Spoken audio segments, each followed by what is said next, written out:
When I was 13 years old, my parents left me at a gas station off Highway 73, just past the exit for Wilton. The last thing my mom said before slamming the car door was, "Let's see him joke his way home." Then they drove off. It was early August, humid, sticky, and the sky was already dimming into that peach-orange color that always made me feel like summer was almost over. I remember standing there in my worn-out sneakers and cargo shorts, clutching a half-finished grape soda I'd bought with my own allowance, thinking it was another one of their tough love lessons. But this time, they didn't come back. My name's Jason, and I'm 33 now. I haven't seen or spoken to my parents in 20 years. Not since that night. And up until this morning, I thought they'd forgotten about me entirely. But when I woke up and checked my phone, 32 missed calls. All from numbers I didn't recognize. No voicemails, no texts, just this digital swarm of desperation. And I knew, somehow, instinctively, I knew it was them. But let me back up. Let me tell you what led to that night at the gas station, because it wasn't sudden. It wasn't just one bad day. It was years of something more corrosive, something quiet and persistent that eats at you from the inside out. The thing is, I was always the funny one. Not in a sitcom way, not in a class clown way. More like a coping mechanism. When things got tense at home, and they always did, I'd find a way to make people laugh. It started with silly impressions when I was little, then little jokes at the dinner table, then full-on comedic monologues at family gatherings. I got good at it fast, but in my house, laughter wasn't appreciated. It was tolerated, barely, until it wasn't. My dad, Grant, was a factory man. Blue collar, short fuse. He had a deep voice like gravel and always smelled like motor oil and sweat. He wasn't the worst man in the world, but he hated being laughed at. Even when it was obvious I was trying to lighten the mood, he'd narrow his eyes and mutter, "Life's not a joke, boy." My mom, Sheila, was more complicated. She smiled a lot, especially around other people, but it never reached her eyes. She played the victim in most situations, always hinting at how much she sacrificed for her family. But the truth was, she liked control, and nothing upset her more than when someone else had the spotlight. I think I started noticing the cracks when I was around 10. That's when my older brother, Mark, moved out. He was 19 at the time and already on his way to becoming some kind of golden child legend. He was serious, obedient, athletic. Got a scholarship to some college upstate. My parents bragged about him constantly, his grades, his discipline, his future. Meanwhile, I was the kid who turned in drawings of talking squirrels instead of science projects, who got in trouble for doing fake newscaster voices in class, who didn't know how to be normal, as my dad put it. At first, they just tried to fix me. My dad signed me up for baseball, thinking it would toughen me up. I hated it. The coach hated me too, mostly because I made the other kids laugh during practice. My mom started dragging me to church youth groups, hoping I'd absorb some sense of obedience from the other kids. I just ended up making friends with the one kid who quoted stand-up specials and did impressions of the pastor behind his back. When that didn't work, they moved on to mocking me. Quietly, at first, snide remarks at dinner, sarcastic praise when I actually did something right. Then louder, more public. One time, I got a standing ovation in my middle school talent show for doing a 5-minute routine pretending to be a stressed-out teacher dealing with chaotic students. I even did voices. Accents. I crushed it. When I got home that night, flushed with pride, my dad was sitting in his recliner with a beer in hand. He didn't say anything for a full minute. Then he said, "So now you think you're a star?" My mom just shook her head and muttered something about clowning around. Things only got worse from there. The more I leaned into comedy, the more they leaned out. They'd roll their eyes during my stories, cut me off mid-sentence, tell me to go perform for the Mirror. But the final straw, the one that led to that gas station, was a road trip. That cursed road trip. It was supposed to be a family bonding weekend. My mom's idea. She'd read some magazine article about getting away from screens and reconnecting as a family. So they packed up the old minivan and announced we were heading to a lakeside campground 3 hours north. I knew better than to get excited. But part of me, maybe the naive, still hopeful part, wondered if this time would be different. The car ride was long, hot, and silent. No music, no talking, just the dull drone of tires on asphalt. About halfway through, my dad missed an exit and started muttering under his breath. I couldn't help myself. I made a little joke. Something like, "Hey Dad, Maybe the GPS is trying to save us from your snoring tonight. It was dumb, harmless, but it set him off. He slammed the wheel and snapped. Shut it, Jason. Just shut your mouth for once. I looked at my mom for support. She just stared out the window like I wasn't even there. I tried again, softer this time. I was just joking, trying to lighten the mood. My mom turned then, slow and deliberate. You always are. Maybe if you spent less time joking and more time listening, people would take you seriously. It got quiet after that. Tense. My dad stopped for gas about 20 minutes later. We pulled into this little rundown station with flickering lights and a single bathroom that looked like it hadn't been cleaned since the 80s. He told me to go stretch my legs, and I did. I wandered toward the convenience store, got a grape soda, and sat on the curb out front. I could still see the car. I wasn't more than 50 feet away. Then I heard the engine start. I turned, confused. My dad pulled the car into reverse, then drive. My mom looked straight at me, her face hard. Let's see him joke his way home. Then they drove off. At first, I thought it was a prank. A cruel one, sure, but something they'd come back from. I waited. 10 minutes. 20. An hour. The sky darkened.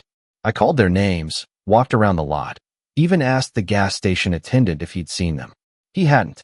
That night, I slept behind a dumpster, curled into myself, shaking from fear and the sudden weight of being completely, utterly alone. I didn't go back home after that. I couldn't. Something broke in me that night. Something about trust, about belonging. I made my way to the nearest town over the next few days, hitching rides and eating whatever I could find. Eventually, I ended up in a youth shelter, then foster care. But that's a whole other story. I built a new life.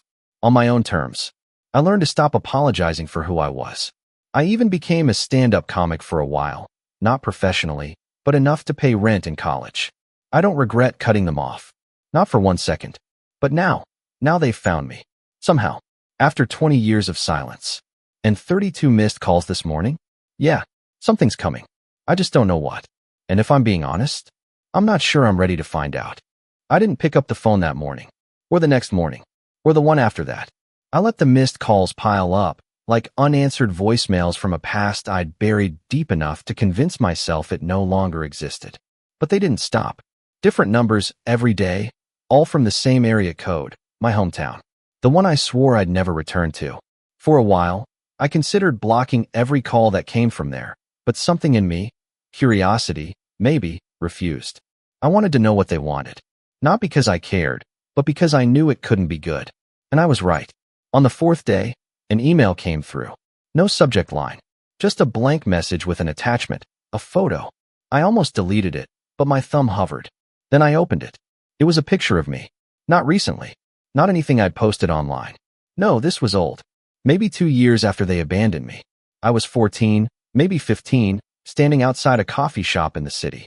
I had longer hair back then, wore a threadbare hoodie, and I was holding a chipped guitar case someone had given me at the shelter. My expression was tired, guarded. Someone had taken that photo without me knowing. I felt a cold pressure build behind my eyes. That's when it hit me. They'd been looking for me for a while. The next email came an hour later. This one had a subject line. We need to talk. It was from my mother. The email was short. No greeting. No apology. Just this. Jason, things have changed. It's time to come home. We're willing to forget the past. We'll explain everything when we see you. Please call us before it's too late. Mom. That was it. No warmth. No acknowledgement of what they'd done. Forget the past. Like we'd had a minor disagreement. Like they hadn't left me behind a dumpster at 13 and vanished. But that wasn't the worst part. A week later, I got a letter. An actual letter. Mailed. No return address. But the handwriting was unmistakable. Slanted, sharp. My dad's. Jason, your mother and I have done a lot of thinking. We're not proud of everything. But you're a man now. And men don't hold grudges. We need you here. It's important. Mark agrees. He says you've had enough time to find yourself. You've made your point. Come home. Dad. There it was again. That same condescending tone. The same inability to acknowledge any wrongdoing without deflecting blame or minimizing it. And Mark, of course he was involved. The golden boy. I hadn't heard from him in 2 decades either, but apparently he was still loyal to their twisted little club. I wish I could say I laughed it off. That I threw the letter in the trash and moved on. But I didn't. I sat on my couch for hours, just staring at it, thinking about everything. The years I spent bouncing between foster homes. The first time I slept in a real bed again. The first job I worked under the table washing dishes just to eat. The people who helped me, strangers who owed me nothing, but gave more kindness than my own parents ever did. And I thought about the years they weren't there. When I graduated high school, alone. When I turned 18 and got my own apartment, alone. When I bombed my first open mic and walked 3 miles home in the rain, alone. Every birthday, every scraped knee, every nightmare, every small win, I did it without them. And now, suddenly, they wanted to talk? I ignored them. But that was the thing about my parents. They didn't like being ignored. They liked control. And when they didn't have it, they escalated. A week later, I got a knock on my door. I live in a small but quiet building in the city. The kind of place where the neighbors mostly keep to themselves, and packages occasionally go missing if you don't grab them fast enough. So a knock in the middle of the day wasn't that unusual, except no one ever visits me unannounced. When I opened the door, my stomach dropped. It was Mark. Older, still clean-cut, wearing a blazer like he was coming from a meeting. He smiled like we'd just run into each other at a coffee shop. "Jason," he said. "Wow, look at you." I didn't say anything. He gave an awkward laugh and looked me up and down. "You look good. You filled out. You still doing the comedy thing?" I still didn't answer. He shifted uncomfortably, then reached into his pocket and pulled out a business card. "Listen, I know this is a lot, but Mom and Dad, well, they want to talk. Really talk. They're not in the best shape. And they asked me to come find you. I figured I'd at least try." I looked down at the card. Real estate agent. Big brokerage. Of course. He was still the polished one. Still the favorite. Probably making 6 figures and being toasted at Thanksgiving dinners I never got invited to. "I don't want anything from them," I said finally. He nodded slowly, like he'd expected that. "Look, I get it. What happened wasn't right. I told them that. I really did. But people change. They get older. They soften." I stared at him. "Do they?" He didn't answer. Just handed me the card and said, "If you change your mind, we'll be in town a few more days." Then he turned and walked away. I shut the door and threw the card in the trash. But I couldn't stop thinking about it. Something wasn't adding up. They didn't just want to apologize. There was something they wanted from me. Something they weren't saying. A few nights later, I finally broke down and Googled them. It took a little digging. Most of their online presence was vague or outdated. But eventually, I found a local news article from 2 years ago. My father had been named in a lawsuit. Apparently, his company, an auto parts supplier, had gone under after a major recall scandal. Millions in damages. The article mentioned that they were forced to sell their house to cover legal fees. There was even a line about my mother being hospitalized briefly for stress-related health concerns. Suddenly, things started clicking into place. They weren't reaching out because they missed me. They were reaching out because they needed something. I started keeping notes. Every call, every message, every time they tried to reach me. Something told me this wasn't over, and I needed to be ready. The final straw came a few days later. I got a certified letter at work. My receptionist handed it to me with a puzzled look. "Family emergency?" she asked. I didn't answer. The letter was from a lawyer. Not mine. Theirs. It was a formal request, borderline demand, that I attend a family mediation session in person. The document was worded politely, but the intent was clear. They wanted something legally binding, and they were pushing hard to make it happen. That's when I realized how far they were willing to go. I hadn't seen these people in 20 years. I'd built a life without them, healed wounds they inflicted, grown into someone I could actually respect. And now, out of nowhere, they were trying to drag me back into their orbit, with lawyers, with guilt, with carefully crafted half-apologies. And the worst part? They still didn't think they did anything wrong. I sat at my kitchen table that night, staring at the legal notice, my heart racing. I thought about the dumpster behind that gas station, about the cold concrete, and the way my stomach growled while I cried myself to sleep, about the silence in the days that followed. That's when the rage came back. Not loud, not explosive, just quiet, simmering, focused. A sense of injustice that had been stewing for 20 years, finally reaching a boil. They wanted me back? Fine. I'd give them something to remember. But it wouldn't be forgiveness. And it definitely wouldn't be free. Rock bottom didn't look like what I thought it would. It wasn't a single moment or dramatic collapse. No thunderstorm. No broken bottle in a parking lot. It was quieter than that. Colder. It looked like me, sitting alone in my apartment at 2 in the morning, a half-eaten sandwich in one hand, and that letter from the lawyer in the other, trying to remember how I got here. I wasn't crying. I didn't scream or throw anything. I just sat there, numb, as the realization sank in. They hadn't changed. Not even a little. After 20 years, after all the time I spent wondering if maybe I had overreacted, if maybe I was the one being unfair, it turned out they were still the same people. Entitled, controlling, manipulative. The only difference now was desperation. And for some reason, that stung even more than the abandonment itself. I think part of me, some dusty little corner of my heart, had always hoped they'd reach out one day, not to guilt me, not to beg, but to apologize. To look me in the eye and admit what they did. To say, we were wrong. We failed you. You didn't deserve that. But that hope was gone now. And in its place was a hollow kind of clarity. I was never going to get that apology. Not from them.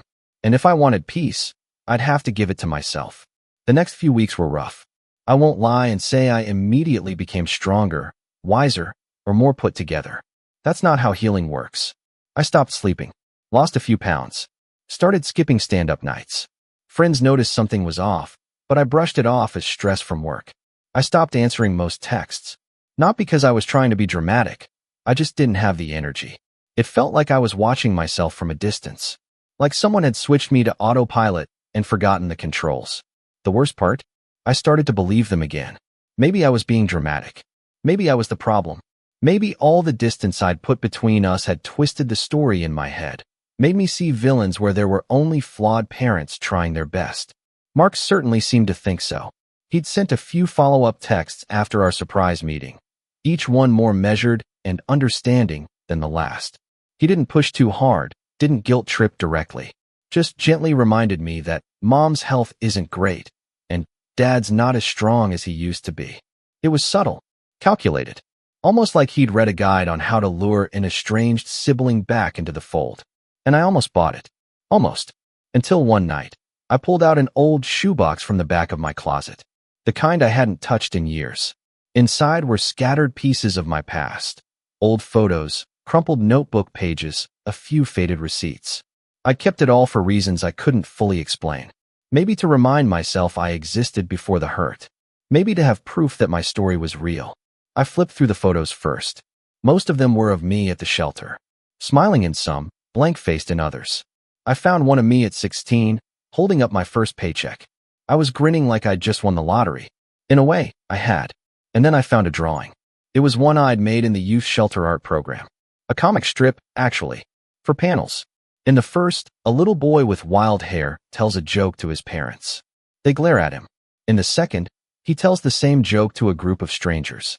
They laugh. In the third, the boy is older, standing on a stage. The crowd is bigger now, and the laughter louder.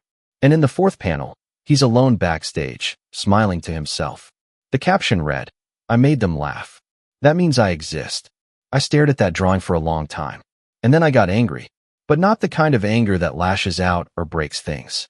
This was colder, focused. It was the kind of anger that says, no more. They had already taken enough from me. My childhood, my trust, my belief that love could exist without conditions. I wasn't about to give them the last thing I had, my dignity. So I started making changes. First, I rejoined the open mic circuit.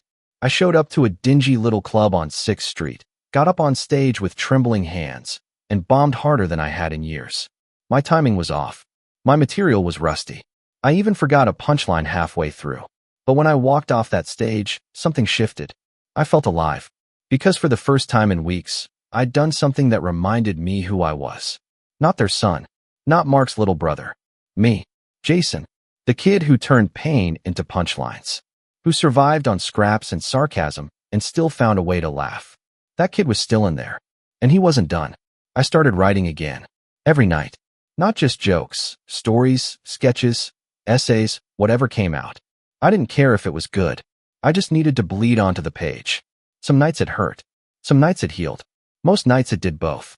I also started therapy again. I'd done it before, years ago, but stopped when I thought I'd moved on. Turns out healing isn't linear, and sometimes, old wounds reopen when you least expect it. My therapist, a calm, middle-aged woman named Elena, didn't flinch when I told her the whole story. The gas station, the dumpster, the letter. She just nodded and said, "That's a lot to carry." And somehow, hearing that made it feel lighter. I worked hard, quietly, over the next few months. I didn't post about it, didn't announce it to friends or seek validation.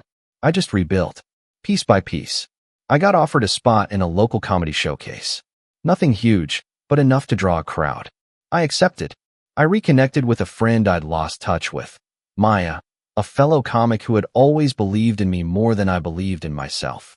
We started writing sketches together, eventually launching a small YouTube channel. It was scrappy, inconsistent, and wildly fun. One of our sketches even went viral. Not crazy viral, but enough that we got emails from local producers asking what else we had. And somewhere along the way, I started sleeping again. Deep, dreamless sleep. The kind I hadn't had in years. It wasn't all smooth sailing. I still had nightmares sometimes. Still woke up half expecting to see that lawyer's letter on my nightstand. But those moments became fewer, farther between. And when they came, I was ready. Because now, I had proof. Proof that I wasn't just a cast-off or a punchline in someone else's story. I was the whole damn setup. I even started mentoring kids at a local community center. Teens who were going through their own versions of hell. I didn't preach. I didn't pretend to have it all figured out. I just listened. Sometimes, that's all people need. To be heard. To know someone else made it out. Then, one night, I got a text. From Maya. "Hey, weird question. Do you still have your old voicemail greeting?" I laughed. I hadn't thought about that in years. I used to do impressions on my voicemail. One was a fake British butler. Another was a loud New Yorker. People used to leave their own jokes just to hear the next greeting. I checked my voicemail settings, just for fun. And that's when I saw it. 3 new messages. From the same number. The first one was from my dad. He sounded tired. "Jason, we saw the video. The one with the sketch. You always were good at that stuff. I just wanted to say we're still in town. If you want to talk." The second was from my mother. "Jason, honey, we miss you. We never should have left that night. We didn't think. We thought you'd follow. We didn't think it'd be forever." And the third? It was Mark. "Jay, you're killing it, man. I saw the video. You're really doing it, huh? Listen, Dad's not doing well. He won't say it, but we need help. Financial help. I know that's a lot to ask, but I figured I'd try." There it was. The ask. Not for forgiveness. Not for connection. For money. I sat in the dark for a long time after that, listening to those voicemails over and over, letting them sink in. They hadn't changed, but I had. And for the first time in my life, I realized something powerful. I didn't need their apology, because I had already won. I had built something from the ashes. Not just a career, not just stability, but a sense of self. Something they could never touch again. Something they couldn't take, no matter how many voicemails they left or letters they sent. But I also knew this wasn't over. They weren't going to go away quietly. They had made it clear they needed something, and they were willing to play every card they had left. But what they didn't know was that I had a few cards of my own.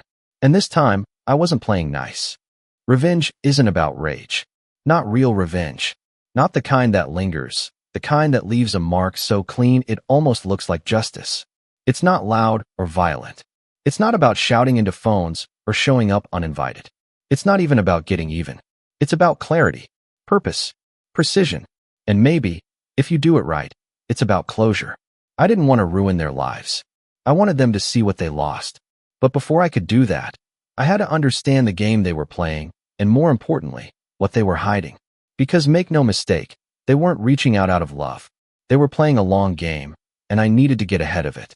The first thing I did was call Maya. I hadn't told her the full story before. She knew bits and pieces about my childhood, the gas station, the rough years after, but never the whole thing. We were sitting on her rooftop when I finally let it all out. The missed calls, the emails, the certified letters, the voicemails. Everything. She didn't interrupt. She didn't offer advice. She just listened. When I finished, she looked at me with this strange mix of sympathy and steel in her eyes. "So," she said, "what do you want to do?" I looked at her. "I want to know what they want. Really. And I want to make sure whatever it is they don't get it." She smiled. "Then let's find out." We made a plan that night. Step 1. Gather intel. I started with Mark. I hadn't responded to any of his messages since that first encounter, but I still had his number. So I texted him. Short, vague, but enough to open the door. Hey, I've been thinking. Maybe we should talk. He replied within minutes. Absolutely. We're still in town. Let's grab dinner. Just us. No pressure. No pressure. Right.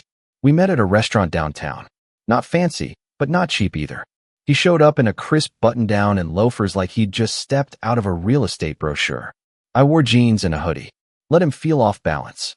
He hugged me when he saw me. I didn't hug back. We sat down, ordered drinks, and made small talk. I let him lead. He asked about my work, complimented the sketches, acted impressed. I nodded, smiled, kept my voice light. Then, after the appetizers, I finally said, "So what's going on? Why now?" He didn't answer right away, just stared into his drink. Finally, he said, "Dad's in trouble. Financially. Mom too." I tilted my head. I figured. He leaned in. "It's bad, Jay. You know about the lawsuit." I read the article. Well, what they didn't publish was what came after. The house is gone. Dad's retirement? Gone. They're renting a place now. Small. Cheap. And the debts are catching up. I stayed quiet. They were planning to declare bankruptcy. Still might. But then he paused. Then Mom remembered something. I raised an eyebrow. What? He hesitated. The deed. My stomach turned. What deed? He looked at me carefully, as if measuring how much to say. When you were born, he said slowly, Grandpa left some property in your name. A plot of land. Remote, up in the hills. Worth nothing back then, but now? It's prime real estate. Developers have been calling for years. Dad always brushed them off. But now, I blinked. You're telling me they've been sitting on land that belongs to me for 20 years. He gave a sheepish shrug. Technically. But the thing is, your name's still on it. And they can't sell without your consent. There it was. The real reason they'd come crawling back. Not guilt. Not regret. A deed. A forgotten gift from a dead man they barely talk about. And now that they were broke, they wanted to cash it in. I almost laughed. Instead, I said, "And you thought I'd just sign it over?" He smiled carefully. "We were hoping you'd want to help the family." I leaned back. "Mark, they abandoned me at a gas station." He flinched. "They thought you'd come back. They were trying to teach you a lesson." I stared at him. "They left me to sleep behind a dumpster." He looked down. "I know. And I'm sorry. I really am. But can't we move forward? Forget the past." There it was again. That same line. Forget the past. No, I wouldn't forget it. I'd use it. I ended the dinner shortly after that. Told him I'd think about it. He thanked me like I'd already said yes. Then I went home and started planning. I contacted a lawyer the next day, someone I trusted, someone who'd worked with creatives before and knew how to keep things quiet. Her name was Tara, and she didn't blink when I told her the story. "They're bluffing," she said after reviewing the situation. "They can't do anything without your signature. You hold all the cards." I nodded. "Good. Let's make sure it stays that way." Over the next few weeks, Tara helped me pull every public document tied to that land. Tax records, deed history, sale inquiries. Turns out a few developers had made offers over the years. Some were laughably low, but one, about 2 years ago, was serious. High six figures. And it had gone unanswered. I told Tara to get back in touch with that developer. Quietly. Meanwhile, I needed to deal with my parents. I knew they wouldn't give up easily. They'd push harder. Use every tool they had. Emotional manipulation, guilt, even public sympathy. So I beat them to it. I called Maya again. "I need a favor," I said. "A big one." She grinned. "What kind?" "We're going to do a show. One night only. And we're going to tell the story. The real one." Her eyes lit up. We spent the next month preparing. I wrote new material, some funny, some raw. Not a sob story, not a pity play. Just honest. My story start to finish. The gas station. The years on the street. The slow climb. The sudden calls. I didn't name names, didn't rant or accuse. I let the truth do the work. We booked a local theater, small, intimate, packed house. Filmed the whole thing. Uploaded it to our channel with the title, The Night They Left Me. A story about family, failure, and freedom. It blew up. Not viral overnight viral, but steady, meaningful traction. Comments poured in. People shared their own stories. Others reached out with support. Even a few reporters contacted me for interviews. I turned them down. This wasn't about fame. It was about truth. I knew it would reach them eventually. And it did. 3 days later, I got a text from my mother. "How could you do this to us? You're twisting everything. You're making us look like monsters." No apology. Just outrage. I didn't reply. The next day, a letter arrived. Handwritten. My dad. If you want to destroy what's left of this family, fine. But don't come crying when you regret it. Still no apology. Still no ownership. And then, 2 days later, a voicemail from Mark. I tried to help. I really did. But you've made your choice. Just know this. You're not the only one Grandpa cared about. And you're not the only one he left something to. That caught my attention. I replayed it. Again and again. Then I called Tara. Can you check if Grandpa left anything to Mark? She called back 2 hours later. He didn't, she said. But your father did something shady. Transferred part of another property into Mark's name a few years ago, probably trying to secure something before the bankruptcy hit. It's not illegal, but it's sneaky.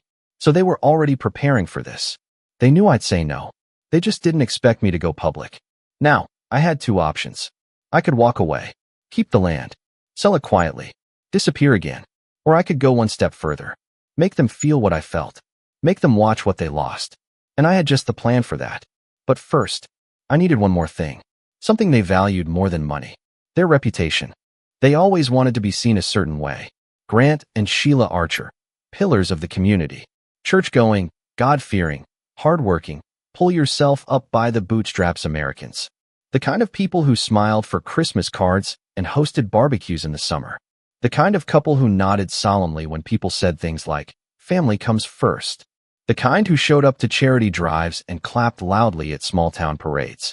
But the truth was always uglier than the lawn signs and forced smiles. And I had finally reached the point where I wasn't going to let them hide anymore. The final piece fell into place when Tara got back in touch with the developers. Jason, she said over the phone, they're serious. They're ready to make an offer. Higher than before. Mid-7 figures. My throat tightened. I was sitting in my apartment, staring out the window as she spoke. The land, my land, was no longer a dusty afterthought in the hills. A highway expansion and a new commercial zoning approval had turned it into a gold mine. I hadn't expected that kind of money, but I didn't flinch. Move forward, I told her. Get the paperwork ready. Quietly. She hesitated. Do you want to tell them before the sale? I smiled. Not yet. Because the truth was, the money wasn't the revenge. The silence was. The revenge was letting them hear about it after it happened. Not from me. From someone else. A whisper, a headline, a painful rumor confirmed with a few keystrokes. The realization that everything they'd schemed for, the reason they'd crawled back into my life, it was already gone. I just had one thing left to do. The fundraiser. That had been Maya's idea. A final performance. A comedy special, yes, but also a benefit. For kids like me, runaways, foster kids, teens abandoned by the very people who were supposed to protect them. We called it Left Behind, a night for the forgotten. We rented out a bigger venue this time. Over 200 seats. Sold out in 3 days. Word of mouth helped, but so did the original video. It had hit over 600,000 views by then. People were invested. They wanted to hear the rest of the story. And this time, I was ready to give it to them. But not as a victim. As a survivor. The night of the fundraiser, I stood backstage, heart hammering like it always did. Maya squeezed my shoulder. You got this. I nodded. And then I stepped out into the light. I started with jokes. Light ones. About family. Growing up. The weirdness of childhood. Got them laughing early. Warmed them up. Then I pivoted. Told them about the gas station. About the grape soda. About the dumpster. You could hear a pin drop. And then I told them about the comeback. About the art classes at the shelter. The stand-up gigs. The near eviction. The couch surfing. The people who showed up for me when no one else did. I didn't name my parents. But they knew. The crowd knew. The story had gone far enough that most people had pieced it together. Especially the local ones. I ended the set with a line I'd practiced 100 times in the mirror. Sometimes, when people say family comes first, what they really mean is, family comes first, until you disappoint them. Pause. But the thing about being left behind is, you learn to build something better without them.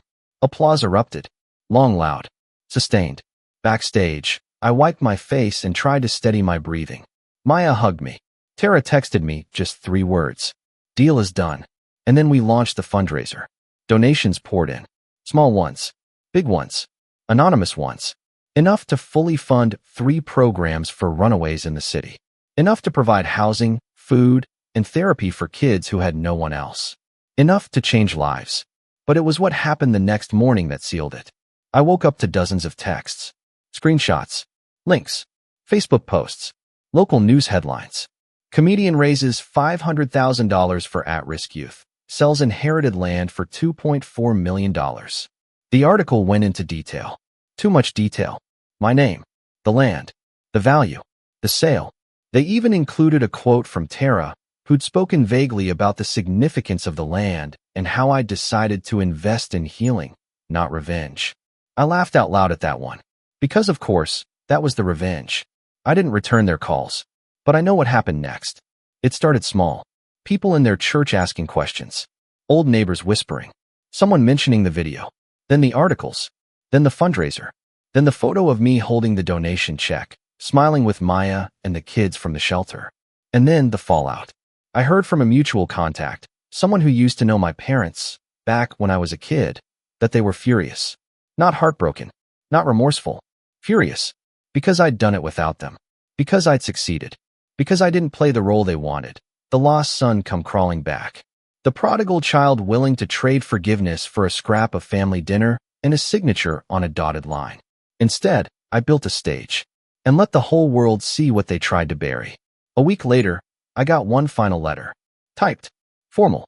From a different lawyer. It was a cease and desist. They accused me of defamation. Said I was painting them in a false light.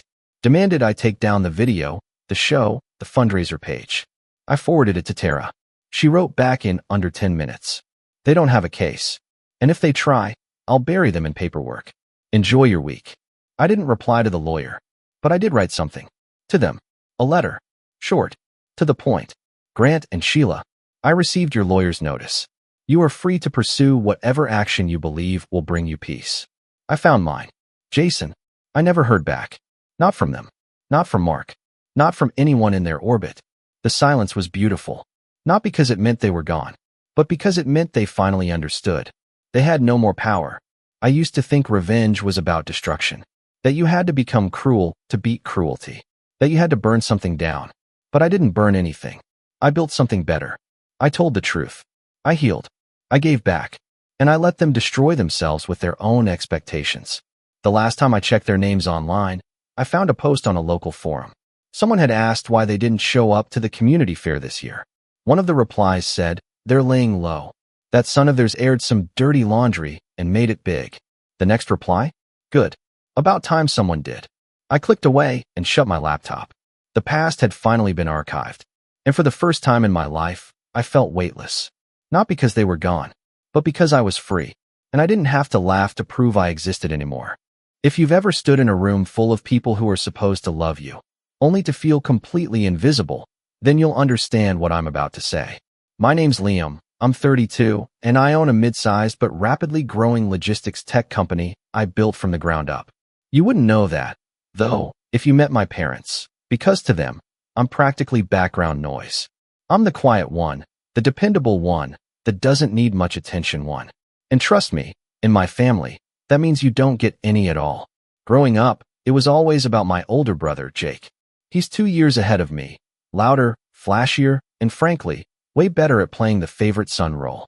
He was the golden child, the kind who got applause for showing up. He once brought home a B- on a science test and got pizza night. I brought home a full-ride scholarship letter and was told to just leave it on the table. I used to think maybe I just wasn't loud enough, or maybe I didn't shine in the right way. But as I got older, I realized the truth was simpler and more painful. They'd already decided who mattered. I tried not to let it get to me. I focused on building my life, keeping my head down, and working harder than anyone else I knew. I didn't have time for bitterness. I was busy coding in my tiny apartment, taking consulting gigs, and slowly turning my freelance hustle into a company that now employs close to 60 people. No investors. No loans. Just grit. I don't flash it around. I don't drive anything flashy, and I definitely don't show up to family dinners talking about IPOs and profit margins. But the silence from my parents? That still stung more than I'd like to admit. The real story started 6 months ago, at a family gathering for my dad's birthday. I'd flown in from across the state because I knew it meant something to him, even if I suspected he'd barely register I was there. We were at this Italian place they love, nothing fancy, Just a noisy little spot my mom insists has the best lasagna this side of the freeway. Everyone was gathered around the long table, passing garlic bread and telling half-funny stories about Jake's high school football days like they were ancient legends. I was sitting at the far end, sipping water and listening, smiling when appropriate, offering the occasional, "That's wild," when prompted. Then my mom tapped her glass with a spoon. "Everyone, I just want to take a second to say how proud we are of Jake," she said, her eyes glistening. "He's really doing so well for himself. Vice president of regional sales at that big firm. Just look at our only successful child." There was laughter, a few claps, a dramatic here from Aunt Marcy. And me? I was sitting right there, fork halfway to my mouth. I didn't say a word. I glanced around to see if anyone had caught that. My cousin Matt gave me this quick look of sympathy before looking down at his plate like he didn't want to be involved. My uncle kept chewing. Jake just smiled like he'd been knighted by the queen. And my parents? My mom had already moved on to some story about Jake's last trip to Vegas. I felt like the floor had quietly dropped out from under me. Now, this isn't the first time they've brushed me aside. There's been plenty. Like the time I paid off their second mortgage when Dad lost his job. Money they still don't know came from me because I wired it through an anonymous friend who owed me a favor. Or the time I set up a full college fund for my niece after Jake forgot to enroll in the 529 plan. Still, I sat there that night, listening to them go on, feeling this numbness creep into my chest like cold water. I realized, in that moment, I could show up in a tuxedo made of gold and they'd still ask where Jake was. So I smiled. I didn't make a scene. I didn't say, "Actually, I just closed a contract with one of the top 3 shipping carriers in the country." I didn't mention that I employ more people than Jake's company does. I didn't say anything. I just stood up, walked over to my mom, kissed her on the cheek, and said, "Happy birthday, Dad. I'll see you around." Then I left. Quiet. Clean.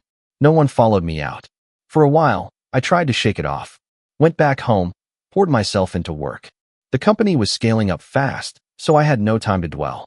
But that moment, that sentence, "our only successful child," started to echo. Not just because it was cruel, but because it was so easy for them to say. So thoughtless. Like I'd never mattered in the first place. Then came the twist. About 3 months later, I got a call from Jake. It was late, around 10:45 p.m., and I was still at the office, finalizing some integration notes for a new partner platform. I almost didn't pick up, but something about his name flashing on my screen made me pause. "Hey," I said. There was a long silence. Then Jake's voice, quieter than I'd ever heard it. "Hey, Liam, you got a second?" I leaned back in my chair. "Yeah, what's up?" And then he told me everything. The company he worked for had gone through a brutal restructuring. His entire department had been downsized. He was offered a severance, but the market was tough. He'd been out of work for weeks. Interviews weren't landing. His mortgage was stacking up. His wife was panicking. And then he said something that truly shocked me. "I was wondering if you were hiring." There it was. The golden child, calling me, the invisible brother, for help. I didn't say yes immediately. I told him I'd think about it, that I need to talk to HR. And technically I did. But the truth is, something had already shifted in my mind. I wasn't angry. Not exactly. But I was done being the background character in someone else's story. So I started planning. Not revenge in the classic movie sense. No explosions, no yelling matches, no family-wide drama. I didn't want to humiliate him. I just wanted to remind everyone who I was. And what I'd built. What happened next? Well, let's just say it was subtle, quiet, and incredibly satisfying. When I hung up that night after Jake's call, I sat in the dark for a long time. I didn't feel triumphant. I didn't feel smug or satisfied. If anything, I felt hollow. This was my brother. The same one who once held my head underwater in the pool a second too long because he thought it was funny. The one who told everyone at school I had a crush on my math teacher when we were teens. The same guy who, year after year, watched our parents diminish me and never once said, "Hey, maybe give Liam a little credit." Now he needed me. Not for advice. Not to catch up. For a job. I could have said no. Honestly, I probably should have. But something in me clicked. I didn't want to reject him. I wanted to do something better, something sharper. Something that would make them all see me, without me ever having to raise my voice. 2 days later, I called him back. "I've got a spot," I said, flipping through some internal listings we had for warehouse support and operations floater roles. Entry level. Not glamorous. But it's a paycheck. You in. There was a beat of hesitation on the other end. What kind of position? Janitorial assistant, I said evenly. Helping the facilities team. Cleaning, maintenance, some stockroom organizing. It's steady work. Silence again. Look, Jake, I added calmly. You're overqualified. I get it. But I can't just create a VP role out of thin air. If you need something, this is what I've got right now. I'm not going to BS you. There was a long pause before he said, yeah, okay. Thanks, man. I'll take it. I kept my tone friendly. I even told him HR would walk him through everything. But inside, something cold and still had taken root. I didn't put Jake in that job to humiliate him. I put him there because for once in my life, I wanted to control the narrative. No handouts. No shortcuts. Just the reality of who we really were when nobody else was watching. He started the following Monday. I didn't tell anyone at the company that he was my brother. I didn't need to. HR placed him on a rotating schedule between our two buildings, mostly doing basic cleaning tasks and stocking break rooms. It wasn't demeaning. We pay fairly. He had benefits, but it was quiet work. Unseen. He'd never experienced that before. I saw him a few times in the halls. He'd nod or wave. I'd nod back. We didn't really talk. A few weeks in, one of my junior managers came to me and said, hey, that new facilities guy, Jake, he said he used to be a VP of something? Why is he mopping floors now? I just smiled. Tough market right now. Around that time, I started getting texts from my mom. Hey, sweetie, how's work? Are you coming to the fall family picnic next month? Your brother mentioned he's working for a tech company now. Small world, huh? I didn't reply to most of them. I knew what this was. They smelled change in the air. For the first time, Jake was struggling and I wasn't. The family picnic was something they did every October. Always the same park. Always the same potluck sign-up sheet. I'd skipped the last two. But this time, curiosity got the better of me. I drove out, wearing a simple dark polo and jeans. Nothing flashy. When I arrived, people were milling around, laughing, tossing footballs, loading up paper plates with potato salad. My parents were by the grill. My mom lit up when she saw me. Liam, you came. Oh, sweetie, look at you. You've lost weight. Not even a how are you. My dad clapped me on the shoulder. Jake's around here somewhere, he said, like that was what I was waiting to hear. I nodded and went to grab a drink. A few cousins chatted me up, small talk, work stuff. Someone mentioned they heard I was doing something with software. I gave vague answers. I'd long ago learned not to bother explaining. Then Jake showed up, holding a plate of ribs. He looked tired, a little sunburned, and there was something in his eyes that hadn't been there before, an edge of humility. He didn't say much to me, just gave a short hey and moved on. I stayed for about an hour, then slipped out without saying goodbye. I'd seen what I needed to see. My brother, once the family's pride and joy, was quieter now, smaller, and they still hadn't asked a single thing about what I was doing. Then came Thanksgiving. My mom called a week before. We really want you here this year, she said, her voice chipper. We're doing a big dinner at the house. Jake's bringing a turkey from that fancy place downtown. Everyone's pitching in. I wasn't planning to go, but then she added, your father says it's been a tough year for Jake. We want to lift him up, you know? He's still our shining star. That line, still our shining star. It echoed in my chest like a gunshot. I said I'd be there. I showed up on time, with a bottle of wine and a polite smile. The house was warm and full of noise. My nieces ran around in socks. My aunts chatted in the kitchen. Jake was carving the turkey like a game show host. Dinner was loud and cheerful. I didn't say much, just listened. Then, halfway through dessert, my dad stood up with his glass. I just want to say, he began, how proud we are of this family. Especially Jake. He's had a rough patch, sure, but he's working hard again. Back in the game. That's what matters. Mom nodded. He never gives up. My uncle chimed in. Resilient, that's what he is. And then my dad, bless him, said it again. Our only successful child. There it was. Again. I sat there, holding my fork, frozen. I wasn't angry. I wasn't shocked. I was just done. Jake shifted awkwardly in his seat, eyes flicking toward me for the briefest second before looking away. I didn't speak. Not then. I finished my pie, helped clear a few plates. Then I hugged my mom goodbye and drove home in silence. A week later, Jake asked if he could meet for lunch. We sat at a quiet diner near my office. He looked tired again. Older.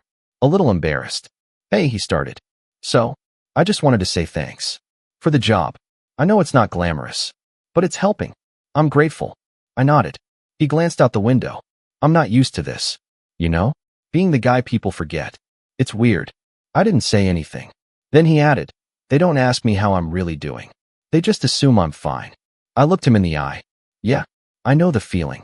He flinched a little, then smiled sadly. Guess you've known it longer than me. There was a pause between us. Years of silence, bruises, swallowed pride, all sitting at that table. I paid the bill. He went back to the office.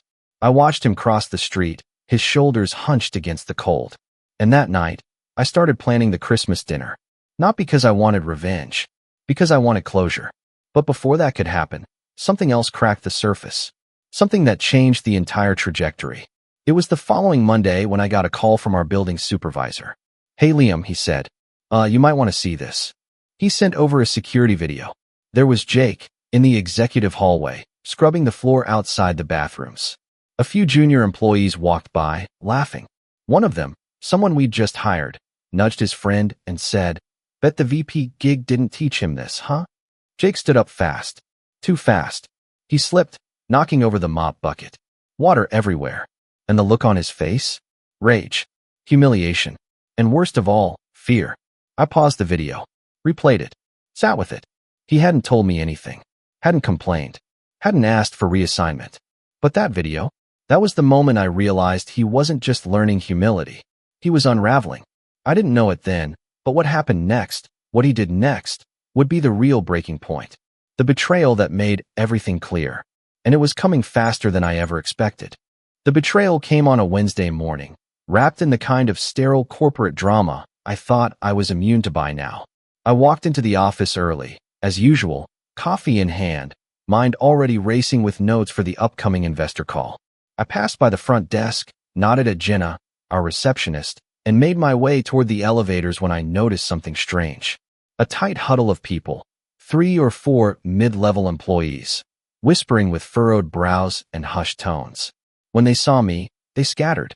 I stepped into the elevator, hit the top floor button, and exhaled. I knew something was off. 10 minutes later, Ryan, my second in command, knocked on my office door. Got a minute? I nodded.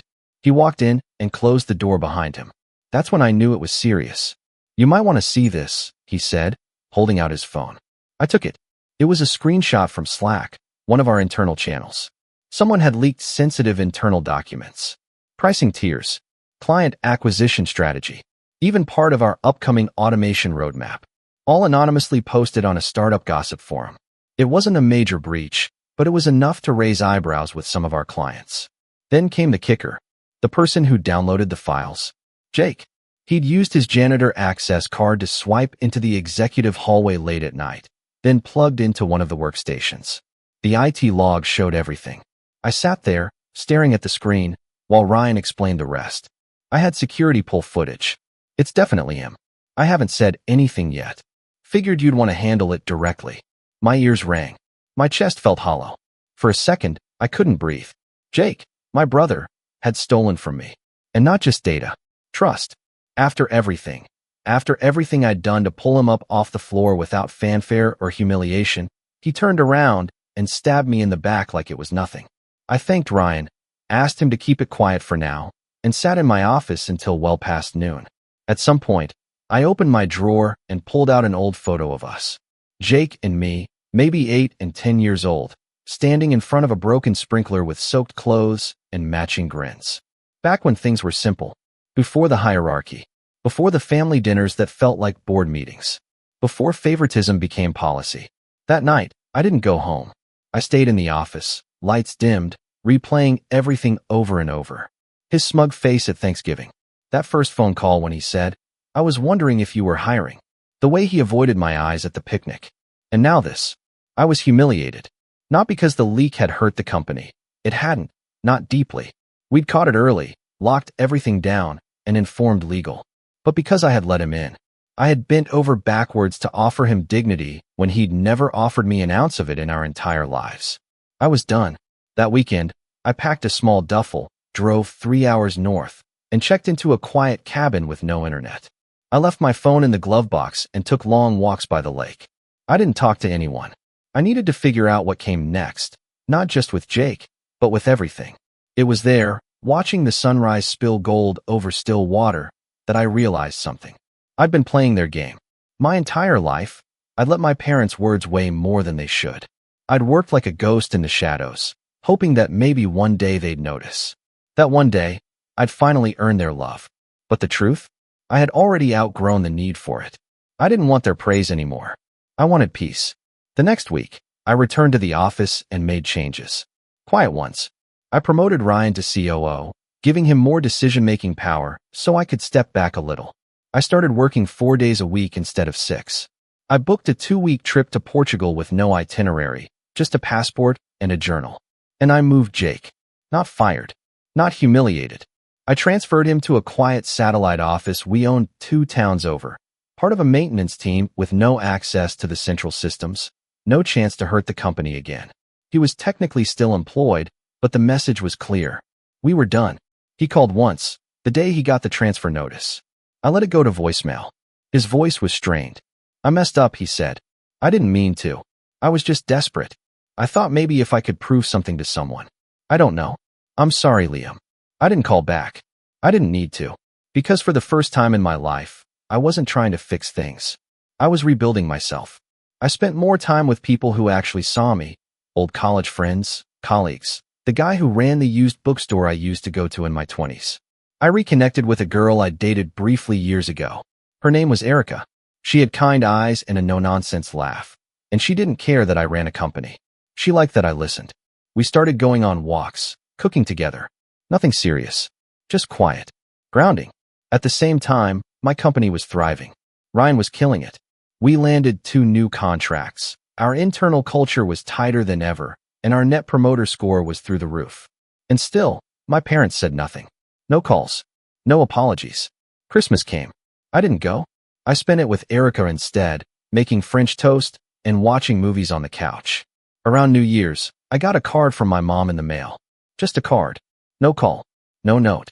Just a stock message about wishing you peace and prosperity. I stared at it for a full minute, then dropped it in the trash. And that's when I knew. I had finally let go. Not in a dramatic, movie-ending kind of way. Just quietly. Like closing a door that had been creaking open for too long. But then, just when I thought the storm had passed, fate delivered one final twist. An invitation. My parents were throwing a formal dinner party in early March. Their 40th anniversary. A full guest list. Big venue. Suits and gowns. And I was invited. The invitation arrived in a gold-trimmed envelope with my full name printed in calligraphy. It was over the top, like something out of a wedding catalog. And in the bottom corner, handwritten in my mother's careful script, was a note. It would mean a lot if you came. Jake will be there. He's doing much better. I almost laughed. But then I paused. Because a part of me, the part that had been silent for so long, knew this wasn't just another party. This was the moment. The one where everything that had built up over the years, every slight, every dismissal, every time they looked right past me, was finally going to reach the surface. I wasn't going for revenge. I was going for truth. But what happened at that dinner? Even I couldn't have planned for how satisfying it would be. And it all started with a single sentence. Just 12 little words that dropped like a bomb. There's a peculiar kind of stillness before you execute something big. Not rage. Not bitterness. Just clarity. That's what I felt when I held the invitation to my parents' 40th anniversary dinner. Heavy cardstock, gold trim, an embossed crest like they were royalty. And that little handwritten note at the bottom? Jake will be there. He's doing much better. That was the spark. I didn't respond right away. I let the RSVP deadline pass, knowing full well they'd assume I'd show. They always did. I wasn't the child they invited. I was the child they expected to orbit. But I wasn't that man anymore. The truth is, I'd spent years holding my breath around my family, shrinking myself so their opinions wouldn't bruise. But not anymore. Now I was calm. Still, I didn't want to burn bridges. I wanted them to walk across one and see, finally, who had built the damn thing. I started laying the groundwork that same night. I opened my laptop and typed up a new internal job posting. Temporary event coordinator, executive liaison.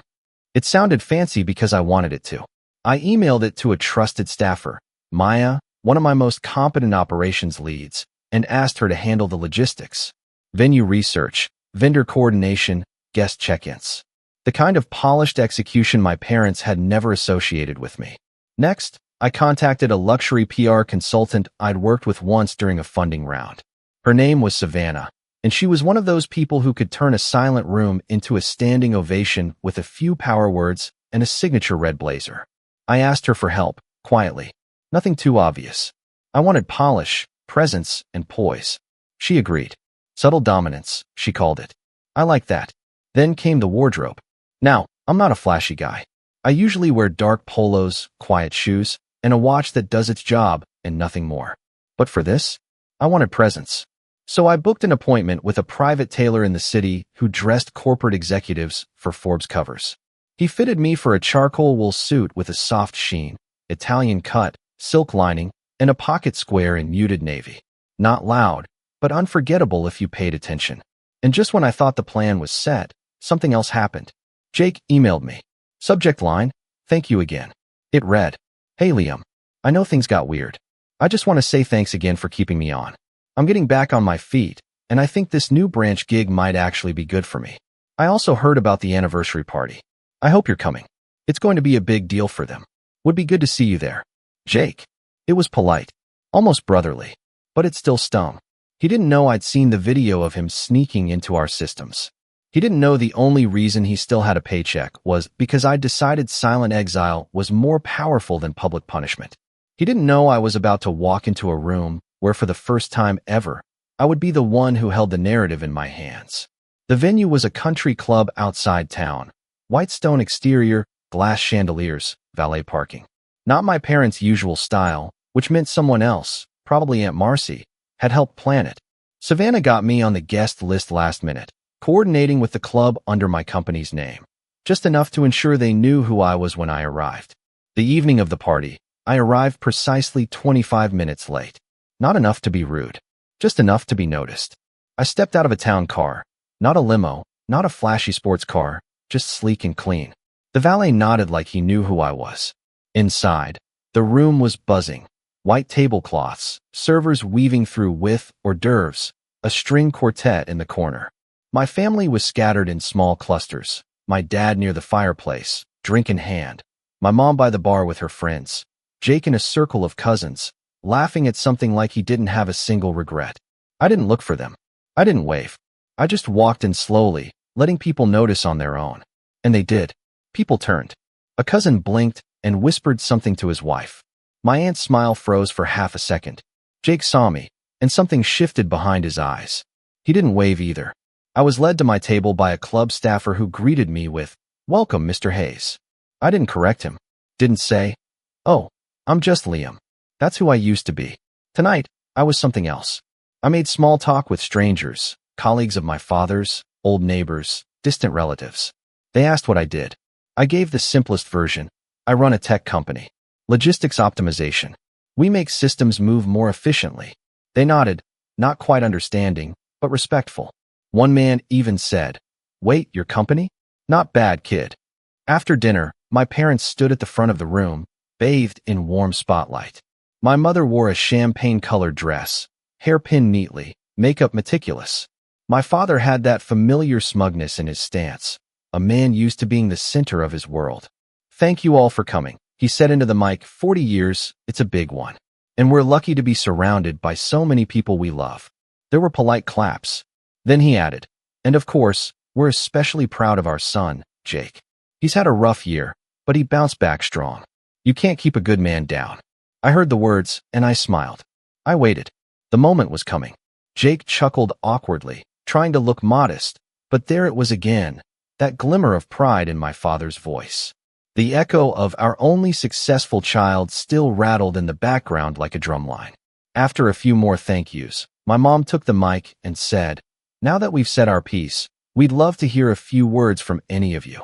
Jake, maybe say something. Jake stepped forward, cheeks slightly flushed. I wasn't planning anything, he said. But I just want to say thanks to my amazing parents. You guys supported me even when things went sideways. And I'm happy to say I'm working again. Things are stabilizing. and I'm looking forward to what's next. There was applause. Not thunderous, but polite. He smiled and looked relieved. Then, as the clapping died down, someone said, "Liam, say something." It was Aunt Marcy. All eyes turned.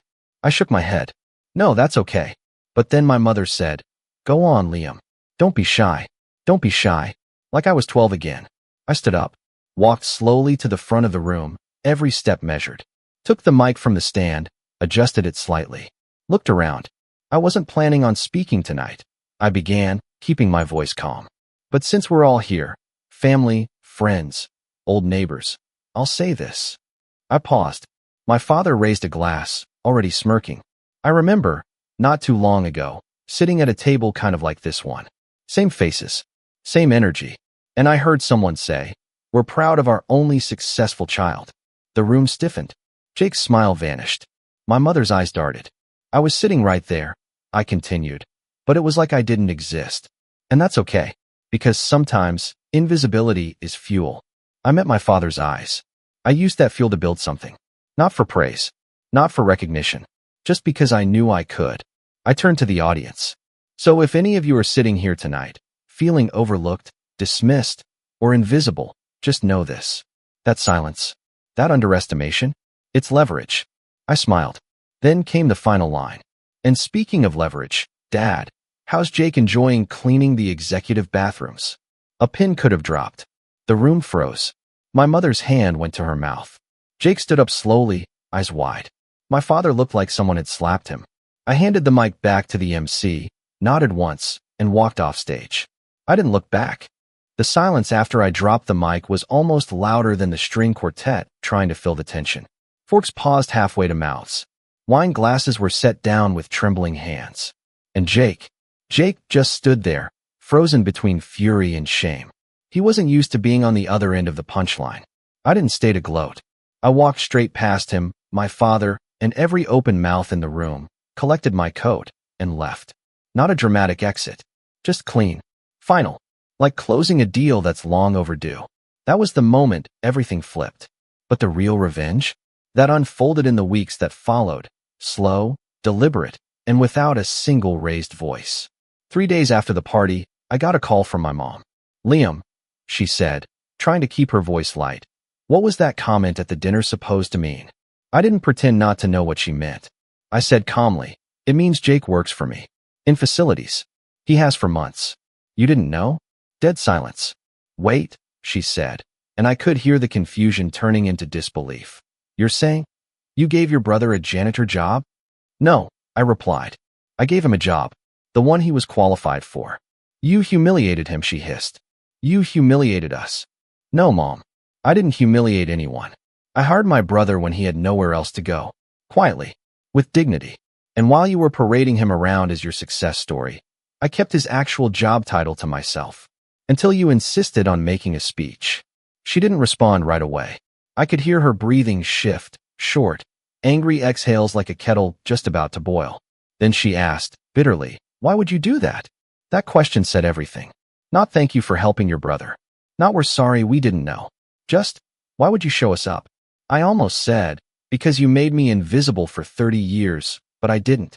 I just said, "You should have asked what I do." Even once. And then I ended the call. The next day, Jake didn't show up for work. I got a message from the branch supervisor. Jake Hayes failed to report to shift. No call, no notice. I wasn't surprised. I gave it a day, then 2, then a week. On the 8th day, he emailed HR and formally resigned. No explanation. But I did get a text. "I'm out. Don't contact me." That was it. No apology. No ownership. Just retreat. And I let him go. Because I didn't need his closure. I already had mine. But the fallout didn't end with Jake. My father emailed next. He never called. He's never been one for direct confrontation when a passive-aggressive message will do. "Liam, I think you owe the family an apology for how you handled the party. That was neither the time nor place for such a statement, and you embarrassed your brother in front of people who respect him. If you want to have a private conversation, I'm willing." But that behavior was out of line. "Dad." I stared at the email for a while. Then I wrote one back. "Dad, I don't owe anyone an apology. I told the truth. If Jake had been honest about where he worked and what he did, I wouldn't have had to say a word." But he let you prop him up on a pedestal built from fiction, and I stood there quietly, as always, until you handed me the mic. You've spent my entire life pretending I wasn't there. That ends now. Liam. I never got a reply. A month passed. Then two. My mother tried again, once, sending a group text to the family, asking if we'd like to do a spring barbecue. No one responded. At least, I didn't. Instead, I focused on the company. On Erica. On myself. We were scaling faster than I'd anticipated. Savannah helped us secure 2 features in respected industry journals.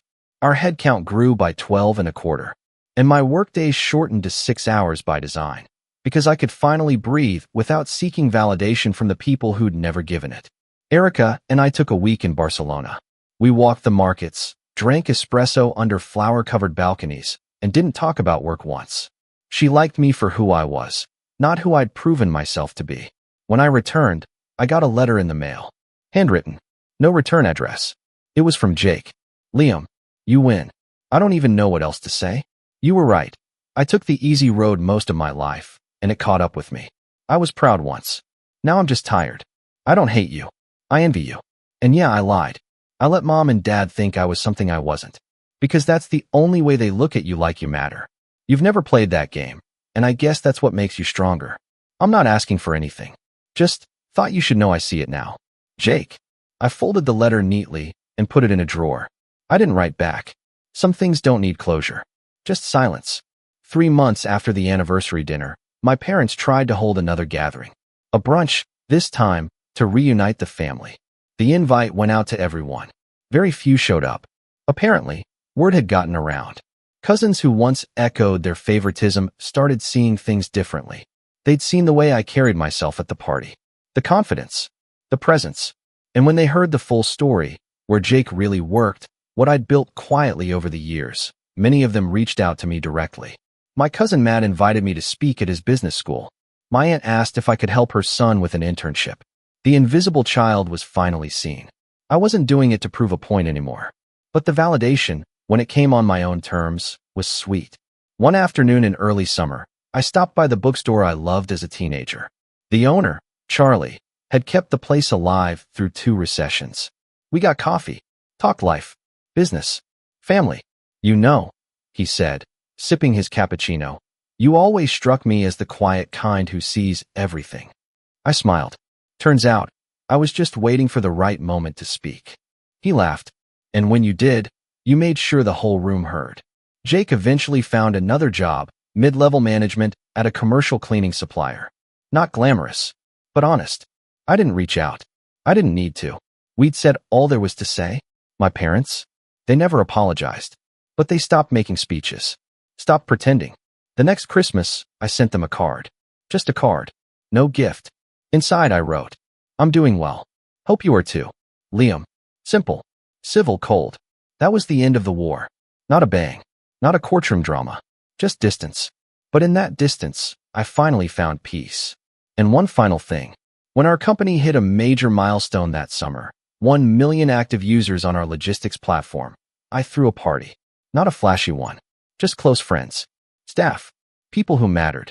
Near the end of the night, someone handed me the mic and said, Liam, say a few words. I paused, smiled, and said, here's to the quiet ones. The ones no one sees coming. We don't ask for attention. We earn it.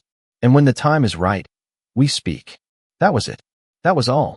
And for the first time in my life, they listened. Some people chase validation. Others build empires in silence. I chose the latter. My name's Jack. I'm 34, a single dad, and for most of my adult life, I've kept my head down and done what needed to be done for my daughter, for my job, and for my family, even when they didn't always deserve it. I never expected much from my parents. They were always the type to make you feel like love was conditional, dependent on achievements, appearances, obedience. But I thought that once I had a daughter of my own, maybe they'd mellow out, grow softer. I was wrong. My daughter, Lily, is 8. She's got this quiet kind of sweetness about her, the kind that makes you slow down and notice how much light a child can carry without even realizing it. She's shy, but she's not weak. And she's the reason I've been able to push through the long hours at work, the stress, the loneliness. Ever since her mother walked out on us when Lily was barely 3, It's just been the two of us. She's my whole world. For years ago, I started secretly covering my parents' mortgage. They were on the brink of losing the house, and while I had no fond memories tied to it, I couldn't stomach the thought of them being out on the street. My sister, Rachel, made it clear she wouldn't lift a finger to help. They chose their lifestyle, she told me once over coffee, eyes glued to her phone. They didn't exactly support me through college, either. That was true, but I still couldn't ignore it. So, I called the bank, made arrangements, and every month since then, like clockwork, I've sent that payment. They never knew it was me. I didn't do it for thanks. Honestly, I did it hoping maybe, just maybe, they'd see me differently. Respect me. Maybe even love me in a way that didn't feel like a performance review. But the months turned into years, and things never changed. Every visit still felt like stepping back into high school, where I was always too soft, too emotional, not as put together as Rachel. She was the golden child, the one with the picture-perfect marriage, the Instagram-ready twins, the husband in real estate. Meanwhile, I was the guy who worked in tech support, raising a daughter alone and living in a modest apartment one town over. That day started like any other. I had the afternoon off, and Lily asked if we could visit Grandpa and Grandma.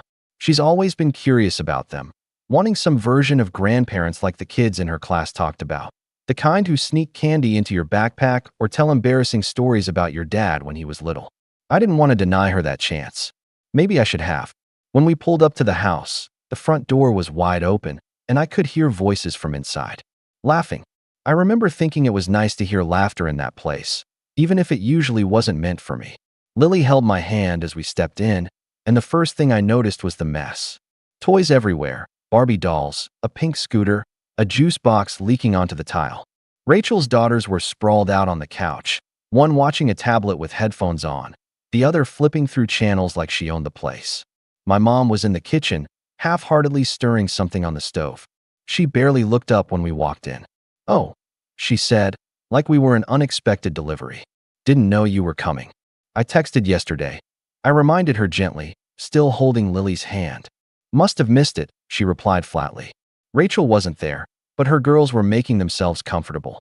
Lily stepped forward, smiling shyly at her cousins. "Hi," she said, almost in a whisper.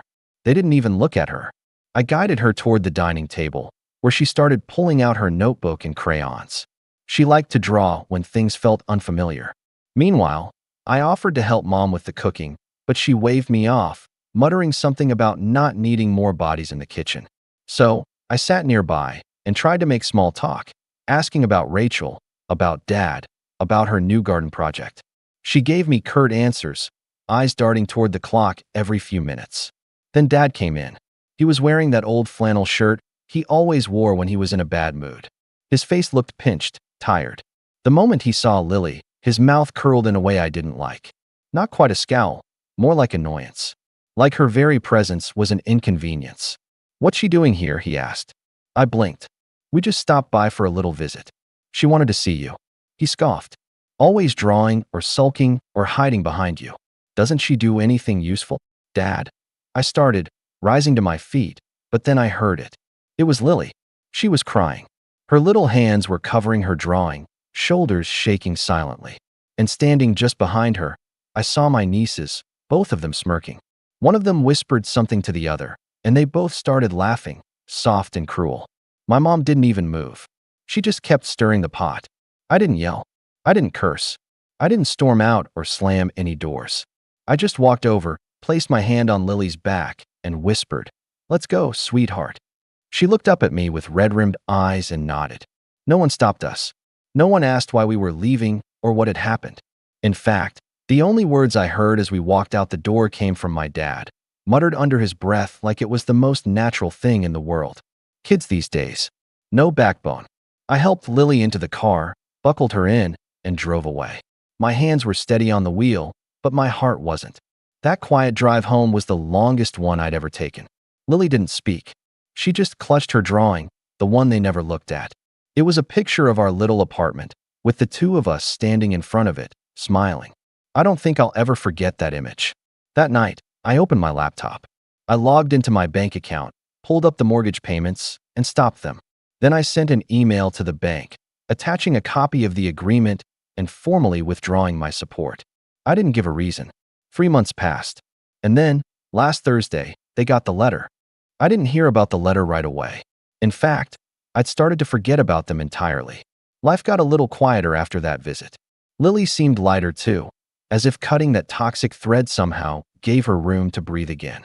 We spent weekends at the park, working on puzzles, drawing together in the evenings. For once, our little apartment felt like enough. More than enough, really, it felt safe. Then the phone call started. The first came from Rachel. I let it go to voicemail. Her message was clipped and frantic. "Hey, Jack, something's going on with Mom and Dad's house. The bank sent this thing? A letter? They said the mortgage hasn't been paid in months. I don't know what's happening, but I figured since you've got your little computer job, maybe you could help sort it out." I didn't respond. A few days later, Mom called. I hadn't heard her voice in months, and for a second, I almost answered. But I let that one go to voicemail too. Her tone wasn't frantic, just confused, like the world wasn't working the way it used to. "We got this notice about the house. I don't know what to do, Jack. Your father thinks it's a mistake, but maybe you could look into it? You always handled those things better than us." Still, I said nothing. Then came the knock on my door. It was a Sunday morning. Lily was in her room, playing with her Legos, humming something from a cartoon she loved. I opened the door, and there stood my dad. Same flannel shirt. Same grimace. Only this time, there was something else under it. Something like desperation. "Can we talk?" he asked. I crossed my arms.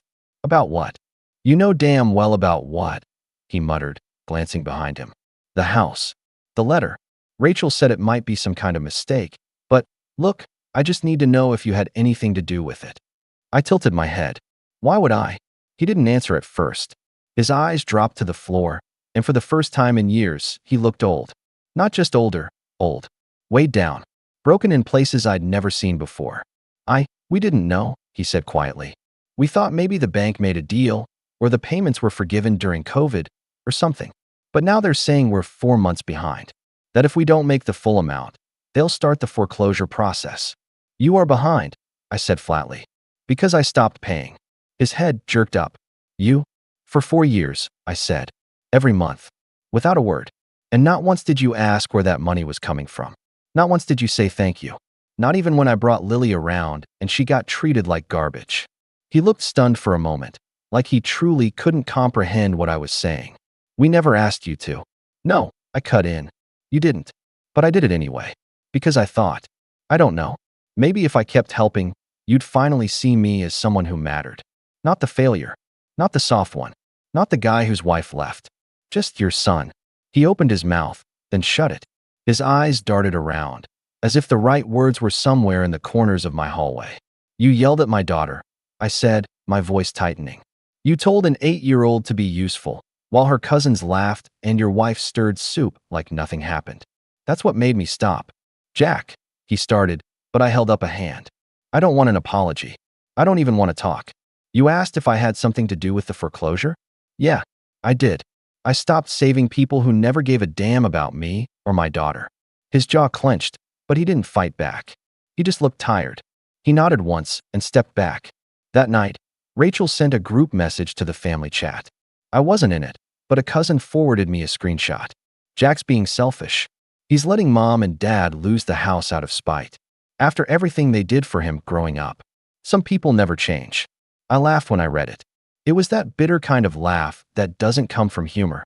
It comes from years of swallowing disrespect and finally realizing you don't have to anymore. I didn't reply. I didn't have to. Because a week later, the house was listed publicly. The bank posted the notice on the door. Yellow tape. Big black letters. A date. And suddenly, the call stopped. But then, something unexpected happened. 3 days before the auction, I got a letter in the mail, not from the bank. It was handwritten. No return address. Just my name, scrawled in shaky script. I opened it slowly, not knowing what to expect. Inside, in uneven lines, was a note from my mother. "Jack, we didn't know it was you. If we had, maybe things would have been different. Maybe we would have said thank you. Maybe your father would have tried harder. Maybe I would have, too. But now it's too late. I just hope Lily never thinks of us the way you think of us. I'm sorry." That was it. No signature. No plea. No asking for help. And that was the moment I knew. They weren't just losing a house. They were finally realizing they'd already lost something far more valuable. I folded the letter and slid it back into the envelope, setting it quietly on my kitchen table. I stared at it for a long time. Not because I was angry, not even because I was sad, but because it was the first time in my life I'd seen anything from my mother that sounded even remotely like regret. It should have meant more. It didn't. It felt like showing up to a funeral and dropping flowers on a grave you helped dig. Maybe she meant it. Maybe she didn't.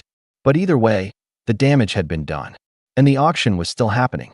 The next few days passed quietly, at least from my end. I knew from a cousin, same one who forwarded the group chat, that the family was scrambling. Rachel had apparently tried getting a loan approved on short notice and had been declined. Her husband had even called the bank pretending to be a representative of the family and was promptly shut down. My dad, according to my cousin, he'd all but locked himself in the basement, drinking and ranting about how kids these days don't know loyalty. The night before the auction, I tucked Lily into bed. She looked up at me with those gentle eyes and said, "Daddy, are Grandma and Grandpa going to be okay?" I paused, brushing her hair back gently. "I don't know," I said honestly. "But that's not your job to worry about." She nodded, then hesitated. "You're not mad at them because of me, right?" That nearly broke me. I sat on the edge of her bed, took her little hand in mine, and said, "I'm not mad because of you. I'm mad because they didn't treat you the way you deserve. And it's my job to protect you, even if it means walking away from people I used to care about." She seemed to think about that, then gave a small, solemn nod. Okay. The next morning was clear and bright, almost mockingly so. I pulled into the cul-de-sac just 10 minutes before the auction was scheduled. The street was unusually quiet for a Saturday. I saw unfamiliar cars parked along the curb, likely potential buyers, investors, maybe even a few neighbors curious to see what was happening to the once model home of the neighborhood. I parked across the street and sat in the car with the windows cracked, letting the breeze in. Lily wasn't with me. I'd arranged for a friend to take her to the museum for the morning. I didn't want her anywhere near this mess. Then I saw them, Rachel and her husband, standing on the porch with forced smiles and stiff postures. Like maybe if they looked calm enough, the situation would magically reverse. My mom was at the window, watching through the curtain. And my dad. He was sitting in a lawn chair at the edge of the driveway, arms folded, face expressionless. The auctioneer arrived with a clipboard and a manila envelope, followed by a couple of suited investors. The formality of it all struck me. For years of silent sacrifice, erased in a 10-minute transaction on the front lawn. There was a microphone. There were bidding cards. It felt unreal.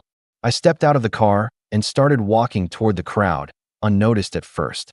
I stayed at the edge of the group, arms crossed, sunglasses on. I wasn't there to save anyone. I was there to witness it. The auction began. The opening bid was lower than I expected, probably because the house hadn't been properly maintained in years. Paint was chipping. Gutters sagged.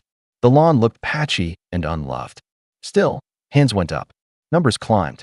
The air thickened. Rachel kept glancing at her husband, who shook his head at each new price. I could see her whispering, probably trying to convince him to push just once more. He didn't. At one point, my mom stepped out onto the porch, watching like a ghost from an upstairs window. Her hands trembled slightly as she gripped the railing. My dad didn't move at all. The bidding reached a lull. And then, someone new raised their hand. A woman in her early 50s, neatly dressed, calm demeanor. I didn't recognize her. The auctioneer acknowledged her bid, and a few others glanced her way, unsure. Another investor countered. She waited, then raised her hand again. It went back and forth a few more times, her against two bidders. And then the others stopped. She had the winning bid. The auctioneer confirmed it. Papers were signed. Hands shaken.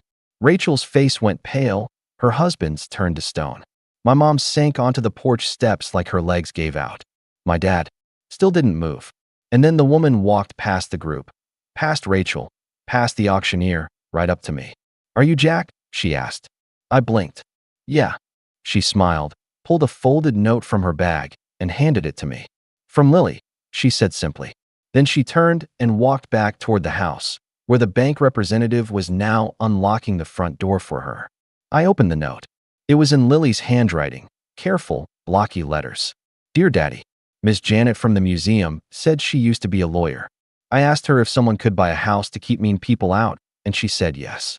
I told her about Grandpa yelling and the cousins being mean and how you paid for the house, but they didn't know. I showed her my drawing, and she said it made her cry a little. She said she'd help. Is it okay that I asked her? I just wanted to help you like you helped me. Love, Lily. I stared at the paper for a long time. My chest felt tight. My vision blurred. Because somehow, in her own innocent, gentle way, my daughter had done what I couldn't. She'd turned the tables. And that was when Rachel saw me. She stormed over, heels clacking furiously on the pavement. You, she hissed, jabbing a finger in my direction. What did you do? Who was that woman? Why is she in the house? I folded Lily's note calmly and slid it into my jacket pocket. She's the new owner, I said. And unlike you, she has a little compassion. Rachel's face contorted. You're seriously letting strangers buy Mom and Dad's house just to spite us? I raised an eyebrow. You think I did this for revenge? Her silence told me everything. But before I could finish the thought, my dad stood up from the lawn chair for the first time since the auction started. He walked toward us slowly, eyes narrowed at me. He stepped forward like a man walking through fog, each movement slow, deliberate, as though his body didn't quite believe it had to function yet. His eyes, usually sharp and piercing, looked lost now. Not confused exactly. More like hollow. My father stopped about 3 feet away from me, close enough that I could smell the old coffee on his breath. He looked between me and Rachel, then at the house, then back at me. You always thought we didn't care, he said quietly, like he was speaking to no one in particular. Thought we never appreciated anything you did. I didn't say anything. I just kept my arms folded. Rachel's face twitched, unsure of whether to insert herself into this moment or not. And you know what? He continued, still staring at me. Maybe we didn't. Rachel gasped softly beside me, but he didn't even glance at her. You were always different. You cried too easily, took things too personally, never fought back. I thought that meant you were weak. His voice cracked, just barely. Turns out, I didn't know what strength looked like. I clenched my jaw. I didn't want to cry. Not here. Not in front of him. Not after everything. You didn't just pay for the house, did you? He asked, softer now. No, I said. I paid for the groceries when Mom's card got declined. I paid for your prescription after you refused to go to the doctor. I bought the new tires on Rachel's car 2 Christmases ago. And I sent cash, anonymously, every time someone said they were struggling. He swallowed hard. Why? I gave him a long, cold look. Because I didn't want Lily to grow up learning that family only helps when it's convenient. I thought if I kept giving, maybe one day it would mean something. Maybe you'd see me. Rachel shook her head, arms crossed now, trying to reclaim control of the conversation. Okay, seriously, what is this? Some kind of emotional ambush. Are we supposed to feel guilty now? No, I said. You're not supposed to feel anything. I stopped expecting that a long time ago. From the porch, my mom stood up slowly. Her face looked like she'd aged 10 years in the past hour. She stepped down the stairs and approached us. Jack, she said quietly, I wrote you that letter because I didn't know what else to do. I know, I replied. I was embarrassed, she added. Not just about the house, but about the way we treated you. We always said we were doing our best, but deep down, I think I knew we only loved you when it was easy. When you didn't ask for anything. When you stayed quiet. My throat tightened. Lily's letter was still in my jacket pocket, and for a moment, I almost showed it to her. Almost. But I didn't. Because I'd learned something in the past few months. Closure doesn't always come from being understood. Sometimes it comes from understanding that you don't need the apology to move on. I appreciate the letter, I said. She blinked. That's all. Yeah, that's all.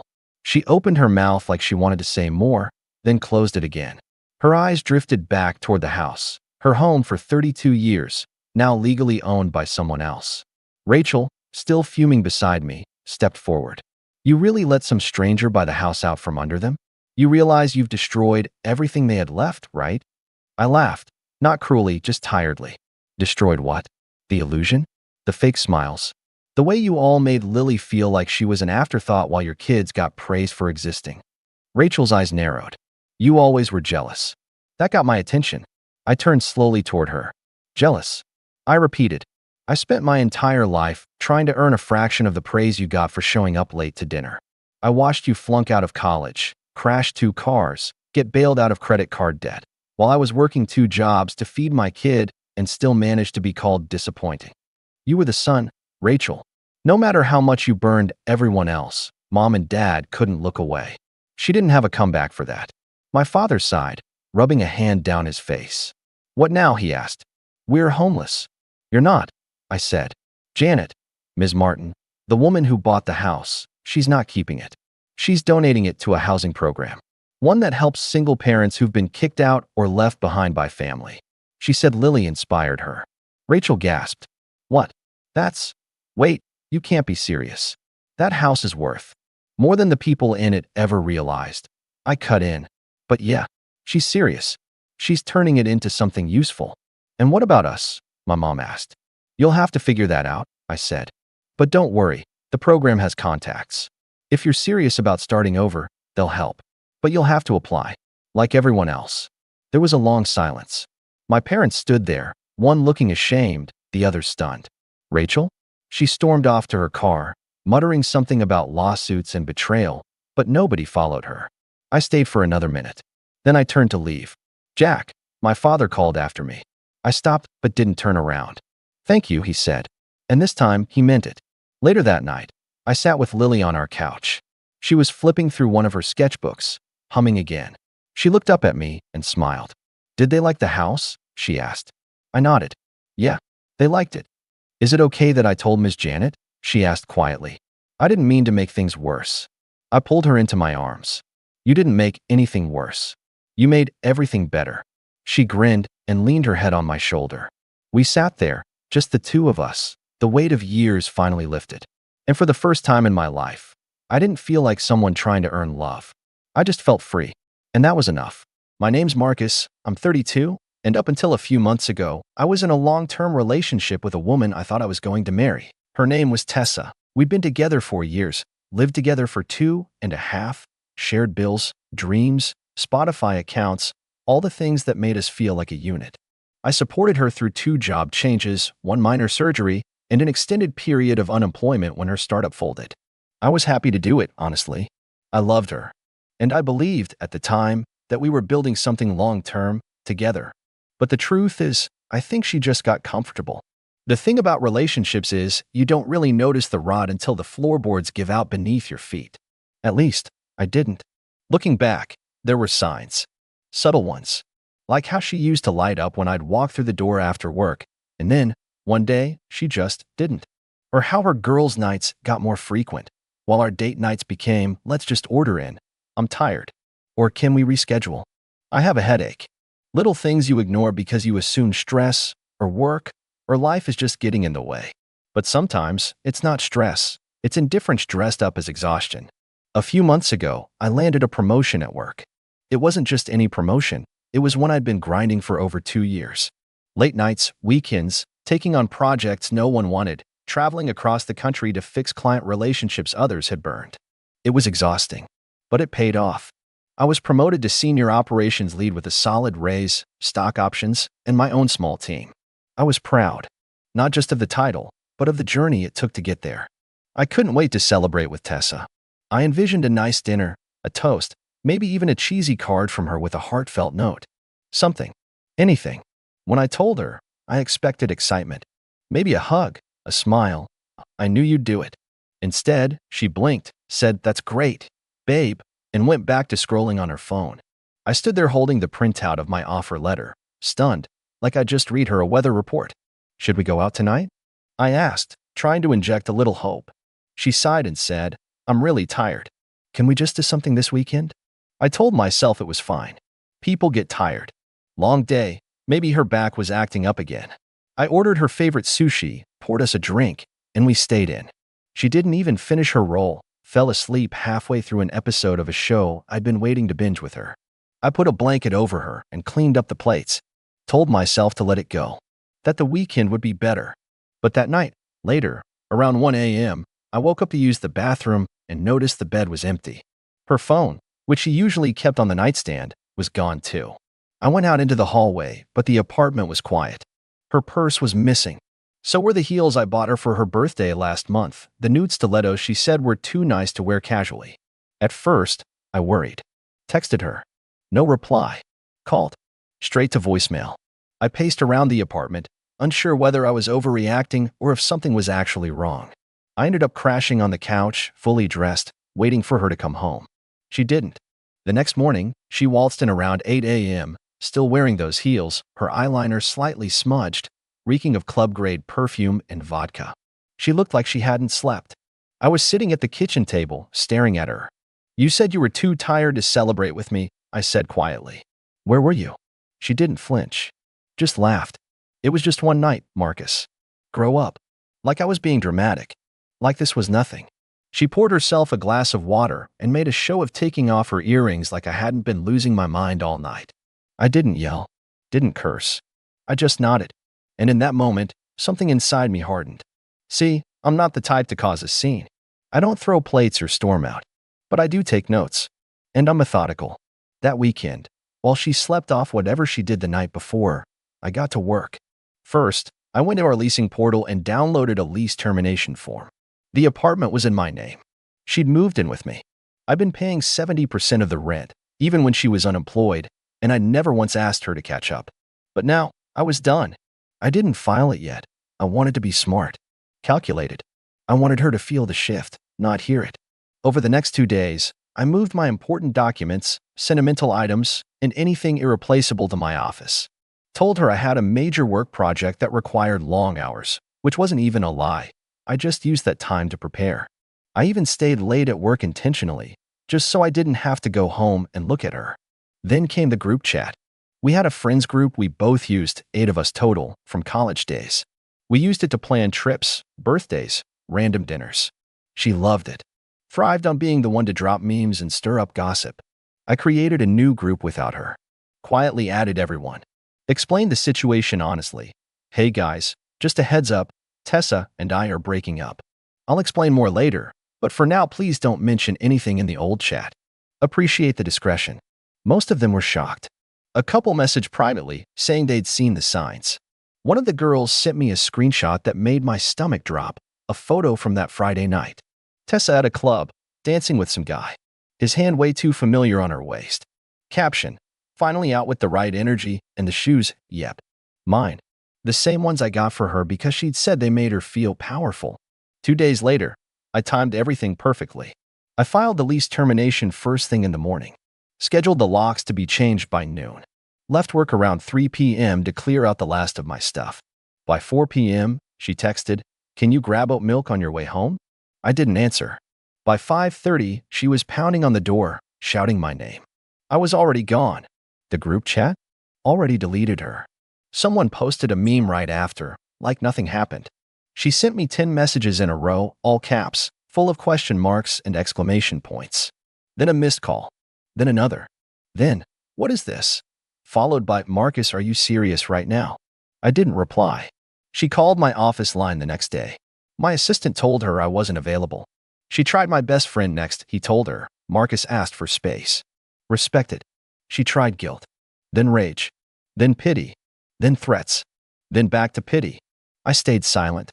But that's not where the story ends. Not even close. She still had no idea what was coming. Because while the apartment door was locked and the group chat had gone quiet, there were still strings tying her to me, subscriptions, accounts, connections she'd leaned on for convenience. Spotify, Netflix, Amazon, even the car insurance. We were both on a joint policy to save money. I gave it 2 more days. Let her stew. Let her text, call, panic. Then I went through each account one by one and surgically removed her. I started with the simple ones. Spotify? Logged her out remotely. Changed the password. Then the Netflix account. She was midway through some show, and I imagined her curling up with her drink and blanket, only to see the sign and screen blinking back at her like a cold shoulder. I smiled. It felt petty, sure, but it also felt like reclaiming inches of myself I'd been unconsciously giving up for years. Then came the Amazon account. This one was especially satisfying. I changed the password, deleted the saved addresses, and removed the card she loved using. A card, mind you, she never paid off, not once. I even found a few Prime orders she'd placed recently and canceled them. One of them was a designer candle she'd been hyping up to her friends. I replaced it with a bulk order of off-brand tissues. Just because. I handled the shared insurance accounts next. That was the real clincher. I updated the policy, removed her as a secondary driver, and got a discount. That discount felt better than the promotion. She noticed all of this, of course. The text ramped up, no longer angry, but confused. Hey, did something happen with the Netflix?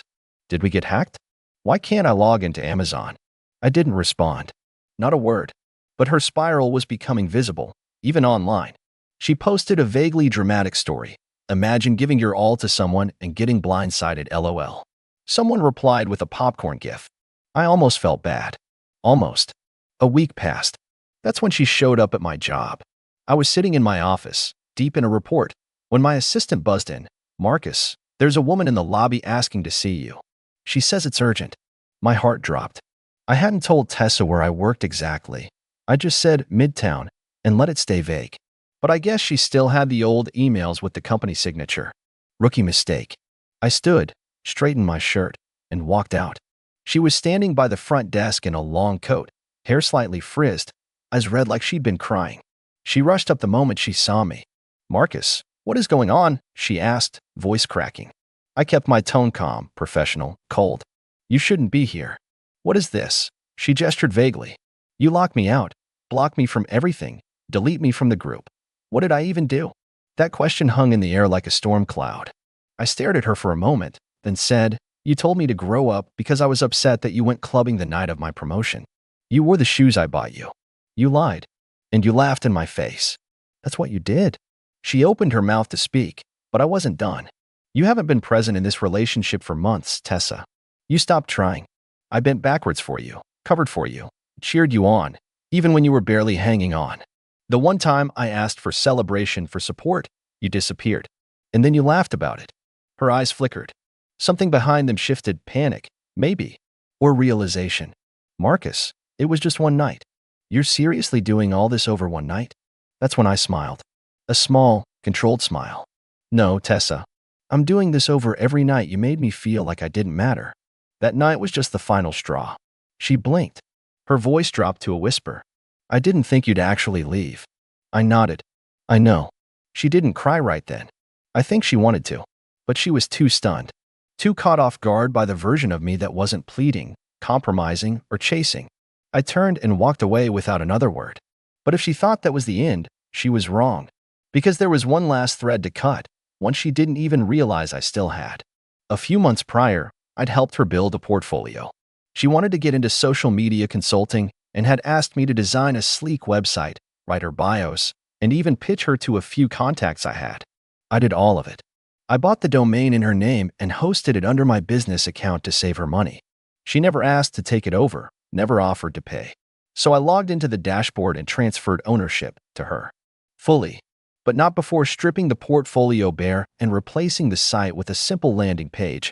This site is no longer maintained. Please contact the owner directly for updates. That same night, I got a message from a former colleague. Hey, man, Tessa just applied to consult for our team. Just wanted to double check. Didn't she ghost your promotion dinner? He followed it up with, yeah, we're probably passing. I didn't reply to him either. But I knew the message had landed. The silence was louder than anything I could have said. After that confrontation in the lobby, she didn't show up again. No more pop-in visits, no new texts. It was like she evaporated overnight. But I knew better. Tessa didn't go away, she regrouped. I'd seen it before.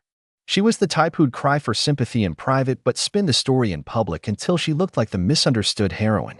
I braced for it. Sure enough, the next sign came not through her, but through mutuals. A few friends, especially the ones who'd been closer to her, started acting different, distant. A couple left the new group chat without a word. One of them, Nina, texted me a short but pointed message. I'm not taking sides, but this all seems really harsh. Just saying. I didn't respond. I'd already said my piece, and if someone needed a side to take after everything, then I didn't need them in my corner anyway. But the worst part wasn't the passive-aggressive texts or the friend group fracturing. It was the fact that she went to my parents. Now, let me explain. My relationship with my parents has always been complicated.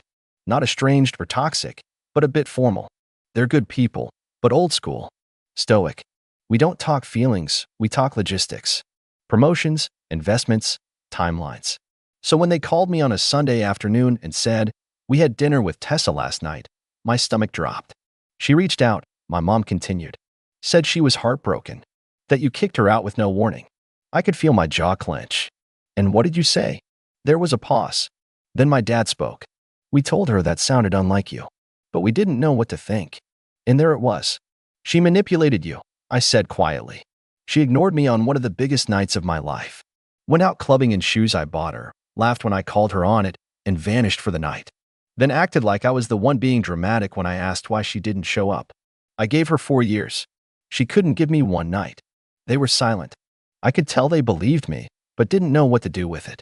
That was the worst part. The damage wasn't just her behavior, it was the way she made me explain myself to people who should have already had my back.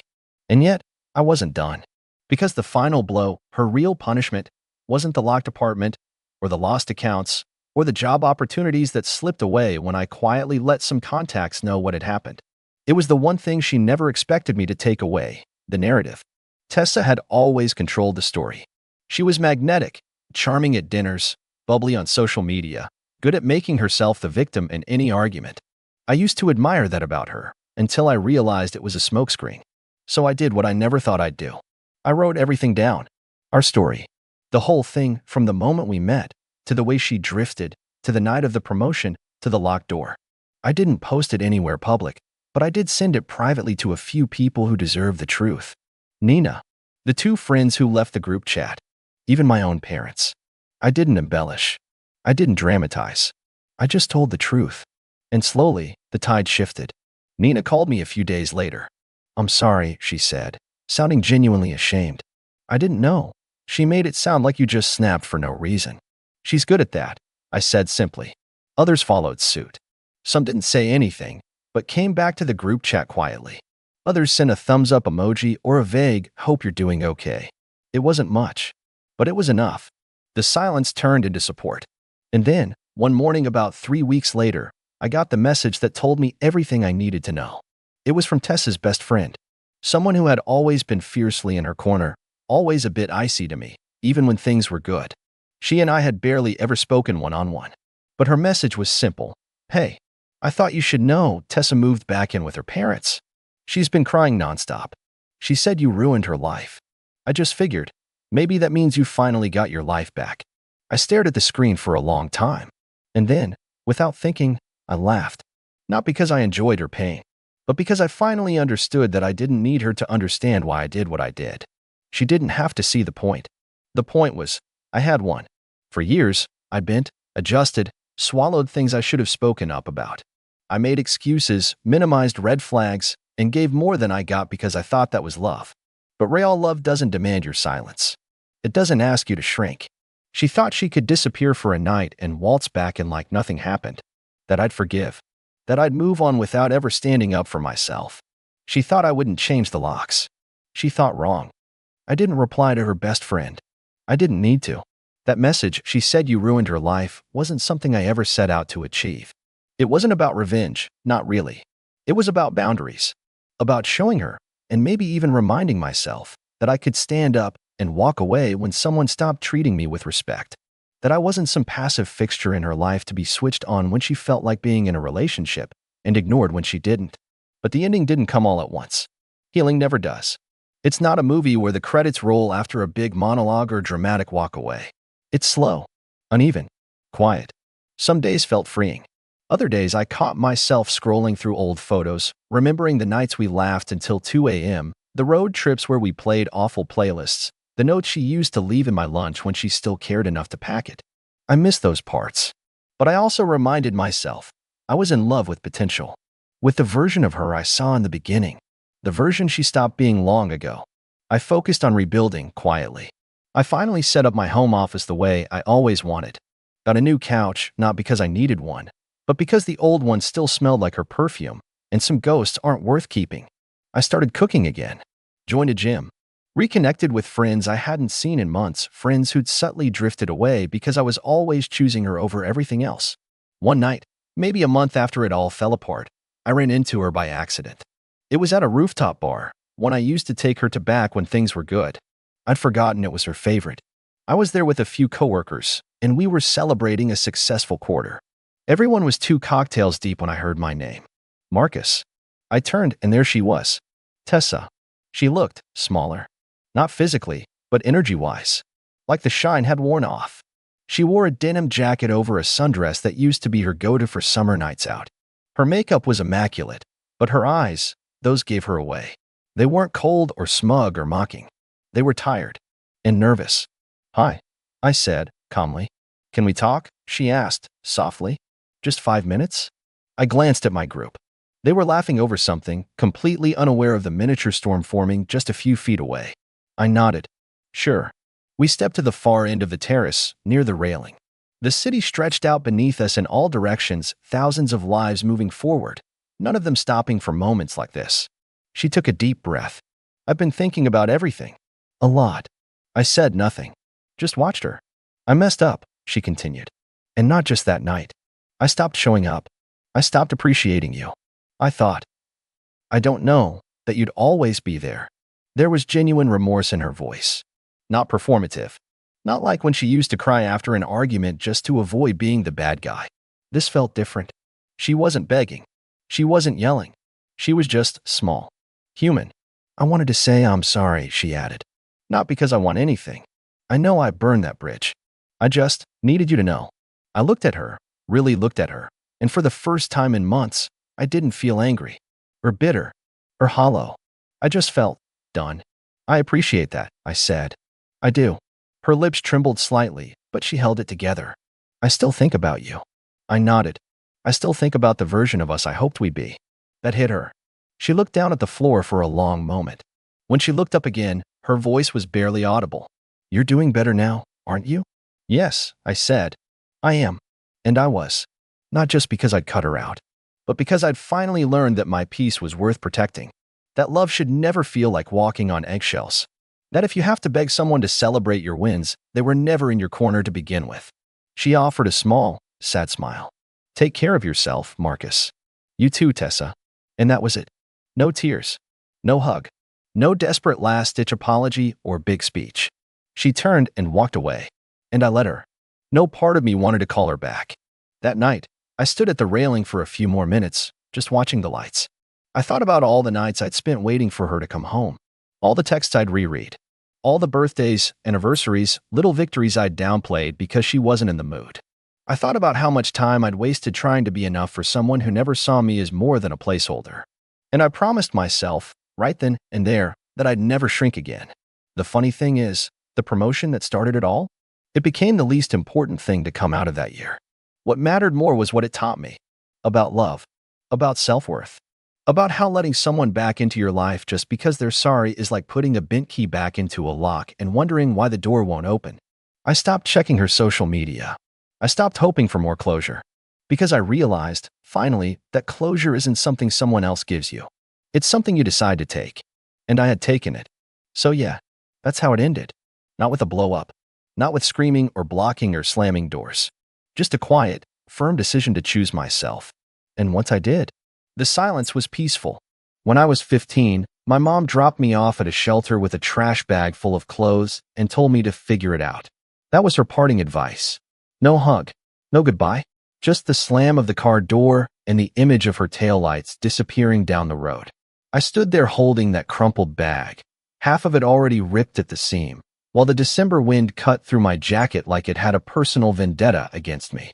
I spent that Christmas in a group home, watching other kids open donated gifts. I didn't get one. They'd run out. I remember staring at the bottom of a styrofoam cup filled with watered-down cocoa, wondering if this was what growing up meant. I haven't seen or heard from her since. Until yesterday. My name's Tyler.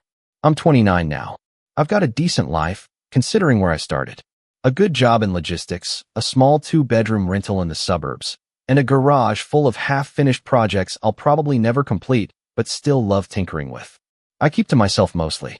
My coworkers think I'm the chill guy, but they don't know the half of it. I don't tell people about my mom. I don't talk about the shelter. It's easier that way. Yesterday afternoon, I was just getting home from work. I had my keys in one hand and a grocery bag with a frozen pizza and cat litter in the other. My cat, Rocket, was meowing from inside like I was late by 5 years. I just stepped onto the porch when I noticed him, a man, probably mid-50s, standing by the walkway like he'd been waiting. He had a nervous energy, kept shifting his weight, and when he finally looked up and made eye contact with me, he forced a smile that didn't reach his eyes. You Tyler? He asked, voice dry like he didn't use it much. Yeah, I said slowly. I didn't recognize him. He didn't explain, just reached into his coat pocket and handed me an envelope. I remember pausing, looking at it like it might explode. The handwriting on the front hit me like a sucker punch. Slanted cursive. Neat. Too neat. I hadn't seen that handwriting since I was a kid, signing permission slips for field trips I never got to go on. Who gave you this? I asked. She said you'd know, he replied. Then, like he had a bus to catch or a crime to flee from, he turned around and walked off. I didn't open the envelope right away. I just stood there for a few seconds, heart hammering, before rockets screech from inside reminded me I had responsibilities now. I went in, fed the cat, turned on the kettle, and stared at the envelope on the kitchen counter like it was radioactive. Finally, I cracked it open. Inside was a single piece of paper. No greeting. No apology. Just a sentence. You're doing well now? Could you help your mother out? That was it. No return address. No explanation. Just that one sentence in her perfect little cursive, like we'd spoken last week instead of 14 years ago. And just like that, memories I'd buried deep, shoved into some emotional crawlspace, came crawling back like they'd never left. The night she kicked me out. Her screaming about how I was too much. The way she looked at me like I was a burden she never asked for. I tried not to hate her over the years. Some part of me assumed she was dead, that maybe addiction had swallowed her whole, or that she'd just moved on and started a new life. Either way, I'd learned to live without answers. But now she wanted help. I didn't sleep much that night. I lay awake with the note on my nightstand, turning it over in my mind like a riddle I wasn't sure I wanted to solve. Part of me thought it had to be a prank. But the handwriting, there was no denying it. I knew that handwriting the way you know a childhood scar, faint, but permanent. This morning, I called out of work. First time in months. My manager was cool about it. Said I sounded off. I didn't argue. I spent the day pacing my house, wondering what help meant. Money? Shelter? A kidney? Then around noon, I made a mistake. I looked her up. I don't know what I expected. Jail records? An obituary? Instead, I found a Facebook profile. Her name was the same. The photo was recent, maybe a year old. She looked older, obviously. Weathered. Her smile was too wide. The kind of smile someone wears when they know they've got something to sell. Her about section was practically a novel, filled with pseudo-spiritual nonsense and inspirational quotes from people she definitely never read.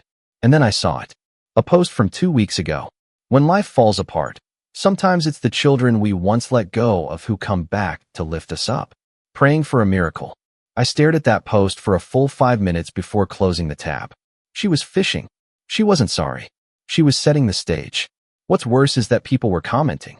Strangers. Saying things like, stay strong, mama, and your son is lucky to have a mother like you. One woman even offered to start a GoFundMe. I felt sick. She was playing the victim. No mention of the shelter. No mention of the trash bag. Just the image of a poor, struggling mother who let go of her son out of love or necessity and was now hoping for reconciliation. I didn't know what to do with the anger. It had been so long since I'd felt that 13-year-old version of myself clawing his way back up to the surface, begging to be seen. And just as I was trying to convince myself to let it go, to rip the note and toss it in the trash, my doorbell rang again. Another knock. This time, it wasn't a man. It was her. She was standing on my porch like she had every right to be there. Like this was her house. Like she hadn't abandoned me halfway through puberty and disappeared off the face of the earth. I didn't open the door right away. I just stared through the peephole, frozen. Her hair was dyed, poorly, blonde, with roots showing. Her coat looked expensive, though. Designer. And she was wearing heels. Heels. Like she was going to brunch. She rang the bell again. Tyler, I know you're in there, she called out sing-songy. Can we talk? Talk. 14 years of silence. And now she wanted to talk? I opened the door halfway. Just enough for her to see my face, but not enough to step inside. She smiled like she was meeting an old friend. There you are? Gosh, look at you. So grown up. I didn't smile back. Why are you here? Her face dropped a little. Just a flicker. Then she stepped into character again. Look, I know this is a lot, but I've been going through something, and, well, you've done so well for yourself. I thought, maybe we could reconnect. You know, family. Family. I repeated, barely keeping the edge out of my voice. Come on. Don't be like that, she said, already peering past me into the house like she was casing the place. It's been a long time, I know, but people change. Life happens. I didn't say anything. I just let the silence sit. She took it as an invitation. I'm staying nearby, she continued. Just for a bit. Maybe we could have dinner? Catch up. I can explain everything. I crossed my arms. Explain what? That you left me at a shelter without looking back. Her smile faltered again, this time for longer. Tyler, I did what I had to do. You don't know how hard things were back then. I laughed. I couldn't help it. Yeah, I do. I lived it. Her eyes narrowed for a second, just a second. And in that flicker of a moment, I saw the truth. She hadn't come here for forgiveness. She hadn't come here to reconnect. She came because she needed something. But I didn't know what yet. And I had a feeling she wasn't going to leave until she got it. So I stepped aside and said, fine, come in. Because if this was going to turn into a war, I wanted to know exactly what battlefield I was standing on. And I was done playing the quiet kid. She stepped inside like she owned the place. I remember the sound of her heels clicking on the hardwood floor, how she scanned the living room like she was appraising it. Her eyes lingered on the couch, the TV, the framed photo of Rocket on the mantel, everything except me. I closed the door behind her, slower than necessary, trying to wrap my head around the fact that this woman, my mother, was standing in my house as if she hadn't vanished off the face of the earth for over a decade. You've done well for yourself, she said, walking into the kitchen uninvited. Much better than I expected, to be honest. I always said you were the smart one. I didn't respond. I just watched her open my fridge like it was hers. She helped herself to a bottle of water, cracked it open, took a long sip, and finally turned to face me. So, she said, leaning against the counter. Are you seeing anyone? Married. I raised an eyebrow. Is that really why you're here? She gave me this little shrug, like don't be so dramatic, and smiled again. Can't a mother be curious about her only son? That word, mother, felt like a splinter under my skin. I wanted to scream. I wanted to ask her where the hell she'd been on my graduation day, when I moved into my first apartment, when I got promoted. I wanted to show her the scar on my arm from that one night in the shelter when a kid smashed a broken chair leg into my bicep because I got the last carton of milk. I wanted to ask her if she ever thought about me during any of those years. But I didn't. Not yet. Instead, I asked why now. She blinked. Why what? Why are you reaching out now? After 14 years of silence. There was a flicker of something in her eyes. Guilt? Hesitation? But it vanished just as quickly. She sighed and set the bottle down on the counter like she was getting ready to perform. Look, she began. Things haven't been easy for me either. I made mistakes. I trusted the wrong people. Got into a bad situation. I never meant to hurt you, Tyler. I was overwhelmed. I was broke. You were difficult. Always asking questions. Always needing things I couldn't give. I stared at her. I was 15. She flinched, barely. You were supposed to be the one who gave, not the one who walked away. Her smile vanished completely now. Do you think it was easy for me? Raising you alone after your father bailed? Do you know what I gave up to keep us afloat? My jaw tightened. I know what you gave up. Me. There it was. That flash of anger behind her eyes. She didn't like being called out. She never had. Don't guilt me, she said sharply. You don't know the whole story. No, I said. Then tell me. Tell me why you never wrote. Never called. Never asked if I was alive. She walked past me into the living room and sat on the couch, crossing her legs like she lived here. I figured you were better off. You're independent. Resourceful.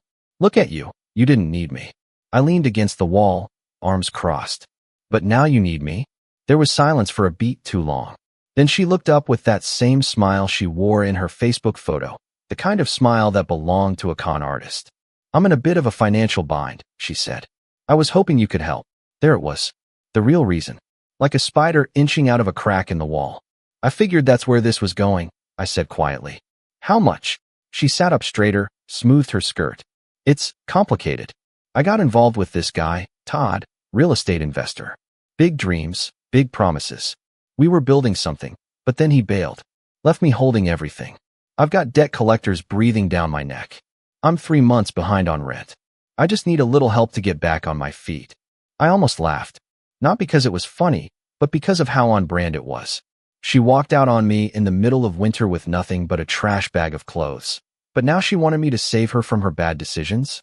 Tyler, she said, voice softening. You're doing well now. You have a house, a job. You're not struggling like I am. I shook my head slowly. No, I struggled. You just weren't there to see it. She frowned like I'd just spoken a foreign language.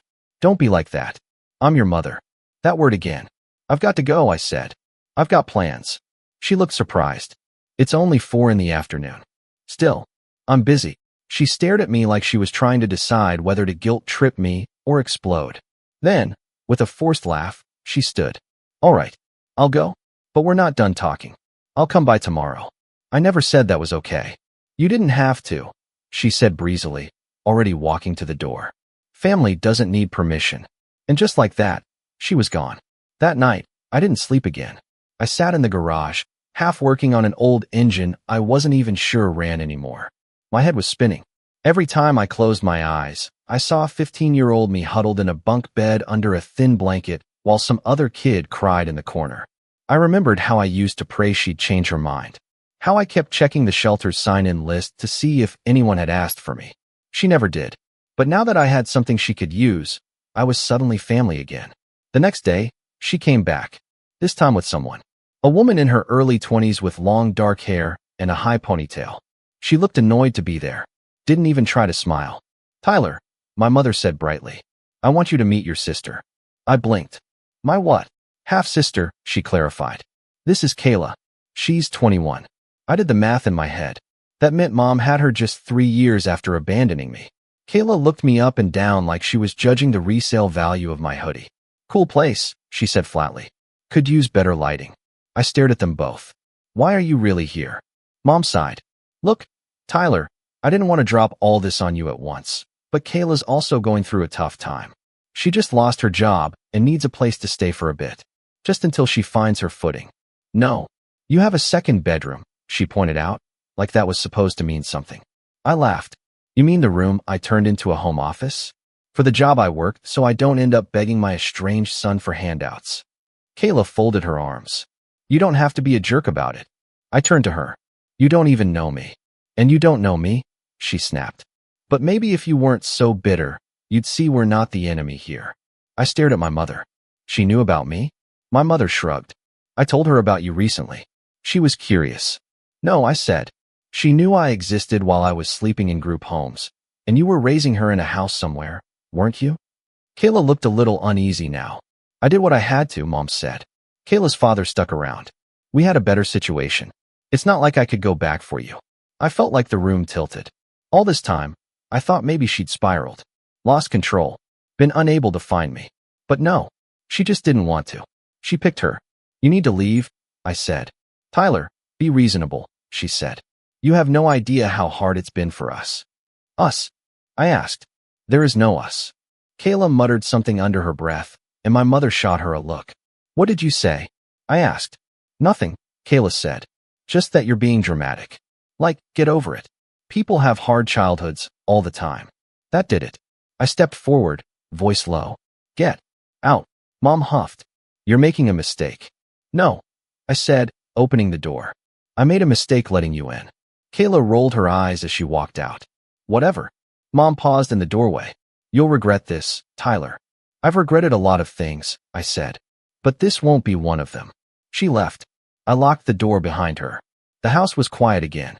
Rocket came out from wherever he'd been hiding and rubbed against my leg like he knew I needed it. That night, I got a phone call from a number I didn't recognize. I let it go to voicemail. Then I listened to the message. It was my mother, and what she said made my blood run cold.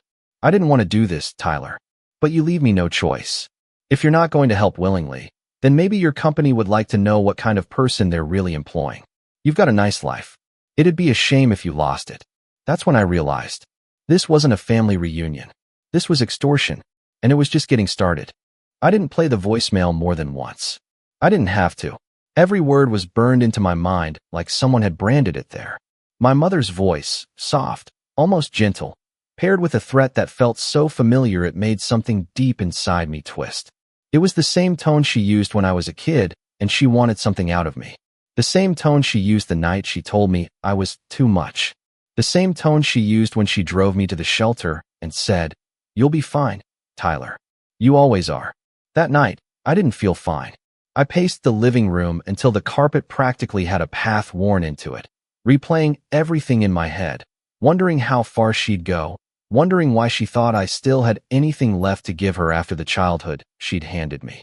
If she was willing to show up at my house uninvited, bring her surprise daughter like a prop, and then escalate straight to threats, what came next? The answer came the following morning.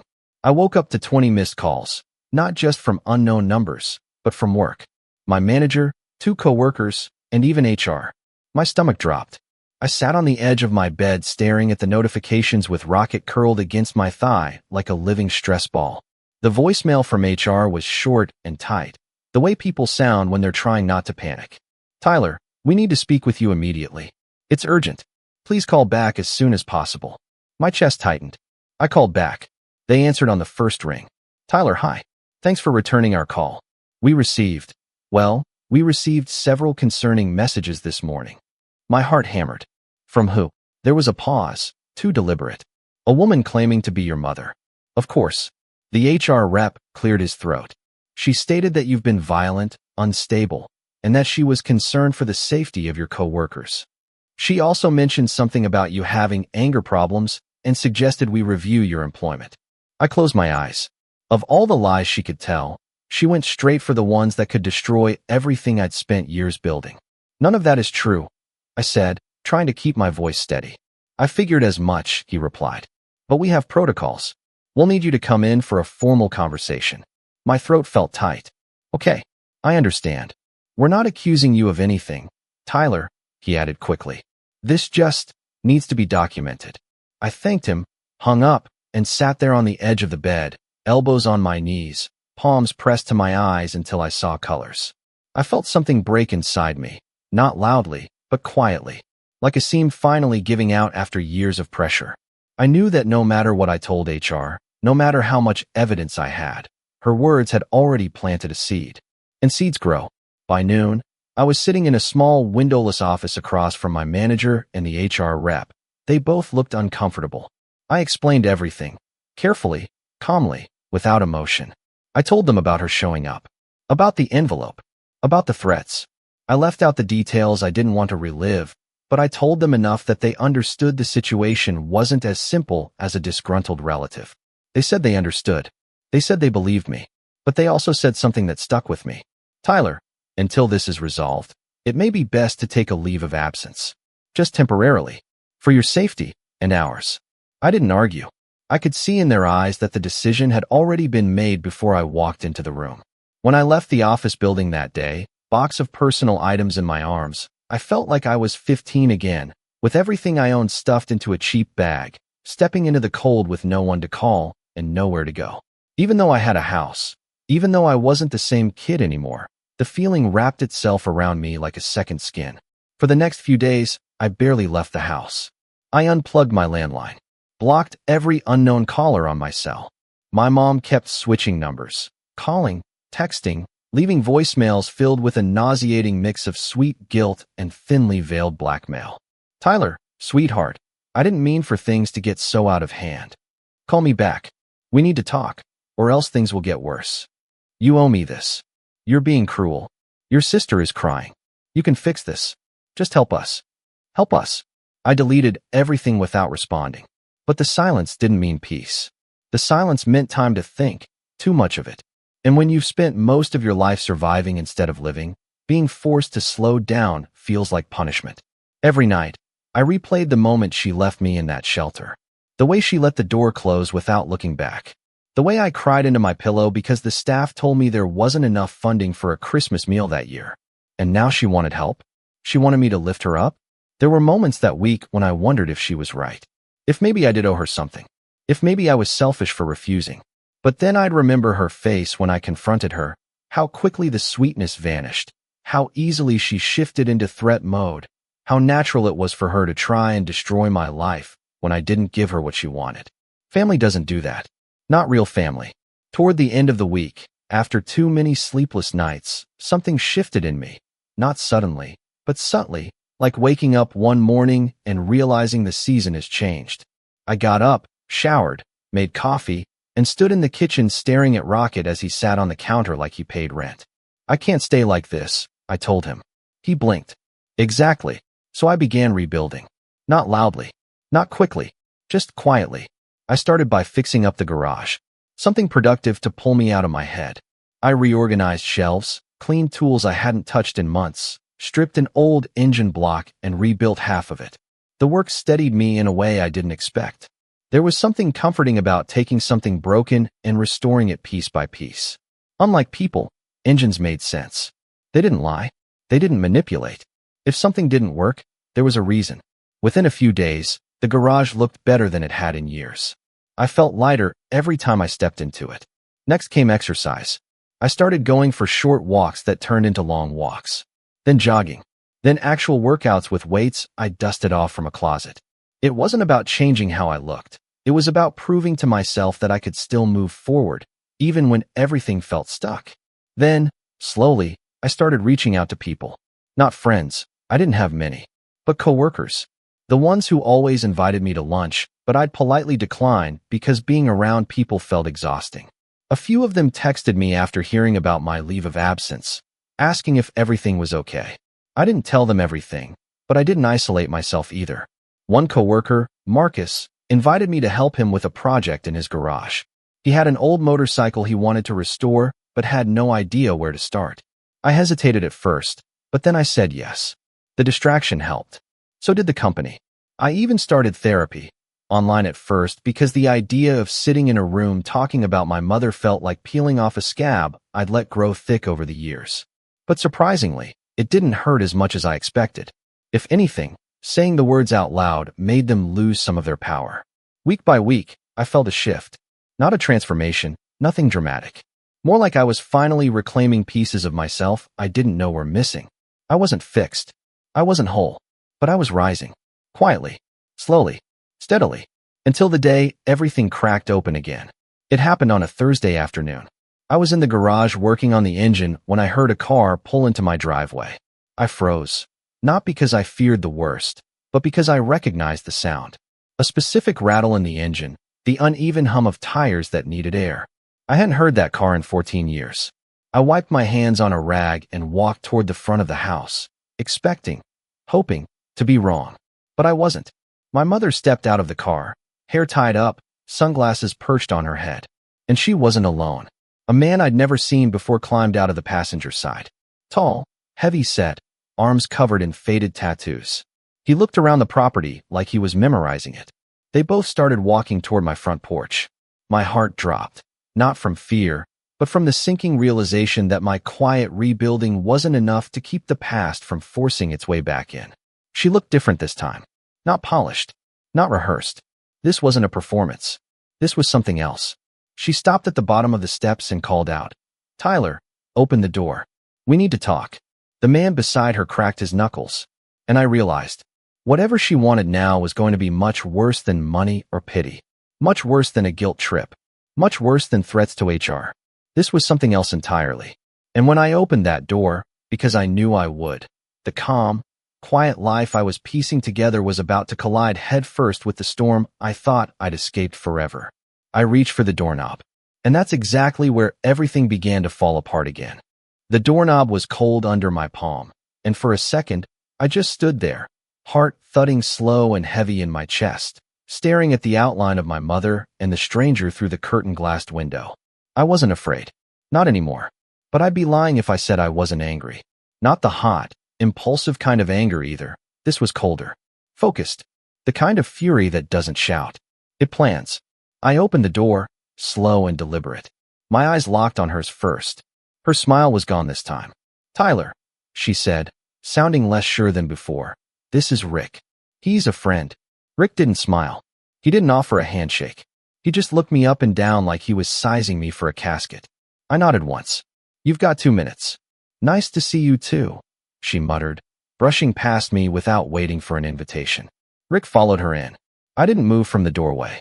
I wanted them to feel like guests, unwanted guests, every second they were in my space. She looked around like she was seeing the house for the first time. "You've done well for yourself," she said again, but this time it sounded forced. Like a line she'd practiced and didn't believe. "I told you last time," I said flatly. "You're not welcome here." "I wouldn't be here if it wasn't serious," she said, perching on the edge of the couch. And I wouldn't have brought Rick unless it was important. Rick crossed his arms and leaned against the wall, saying nothing. I glanced at him. Is he your muscle now? My mother didn't flinch. No. He's the partner. In business. We've been trying to get a new venture off the ground. Oh, there it was. Another pitch. Another scheme. This wasn't about family. It never was. I walked into the kitchen and grabbed a bottle of water just to give my hands something to do. So, what's the scam this time? Her face hardened. It's not a scam. It's a startup. We've got a line on a commercial property downtown. Prime location. Needs a little work, but once we get it flipped and leased, it'll pay off big. I leaned against the counter. Let me guess. You want me to invest? Rick finally spoke. His voice was deep and flat, like gravel being ground under a tire. Not want. Need. I raised an eyebrow. I'm not a bank. No, my mom said quickly, you're not. But your family. And this is a once-in-a-lifetime opportunity. You left me at a shelter. She rolled her eyes, and it made something deep in me snap. Like she was tired of hearing about that. Like I was the problem for not letting it go. Rick stepped forward. You've got savings. A house. A job. Well, had a job.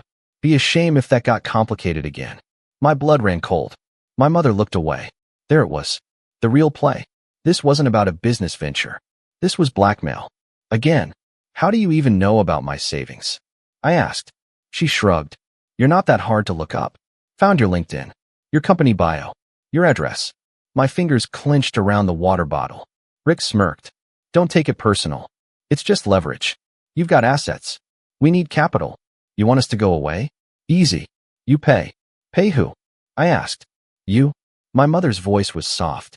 10,000. That's it. Then we're gone. Or? I asked. Rick grinned like he'd been waiting for me to say that. Or things get messy. And right then, something in me crystallized. This was no longer about surviving her games. This was about ending them. I set the bottle down and nodded slowly. All right. Rick blinked. All right. I gave him a calm smile. I'll give you the 10 grand. But I want something in return. My mom looked suspicious. What kind of something? Sign a contract, I said, stating you'll cut all contact with me permanently. That you forfeit any claims to my assets, my estate, everything. You'll leave me alone forever. If you break it, I sue. Rick scoffed. You think we're stupid? I think you're greedy, I replied. And desperate. There was a beat of silence. I'll draft something, she said. Tonight. No need, I replied. I already have something. Because I had been preparing for this. That voicemail from her, threatening to contact my employer? I hadn't just deleted it. I'd archived it. I'd transcribed it. I'd had it reviewed by a lawyer I knew from Marcus' garage project. Turns out verbal threats tied to blackmail and false accusations are not a good look, especially when documented. And that leave of absence from work? It wasn't permanent. After HR spoke to legal, and I showed them the voicemail and evidence, they apologized. Profusely. I wasn't being let go. I was being protected. They even offered legal support if it escalated. In the week I'd spent rebuilding my routine, I'd also been building something else. A case. I already had the groundwork. I just needed the right moment to finish it. And that moment was now. I've got a lawyer, I told them. He'll have the contract sent over by tomorrow. If you sign it and disappear, I wire the money. If you don't, I leaned in slightly. Then I'll make sure your employer hears about Rick's criminal record. Oh, and Kayla? She doesn't seem like the type who'd enjoy a wellness check from CPS, given what she posted on Facebook last week about watching her friend's baby for cash. My mother's face turned a shade paler. You wouldn't. I already have. I lied. I hadn't. Not yet. But I would. I saw it in her eyes, the first crack in her confidence. And that was all I needed. You tried to ruin my life, I said. Twice. But now? Now I get to decide what happens next. Rick started to say something, but my glare cut him off. You've got 24 hours, I said. Then I go public. Emails. Voicemails. Everything. I know people. Good people. Your schemes won't survive it. They left. Slowly. Quietly. No parting shots this time. My mother didn't even look back. And the second they were gone, I went straight to my laptop. I opened the folder titled Insurance. It was time to finish setting the trap. Because this wasn't about money anymore. This was about making sure she never came back. And I had just the plan to make sure of it. Rick and my mother never signed the contract. I didn't expect them to. They were grifters, seasoned manipulators, not business people. They played with guilt, power, and secrets. Contracts and paper trails weren't part of their game. So when the 24-hour window passed with no word, no signature, and no wire instructions requested, I wasn't surprised. I was ready, because I hadn't just threatened to go public. I had already started. The first domino fell the next morning. A burner email account, complete with a fake name, masked IP, and encrypted metadata, sent a digital package to every business my mother had posted about on social media. Every investor she tagged. Every Facebook friend who'd commented, "So proud of you, Mama." Her landlord. The commercial real estate page she'd been spamming with fake listings. A carefully worded message, polite but firm, attached to the PDF. You are being contacted regarding a pattern of fraudulent financial behavior associated with Mother's full name and her partner, Rick's full name. Attached is a dossier of evidence including voicemail recordings, transcribed blackmail attempts, Facebook posts soliciting unlicensed investments, a fabricated business license registration flagged as invalid by the local clerk's office, an incident report involving her estranged son and workplace harassment. I didn't sign it. I didn't have to.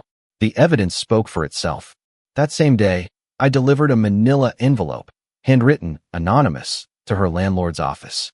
Inside, hard copies of the same documents, plus photos of the vehicle she'd been using, illegally parked in a private commercial lot with a falsified business decal in the window.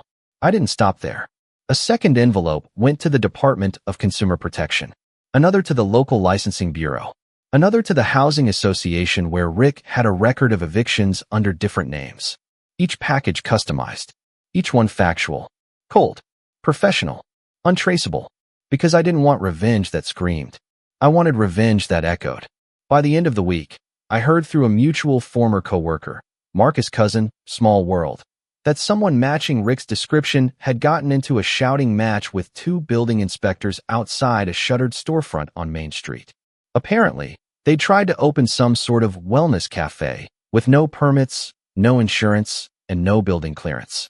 The lease was fake. The down payment was forged. The signage was stolen from an old salon. Within 3 days, their business venture had unraveled like wet paper in the rain. But that wasn't even the satisfying part. The satisfying part came later when I got a letter from the state attorney's office. It was official, formal. They were investigating my mother and Rick for multiple counts of attempted wire fraud, falsification of legal documents, impersonation of a financial officer, and harassment involving coercive threats. Turns out, one of the investors she tried to scam was an undercover financial crimes officer, targeting small-time hustlers running real estate cons in the suburbs. They'd been following leads, unsure where the core of the web was, until my dossier dropped right in their laps. I never had to testify. They never made it that far. Rick was arrested 2 weeks later for an unrelated charge, assault. While in custody, his phone and laptop were confiscated. Contained within, more messages, more voice recordings, details of deals and threats that mirrored what they'd done to me. My mother, slippery as ever, tried to deny everything. But in the world of email chains and call logs, denial only gets you so far. Eventually, she accepted a deal, restitution to the victims in exchange for avoiding jail time. But the restitution required assets, bank accounts, co-signers. She had none. The state garnished what little she had left. Her car was repossessed. Her name was added to an investor fraud watch list that effectively blacklisted her from opening another business account. And Kayla, the half-sister who once rolled her eyes at me in my own living room? Well, she tried to pick up the pieces. But after a viral Facebook post, a very familiar story told from the perspective of an abandoned son started circulating in local groups. Sympathy for her mother dried up. Fast. Kayla reached out to me once more. A message on LinkedIn. I didn't know everything. I'm sorry. She lied to me too. If you ever want to talk. I left it unread. Because by then, I was no longer interested in reuniting with the people who left me behind. I was building something better. My company offered me a full return to work, with a quiet apology and a subtle promotion to a more independent role. They handled the legal side with poise, even offering to pay for part of the lawyer I'd retained for the HR protection. I didn't ask for it. They insisted. And Marcus? He and I became real friends. Garage projects turned into weekend hangouts. I even helped him fix up a vintage '84 Jeep that now sits proudly in his driveway, clean and loud as hell. Therapy got easier. I found words for things I used to bury. I even started dating again. Nothing serious yet, but enough to remind myself that some people enter your life not to break it, but to hold it with care. Rocket, my cat, stayed indifferent through all of it, though I swear he started sleeping closer to me at night, like he understood that something heavy had been lifted. I never got another letter. No knock at the door. No stranger with another envelope. Just peace. Unremarkable, everyday, beautiful peace. And as for the trash bag, I still have it, tucked into the back of my closet. The seams are torn. The plastic is brittle. But it's a reminder, not of where I came from, but of everything I refused to become. And that is the last thing I'll ever carry from her. I never expected things to get as bad as they did, but looking back, I should have known. I'm Natalie, 28 years old, and I've always had a complicated relationship with my family. Mostly, I've just stayed quiet, tried to keep the peace, and swallowed my frustration. But sometimes, silence is the worst option. I guess it all started with my sister, Jessica. We're 2 years apart, but we've never really clicked. From the moment we were old enough to understand competition, Jessica always seemed to be the golden child. I won't say it was outright favoritism, but it was favoritism. Our parents always showered her with praise, while I just got the "you're doing fine" treatment. It wasn't that they didn't care about me, but they just loved Jessica more. She was always the smart one, the talented one, the one who could do no wrong. I could never figure out why that was. We both grew up in the same house, got the same education, and had the same opportunities. But somehow, everything she did was amazing, and everything I did was, well, just okay. It didn't help that Jessica had this way of making herself look even better. She'd twist things to make it seem like I wasn't pulling my weight. Whenever I did something impressive, it wasn't acknowledged. But if Jessica did something even remotely good, it was like the heavens opened up. I was the one left in the shadows, forced to be okay with it because that's just the way it was. It got to the point where I stopped trying to impress them. Why bother? No matter what I did, it was never enough. So I retreated. I focused on my own projects, kept my head down, and tried to build a life for myself outside of the family's drama. That was until I got involved with the family business. It was a small company my parents started when I was a kid, a local marketing agency. I never really paid much attention to it growing up. But as I got older, I saw an opportunity to help out. I had experience in digital marketing and branding, and I figured it would be a good way to spend more time with the family, get some extra income, and maybe, just maybe, get some recognition for my skills. At first, things were going well. I was contributing ideas, building strategies, making things happen. My parents were still all over Jessica for some reason, but they did begin to show some appreciation for what I was bringing to the table. Slowly, the business began to grow, and I started to feel like I was finally making a difference. But Jessica wasn't about to let that happen. She had always been the one to insert herself at the center of attention, but now it was worse. I started noticing that whenever I brought up a new idea, she'd suddenly show up to offer her input. Then, mysteriously, my ideas started showing up under her name. At first, I brushed it off, thinking it was just a coincidence. But as time went on, it became painfully clear Jessica was taking credit for everything I did. It wasn't even subtle anymore. She'd repeat my ideas in front of our parents, acting like they were her own, and they would praise her endlessly. Meanwhile, I was left in the background, with them continuing to act like I was somehow lucky to even have a seat at the table. One day, after a particularly frustrating meeting where Jessica had claimed one of my marketing strategies as her own, I finally snapped. I confronted her in private. "Jessica, what is going on?" I asked, voice shaking with a mix of anger and exhaustion. "You've been taking credit for everything I've done at the business." She just shrugged like it was nothing. "Come on, Nat, you know I'm the one who knows how to make things work. You've never really been the business type." That was the moment I realized just how deep the favoritism ran. My own sister, the one who was supposed to have my back, was turning the screws just to get ahead. And it wasn't just her. My parents were right there with her, supporting her, encouraging her. Every effort I made, every project I worked on, they all went unnoticed. Jessica got all the praise, and I was just left to watch. And you know what? I'd had enough. I stopped helping with the business entirely. I didn't bring new ideas, didn't step in when there was a problem. I just walked away. At first, my parents didn't even notice. But slowly, the cracks began to show. The business started to decline. Clients weren't impressed with the work anymore. Leads dried up. And the worst part? Jessica had no idea what to do. She had always relied on me to do the actual work, but now that I wasn't there to clean up her mess, everything started to unravel. I sat back, watched it all fall apart, and didn't say a word. Then, about a month later, I got a text from my mom. It was short, blunt, and completely lacking in any sense of apology or understanding. The mortgage is due. We need you to help. No, hi, how are you? Or, I'm sorry for how we've treated you. Just that. It was as if I was still the unpaid helper they had always taken for granted. I could feel the anger rising in me. My fingers hovered over my phone screen, and for a moment, I just stared at the message, thinking about how far they'd pushed me. How many years I'd spent doing everything they wanted, never once asking for anything in return. And now, they had the nerve to text me as if I owed them something? I didn't respond immediately. I thought about it. Maybe I'd give them a taste of what it felt like to be ignored. Maybe I'd make them work for it, just like they had made me work for their love and attention for all these years. After a few minutes, I simply typed, "Figure it out yourselves." Then, I hit send. I knew that text would get under their skin, but what I didn't expect was how far they'd go to try and manipulate me back into their lives. A few hours later, my phone rang. It was Jessica. I wasn't about to answer, but then I saw my mom calling right after her. Sighing, I picked up the phone.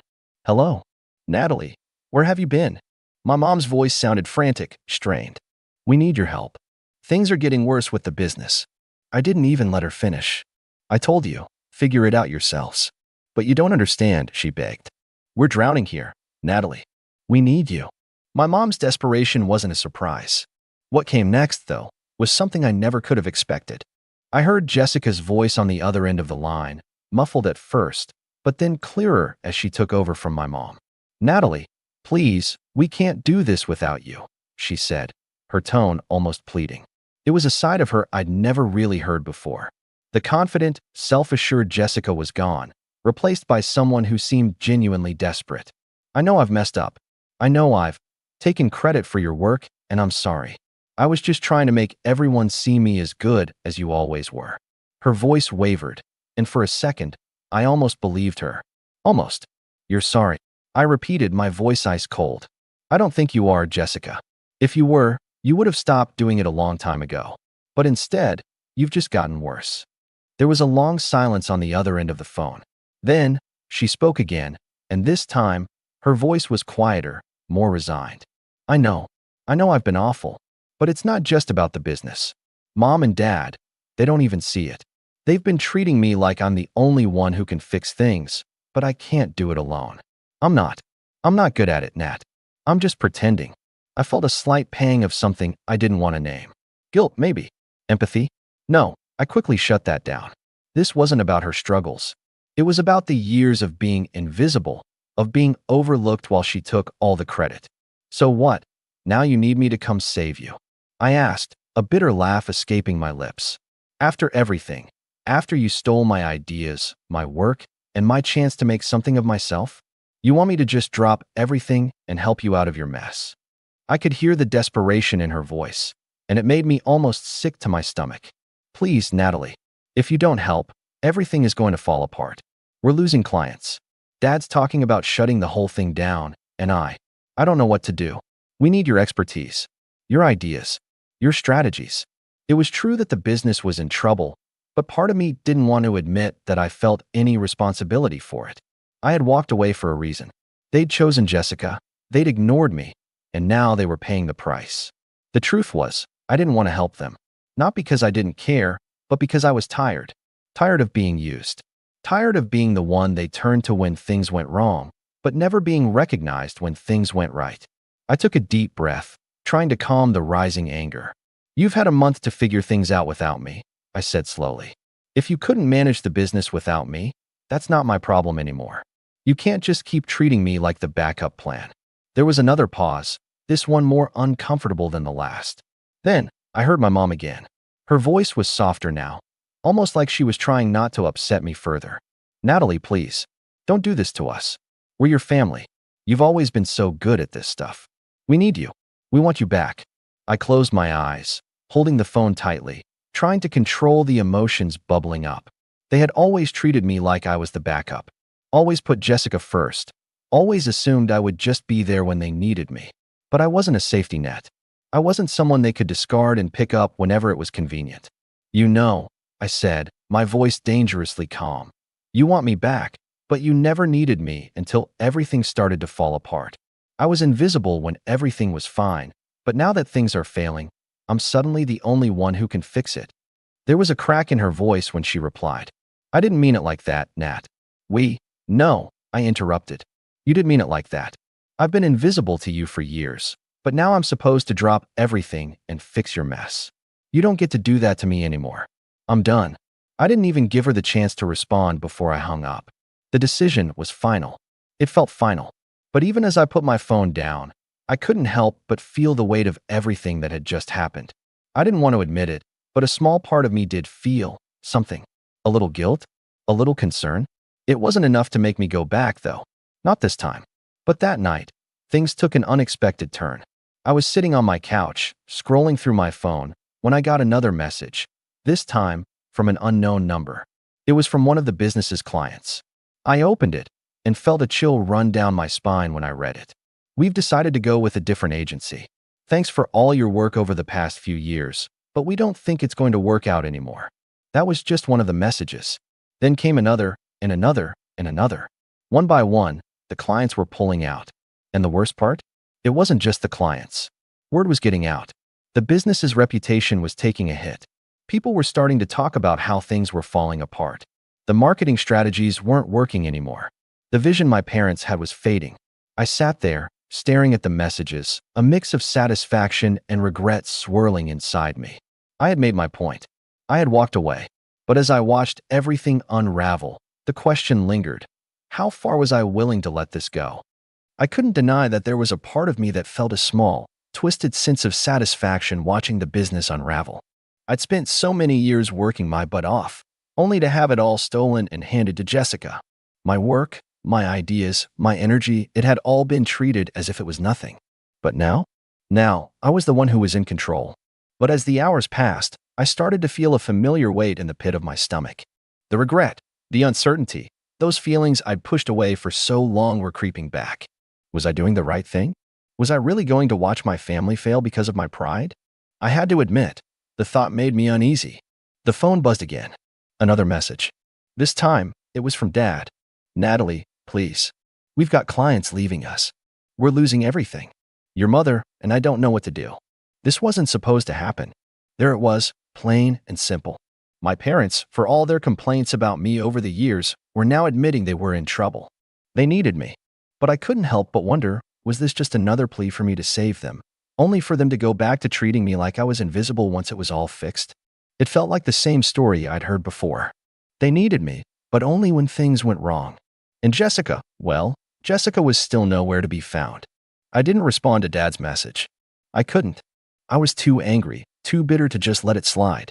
But there was a small voice inside my head telling me to reconsider, to at least hear them out. They were family, after all, right? I spent the next few days in a haze, trying to focus on work and pushing all thoughts of the family business out of my mind. But they kept coming back. They always did. On the fourth day after I'd cut them off, my phone rang again. This time, it was Jessica. I thought about ignoring the call. I really did. But curiosity got the better of me. I picked up. Natalie, please, she said, her voice trembling. I can't do this without you. You've always been the one who made things work. You always knew how to fix things. I was stupid. I was selfish.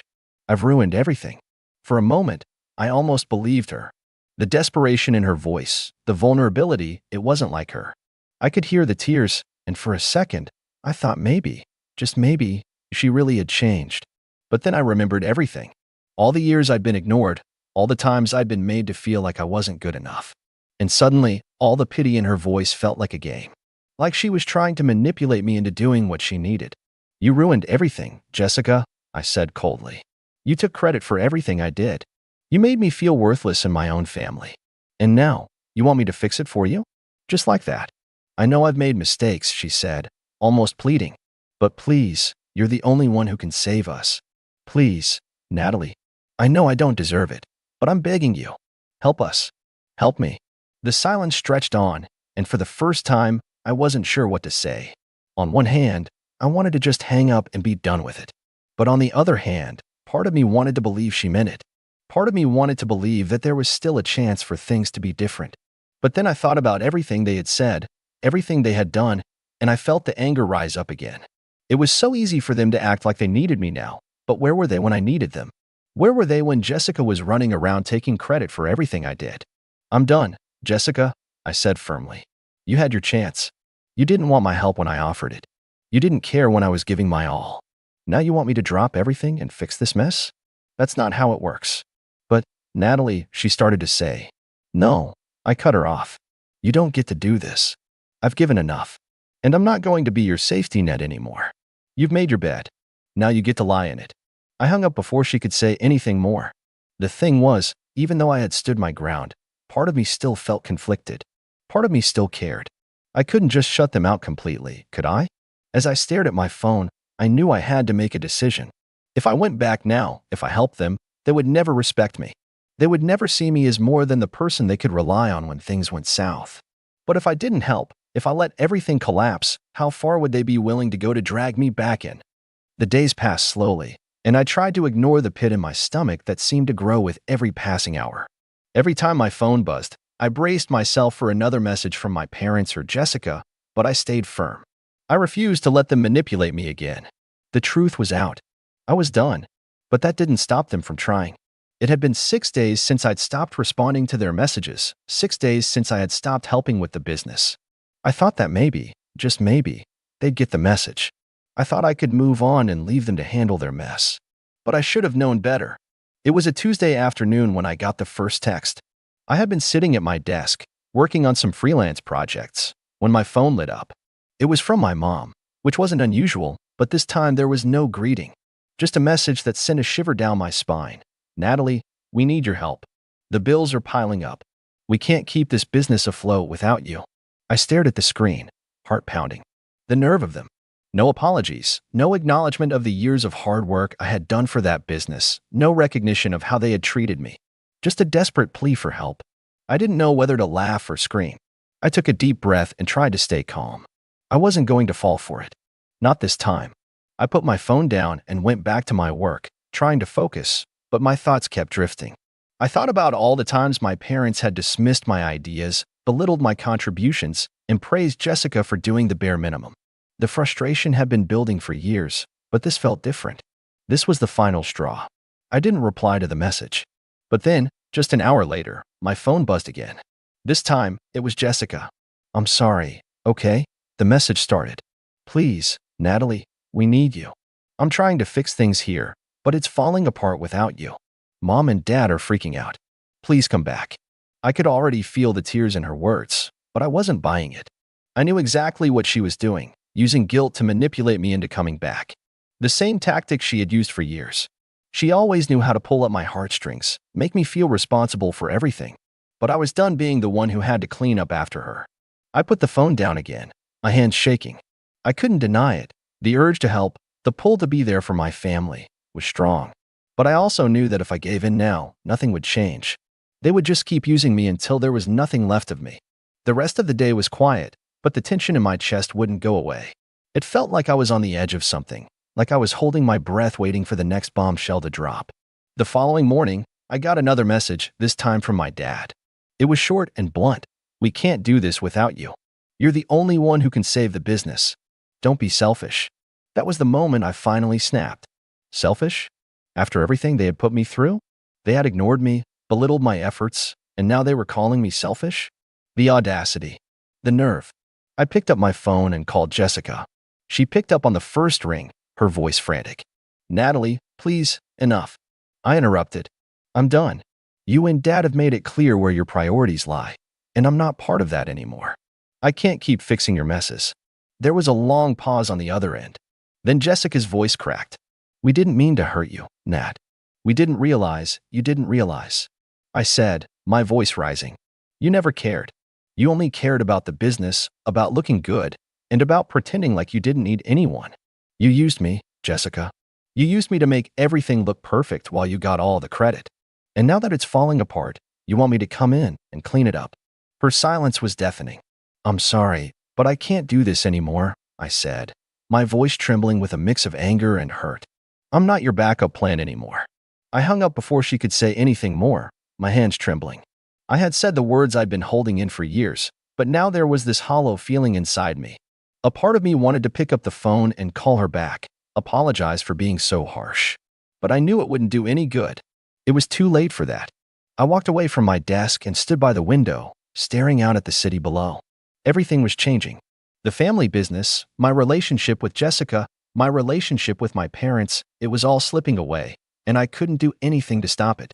A few hours later, my phone buzzed again, but this time it was a voicemail from my mom. Please, Natalie, you don't understand. We're going to lose everything if you don't help us. We don't know what to do. The bills are overdue, and we're about to lose the house. Your father is a wreck. He's been lying to us about the money, and I don't know how to fix this. We need you. Please come back. The desperation in her voice sent a pang through my chest, but I couldn't ignore what I had learned. I couldn't keep pretending that everything was fine, that I was okay with being the one who always picked up the pieces. I listened to the voicemail again, then again, then again. My mother's voice was full of fear and panic, but I wasn't sure what to feel anymore. Was this just another manipulation? Or was it real? I didn't reply. Eventually, the inevitable happened. Without my help, the business started falling apart. Clients pulled away, unpaid bills piled up, and the staff began leaving one by one. It wasn't long before the creditors came knocking, and my parents, desperate and overwhelmed, had to shut it all down. The business I had helped build, the one they had taken for granted, was gone. I kept my distance, watching from afar as everything crumbled. Jessica reached out one last time, but by then, I had no more energy to give. The damage had been done. So, what now? My parents have lost everything, and Jessica, well, she's still trying to piece things together, but I don't think she really understands why I couldn't help anymore. Maybe I was too harsh, or maybe I did the right thing by standing my ground. What do you guys think? Was I too quick to walk away, or did I do the right thing by letting them face the consequences of their actions? Would love to hear your thoughts. If you had told me a year ago that I'd be writing this post, I probably would have laughed. I used to think stories like this only happened to people with chaotic families or reality TV levels of dysfunction. But I guess when money, pride, and jealousy all end up at the same dinner table, it's only a matter of time before someone flips the whole thing over.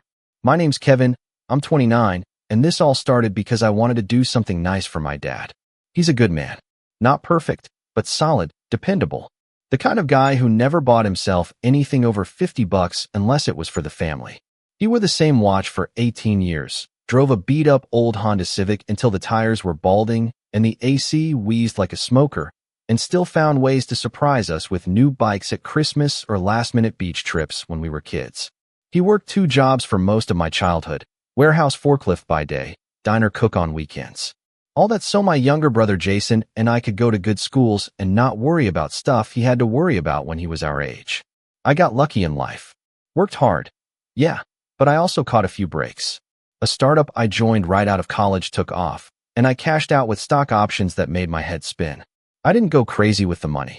No sports cars or watches or celebrity nonsense.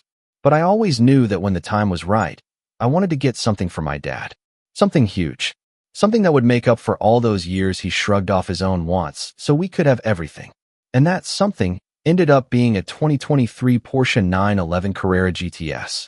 Midnight blue, tan leather interior, manual transmission because the man insists real cars have sticks. This wasn't just a luxury car, it was his dream car. I'd heard him mention it once in passing, years ago, when one drove by us at a red light. That's the one, he said under his breath, like a kid whispering about a toy he knew he'd never get. I never forgot. So I bought it. Paid cash. No loan, no lease. Had it delivered right to his driveway on his birthday with a giant red bow on top, like something out of a commercial. His reaction? I wish I could bottle that moment and keep it forever. He just stood there, eyes wide, hand over his mouth like he couldn't breathe. Then he looked at me, blinking back tears, and said, "You shouldn't have." But I did, because he deserved it. We spent that whole day going for a drive down the coast. I let him take the wheel the entire time. The man was giddy, like, laughing randomly as we rounded corners, pointing out every feature on the console, even praising the way the car smelled. He looked 20 years younger in that driver's seat. Now, Here's where I have to explain a bit about my brother, Jason. He's 26, and if I had to sum him up in one word, it would be frustrated. He's not a bad person, per se, but he's got this chip on his shoulder the size of a truck. He's the kind of guy who'll get mad if someone else orders the same drink as him, like they're trying to copy him. Always sees himself as the underdog, the overlooked one, even though we were raised the same way, in the same house, by the same parents.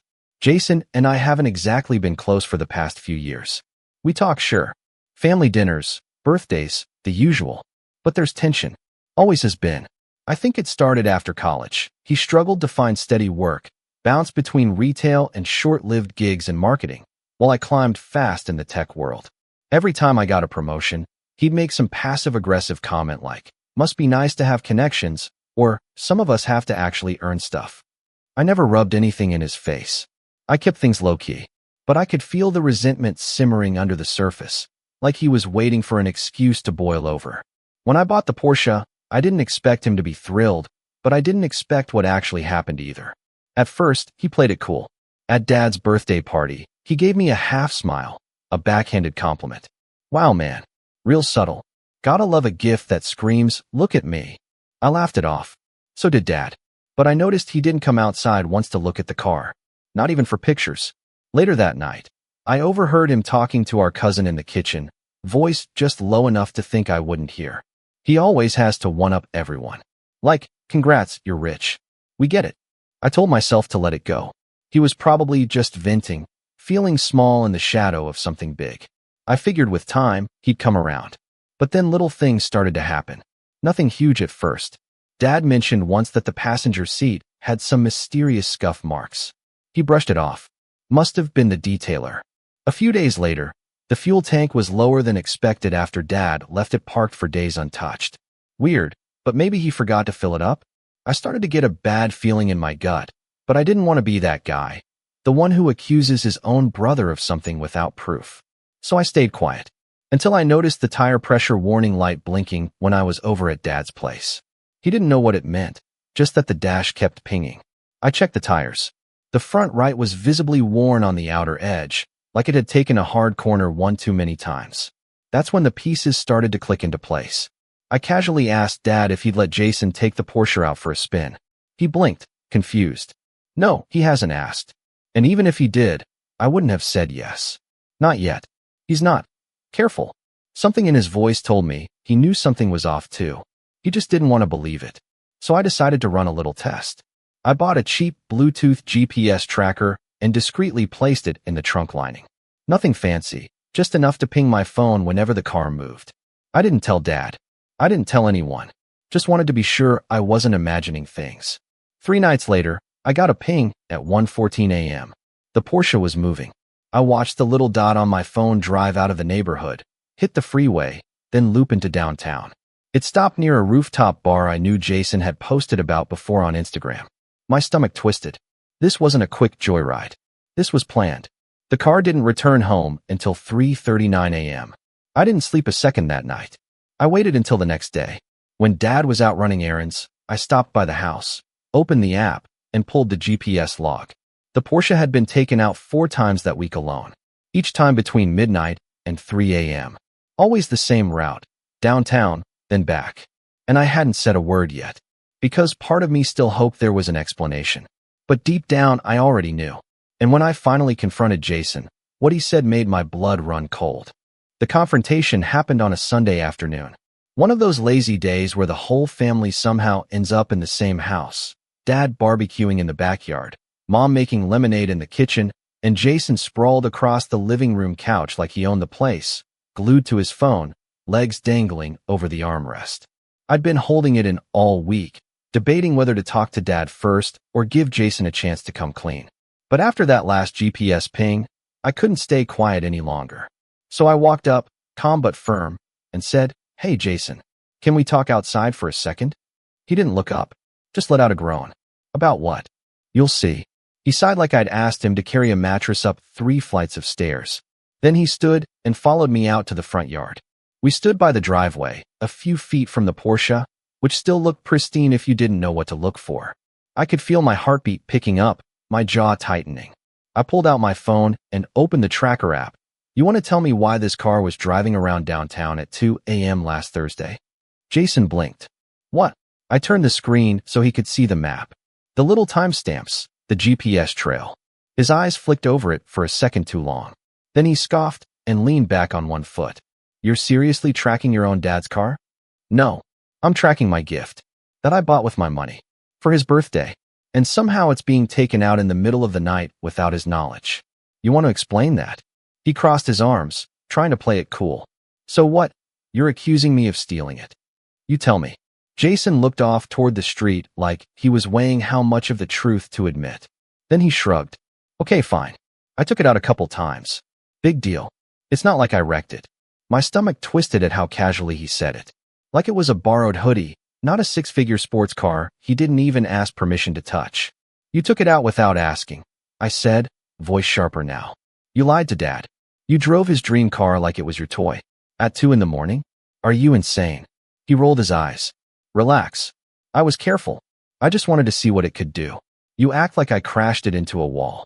I wanted to grab him by the collar and shake some sense into him, but I held back. You disrespected Dad. And me. That's not just a car. That's 20 years of sacrifice I was trying to honor. You know what he gave up for us. And you just sneak it out like it's nothing. Jason's smirk faltered, just a bit. But then he doubled down. You think you're better than me because you can afford to blow $100,000 on a birthday gift? Newsflash, Kev, some of us didn't get handed a golden ticket after college. Some of us actually have to struggle. You walk in here acting like the family hero, like you're Saint Kevin the Generous, when really, you just bought yourself a pedestal.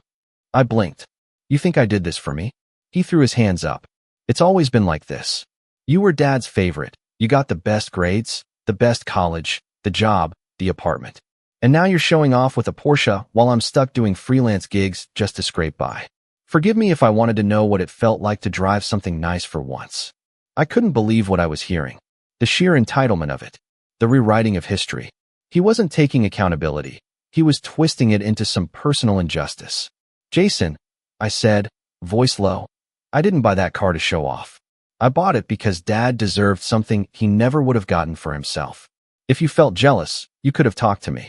But this is betrayal. Plain and simple. He stared at me for a long second. And for a fleeting moment, I thought I saw regret in his eyes. But then he turned and muttered, whatever. It's just a car. Just a car. I walked away before I said something I'd regret. I didn't tell Dad. Not yet. I wanted time to think. Time to figure out how to handle it without blowing up the entire family dynamic. Because despite everything, I still held on to some fragile hope that Jason would come to his senses. That maybe he'd apologize. Maybe he'd get it. But that hope shattered 3 weeks later. It was a Tuesday morning. I was on a video call when my phone started buzzing nonstop. Missed call from Dad. 2 more. Then a text. Kevin, it's the car. Call me ASAP. My stomach dropped. When I called, his voice was shaky. Not panicked, but hollow. It's gone, he said. The car. Someone crashed it. Totaled. I felt like the floor disappeared beneath me. What do you mean totaled?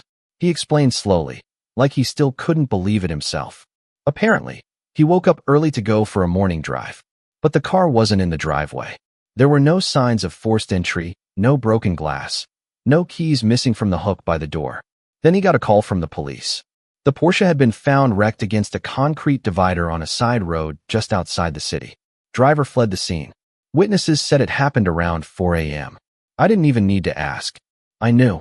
My heart was pounding so hard I could barely hear him. Dad? I said slowly. Was Jason home when you woke up? There was a long silence. No, he said. I checked his room. Empty. He came back around 7. Said he went to get breakfast. That confirmed it. I didn't even text Jason. I drove straight to his apartment. I don't remember much about the drive, just the sound of my pulse roaring in my ears. When he opened the door, looking groggy and still wearing last night's clothes, I lost it. You totaled the Porsche. He blinked. What? Don't play dumb. You crashed it.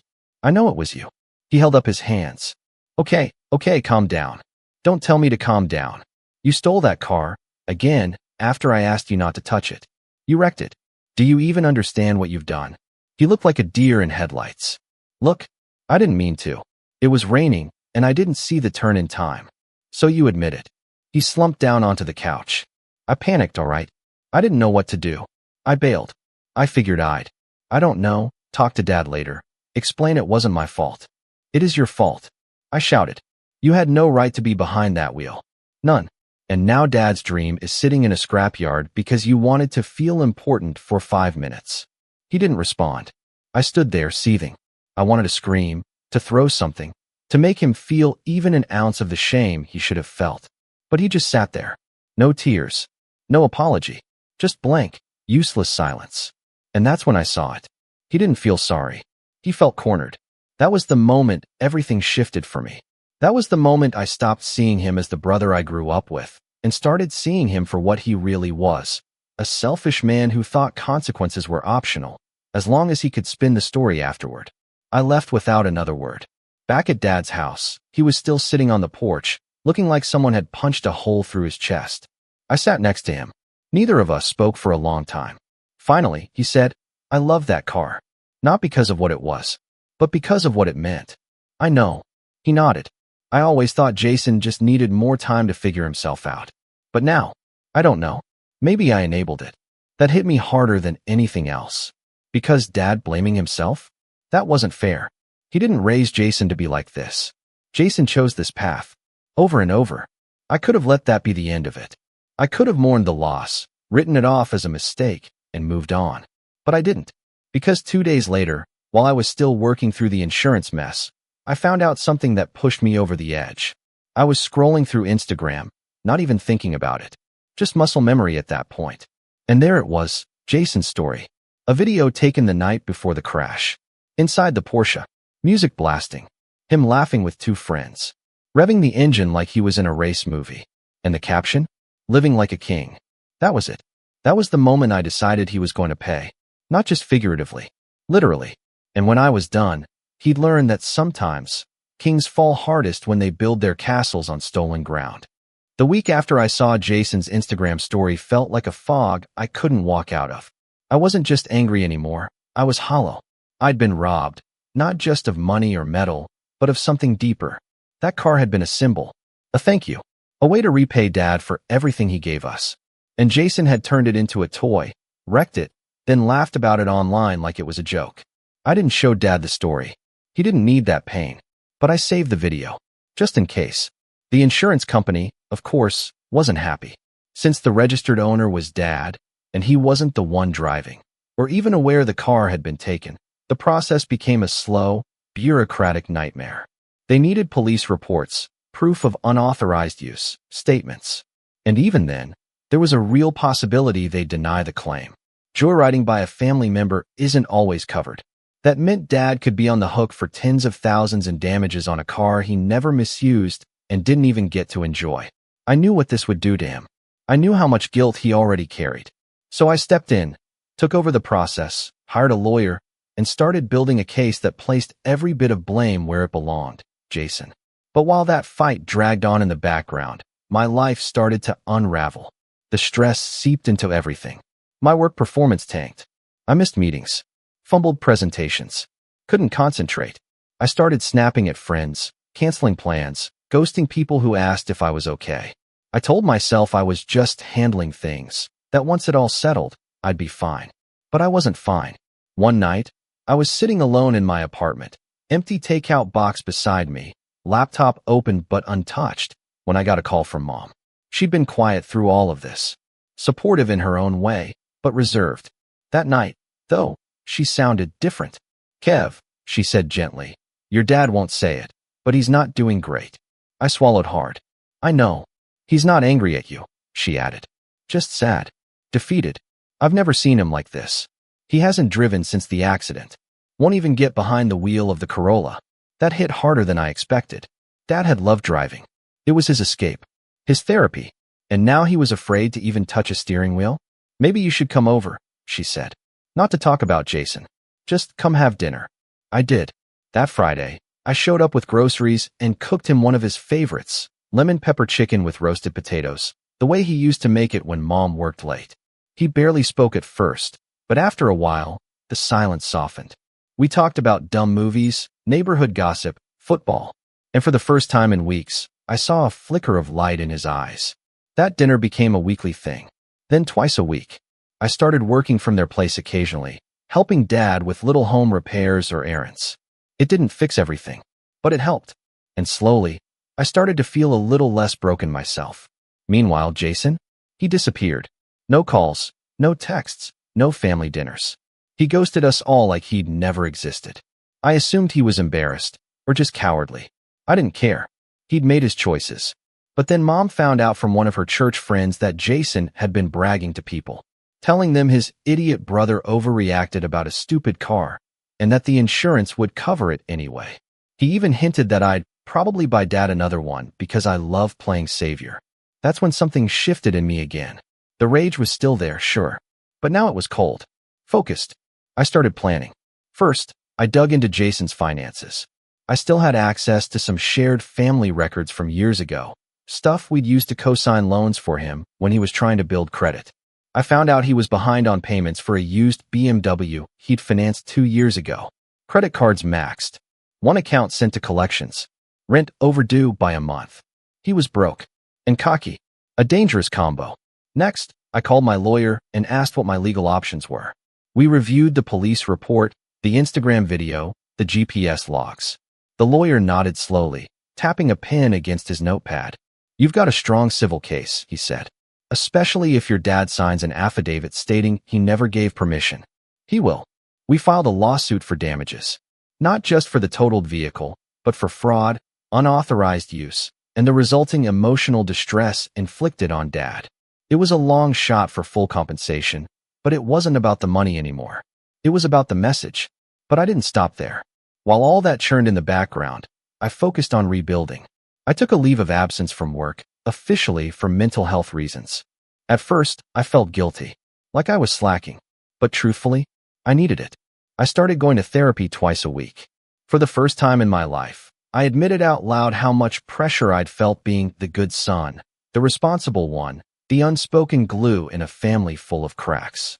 I talked about how I'd buried my resentment every time Jason got a free pass, every time he played victim and still ended up with sympathy, while I carried the weight in silence. It was cathartic, painful, but real. My therapist asked me once, "When's the last time you did something for yourself?" I didn't have an answer, so I made a list, not of tasks, but of things I'd always wanted to do but kept putting off. Small things, personal things. Get back into photography. Learn to cook something new every week. Start running again. Reconnect with old friends. I bought a used DSLR camera and started going on weekend photo walks. Urban stuff, mostly, alleyways, graffiti, odd little pockets of the city people overlooked. It gave me peace, focus, a sense of control I hadn't felt in months. And with that came clarity. One evening, after a particularly long run through the park, I found myself sitting on a bench, drenched in sweat, staring up at the orange streaks of sunset. My phone buzzed. It was Dad.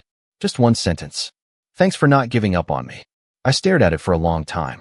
And for the first time since this whole mess started, I cried. Not out of sadness, but relief. Gratitude. Because despite everything Jason had taken from us, we were still here. Still family. Still standing. That night, I made a decision. I was going to buy Dad a new car. But not as a replacement. That Porsche was a moment, and nothing could truly replicate it. This would be something new. A symbol not of the past, but of the future. Something to remind him, and myself, that we could rebuild. That we had rebuilt. I started researching. Quietly. Carefully. I looked for something elegant, but grounded. Fast but not flashy. Something he could drive every day and still smile. And I found it. A 2024 Audi S5 Sportback. Sleek, powerful, refined. Midnight blue again. Because some symbols are worth repeating. But this time, there was no bow. No crowd. No spectacle. Just me pulling into the driveway one morning, keys in hand, and Dad stepping out onto the porch, confused. "What's this?" he asked, walking up. I handed him the fob. "Yours." His brow furrowed. "Kevin, it's not about the Porsche," I said. "It's about you. Still you. Still worth it." He didn't cry this time. But he didn't have to. I could see everything in his face. The weight lifting, even just a little. And then, just as he started walking around the car, admiring the lines, the mail arrived. An envelope, hand-delivered. Thick paper. My name embossed on the front. It was from Jason. Inside was a single sheet of paper. A note, scrawled in his handwriting. Hope you're happy. You ruined everything. I'm done trying to fix this. And behind it, a copy of the lawsuit. Stamped. Served. He was officially contesting it. Which meant everything was about to get messy, eh? But I wasn't afraid. Not anymore. I'd already hit bottom. And I'd already started to rise. Now, it was time for him to fall. The lawsuit filing shook Jason harder than he expected. Maybe he thought I was bluffing. Maybe he assumed Dad would convince me to drop it. But when he got served officially, with his full legal name stamped on the envelope, things stopped feeling like a family squabble and started feeling like what it really was, a war. He called me that night. I let it go to voicemail. The message started with a weak attempt at guilt. Kev, come on, man. This is overboard. We're family. Then it shifted to blame. You're the one turning this into a disaster. It was a mistake. You seriously want to drag me through court for a car? And finally, desperation. If you drop the suit, I'll do whatever you want, all right? Just don't let this ruin everything. But it already had. What Jason didn't understand, what he never understood, was that this wasn't about a car. It was about 20-something years of being pushed, pulled, and guilt-tripped into silence. It was about watching my dad, the strongest, kindest man I knew, walk around like he was the one who failed. It was about crossing a line and laughing as you stood on the other side, daring someone to hold you accountable. Well, I was holding him now, and I wasn't letting go. After that voicemail, I started building. Not just legally, but emotionally, socially, strategically. First, I met with my lawyer again, this time with Dad present. It wasn't easy to get him to come. He didn't want to choose sides. But I told him, gently, that this wasn't about favoritism, it was about truth. About protecting what was right. Dad sat through most of the meeting in silence, hands folded, eyes down. When my lawyer asked if he'd be willing to submit a written affidavit stating he never gave Jason permission to drive the car, Dad hesitated. Are you sure about this? He asked me quietly. I'm sure. He looked tired. Not physically, something deeper. But after a long pause, he nodded. Then so am I. That moment felt like turning a key in a locked door. Like something between us had finally realigned. With his affidavit and the police report in hand, our case became much stronger. My lawyer said we had a solid shot at partial reimbursement, plus potential damages if the judge saw fit. More importantly, it meant Jason would finally face consequences. Not jail time, but a serious financial reckoning. Still, lawsuits take time. Months, sometimes years. So while the legal wheels turned slowly, I worked on something faster. Something more surgical. I started with my Uncle Richard. He's Dad's older brother. A no-nonsense kind of guy who runs a mid-sized auto repair chain in the city. He's always had a soft spot for me, mostly because I helped him revamp his business's online scheduling platform a few years back. So when I showed up at his shop one afternoon with a coffee and a favor, he raised an eyebrow, but listened. I need to know if Jason's been around, I said, asking for help with the car or talking about anything related to the crash. Uncle Richard scratched his jaw. He came in a week after the accident. Wanted to know how much it would cost to quietly fix some suspension damage. Didn't say what car, just asked hypothetically. Seemed twitchy. Did he mention anything about me? Or Dad? Only that you were being dramatic. And that the whole thing would blow over if you weren't so stuck up. I exhaled slowly. He still thinks this is a game. Well, Richard said, folding his arms. Maybe it's time someone showed him how games end. He didn't say more, but I could tell he was on my side. Next, I reached out to an old friend of Jason's, Noah. They'd grown up together, but drifted apart after high school. Noah and I had always been friendly, and I'd heard he was working freelance in graphic design now. I offered to buy him lunch. Over burgers and fries at a downtown diner, I laid it out. I'm not asking you to spy or betray anyone. I just need to know, what's Jason saying about all this? Noah hesitated, then sighed. Look, man, I haven't talked to him in a while, but he called me 2 weeks ago, asking if I knew any affordable lawyers. Said his psycho brother was trying to bankrupt him. I raised an eyebrow. Psycho. His words, not mine, Noah said quickly. He also said something about faking documents. Like maybe claiming he had permission to drive the car, or that it was a gift to him. I stared at him. You're sure? He was venting, rambling. But yeah, he said if he could prove intent, the lawsuit might get dropped. That was dangerous. Because while Jason wasn't exactly brilliant, he was slippery. If he could convince a judge that I'd gifted the car to both Dad and him, or that we had some sort of verbal agreement, the case could get muddied fast. So I needed proof, not just of the theft, but of his mindset. Enter Plan B. I went home, pulled up the Instagram video he'd posted the night of the crash, and started screen recording. Then I dug through his profile and took screenshots of every post, every comment, every flex, where he mentioned the Porsche like it was his. I also pulled GPS logs from the tracker I'd installed, organized the timestamps, and paired them with text logs I'd sent Dad during those nights. The ones where I asked if he'd driven the car, and he said no. I compiled everything into a clean, chronological PDF and gave it to my lawyer. This, I said, is who we're dealing with.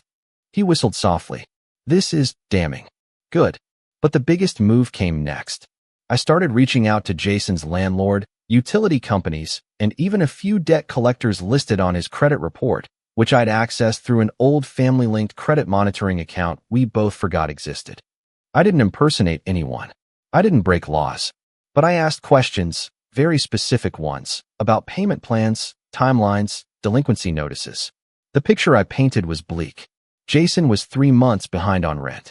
He owed nearly $6,000 across multiple credit cards. His BMW had been repossessed last month, and his phone line was flagged for possible disconnection.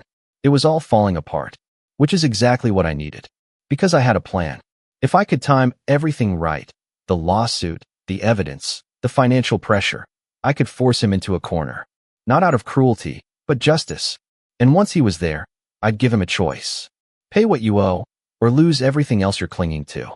But I wasn't done, because one thing still bugged me. That Instagram video, the one he posted before crashing the Porsche. It had been deleted the next morning. Scrubbed, like it never happened. But I'd saved a copy. And now, I had an idea.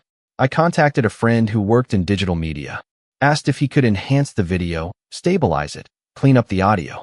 He did. And guess what we found? Jason's voice, loud and clear, saying, "No way my brother would ever let me take this out. But what he doesn't know won't hurt him." That clip was gold. No, platinum. I had it time-stamped, watermarked, and submitted as part of our legal discovery package.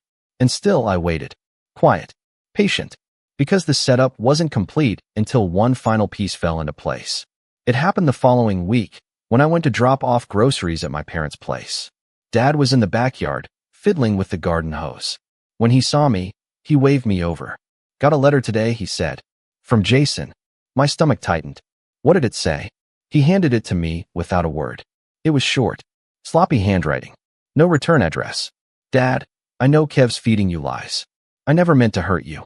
Please don't testify. I can't handle court. I'm broke. I'm scared. Please just tell them I had permission and this can all go away." He read it too, and he looked so tired. But when he met my eyes, there was steel in his voice. "I'm not lying for him," he said. "Not this time." And that was it. The setup was complete. The car was gone. The story was told. The truth was documented. All that remained was the fallout. And I was ready to watch it unfold. The court date was set for the second Tuesday in May. It had been nearly 6 months since the crash, but it felt like 6 years. So much had changed since that night. Inside me, inside my family, inside our relationships. The man I was back then, furious, reactive, flailing to keep the family from falling apart, had been replaced by someone sharper, quieter, more resolved. I wasn't seeking drama anymore. I wanted justice. Clean, deliberate, and undeniable. Jason tried to delay the hearing twice. Claimed illness. Claimed his lawyer needed more time. Claimed emotional distress. The judge wasn't moved. We had evidence, dates, signatures, timestamps. And most importantly, we had the truth. The morning of the hearing, I showed up early with my lawyer and Dad. We sat quietly in the hallway outside the courtroom, not saying much. He looked tired but composed, dressed in his Sunday best, pressed slacks, leather shoes, and the same watch he'd worn every day for 20 years. I noticed the tan on his face from working in the yard again. He'd started driving again too. The new Audi had finally become part of his routine. It wasn't the Porsche, but it was his. And no one had taken that from him. Jason arrived 20 minutes late, eyes sunken, suit wrinkled like it had been crumpled in the back seat of someone else's car. He had a public defender with him, probably because every other lawyer had demanded a retainer he couldn't afford. I didn't look at him when he walked past. And he didn't look at me. Inside the courtroom, everything felt smaller than I imagined. No dramatic chandeliers, no echoing gavel strikes. Just a room with beige walls, flickering fluorescent lights, and a judge with no patience for excuses. The hearing was brief, 2 hours, tops, but every second felt like a lifetime. My lawyer opened with the timeline. The gift of the Porsche to my father, the GPS logs, the police report, the footage of the crash site. Then he played the Instagram video, enhanced, subtitled, damning. No way my brother would ever let me take this out. But what he doesn't know won't hurt him. Jason shifted in his seat, arms folded tight, leg bouncing like a jackhammer. Then came Dad's statement.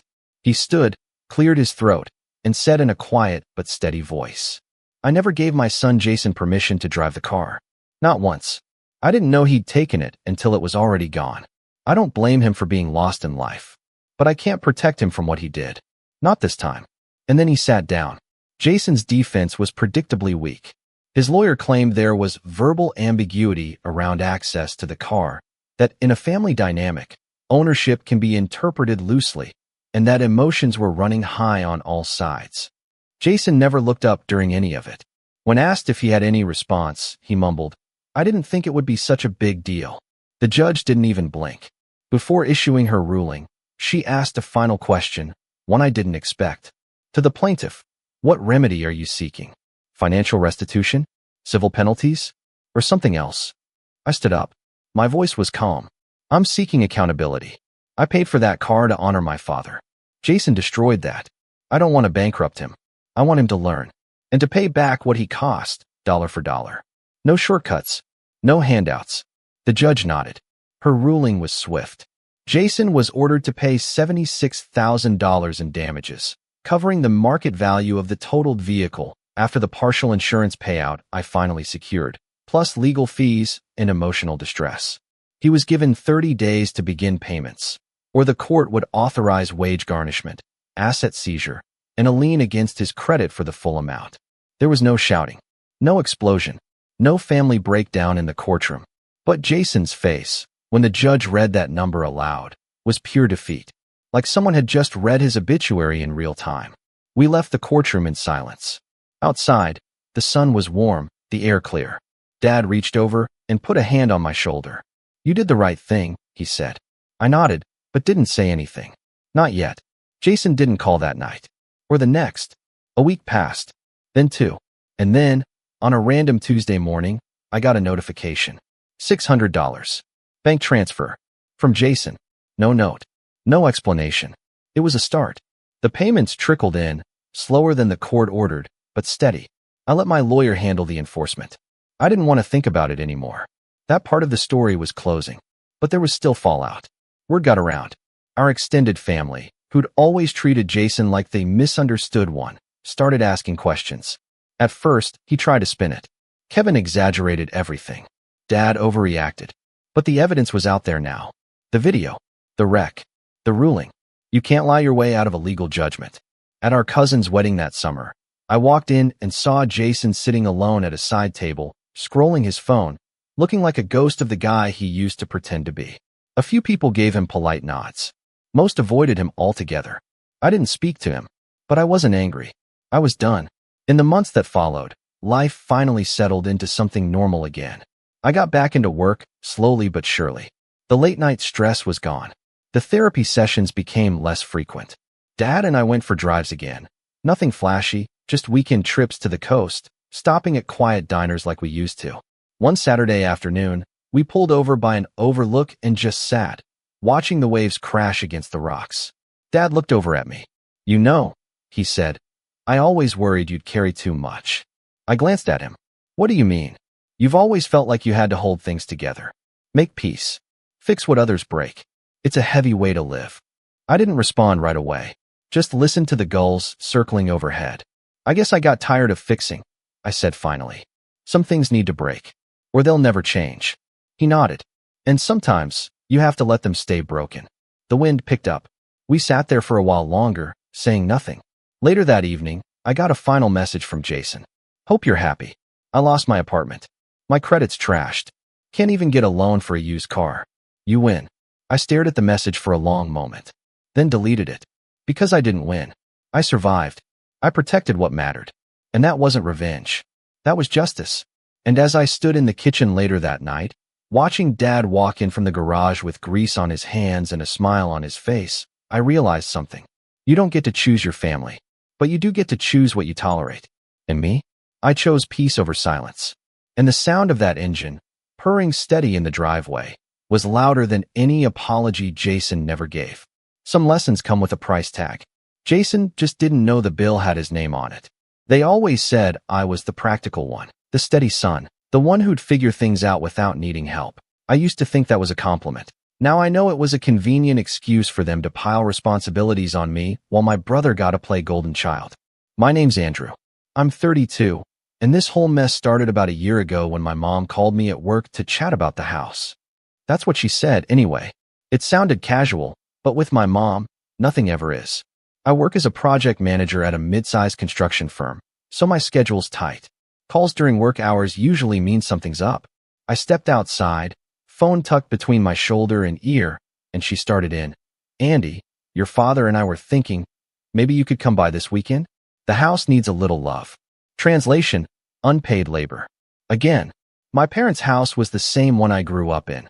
A two-story colonial on the edge of town, worn but full of memories. My brother, Caleb, 35, lived 20 minutes away with his wife in a brand new suburban development. He rarely lifted a finger to help with anything that didn't benefit him directly. But somehow, whenever the roof leaked or the basement flooded, it was my problem. And every time I'd go, I'd tell myself it was fine. They're getting older, I'd think. It's just what family does. That weekend, I showed up with my toolbox. The place needed more than a little love. The upstairs bathroom tiles were cracked, the paint was peeling, and the kitchen still looked like a 1990s time capsule. My mom greeted me with her usual half smile, the one that said, "I'm glad you're here, but don't expect a thank you." Dad was watching a football game, feet up, beer in hand. "Glad you could make it," he said, without looking away from the screen. The thing is, I didn't mind helping, not really. What got to me was the assumption that I would. No question, no discussion, just expectation. Over the next few months, I spent nearly every weekend there fixing things. I installed new kitchen cabinets, repainted the living room, even rewired the old garage lights. I used my own tools, my own time, and my own money when something needed replacing. And every time, my parents acted like I was fulfilling some invisible debt. Meanwhile, Caleb? He'd swing by once a month, usually when Mom cooked his favorite roast. He'd talk big about his real estate ventures, which was just him renting out one condo he inherited from Grandpa, and they'd look at him like he was Elon Musk. One evening after I'd just finished grouting the bathroom floor, I overheard my parents talking in the kitchen. I wasn't snooping, they were just loud. Mom said, "I don't know what Caleb would do without us." Dad replied, "He's trying, honey. Not everyone's like Andrew. He doesn't need us the same way." And that stuck with me. He doesn't need us. Like independence was some kind of flaw. Like I disqualified myself from being loved or appreciated just because I could handle life on my own. Fast forward to spring. I came over to replace a few broken fence panels, and Mom mentioned something strange over coffee. "Your father and I met with the lawyer this week. Just, for estate planning." "Oh," I said, trying to sound neutral. "That's smart. You should have that sorted." She gave this little laugh, like she knew something I didn't. "We just want to make sure Caleb's taken care of. He's the one with a family, after all." My stomach turned. I wanted to ask, what about me? But I didn't. I told myself not to jump to conclusions. But the thought lingered in the back of my mind, echoing like a warning. A few months later, my dad had a minor health scare. Nothing serious, just a precautionary hospital stay. While he was there, I handled the bills, the insurance calls, even fixed the leaky sink in their guest bathroom. Caleb didn't even visit until Dad was already home. And when he did, he brought a get-well balloon and a box of store-bought cookies. Mom called it so thoughtful. Then came the breaking point. It was late autumn when I found out the truth. My aunt, bless her bluntness, accidentally let it slip during a family barbecue. "Oh, so Caleb's getting the house then," she said, between bites of potato salad. I froze. "What?" She blinked. "Oh, I thought you knew. Your mom mentioned it at church. Said the will leaves the house and most assets to Caleb since he's more settled." That word again. Settled. Like my entire life's worth of effort.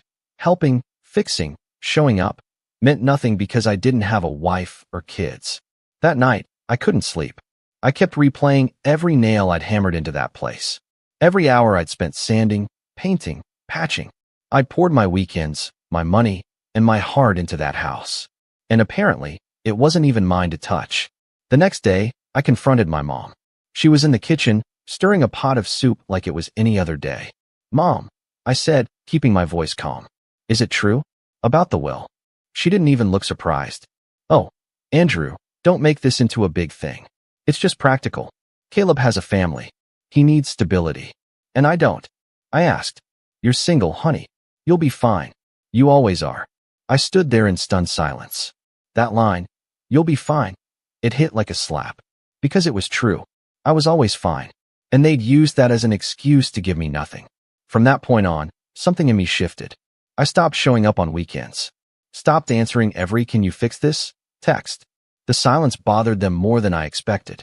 Mom would send little guilt-laced messages. "The gutters are leaking again. Dad's too old to climb the ladder. Your brother's busy. Maybe you could help out just this once?" I ignored them. For the first time in my life, I put myself first.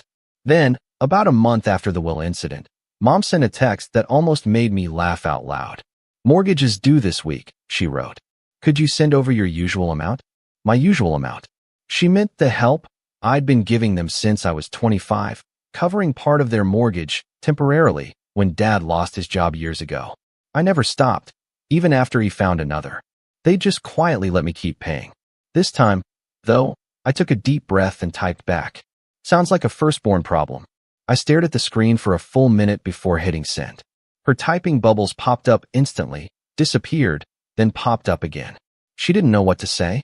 For once, she couldn't guilt or charm her way out. A minute later, I followed up with another message. A link to a budgeting app. No explanation. No apology. Just that.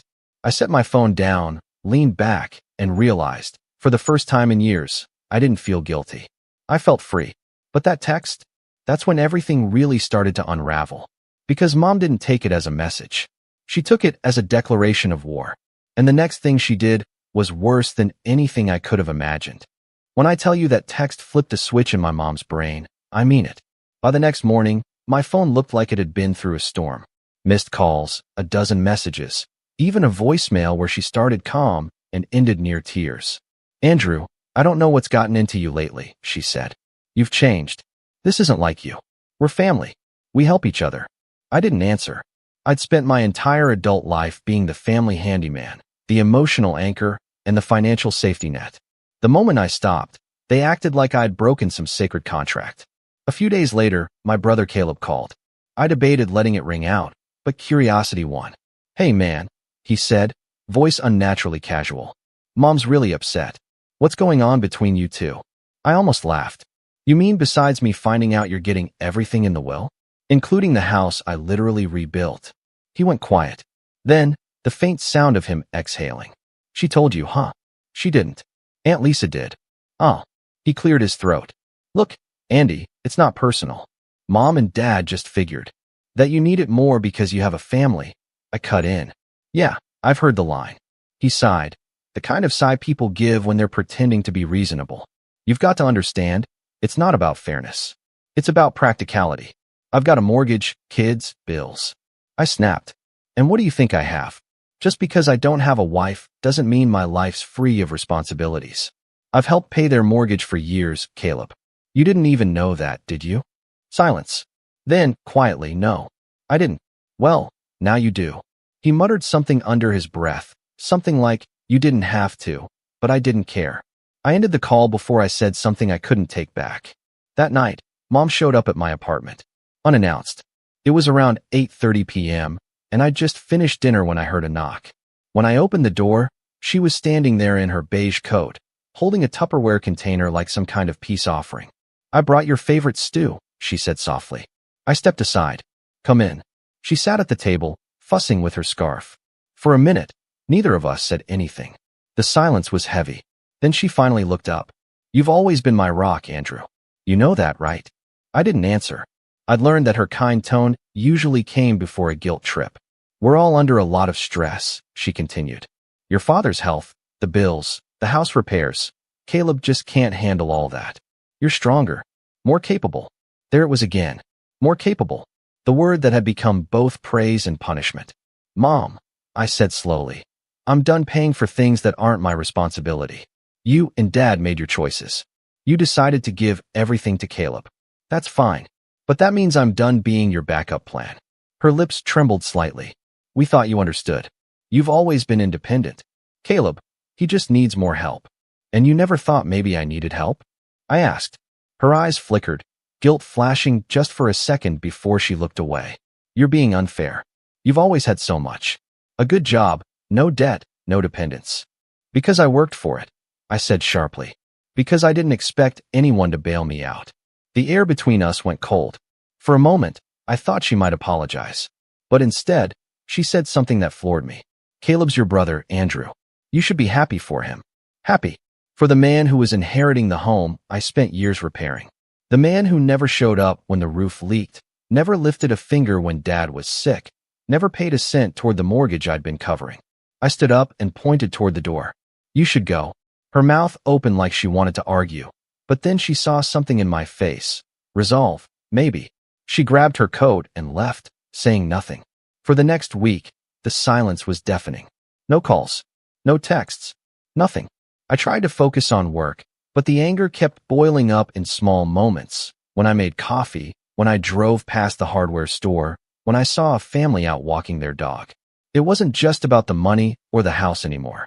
It was about how easily they'd dismissed me, how disposable I'd been to the people I'd spent my life trying to please. Then came the twist I didn't see coming. A month later, my cousin Jordan called. He's one of the few relatives I actually like. Down to earth, no drama, runs a small landscaping business. Hey man, he said. Weird question. Your mom mentioned something about you selling your tools? That true? I blinked. What? No. What? She said you were downsizing and might lend your stuff to Caleb for some housework. My pulse picked up. Lend? As in my personal equipment? Yeah. She asked me if I had a truck to help move it next week. I felt my jaw tighten. They were planning to take my tools. Without even asking. That night, I drove over to my parents' place. The porch light was off, but I could see the faint glow of the TV inside. My heart was pounding. I wasn't sure if I was angrier or just tired. Probably both.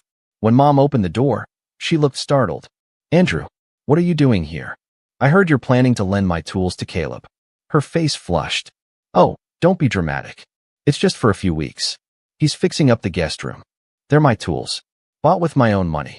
You don't even use them anymore, she said, waving a hand. They're just sitting there. Why not let him borrow them? I stared at her. Because they're mine, Mom. And because you didn't ask. She crossed her arms. You're being childish. Family shares. No, I said quietly. Family respects. We stood there in silence again, just like before, except this time there was no stew, no softness. Just raw, brittle air. Leave them where they are, I said finally. If I find out they're gone, I'll assume Caleb stole them, and I'll call the police. Her eyes widened. Andrew, that's extreme. I finished. So is rewriting your will to cut me out while still expecting me to fund your life. I turned and walked out before she could reply. For a week, I heard nothing. Then one morning, I woke up to an email. From my mom. The subject line read, You've broken this family. Inside, it was a wall of text, accusations, emotional manipulation, the works. She said Dad was heartbroken, that Caleb was hurt, that I'd abandoned them. And the kicker? She ended it with, We always thought you'd be there for us, even when things got tough. Guess we were wrong. I stared at the screen, the words blurring together. Then I noticed something attached at the bottom. A scanned document. It was the will. And that's when I saw something that made my stomach twist. Not only had they left the house to Caleb, but they'd also listed me as a secondary beneficiary. Only if Caleb predeceased both of them. They'd literally written me in as the backup plan. I must have stared at that will for 10 straight minutes, just frozen. I don't know what stung worse, the fact that they'd written me in as a backup, or that they'd done it so formally, like it was a line item in a spreadsheet. In the event that Caleb is unable to fulfill ownership, as if I were some secondhand replacement, a spare tire waiting in the garage. I printed it out, laid it on my desk, and just sat there in silence. The paper felt heavier than it should have. I remembered every nail I'd driven into their walls, every hour I'd spent fixing that place after work, every time Mom said, "You're such a good son." Apparently, good just meant useful. That night, I couldn't sleep. My mind kept running through old memories like a film reel I couldn't stop. The time Caleb accidentally dented my car in high school, and Mom made me apologize because he didn't mean it. The college tuition that I covered myself while they helped him with his down payment. Even the Christmas when I brought them gifts I could barely afford, and they spent half the evening talking about Caleb's promising investments. It hit me that this wasn't new. It was just finally undeniable. 2 days later, Dad called. I hadn't talked to him since the confrontation about the tools. He sounded tired, like he'd been coached on what to say. "Son," he began, "your mother's pretty upset. I think we should all just calm down before this gets worse." "Worse?" I asked. "You think me finding out you left me out of your will is me making things worse?" "Now, don't twist my words. It's not like that. We just figured Caleb would manage the property better. He's settled, you know." "There it is again," I said quietly. "That word. Settled." He sighed. "You've always had your independence, Andrew. That's something to be proud of. But your brother has obligations." "Yeah," I said, bitterness creeping into my voice. "And I was one of them."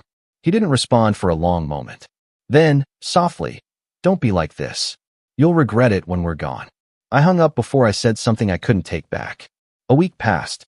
I thought things might finally go quiet, that they'd back off. But my parents don't back off, they escalate. It started small. A few mutual relatives stopped returning my calls. My aunt, who used to check in weekly, texted, "I think you should talk to your mom. She's been crying every day." My cousin Jordan said my parents told everyone I was acting out after a misunderstanding. Then came the kicker. I got a notice in the mail from their bank. My name was still on their joint account, the one I used years ago to help pay their mortgage. I'd forgotten all about it. They must have kept it open on purpose. And guess what? A withdrawal had been made in my name. $500. I checked the timestamp. 8:43 a.m. on a weekday. I was at work. I called the bank immediately. The rep said it was authorized by Andrew Mitchell. I told her I hadn't made that withdrawal. She paused. "Oh," she said, "then you'll want to file a dispute." So I did. It wasn't about the money. It was about the principle. Someone had used my name to pull funds, and there were only 2 people who could have done it. The next morning, my phone lit up with a call from Mom. I didn't answer.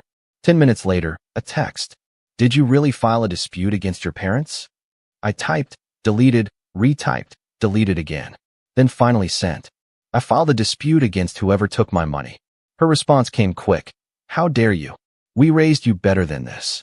I stared at those words for a long time, hands shaking, not from anger, but something deeper. Sadness, maybe. Disbelief. The idea that they could lie, manipulate, even take from me, and still think they had the moral high ground.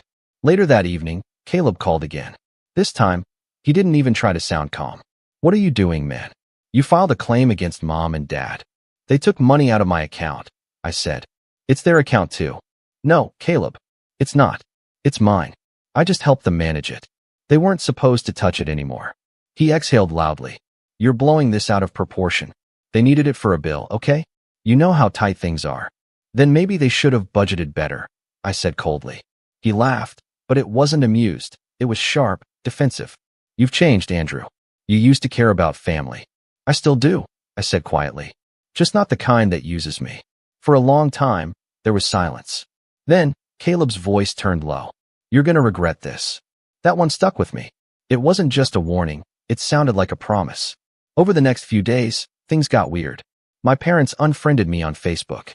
Extended relatives started posting vague status updates about ungrateful children. And then, one morning, I woke up to a flurry of notifications. Caleb had posted a long rant about siblings who abandoned their families for money. I didn't comment, didn't defend myself. But friends from high school started messaging me, asking if everything was okay. It was humiliating. My own brother had turned the whole family against me before I even had a chance to explain.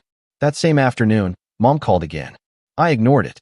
Then she left a voicemail I'll never forget. Her voice was trembling, but not from sadness, from rage. "You've embarrassed this family, Andrew. Everyone's talking about you. After all we've done, you turn on us. I hope you're proud of yourself." Then a pause. And in the faintest whisper, she added, "You were always just jealous of your brother."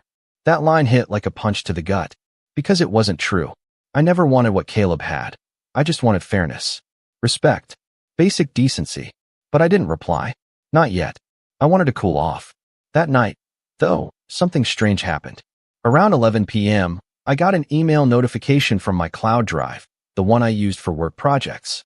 Someone had tried to log in from an unknown device. Then again, 2 minutes later. I froze. Could they really be trying to access my stuff now? I checked the IP address. It was from my parents' town. I changed my password immediately, then just sat there staring at the login alert. My stomach dropped. This wasn't just emotional manipulation anymore. It was turning into something else, something calculated. They weren't just cutting me out. They were trying to erase me. I didn't sleep that night. Every few minutes I'd glance at my phone, half expecting another login attempt, or a new message from Mom, or maybe even something from Caleb. But there was nothing, just silence. The kind that doesn't calm you, only tightens around you like a wire. By morning, I knew I had to do something. I'd spent years trying to be the good son, the reasonable one, the one who keeps the peace. But peace built on silence isn't peace, it's submission. And I was done submitting. The next day, I scheduled a meeting with a lawyer. A real one this time, not the family friend my parents used. Her name was Megan. I brought her everything. The printed will, the bank statements, screenshots of the texts, even the login attempt notification. She listened carefully, taking notes, occasionally raising her eyebrows at the details. When I finished, she leaned back in her chair and said, "You've been more than generous with them, Andrew. What they've done isn't just manipulative. It borders on financial abuse." I blinked. Financial abuse? Absolutely. You've been paying their mortgage, maintaining their property, and they've misused your funds. You even have evidence of unauthorized withdrawals. That's serious. Her words hit me like a strange mix of validation and shame. For years, I told myself I was helping them out of love. I never realized I was being used. Megan helped me file a formal dispute with the bank, freeze the joint account, and remove my name from all shared financial ties. She also drafted a letter to their lawyer, politely stating that I wished to have no involvement in any estate matters going forward. "You're cutting the cord," she said, "and you're doing it legally." It felt liberating. A week later, I got a call from Caleb. I didn't answer. Then a text. "What did you do?" "Mom's freaking out. The bank froze the account. She says you embarrassed her in front of the lawyer." I typed back one word. "Good." He called again, and again I let it ring. Then he sent another message, longer this time. "You're a selfish jerk. You think this makes you better than us? You'll regret this, Andrew. One day, when they're gone, you'll wish you'd acted differently." I stared at the screen for a while. Then I typed, "Maybe, but at least I'll have peace." And I meant it. That weekend, I drove past their house for the last time. The same one I'd spent countless weekends fixing. The same one I'd painted, patched, repaired. The fence panels I'd replaced were weathered now, a few nails rusting. The porch light flickered, just like always. A part of me wanted to stop, just for closure, but I didn't. I kept driving. A few months went by. The silence stretched, uncomfortable at first, then peaceful. I started spending weekends hiking, traveling, finally doing things for myself. My apartment felt bigger without the weight of obligation hanging over it. Then, one evening, I got an unexpected call. It was Jordan, my cousin. "Hey man," he said. "Just thought you should know, your parents listed the house for sale." I paused. "Really?" "Yeah. But here's the weird part. Caleb's name isn't on the listing. It's just your dad's and your mom's. Looks like they're trying to downsize." I didn't know what to say. I felt nothing, honestly. Just a quiet kind of closure. Over the next few months, I heard bits and pieces through the family grapevine. They sold the house, bought a small condo. Caleb had to move back in with them temporarily after a bad investment went south. Mom started complaining to relatives about how hard life got after Andrew left. But by then, I'd stopped caring what they said. Then, one afternoon, as I was leaving work, I saw a familiar name flash across my phone screen, Mom. I hesitated, thumb hovering over the decline button. Against my better judgment, I answered. Her voice was quieter than I remembered. "Hi, honey." "Hi, Mom. I just wanted to call and say," she paused, as if the words were heavy. "We sold the house." I heard, I said. It's strange, not being there anymore. Your father misses the garden. I miss the kitchen. I didn't reply. Then, softly, she said, you were right, Andrew. That made me stop walking. About what? About Caleb. About everything. He's not helping with the new place. Says he's too busy. And the money from the sale is almost gone. Her voice cracked a little on that last part. For the first time in my life, she sounded less like the queen of control and more like a person who'd run out of excuses. I took a breath. I'm sorry, Mom, but I can't keep fixing things for you. I know. Her voice trembled. I just wanted you to know. I understand now. I see how he treated you. And I'm sorry. There was a long silence. Part of me wanted to say I forgave her. Another part of me, the part that still remembered being called the backup plan, just couldn't. So I said, thank you for saying that. And that was it. No dramatic reconciliation. No family reunion. Just quiet understanding, years too late. Months passed. Life went on. I started dating again. Got promoted at work. Bought my own house. Not too big, but mine.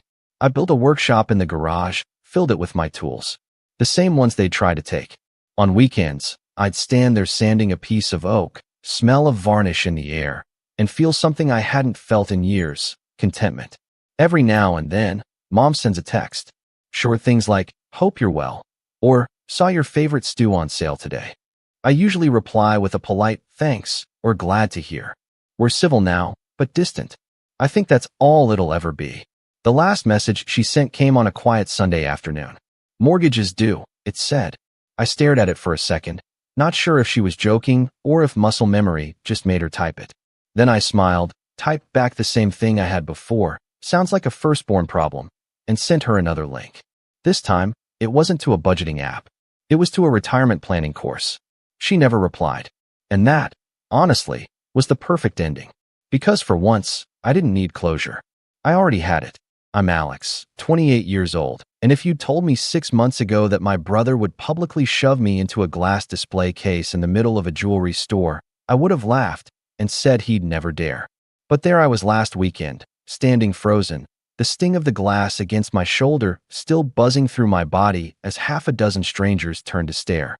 And my brother, my older brother, the one my parents worshipped like some sort of golden child, just smirked at me, leaned down, and said under his breath, "You've always been the useless one."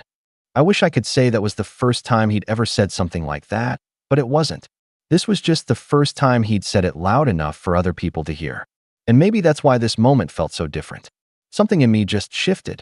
Let me back up, because this didn't start in the jewelry store. My brother, Ethan, is 2 years older than me and has been the center of attention for as long as I can remember. He was the star athlete, the one who brought home medals and trophies, the kid who my parents bragged about to their friends at every family barbecue. Meanwhile, I was the quiet one, the one who liked books and chess, the one who would rather build something in the garage than go out and party. My parents didn't hate me, at least I don't think they did, but it was obvious where their admiration went. When we both became adults, things didn't change much. Ethan went into sales, got a job at a big company through one of Dad's friends, and started posting Instagram photos of expensive dinners and rented sports cars like he was living in a movie. I worked my way up at a small but growing tech startup, living modestly and quietly. I didn't feel like I needed to compete with him. Not until last year. Last year, I got a promotion. A big one. It came with a huge salary bump and equity in the company, which was doing incredibly well. For the first time in my life, I wasn't just doing okay, I was thriving. I moved into a nicer apartment, started dressing better, and yes, I finally let myself enjoy some of the money I'd been saving. My parents noticed. Ethan noticed too, and suddenly, it felt like he couldn't stand me. He'd make comments at family dinners. "Wow, must be nice to waste money on that car. Guess some of us have to work hard for what we have." He'd laugh as if it was a joke, but his eyes would narrow just enough that I knew he meant it. He'd ask me what I made, then say it was probably just tech bubble nonsense and that it wouldn't last. Then came Mom's birthday. We were all sitting in the living room when Dad started talking about how Ethan was finally ready to buy an engagement ring for his girlfriend. Ethan grinned, said he wanted to get her something really nice, and then turned to me and said, "Hey, Alex, you probably know a thing or two about jewelry now, with all that startup money. Want to pitch in?" He said it casually, but I could see the smirk hiding in his face. I tried to laugh it off. "I think you can handle it, man," I said, but Mom jumped in right away. "Oh, come on, Alex. Your brother's starting a life. You're still single. You can help him out. It would mean a lot to the family." That was the first time I felt that old, bitter taste in my mouth. The same one I used to feel when I was a kid and Ethan got away with everything. But I swallowed it down and stayed quiet. Over the next few weeks, Ethan kept hinting at it. He'd send me links to engagement rings.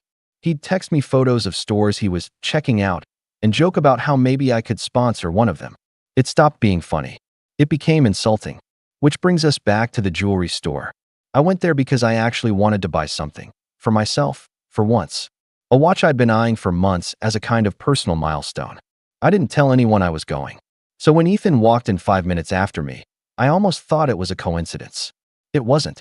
He walked straight up to me, grinning like he'd caught me doing something bad. "Oh, there you are. Finally decided to join the family ring hunt," he said, loud enough that a few customers looked over. "No, Ethan," I said, keeping my voice low. "I'm just here for me." He stepped closer. "For you? Are you kidding me? You've got all this money now, and you're just blowing it on yourself? Mom said you'd be here today. She thought maybe you'd come around." And that's when he shoved me. Not hard enough to knock me down, but hard enough that I stumbled back against the glass case. The jeweler's eyes went wide. A couple nearby stopped talking and just stared. "You've always been the useless one," he hissed. My chest felt like it was burning. I didn't shove him back. I didn't even move. I just stood there, staring at him, hearing the blood rushing in my ears. And then the door chimed behind us. A man walked in, tall, sharp suit, silver watch that probably cost more than my car. Ethan didn't notice him at first, but the jeweler did. Her face went pale. The man stopped a few feet away, looked at me, then at Ethan, and said in this calm, cold voice, "Push my right-hand man again and you'll regret it." Everything went silent. Ethan turned around slowly, his face draining of color. What?" he stammered. The man didn't repeat himself. He just stared at Ethan, and something in that look made even me take a step back. Ethan opened his mouth, then closed it again, and I saw his throat move as he swallowed hard. Ethan's voice cracked when he finally found the courage to speak. I didn't know," he stammered, looking between me and the stranger like he was suddenly trapped in a room with two wild animals. The man didn't blink.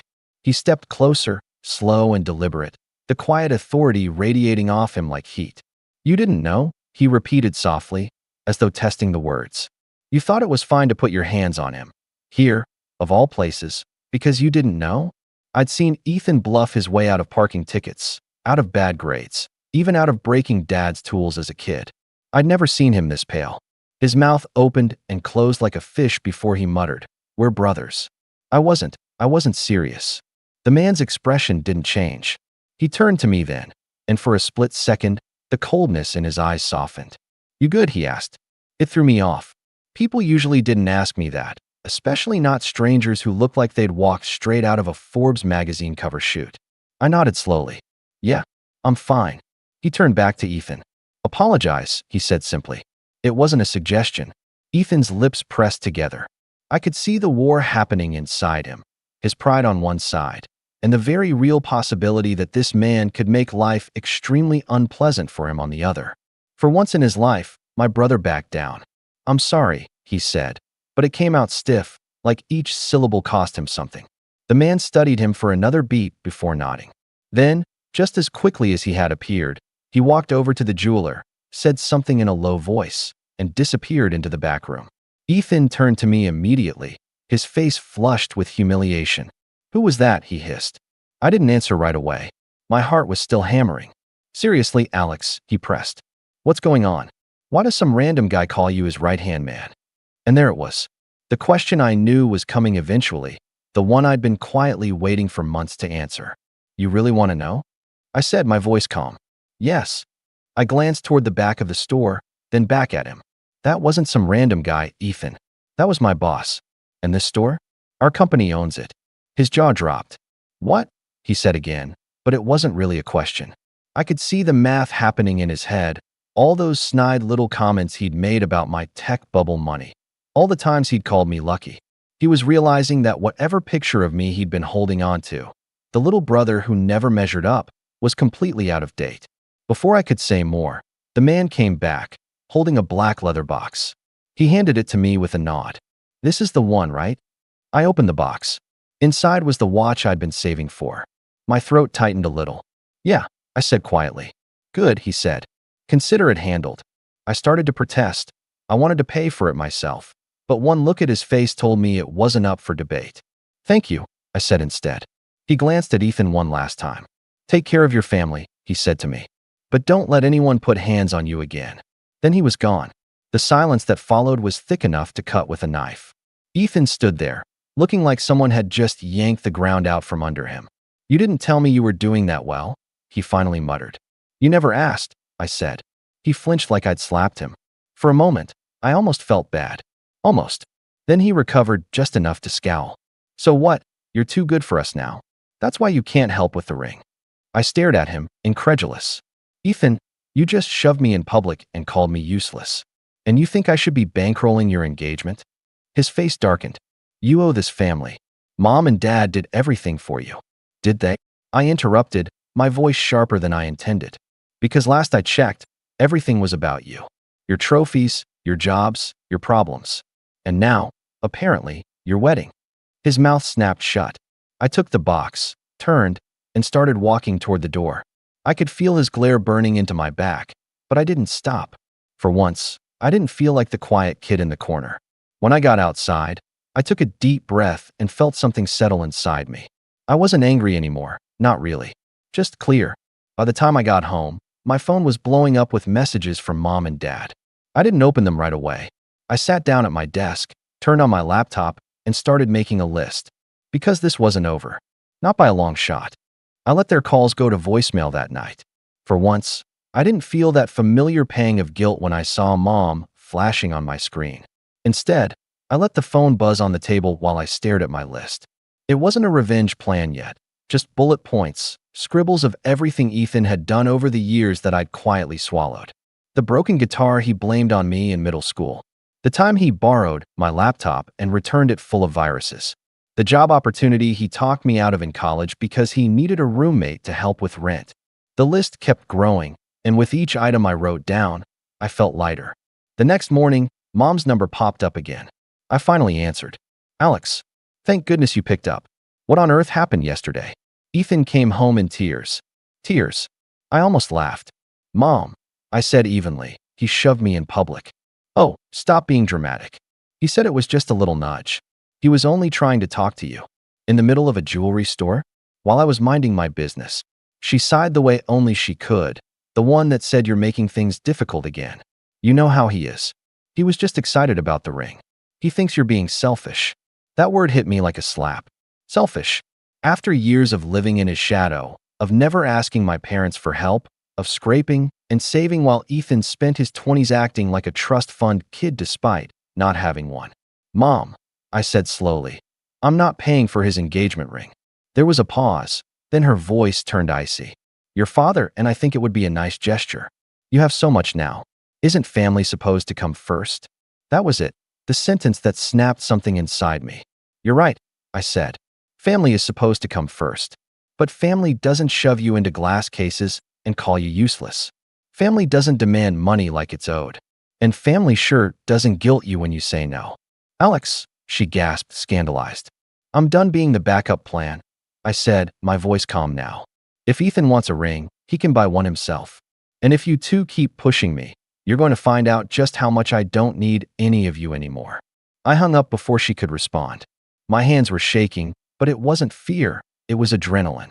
Over the next few days, the texts turned into paragraphs, the paragraphs into essays. My dad chimed in too, accusing me of tearing the family apart and choosing money over blood. Ethan sent a single text. Hope you're happy. You embarrassed me in front of everyone. Mom says you're ruining her birthday. That was the part that stung most. How easily they twisted everything so that I was the villain. But then something happened that shifted the power even more. My boss, yes, the same man who had walked in that day, called me into his office.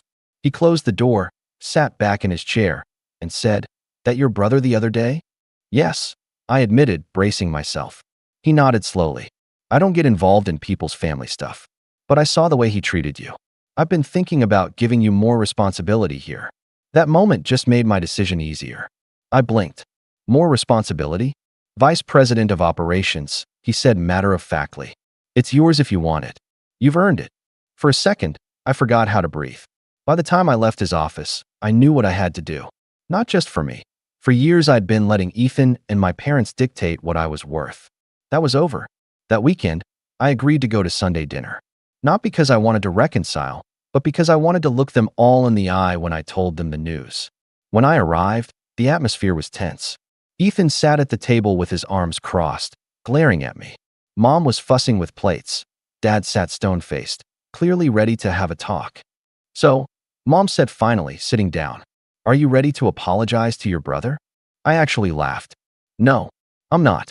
Her face went red. Dad leaned forward. "Alex, we've had enough of this attitude. You think just because you have a good job now, you can disrespect this family?" I leaned back in my chair, calm, collected. "Actually, I came here to share some news. I was just promoted to VP at my company." That got their attention. Ethan's head snapped up. "VP," he repeated, his voice a little too loud. "Yep. And you know what?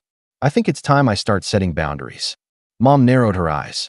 "What's that supposed to mean?" "It means I'm done being the punching bag. I'm done being the wallet. And I'm done letting Ethan treat me like I'm less than him. From now on, you want to talk to me, you do it with respect. Otherwise, we don't talk." The silence that followed was deafening. Ethan's face turned crimson. "You think you're better than me?" he snapped.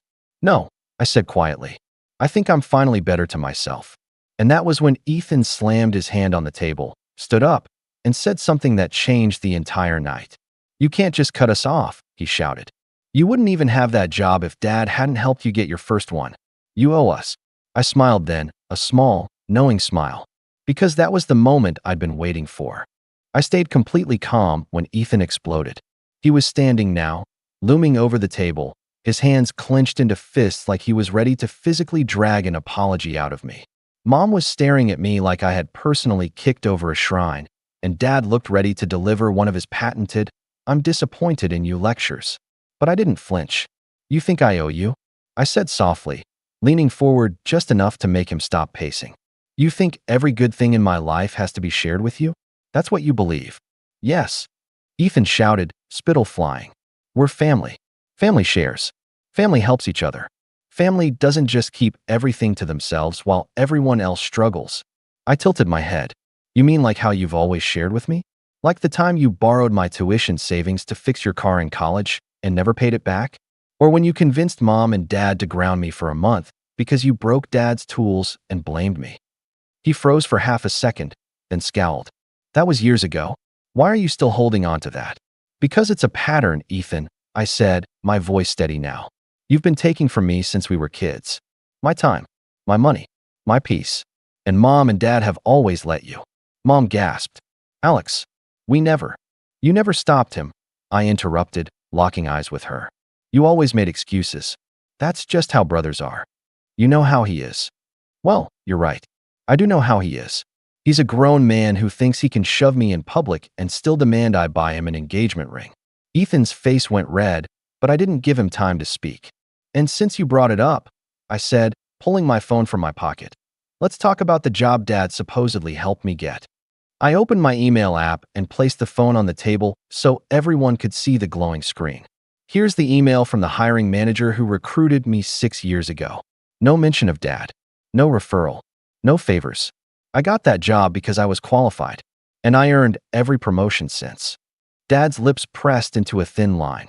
"Alex, that's not the point." "It is the point," I shot back. "Because you've been acting like every success I've had is because of you, when the truth is, I did it in spite of all of you constantly tearing me down." The room was so quiet I could hear the clock ticking in the kitchen. "I didn't come here to fight," I said finally. "I came here to tell you where things stand. I am not buying that ring. I am not giving you money. And I am not going to keep showing up to dinners where I'm insulted and disrespected. If you want a relationship with me, it starts with respect. If not," I shrugged, "then this is goodbye." Ethan laughed bitterly. "You think you can just walk away from this family?" "Yes," I said simply. And then I stood up. I think part of him expected me to stop at the door, to turn around and beg them to understand. But I didn't. I walked out, got in my car, and drove away without looking back. The silence after that night was deafening. For a week, no one called. No one texted. For the first time in years, I felt like I could breathe. I went to work every day with my head held a little higher. My promotion officially went through, and with it came a bigger office, a company credit card, and access to high-level decisions I'd only dreamed about before. Then, one evening, my phone buzzed with a message from a mutual friend. You might want to check Facebook. I opened the app and froze.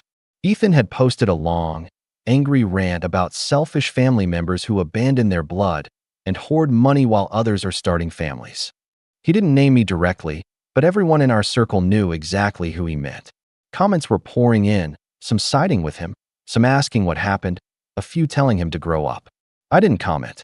I didn't reply. I took a screenshot, saved it, and put my phone away. The next morning, I went into work early. I had been thinking about what my boss said, that I should never let anyone put hands on me again. And I realized he didn't just mean physically. By the end of that week, I'd done something I'd been considering for months. I bought my first house. A beautiful 2-story place with a garden, an office, and, most importantly, a gate. I sent one group text to my parents and Ethan with a photo of me holding the keys. This is where I live now, I wrote. You are welcome to visit if you respect my boundaries. If you don't, you won't make it past the gate. Mom tried to call immediately. I let it go to voicemail. Over the next few weeks, I heard through cousins that Ethan was fuming. Apparently, he'd been counting on me for more than just the ring. He'd been telling people I was going to help them get started with a down payment on a house. When people found out that wasn't happening, his reputation took a hit. He started losing face with friends who had always thought of him as the golden boy. And then came the moment I didn't expect. One Saturday morning, I opened my front door to find Ethan standing at the gate. He looked different, tired, deflated. Can we talk? He said quietly. I hesitated, then buzzed him in. We sat on my porch, and for the first time in years, he actually looked me in the eye. I was wrong, he said finally. About everything. I let Mom and Dad get in my head, and I treated you like crap because I was jealous. I hated that you got ahead of me. I hated that you didn't need anyone's help. And instead of being proud of you, I tried to drag you down. I'm sorry. I didn't forgive him right away. I let the silence stretch until it was almost unbearable. I appreciate you saying that, I said at last. But you have to understand something. Apologies don't erase the past. If you want to be in my life, it has to be different from now on. He nodded slowly. I know. And I think I need to figure myself out before I can be a brother to you again. He left after that, and I didn't stop him. It's been 6 months since then. My relationship with my parents is still strained. They call sometimes, but I keep it polite and short. Ethan has been quieter, less combative. He sent me a photo of his fiancée's ring a few weeks ago. I smiled when I saw it, not because I bought it, but because I didn't. For the first time in my life, I feel like I'm in control of my own story. And when I look at the watch on my wrist, the one I bought that day, I remember the man who told me not to let anyone put hands on me again. He was right. Sometimes revenge isn't about getting even. Sometimes it's about walking away, building something better, and letting them sit with the fact that they no longer get to hurt you. And that's exactly what I did. Let me know your thoughts in the comments below. It always starts with something small, doesn't it? One offhand comment, one weird look, one moment that should have raised red flags. But you just brush it off because family. And when it comes to my family, brushing things off was practically a survival instinct. My name's Luke, I'm 28, and for most of my adult life, I've kept my head down. I never made waves. I stayed out of drama. That was my thing. I wasn't the golden child, the rebel, or the black sheep. I was just background noise. The quiet grandson. The one who showed up at every family function, smiled politely, asked about people's jobs and kids, then slipped away before dessert. It was easier that way. But sometimes, being invisible comes in handy. Especially when you're playing a long game. I guess I should back up. This story really starts with my grandfather, Pop. He was my mom's dad, a wiry old man with a gravelly laugh and more patience than anyone I've ever met. The kind of guy who could fix anything, grow anything, and somehow find peace sitting on the same porch swing for 40 years. He didn't say much, but when he did, people listened. Pop owned a small cluster of properties outside the city. Nothing flashy, but the kind of land that had grown more valuable with each passing year as the suburbs crept closer. One of those properties was where he lived. A modest but charming house with a wraparound porch, a little garden out back, and a massive oak tree that practically defined the skyline. That house meant everything to him. He built it with his own hands in the 70s. Raised my mom in it. Watched her grow up, watched her leave, watched her fall apart a few times, and still kept that door open for her. And for me, that house was a second home. I spent summers there, winters too, when things at home got tense. He never said it out loud, but I knew he saw through the chaos in our family. He knew how my mom let people walk all over her. How my dad only ever showed up when there was something in it for him. How my sister, Amanda, could turn on a dime from sweet to venom if it got her ahead. And yet, Pop never tried to change anyone. He just observed. Waited. I guess that's where I got it from. When Pop passed away last spring, it hit me harder than I expected. I was the one holding his hand in hospice. The one who handled the funeral arrangements. The one who stood up and gave a eulogy while Amanda fake cried into tissues she didn't need. My mom was a wreck, understandably, but my dad? He barely said a word. Just stood near the back, arms crossed, scanning the room like he was waiting for someone to hand him a check. I remember thinking, what are you even doing here? Then came the reading of the will. Pop had a lawyer, a no-nonsense older guy named Mr. Bennett who looked like he hadn't smiled since the Cold War. We all gathered in his office. Mom, Dad, Amanda, and me. Amanda was dressed like she was heading to a brunch with Real Housewives, full makeup, giant sunglasses on her head, tapping away at her phone like the outcome was already decided. I was sitting next to her, quiet, watching everyone. I noticed the little things, how Dad perked up every time the word property was mentioned, how Amanda subtly leaned forward whenever Pop's house came up, how my mom just looked tired. So tired. And then Bennett read the line. To my grandson Luke, I leave the residence located at. I didn't even hear the address. My brain stopped working. I blinked. Once. Twice. Amanda's head whipped toward me. My dad's lips parted like he was going to say something, but nothing came out. My mom let out a little gasp and then put her hand over her mouth. Pop left the house to me. Not the family. Not to be shared. Just me. I didn't understand it at first. I didn't even want it, honestly. But the more I thought about it, the more it made sense. I was the only one who ever truly loved that house. Not for its value, but for what it meant. I had memories in every room. I knew how to fix the squeaky floorboard near the kitchen. I knew which part of the garden got too much sun.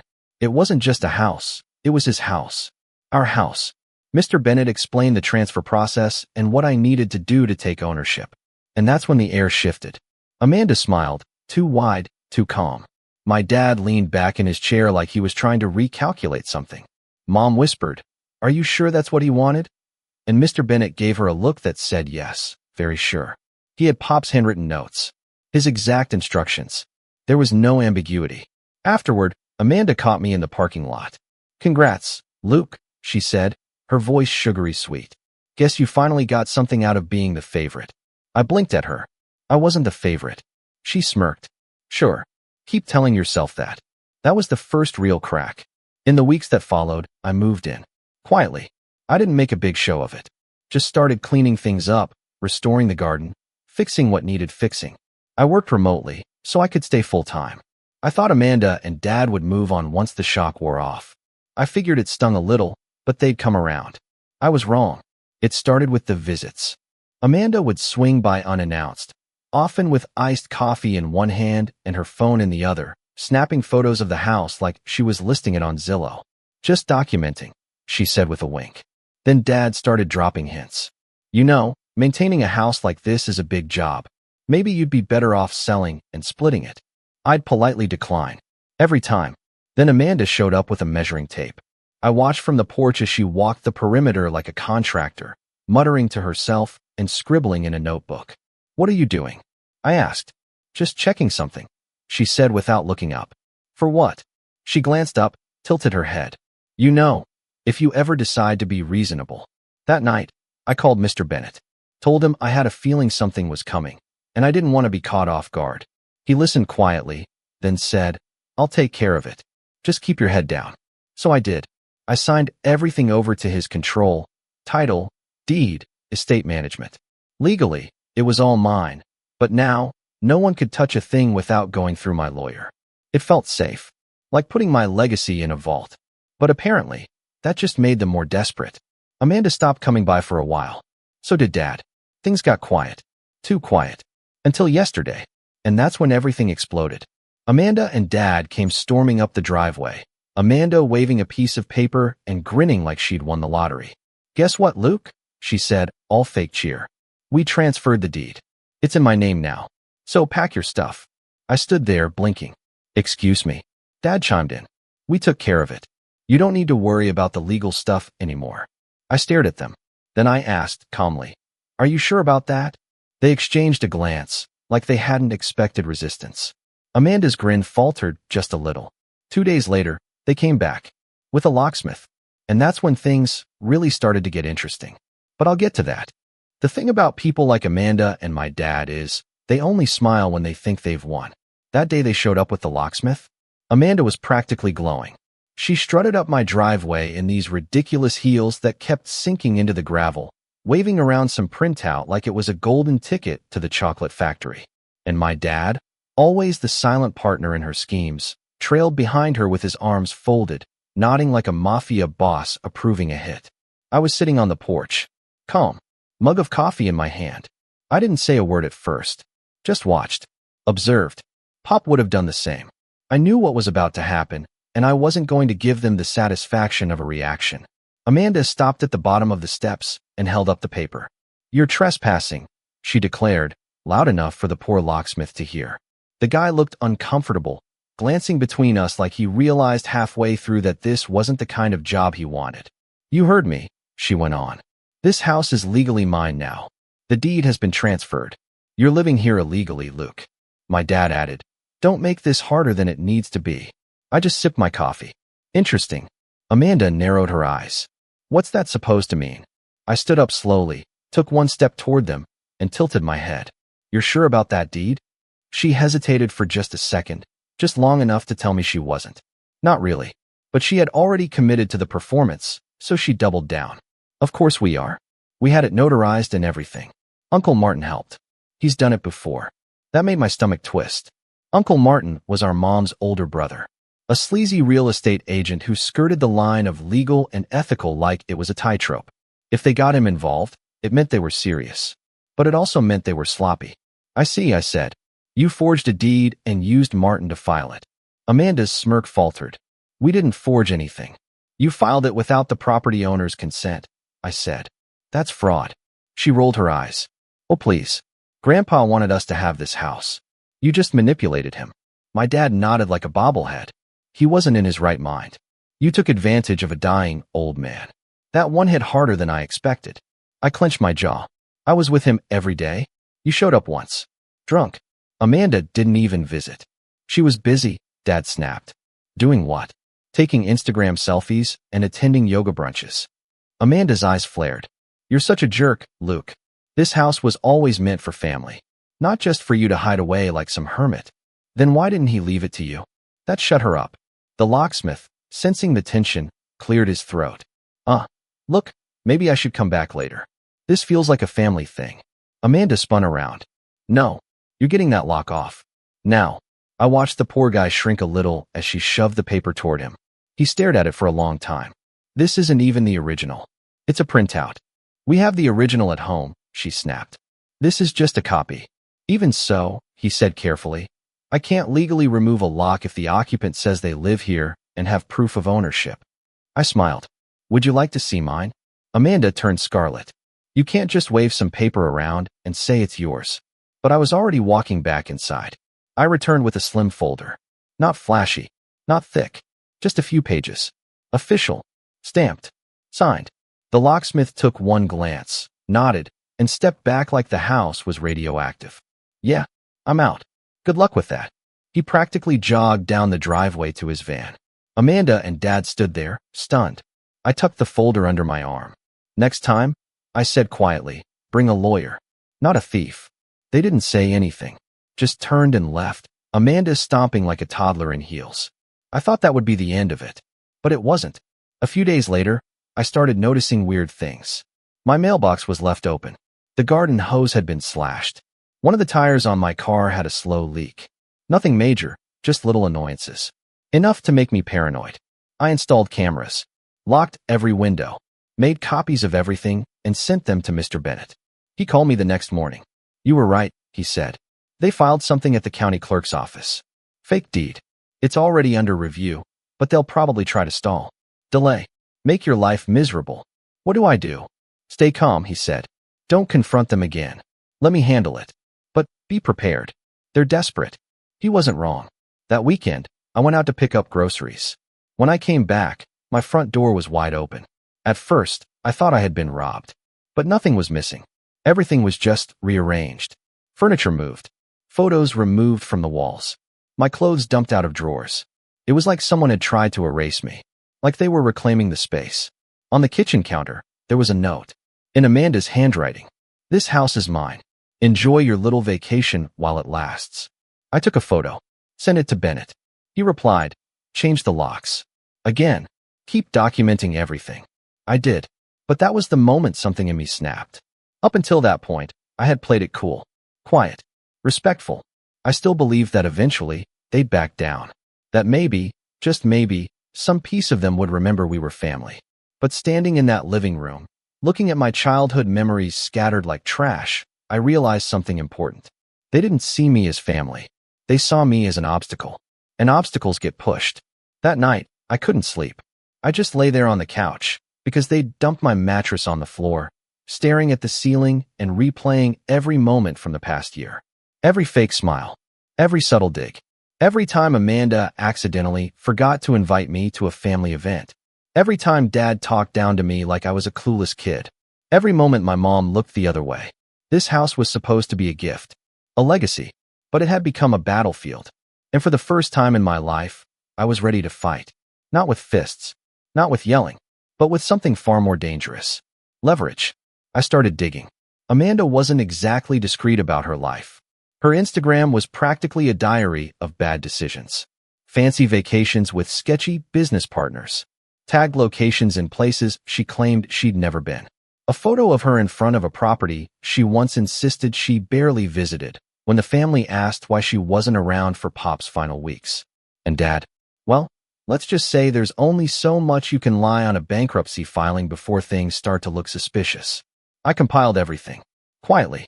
Carefully. Then I made a call to Mr. Bennett. "I want to push back," I said. "Not just defend. I want to go on the offensive." There was a pause. Then, for the first time ever, I heard him chuckle.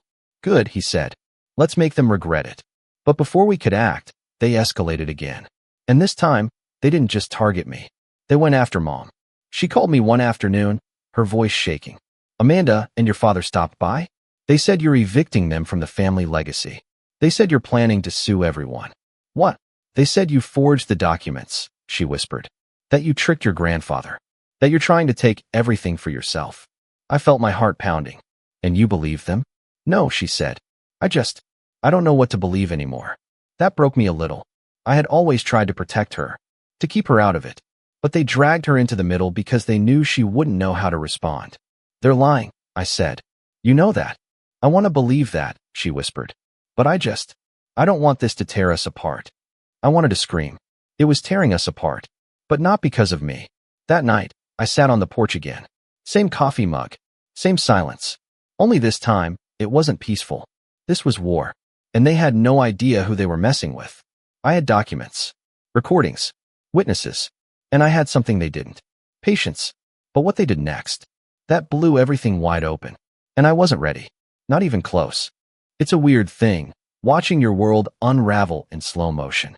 You don't even notice the seams at first. You think, "I can handle this." You think if you stay calm, if you play it smart, if you just let them tire themselves out, it'll pass. But there's always a moment, one moment, when it hits you that the damage is already done. You've already lost something, even if you haven't figured out what yet. For me, that moment came on a rainy Tuesday afternoon. The kind where the sky hangs low like a warning and the world feels smaller somehow. I had just come back from running errands, groceries, dry cleaning, a quick stop at the bank to grab a certified letter Mr. Bennett wanted me to deliver, and I knew something was wrong before I even turned onto the street. There were cars in the driveway. Not just Amanda's ridiculous white SUV, but my dad's old BMW too, parked sideways, blocking mine. The front gate was wide open, swinging in the wind. My stomach dropped. I pulled over a few houses down and walked the rest of the way. That's when I saw it. The front door was open. Not unlocked. Open. Amanda stood just inside, hands on her hips, like she was posing for a real estate brochure. My dad was in the living room, sifting through boxes I hadn't even unpacked yet. And next to him, God help me, was Uncle Martin. He was wearing this smug little smirk, talking on his Bluetooth headset like he was brokering a deal for a beachfront condo in Dubai. The moment he saw me, he held up a finger, like I'll be with you in a sec, and kept talking. What are you doing? I asked, trying to keep my voice steady. Amanda turned, absolutely beaming. You're late. We figured you wouldn't mind if we got started. Started with what? She walked over and handed me a crumpled piece of paper. It was some fake notice, typed up on what looked like a word template, full of legal-sounding gibberish. Something about eminent domain and restoration of rightful ownership. It wasn't real. I knew that. But it looked real enough to confuse someone who didn't know better. You broke in, I said louder now. We reclaimed what's ours, Amanda snapped. You've been squatting here long enough. I turned to my dad. You really let this happen? He didn't even look up, just muttered. Should have been family property from the start. That's when it hit me. This wasn't just about greed. It wasn't even about the house. It was about control. They hated that Pop had chosen me, that I'd been handed something they assumed was theirs by default. And now, they were rewriting history to make it make sense. I left without another word. I knew better than to try and reason with them when they were in that state. I called the police, thinking maybe they'd intervene. But by the time officers showed up, Amanda had flipped the script. He broke in earlier this week and started squatting, she said, tears in her eyes. My grandfather left this house to the family. He's mentally unstable. We're just trying to make sure he doesn't hurt himself. It was masterful, absolutely unhinged, but calculated. And worst of all, she had documents. Fake, sure, but they were detailed. They even had a bogus letter from a psychiatrist saying I was displaying signs of paranoid delusions related to inheritance disputes. The officer looked at me like maybe I was the one lying. You're going to need to clear this up with the courts, he said. We can't make a call here without proof. Proof, as if I didn't already have a binder full of it. But at that moment, standing in the rain with a grocery bag soaking through and 2 cops questioning my sanity, none of it mattered. They had possession, and that was enough. I went back to my car, drove to a cheap hotel on the other side of town. I didn't even have the energy to call Mr. Bennett yet. I just sat there in the dim yellow light of a stained motel room, my clothes damp and my thoughts spinning. That night, I stared at the ceiling for hours. Not angry, not yet, just tired. For the first time in my life, I felt truly, deeply alone. Like I could vanish tomorrow and no one would notice. My mom had gone quiet since the incident, probably overwhelmed. Or worse, starting to believe them. Amanda had turned from a bratty sister to a full-on predator. My dad had never loved me, not really. And Pop? He was gone. The only person who ever saw me. I hit bottom. Rock bottom. And maybe that's what I needed. Because the next morning, something changed. I woke up, showered, and sat at the little motel desk with my laptop. And I started writing. Not to vent. Not for therapy. But to document. Every incident. Every lie. Every piece of evidence. I laid it all out, chronologically, meticulously. I created timelines, attached photos, cross-referenced dates. I even uploaded old videos of Pop talking about the house, about why he wanted me to have it. It was like a dam breaking. I wasn't just fighting anymore. I was building a case. Mr. Bennett called later that day. I got your photos, he said. I've never seen someone so thorough. I want to sue, I told him. You'll win, he said simply. But it'll take time. Months, maybe. Then we start now. He paused, then said, actually, I might have an idea. Something quicker. It wasn't flashy. It wasn't even aggressive. Just a quiet, deliberate escalation. He filed an emergency injunction to prevent further activity on the property, construction, leasing, sale, anything. Then he triggered a legal motion to investigate the forgery of the deed. But the best part? He looped in a title insurance investigator. Someone who loved this kind of mess. Within days, Amanda's fake documents started to unravel. Uncle Martin's name flagged a half-dozen previous property disputes, including one that ended with a quiet settlement for clerical errors. Suddenly, people were watching. Not just lawyers. Authorities. Amanda had no idea. Neither did Dad. I played it cool. Stayed silent. Let the pressure build. And in the meantime, something strange started happening. I started to heal. Not all at once, but little things. I reconnected with an old friend who offered their guest room. Got out of the hotel. Started going on long walks again. Cleared my head. I even started freelance consulting on the side. Something I hadn't done in years because I'd always felt like I wasn't good enough. But now I was too angry to feel small. I was discovering something Pop had always hinted at, but I'd never really understood until now. Power isn't loud. It's quiet. It's the person who listens instead of shouts. It's the one who documents, who waits, who prepares. Power is control, and control is knowing when to strike. That's when the email came in. From the county recorder's office. Subject line, urgent, fraudulent deed investigation update. And what it contained was the spark that would change everything. I must have read the email 10 times, just staring at the screen while the words soaked in. It was short, clinical, and free of drama, which, weirdly, made it even more satisfying. The investigation into the contested deed has confirmed multiple inconsistencies in signatures and notary records. A formal hearing has been scheduled. Interim property control will revert to the original recorded owner pending final judgment. Translation? They were caught. Amanda, my dad, Uncle Martin, they'd pushed their luck too far, and now the legal system was finally taking notice. It wasn't over yet, not even close, but this was the opening I'd been waiting for. The moment where the tide starts to shift. And I didn't want to just get justice. I wanted them to feel it. All of it. The betrayal. The humiliation. The blind, greedy arrogance of thinking they could walk into my life, rip out the one piece of my legacy that mattered, and smile while doing it. That email was the spark. But the setup? That was going to be art. I called Mr. Bennett that night. He was calm as always, but I could tell he was pleased. They overplayed their hand, he said. We'll get your house back, Luke. But if you want more than that, we need to go deeper. I do, I said. I want everything they've done on record. Then let's start with Uncle Martin. The next morning, Bennett filed a formal complaint with the state licensing board for real estate professionals. It wasn't hard. Martin's name was already on a watch list, and our evidence, including the forged deed, false notary stamps, and that sketchy Word doc Amanda had shoved in my face, was the nail in the coffin. Then we filed a civil suit. Fraud, forgery, trespassing, emotional damages, property interference, the works. Bennett even added Amanda's name directly to the complaint, not just as a participant, as a primary actor. Make her feel it, I told him. Oh, she will. But I wasn't just building legal cases. I was building leverage. And leverage, as Pop once told me, is best used when no one sees it coming. That's when I started reconnecting with the family. Not Amanda or Dad. No, the rest of them. The aunts and uncles. Cousins I hadn't seen in years. People who still talked about Pop like he was a legend. Which, to me, he was. It started with one cousin, Melanie. She was older than me by a few years, but we'd always gotten along when we were kids. I reached out, told her what was going on. Sent her the court filings. Showed her the fake deed. Her reply? Holy crap. I knew Amanda was shady, but this is next level. She wasn't the only one. Word spread fast, and soon I had half a dozen relatives texting me, asking what they could do to help. Not all of them were close to Amanda, but some were still in contact with Dad. And what they sent me was pure gold. One of my cousins forwarded me screenshots from a group chat Dad was in, bragging about taking the house back and calling me mentally soft and too passive to fight.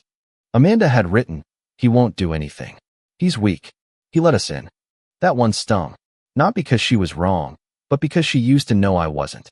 But she forgot something important. I don't fight loud. I fight quiet. And while they were out there flexing fake paperwork and high-fiving each other for breaking into a dead man's house, I was lining up a strategy that would hit them so hard they'd feel it in their tax returns. See, I remembered something else Pop used to say. When someone takes something from you, don't just take it back.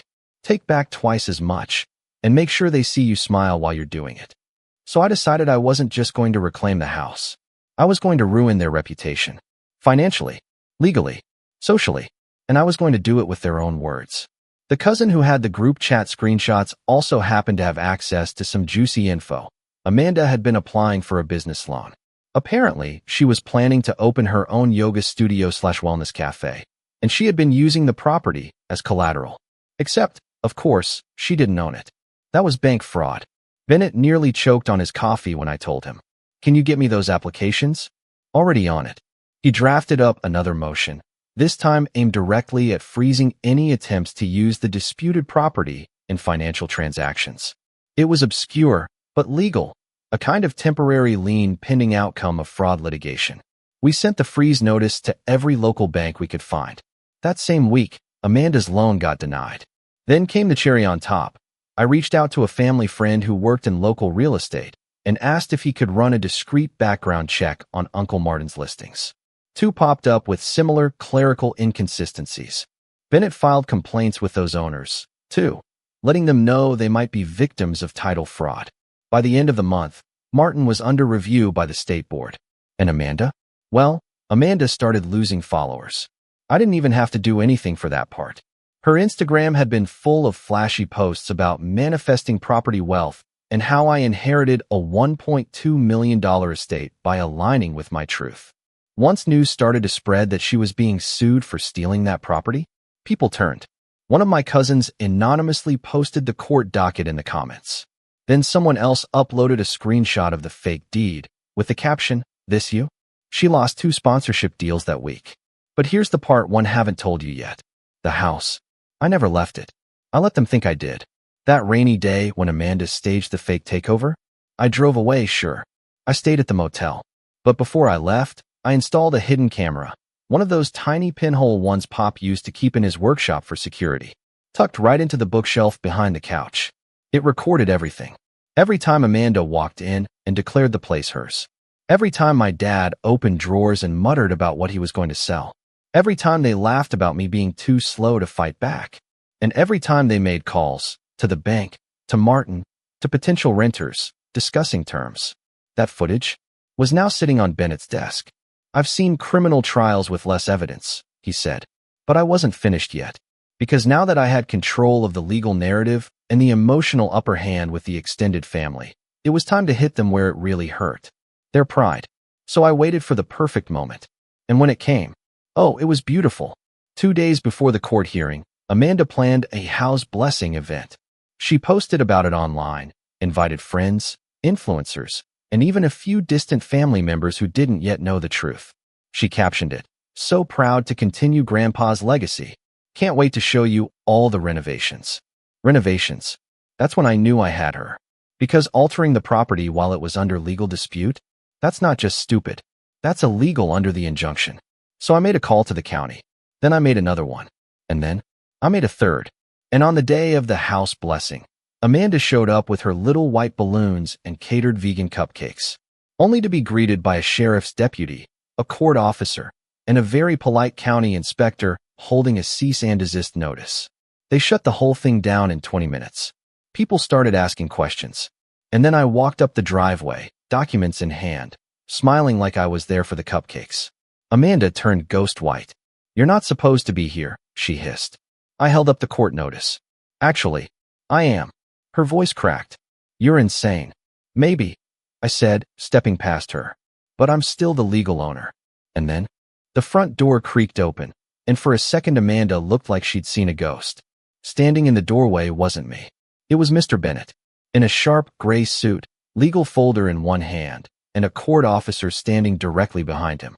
Calm, unbothered, like he was stepping into a conference room and not a battlefield that had once been my grandfather's porch. Amanda froze. Her eyes darted from me to Bennett to the sheriff's deputy beside the county inspector. Dad, who had just rounded the corner of the house holding what looked like a tray of wine glasses, stopped mid-step and blinked like a deer in headlights. Uncle Martin? Nowhere to be seen. The house blessing party had fizzled into a puddle of confusion. Guests murmured. Someone whispered, "Is this that lawsuit thing?" The decorator awkwardly deflated a balloon. Amanda's yoga instructor friend snapped a picture for Instagram, then immediately deleted it when she realized what was happening. Bennett took a step forward. "This property," he said, voice clear, calm, and just loud enough, "is currently under injunction due to a pending fraud investigation. No gatherings are allowed. No alterations. And certainly no attempts to transfer or lease ownership." Amanda's mouth opened, then closed, then opened again. "This is a family event," she said, flailing. We're just honoring Grandpa's legacy. You mean the legacy you attempted to falsify legal documents to steal? Bennett replied flatly. Those weren't falsified, she said, her voice cracking. You're just jealous because, she turned to me. Because he manipulated everything. Bennett ignored her. He turned to the court officer. Execute the notice. The officer stepped forward and handed Amanda an envelope. Another to my dad. I suggest you vacate immediately, the officer said. Any continued occupation of this property without the owner's consent may be considered trespassing and will be enforced accordingly. This is insane, Amanda shouted. You can't just throw us out like criminals. She looked to Dad, waiting for backup. But Dad didn't say anything. Just stood there, tight-lipped, hands gripping the wine glasses. The color had drained from his face. And for the first time in my life, I saw it, fear. Not anger. Not arrogance. Fear. Because even he knew this was over. I stepped forward. Let me be very clear. You broke into this house. You staged fraudulent documentation. You attempted to use the property as collateral for a business loan. You tried to sell it. You had no right. Amanda was shaking now. We were just trying to take back what should have been ours. But it wasn't, I said. It never was. She lunged forward. Grandpa loved all of us. He would have wanted. Grandpa saw through you. I snapped, my voice rising now. He knew exactly who you were, Amanda. That's why he didn't leave the house to the family. That's why he left it to me. Because he saw who showed up when it mattered. And he saw who didn't. She flinched like I'd slapped her. For a moment, the silence wrapped around us all like fog. Then she whispered, You think this makes you better than me? No, I said. I know it makes me different. Then I turned away, and the deputy escorted them off the property. Amanda protested the entire way. Loudly. The kind of performative rage that only someone deeply humiliated could muster. She made threats. Promised lawsuits. Said she'd expose me for who I really was, whatever that meant. Dad didn't speak. Not once. He didn't even look at me as he got in the car and drove off without her. That night, the house was finally quiet again. For the first time in months, I walked the halls and didn't feel like a trespasser in my own life. I sat on the old porch swing Pop built with his bare hands and watched the sun set behind the oak tree. The air was clean. Still, Mr. Bennett came out a few minutes later. I thought you might like this, he said, handing me a thick manila envelope. Inside was the final ruling from the judge. The hearing had been expedited due to overwhelming evidence. The property was officially, irrevocably mine. The fake deed was nullified. Amanda and Martin were being investigated by the state. Criminal charges were pending. Civil penalties were already accruing. And there was more. The business loan Amanda had applied for using the property as collateral? She'd already spent part of the advance through a shady third-party lender before the freeze hit. Which meant default. Which meant she owed money she couldn't pay. Fast. And Uncle Martin? His real estate license had been suspended pending a full audit. He'd quietly taken down his website and gone off social media completely. Rumor was he was preparing for a lawsuit of his own from one of the other property owners who discovered their deeds weren't entirely accurate. I wasn't interested in gloating, but I was interested in closure. So I wrote Amanda one final letter. Short. Simple. I hope you understand now what this house meant to me. What Pop meant to me. You tried to take everything from me. Not just property, but history, memory, peace. I didn't retaliate with lies or violence. I used the truth. You lost. And you earned it. We are not the same. I never heard back. That fall, I restored the garden, repainted the porch, fixed the broken fence Amanda backed into during one of her tantrums. I found an old journal of Pop's in the attic, buried under a pile of dusty photo albums. It wasn't long or full of wisdom, just notes, sketches, ideas, quotes he liked. One page caught my eye. Character isn't who you pretend to be in front of others. It's who you are when you think no one's watching. That's who I'm leaving this house to. It wasn't signed. It didn't need to be. That winter, I invited some of the extended family over for dinner. Cousins, aunts, people who hadn't stepped foot in the house since the funeral. We laughed, shared stories, passed around old photos. Pop's spirit was everywhere, in the walls, the garden, the swing. And now, it felt like he was finally at peace. They say revenge is best served cold, but I think they're wrong. It's best served quietly. No shouting, no fists, just facts, and patience. And when it lands, it doesn't just win the fight. It ends it. Forever. So when Amanda's yoga studio went under, and Uncle Martin's license was revoked, and Dad tried to crawl back into my life only to find the door locked and the number changed, I didn't gloat. I didn't even speak. I just walked out to the porch with my coffee, sat on that swing, and smiled. I was never really the kind of guy who stirred the pot. At 33, I've made a quiet little life with my wife, Mia. We're both teachers. We live in a modest 2-bedroom home in a sleepy town just outside of Seattle, and we spend our weekends grading papers and arguing over what to order for takeout. Nothing about our life is flashy, and honestly, I liked it that way. Peaceful, predictable. But sometimes, even when you do everything right, the chaos finds you anyway. And in my case, it started with a garden party and a glass of white wine in my mother-in-law's perfectly manicured backyard. Let me back up a little. My mother-in-law, Judith, is the type of woman who commands every room she walks into. She doesn't speak loudly. She doesn't have to. She's elegant, icy, and meticulous to a fault.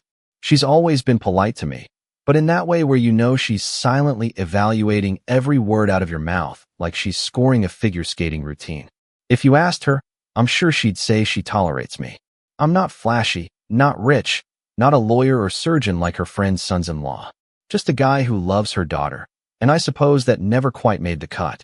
Mia has one sibling, her older sister, Lauren. And Lauren, well, she's everything Judith ever wanted in a daughter. She's loud, dramatic, thrives on being the center of attention, and somehow spins even the most mundane story into a Shakespearean monologue. She married twice, both times to guys with deep pockets and even deeper egos, and now floats between running some wellness brand and posting inspirational quotes on Instagram while sitting by infinity pools. Judith eats it all up like it's gospel. To her, Lauren is this glowing, golden figure who can do no wrong. Meanwhile, Mia, stable, kind, grounded, barely registers.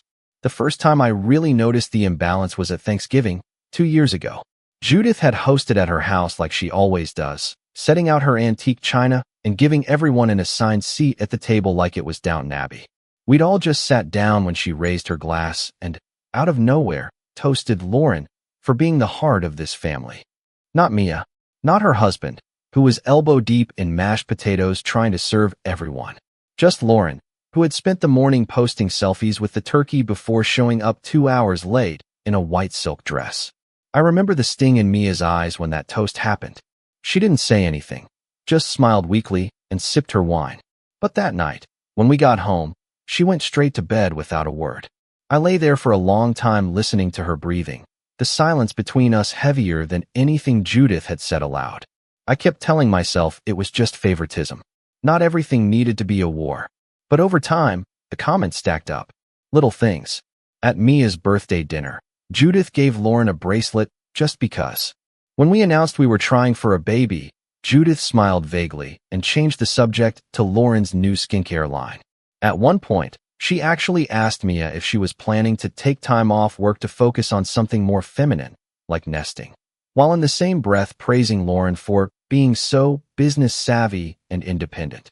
The kicker, though, was what happened last spring.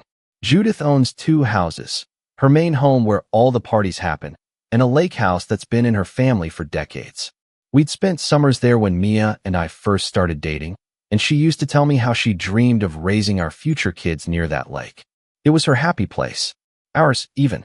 I didn't think much about the inheritance situation. We were never after anything. But one day, Judith hosted one of her garden parties, and that's when things shifted from cold shoulders to open declarations. I was helping her set up the dessert table, mostly because Mia had a migraine and was resting inside, when I overheard Judith chatting with a few of her friends. They were all sipping from their wine glasses, laughing that wine mom laugh, and one of them must have asked something about estate planning, because Judith, without hesitation, said, "Oh, both properties will go to Lauren, of course. She's the heart of this family. The backbone. It just makes sense." I froze. I wasn't meant to hear it, clearly. But she said it with this calm certainty, like it was already signed, sealed, and delivered. Like Mia didn't even factor into the equation. I pretended to focus on the lemon bars, but my hands were shaking. Later that night, I told Mia what I'd heard. She just sat there, hugging her knees to her chest on our couch, staring at the floor like she'd already known. Maybe she had. Maybe she'd known for years that her mother never truly saw her. But hearing it spoken aloud, so bluntly, hit a nerve I don't think either of us expected. We didn't bring it up to Judith. What was the point? She would have denied it, or worse, just nodded and said it was her decision to make. Still, something about that moment stuck with me. Like a splinter. It wasn't even about the property. It was about the message, you don't matter. You're invisible. But the universe has a funny way of tipping things sideways when you least expect it. And a few months later, something happened that none of us saw coming. Not even Judith. Because while she was out playing Queen of the Garden parties and rehearsing her next toast to Lauren, someone else was watching quietly from the sidelines. Someone with the power to flip the script. Her husband. Mia's father. And he had plans of his own. I wish I could say things simmered down after that garden party. That maybe Judith realized how much she'd hurt her daughter, or that we all started communicating better, like one of those miracle breakthroughs in family therapy. But no, things got worse. Subtler at first, like a slow poison, but worse all the same. And I think, looking back, Judith did it deliberately. Almost like she was testing how far she could push Mia before she snapped. It began with the lake house. That place was practically sacred to Mia. Her childhood summers were built around that cabin. Campfires on the dock, catching frogs in the reeds, her dad teaching her how to skip stones. I'd heard the stories so many times I could recite them myself. It was the one place that felt untouched by Judith's icy standards.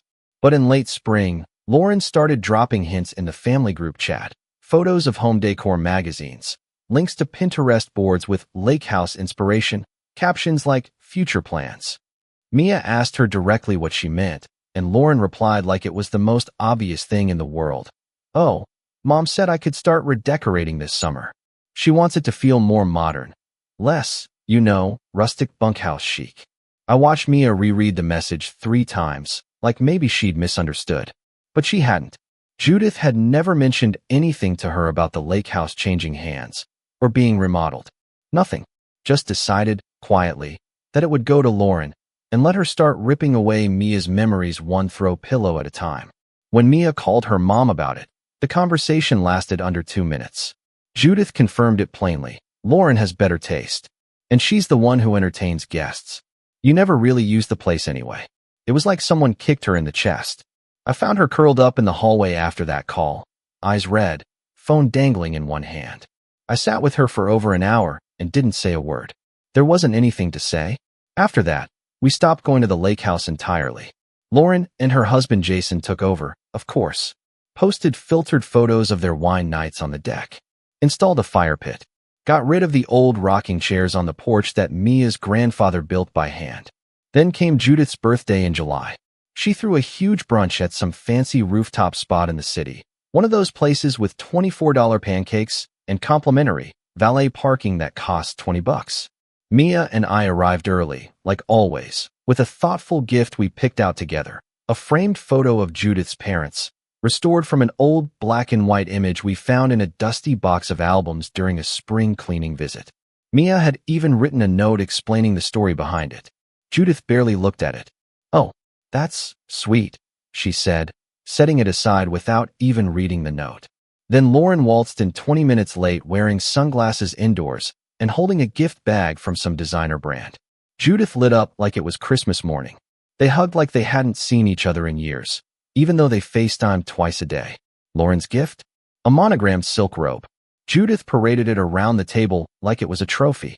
I saw Mia's fingers tighten around her mimosa glass. That day, I noticed something different in Mia. Not just sadness. There was this tightening behind her eyes, like a wire pulled taut. I recognized that look. It was the same one I had the day I overheard Judith dismissing her like a footnote. Things came to a head not long after that. Judith decided to host a legacy dinner. That was her actual term for it. A sort of pseudo-formal gathering where she'd go over her will and estate plans, so there would be no confusion. It sounded dramatic, but Judith was always theatrical when it came to appearances. She invited just immediate family, Mia, Lauren, their husbands, and their father, Harold. Now, Harold, he's a quiet man. Always has been. A retired engineer with a love for woodworking and black coffee. Judith steamrolled most conversations, and he let her. But he watched. I'd seen it. And something about the way he looked at Mia, soft, understanding, told me he saw more than he let on. Anyway, the legacy dinner. It was set up in Judith's dining room like a corporate presentation. She even had printed folders at each seat with some bullet-pointed outline inside. The woman could turn Sunday lunch into a TED Talk if you let her. She stood at the head of the table and launched into it like she was unveiling a new product. As you all know, she began, I've worked hard to build and maintain this family's legacy. It's important to me that my values are carried on. I saw Mia glance at me, nervous. I squeezed her hand under the table. Judith continued, outlining various small things, artwork, jewelry, china, most of which she'd earmarked for Lauren already. Then came the big one. As for the properties, she said, pausing dramatically, the main house and the lake house will both go to Lauren. Just like that. Mia didn't speak. Neither did I.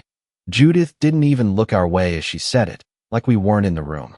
But Harold looked directly at me, then at Mia. His eyes lingered. He didn't say anything, but something passed between us. A moment. An understanding. Lauren, of course, was beaming. Wow, Mom. I mean, thank you. I'll take good care of them, she said, practically preening. Judith raised her wine glass. To legacy, she said. I didn't toast. Neither did Mia. The days after that dinner were hard. Mia barely spoke. She still went to work, still graded her papers, still made dinner. But there was a heaviness to her movements, like she was underwater. I tried to cheer her up, little things, like coffee runs or movie nights, but nothing stuck. And to be honest, I was seething. Not because of the houses, not really, but because of what it meant. That Mia's own mother had erased her from the picture of her family's future. Like she didn't belong. Then came the betrayal that broke everything. 3 weeks later, Lauren posted a video on Instagram. One of those overly polished ones with music and slow-motion filters. It showed her walking through the lake house, now completely renovated. Gone were the old quilted couches and vintage signs. In their place were sleek white walls, hanging plants, modern light fixtures. At the end of the video, Lauren sat on the porch with a mug that said, Boss Lady, captioned, New Beginnings. Can't wait to make memories here. Mia didn't say a word when she saw it. Just turned off her phone, stood up from the couch, and walked into the bedroom. She shut the door behind her. I sat there, heart pounding, watching that video on loop. Watching Lauren walk through what should have been Mia's safe place. Smiling like she hadn't just stolen her sister's soul. The next morning, Harold called me. It wasn't a long call. He didn't say much. Just asked if I could come over alone. Said it was important. His voice was calm, but there was something urgent under it. When I arrived, he led me to his study. This old room filled with books and dust, and that smell of cedar he always carried. He didn't sit. Just stood by the window, looking out at the backyard. I saw what Judith did, he said quietly. I didn't answer. Just waited. She's always favored Lauren. I kept hoping she'd grow out of it. But, well, you see how that turned out. He turned to me then, eyes heavy with something that felt like guilt. I can't undo what she said at that dinner, he said. But I can make sure your wife isn't erased from this family. Then he opened a drawer, pulled out a manila envelope, and handed it to me. Inside was a deed. To the lake house. Signed.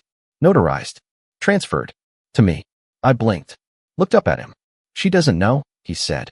She thinks she controls everything. But I bought out her share of the lake house years ago, after some disagreements. She was more interested in the main house anyway. This one was mine to give. I didn't know what to say. My mouth went dry. Don't tell Mia yet, he added. Wait until the right moment. Let her have this when she needs it most. I left that day with my heart in my throat and the envelope tucked inside my coat like it was a live wire. And I knew something had changed. Judith might have thought she won.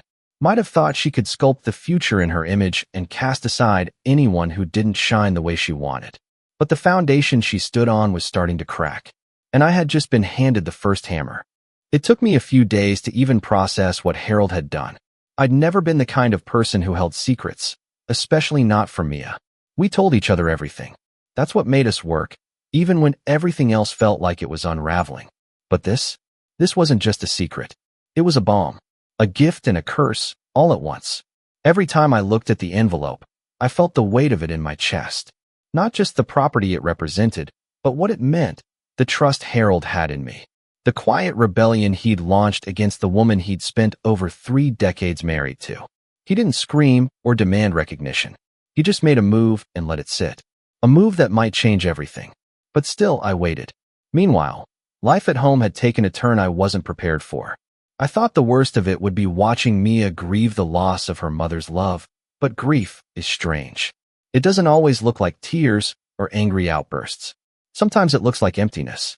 She was shutting down. Not dramatically. Not in the way Lauren would have made a whole saga out of it with 12 Instagram stories and a photo in black and white, but in that quiet, terrible way where she stopped humming when she cooked. Stopped reaching for my hand while we watched TV. Stopped arguing about whether we needed new curtains or not. The sparkle in her eyes was gone. I tried everything I could think of. Weekend getaways. Cooking her favorite meals. Even wrote her a letter one night and slipped it into her work bag, telling her how proud I was of her and how much I admired her strength. She never mentioned it.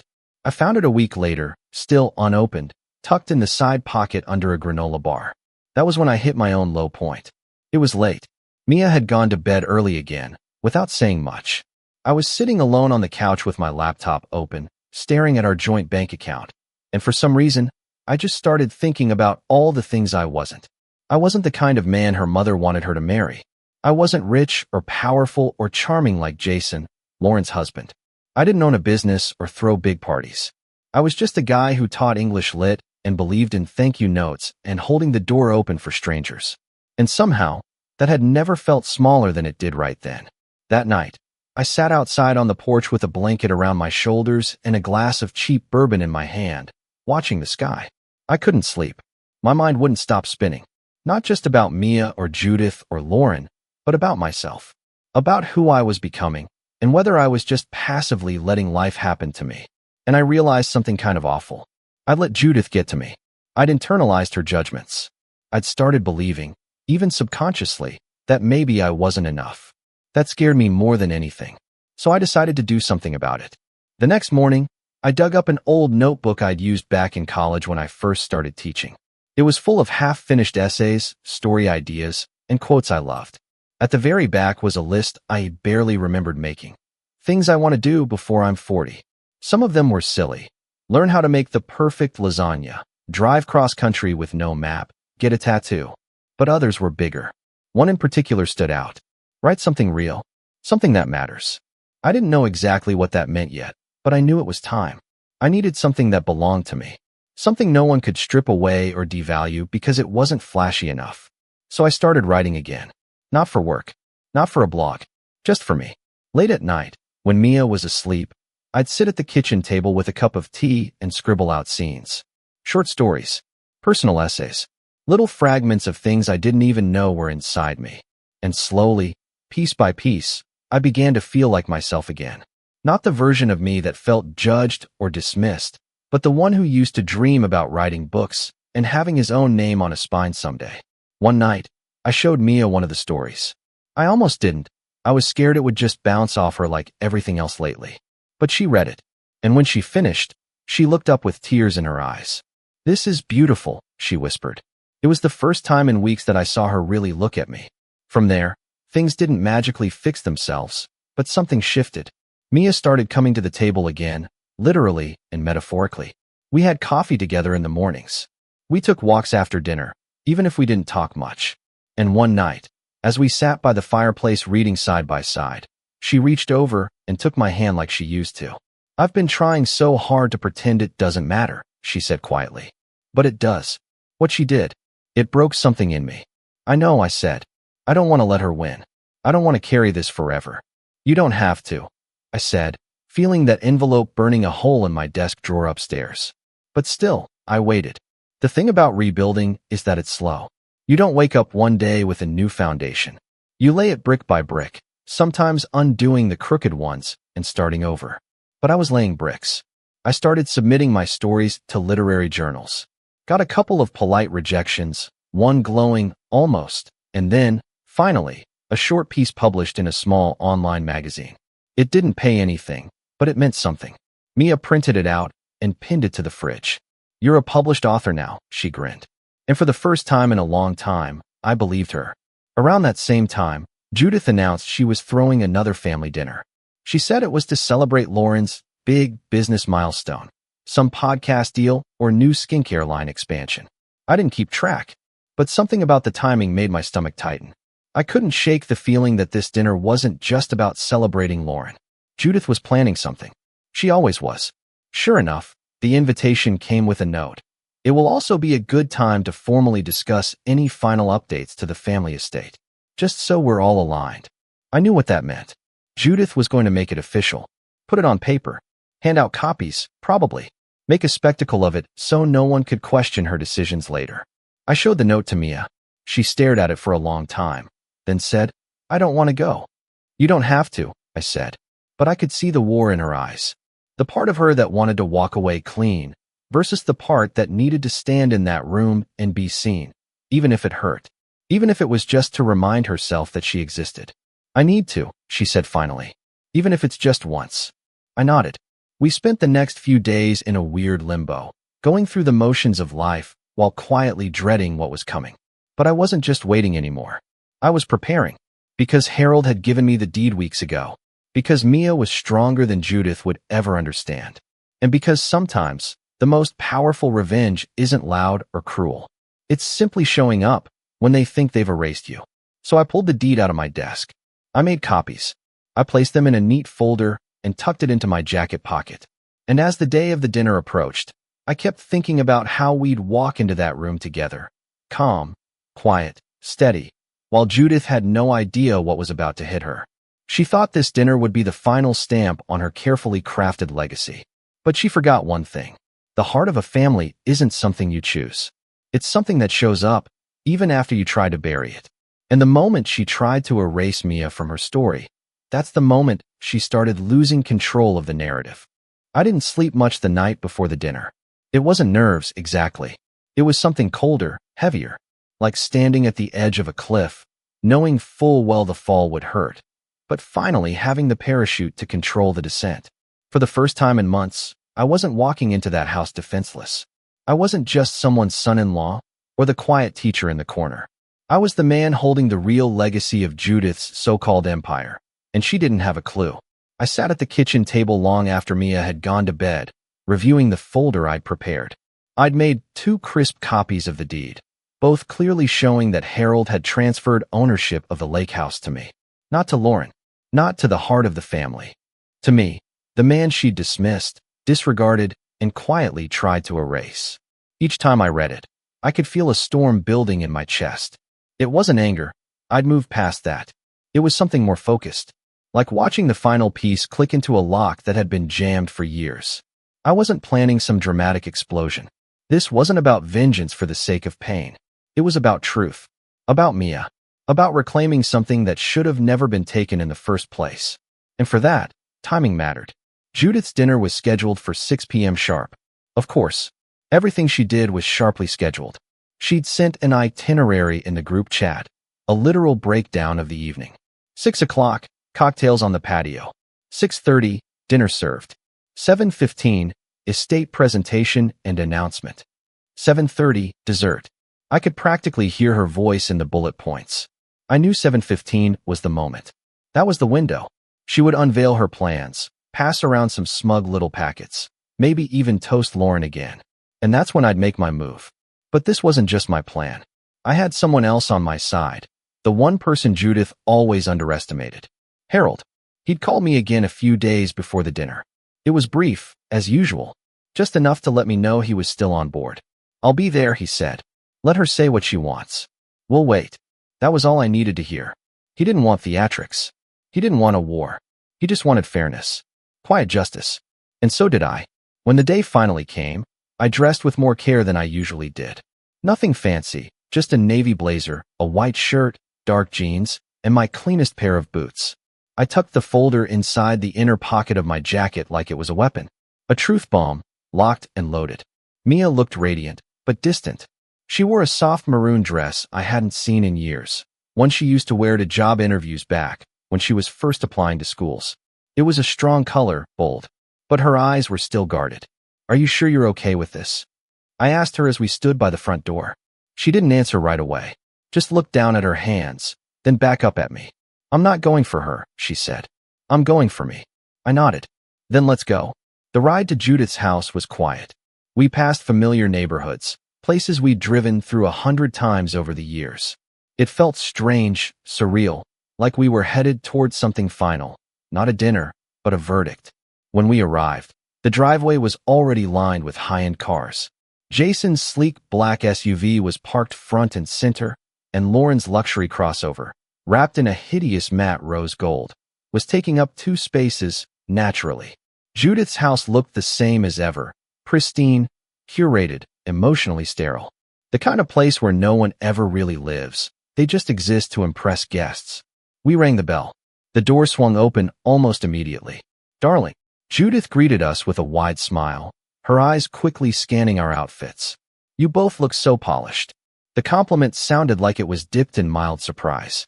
"Thanks for having us," I said coolly.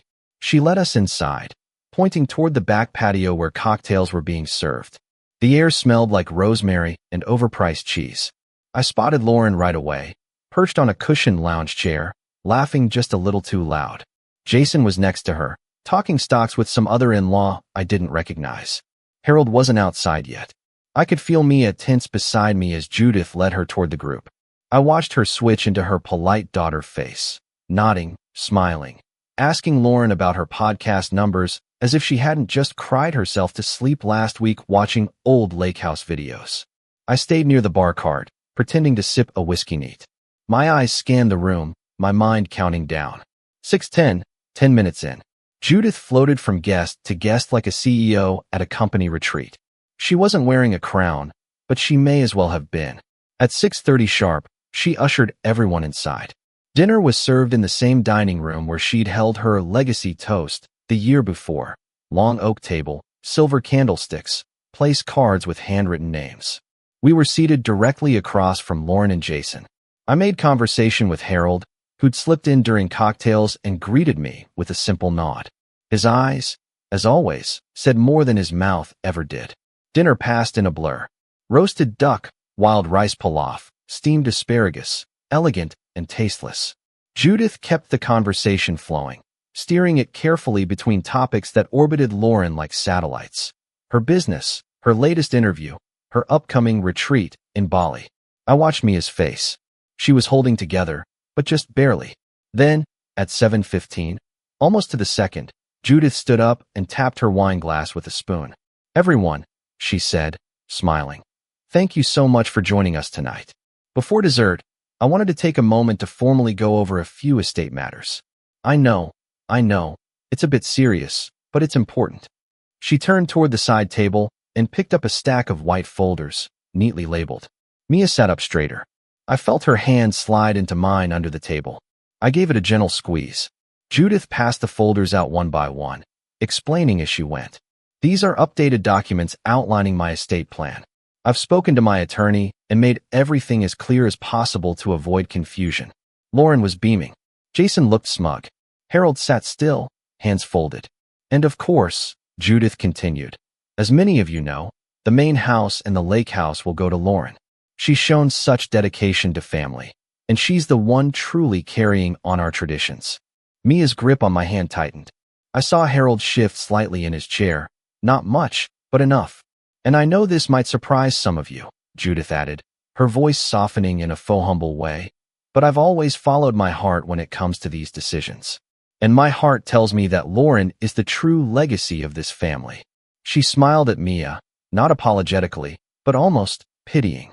That's when I reached inside my jacket. I pulled out the folder, set it calmly on the table. "I have something I'd like to add," I said. All heads turned to me. Judith blinked. "Corey, this isn't."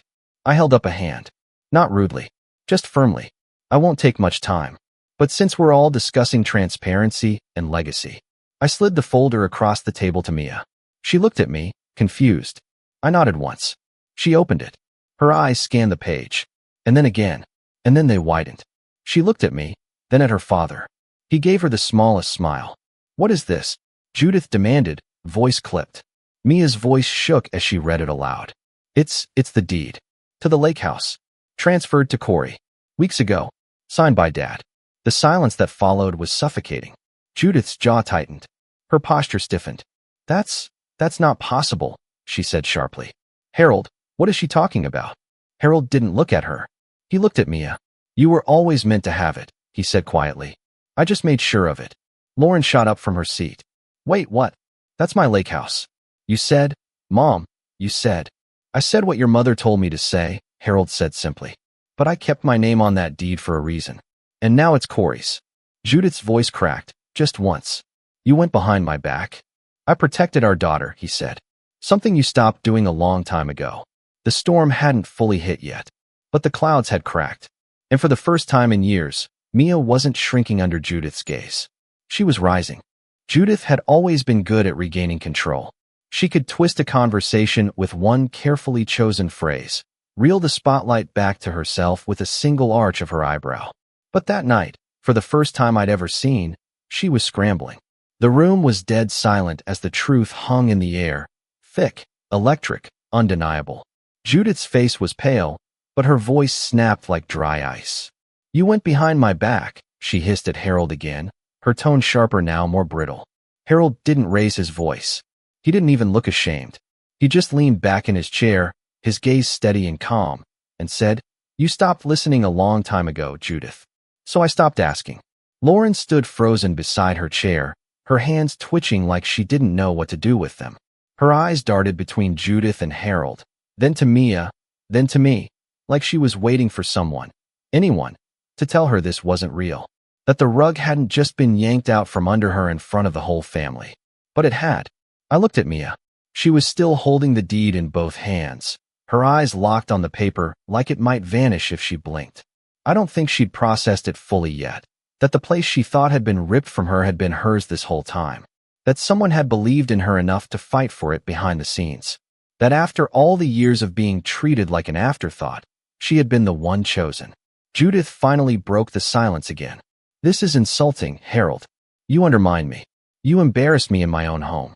You're tearing this family apart. He shook his head. No, Judith. You did that. You did that every time you told Mia she wasn't enough. Every time you made her invisible. I just gave her what you were never going to. Lauren snapped then. This is crazy, she shouted. You can't just give it away. Mom said it was mine. I looked at her, and for the first time since I'd known her, I saw the cracks. The tears threatening to spill. The disbelief. She was so used to winning by default, it never even occurred to her that the finish line might move without her permission. I'm sorry, Lauren, I said, and I meant it in a way. But it's not yours. And it never was. She turned to her mother. Do something. Judith's lips pressed into a thin line, the fury radiating off her in waves. This is not over, she said coldly. I'll take this to court if I have to. Harold raised an eyebrow. It's been legally transferred. The deed is notarized. Go ahead. Judith stared at him, her nostrils flaring. You're siding with them? Over your own wife. He took a deep breath. I'm not picking sides. I'm doing what's right. You made your decisions. I'm making mine. I could tell Judith wanted to keep arguing, wanted to claw back the conversation and paint herself as the wounded one. But she must have realized there was no audience left. The room wasn't reacting anymore. Even Jason, who'd been so smug earlier, was looking down at his plate like he wanted to meld into it. And Mia, oh Mia, she stood up, slowly, carefully, like a weight had lifted from her shoulders. And when she spoke, her voice was clear, calm, almost too calm. I've spent my whole life trying to be seen by you, she said to her mother. I thought if I worked hard enough, stayed quiet enough, made myself small enough, maybe one day I'd be enough for you. Judith opened her mouth, but Mia kept going. But I realize now, you were never going to see me. Not really. You only see what reflects back at you, and I stopped reflecting you a long time ago. Mia, Judith said, stepping toward her. This isn't about. Mia held up a hand, and Judith froze. No more speeches. No more toasts. No more pretending like I'm lucky just to be invited to your table. She looked around the room, then back at Judith. You've spent years building this perfect picture of a family, but it's fake, and I'm done being a prop in your play. Then she turned to Harold, her voice softening. Thank you, Dad, for seeing me, for this. He gave her a small smile. I should have done more. Sooner. Mia stepped back, took my hand, and looked at me like she finally saw the version of herself I'd always seen. Strong, steady, worthy. We left after that. No dessert. No final toast. No apologies. Just the sound of Judith calling after us, her voice brittle and hollow, as we walked out the front door together. Outside, the night air was cool against my skin, crisp and clean. I could feel Mia's hand trembling in mine, but she didn't let go. We got into the car, sat there for a long moment in silence. Then Mia laughed. It wasn't loud, just a small, incredulous laugh, like she didn't quite believe any of it had happened. I keep waiting for her to come running out and demand the house back, she said. She can try, I replied, reaching into my pocket and pulling out a second copy of the deed. But it's ours. She looked at it again, then at me. I didn't know he'd do that, she whispered. I didn't think anyone would ever choose me over her. I leaned over and kissed her forehead. You didn't have to be chosen. You were already enough. She nodded, blinking fast. I want to go to the lake house, she said suddenly. Right now. So we did. We drove through the night, headlights carving through the darkness like we were chasing something sacred. By the time we got there, the moon was high over the water, casting everything in silver. We stood on the porch together, the same porch where Lauren had filmed her smug little Instagram video, now just a memory that no longer had power. Mia turned the key in the door and stepped inside. It still smelled faintly like cedar and old fabric. Some of the new renovations Lauren made were visible, modern lamps, updated counters. But the soul of the place remained. We stood there for a long time. Then Mia walked into the living room, sat on the couch, and let out a deep, full breath. It sounded like peace. In the weeks that followed, the fallout from that dinner was seismic. Judith, unsurprisingly, tried damage control. She sent Mia long-winded emails, half apologies wrapped in passive aggression, trying to guilt her into reconsidering the tone she'd taken. She called Harold repeatedly, begging him to fix this, but he didn't budge. Lauren unfollowed us on every social platform. She posted vague quotes about betrayal and snakes in the grass, then quietly took down all her lake house content. Harold, meanwhile, started spending more weekends at the cabin, sometimes just for the day, sometimes overnight. He and Mia began rebuilding something I thought had long been lost, not just a father-daughter bond, but something gentler, steadier, something real. Mia and I decided to keep the house just as it was. We didn't undo Lauren's updates. We didn't strip it down and start fresh. Instead, we layered our life over it. Photos of our own, little souvenirs from trips, cozy blankets, mugs with mismatched handles. We made it ours. One morning, while drinking coffee on the porch, Mia said, "You know, I don't think she'll ever admit she was wrong." "I know," I said, "but that doesn't matter anymore." And she was right. The revenge hadn't come from cruelty. It didn't need shouting or grand gestures. It came from reclaiming what was stolen, from stepping back into the light, from proving to everyone, including ourselves, that being overlooked doesn't mean being lesser. That quiet strength is strength. And that being the heart of the family doesn't mean making the most noise. It means being the one who keeps showing up, no matter how many times they try to write you out of the story. And as the sun rose over the lake, warming the old wooden planks beneath our feet, I realized something simple and powerful.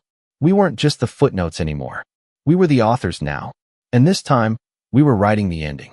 I was 28 when my sister decided to introduce her new boyfriend to the family. His name was Matt, the kind of guy who walked into a room like he owned it, slick back hair, expensive watch, and a grin that never quite reached his eyes.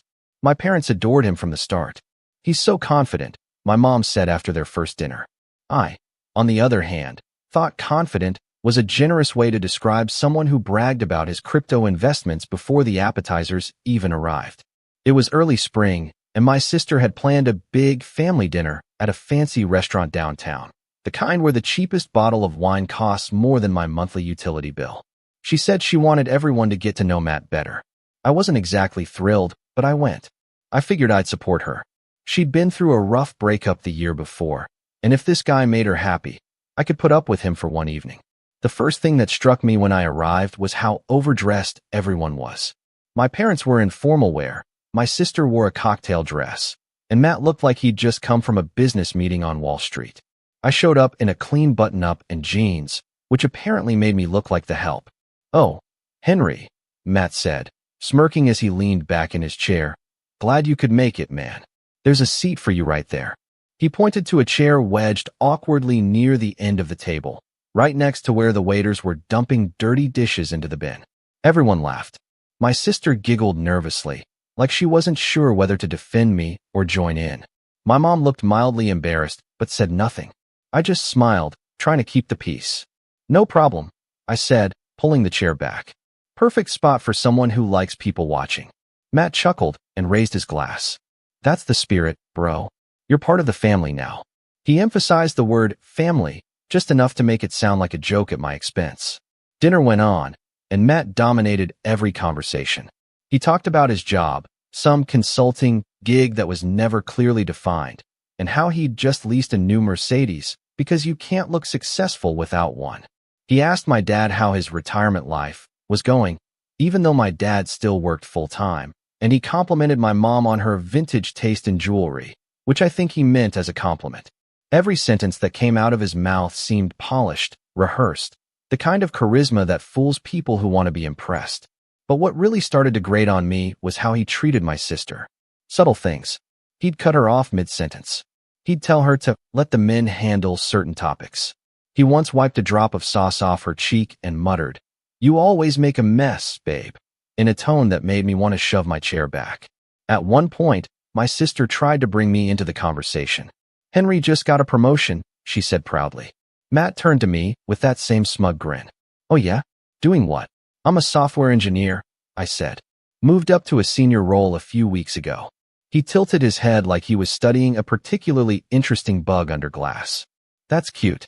My cousin's kid is into computers too. You should talk sometime.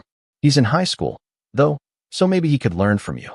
Everyone laughed again, even my dad this time. I forced a smile, but inside, I was boiling. Halfway through the meal, the waiter brought out the wine list. Matt snatched it up before anyone else could look.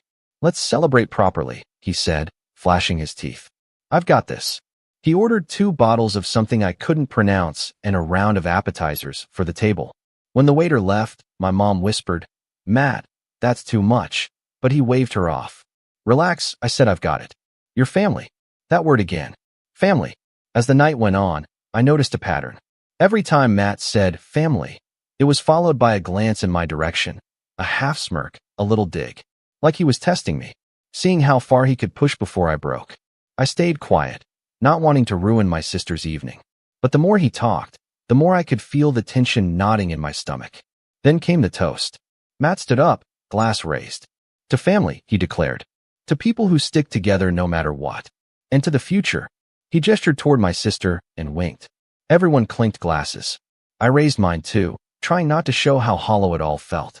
Then, out of nowhere, Matt said, "And to Henry, who's lucky to be invited to the grown-ups table." Laughter again. My sister gave him a sharp look this time, but he just shrugged like it was all harmless fun.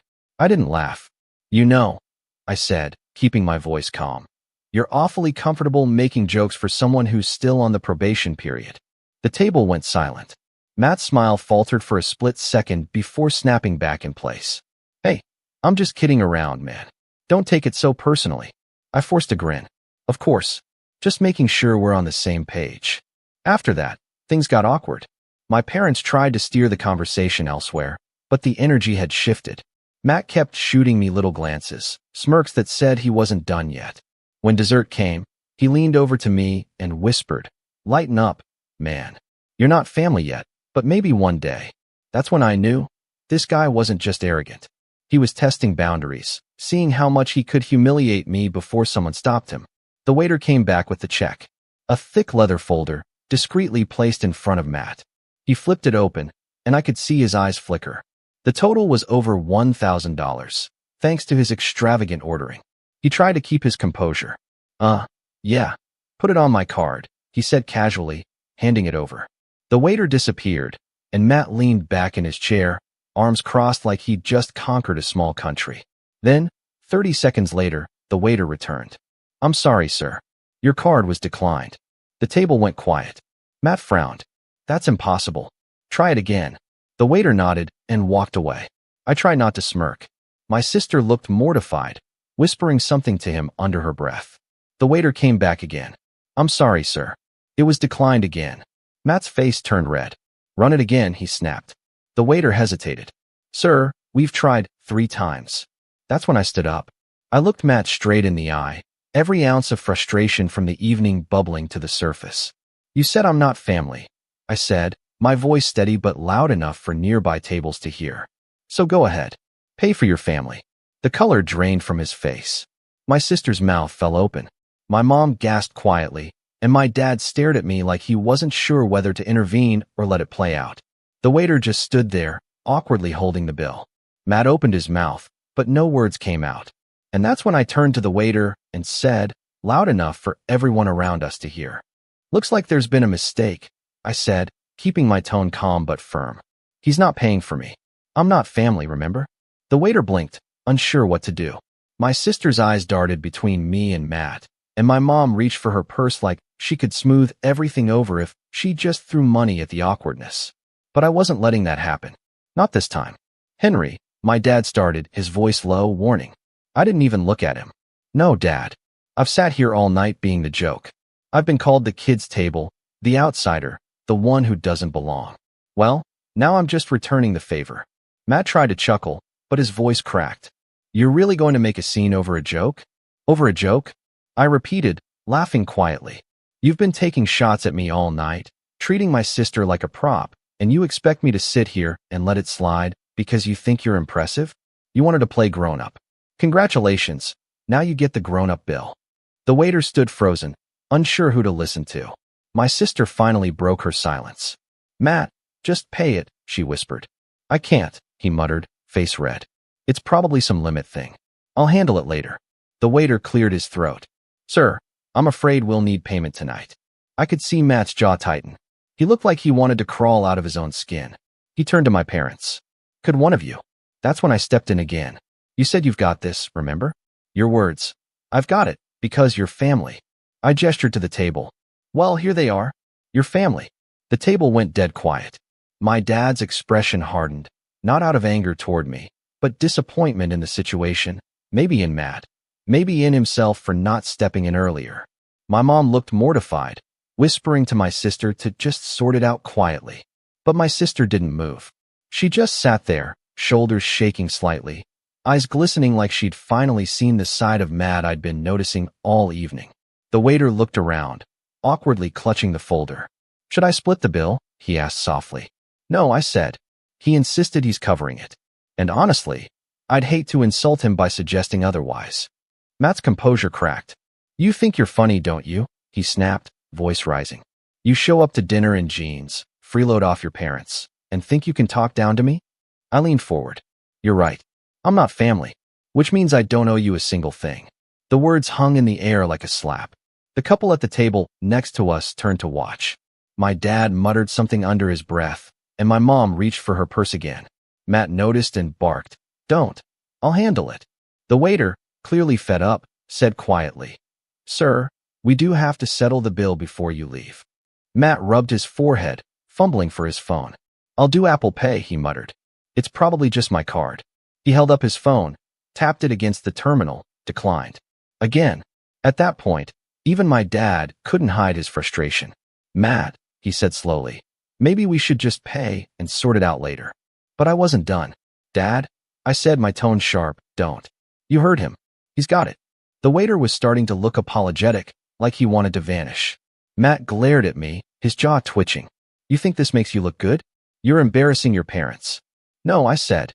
You did that when you started treating people like props. The air between us went still. That was when my sister quietly stood up. Everyone turned toward her. Her voice was shaky but clear. Matt, sit down. He froze. I mean it, she said. Sit down.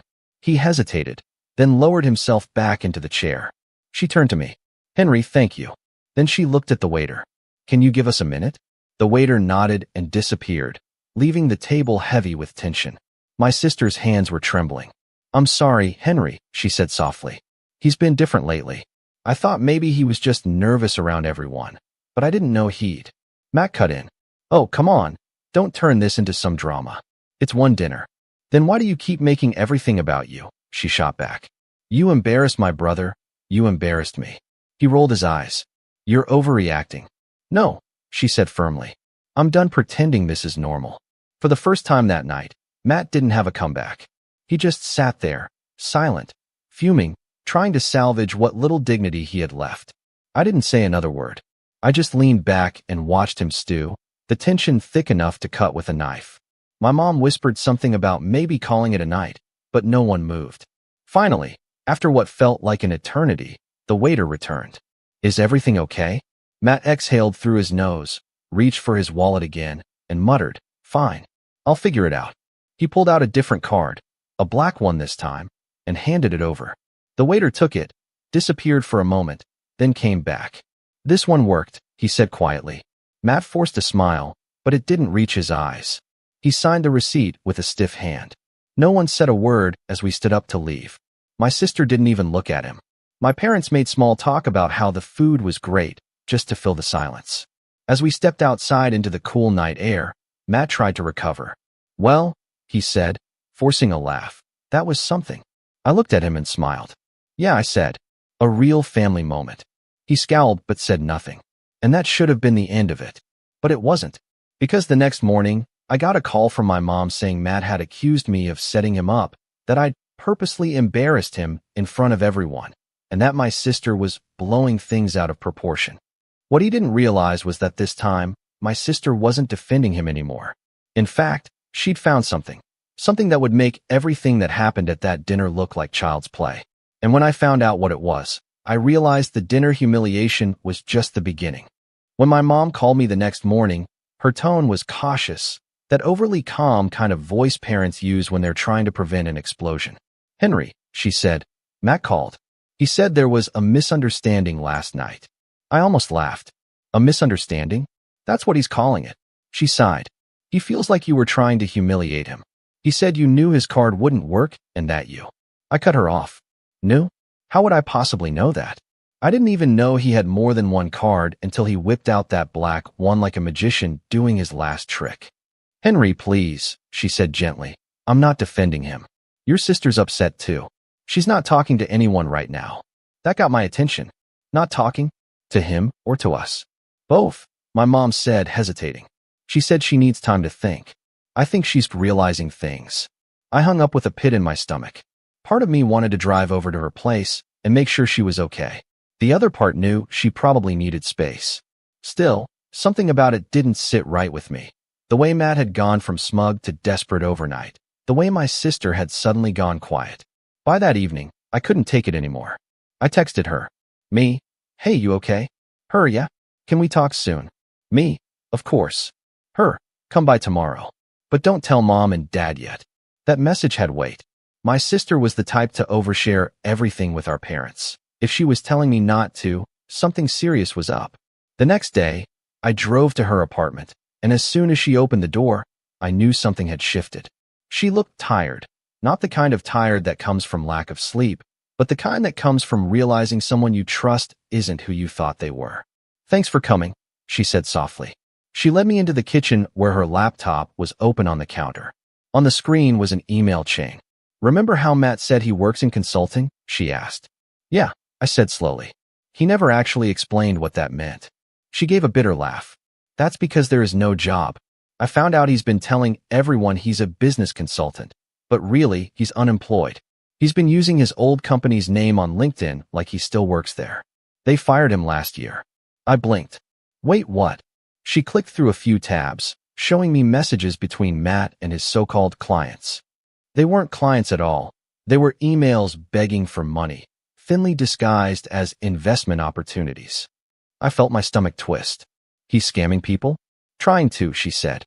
"And get this, he's been using my name for credibility, saying I'm helping him manage accounts." I found it in his sent emails. I just stared at her. "You've got to be kidding me." She shook her head, tears welling up. "No, Henry, I'm not. He's been lying about everything. The watch, the car lease, even his apartment, it's in his cousin's name. And last night, that dinner? He was trying to impress everyone so he could pitch some business idea to dad later this week. That's why he ordered so much. He thought he could show off." My jaw tightened. "So when his card declined?" "Yeah," she said. "He had no money left." We sat in silence for a moment, the weight of it all settling in. I could hear the hum of her fridge, the faint ticking of the clock. She rubbed her eyes and whispered, "I feel so stupid." "You're not," I said quickly. "He's good at manipulation. He fooled everyone, even Mom and Dad. She sniffled. He said he loved me, Henry. And I believed him. I didn't know what to say. Seeing her like that, the same sister who used to boss me around when we were kids, who always had everything together, now sitting there looking broken, it hit me hard. What are you going to do? I asked finally. She looked up at me, something steely forming in her eyes. I'm done with him. But I'm not just walking away quietly. I raised an eyebrow. What do you mean? She turned the laptop toward me again. On the screen was a document, a spreadsheet filled with names, dates, and payment amounts. These are all the people he scammed, she said. I found them in his files. I think he's been pretending to be a financial advisor, taking people's deposits, and then ghosting them. I leaned closer. You could report this. I will, she said. But I want him to know it first. I want him to see everything fall apart before I do it. That's when I realized where she got that fire.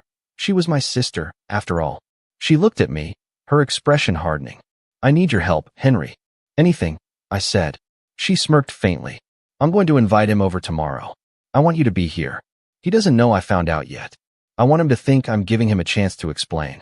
And then, she said, I'm going to show him exactly how much I know.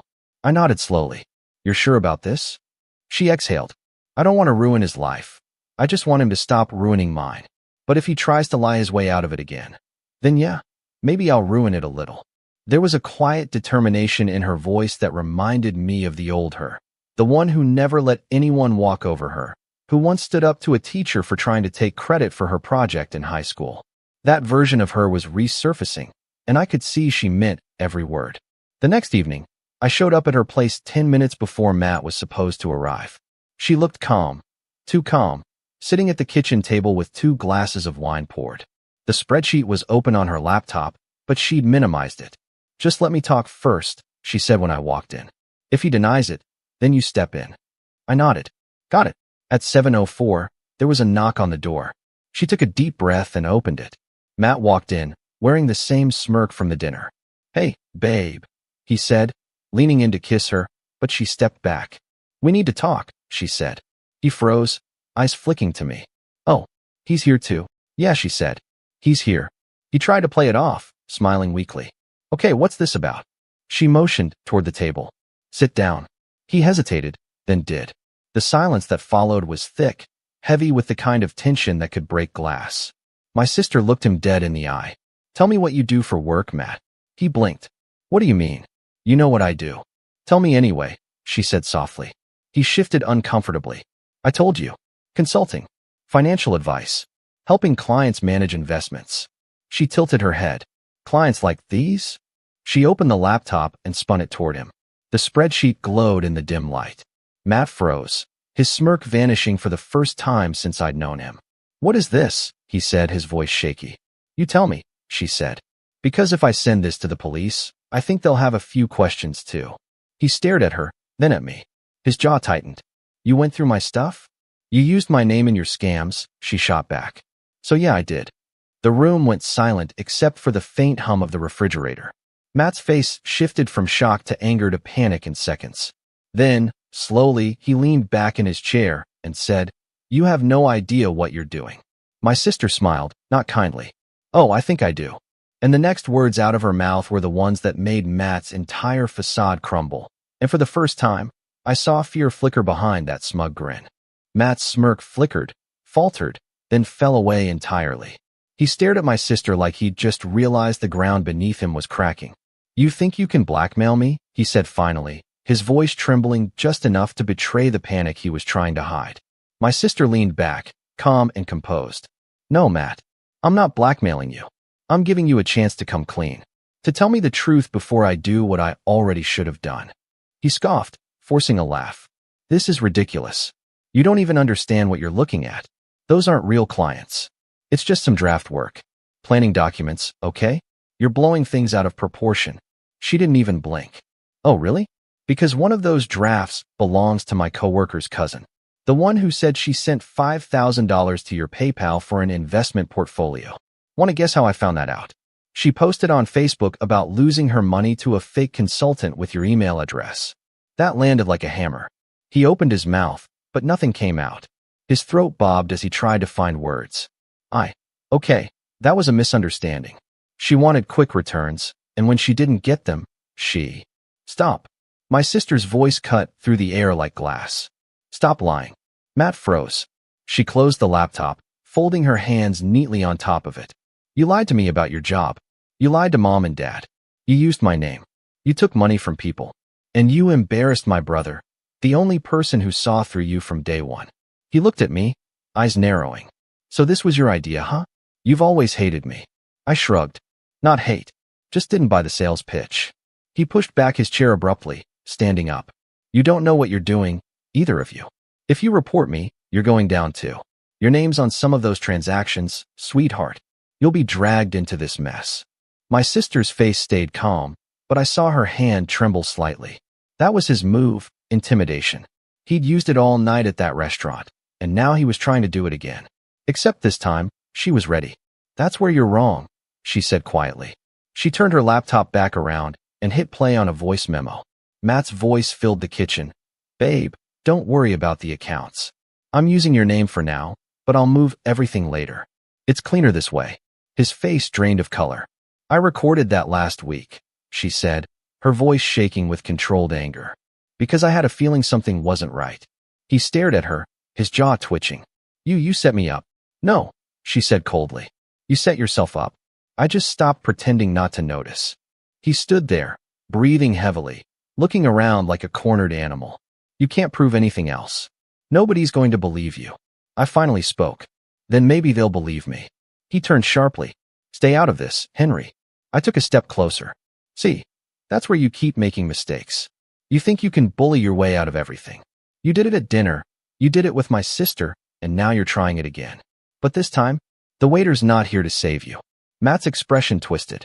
You think you're some kind of hero? I didn't answer. My sister did. No, she said. He's family. That hit harder than anything I could have said. She stood up slowly, laptop in hand. You have two options, Matt. One, you leave right now, and I contact every person on this list to warn them. Then I go to the police with your files. Or two, you keep talking, and I start with my lawyer. He looked at her for a long, tense moment. His jaw clenched, his breathing uneven. Then, without another word, he grabbed his jacket and stormed toward the door. He stopped only once, turning back with that same bitter sneer. You'll regret this. My sister didn't flinch. I already did, she said. The door slammed behind him.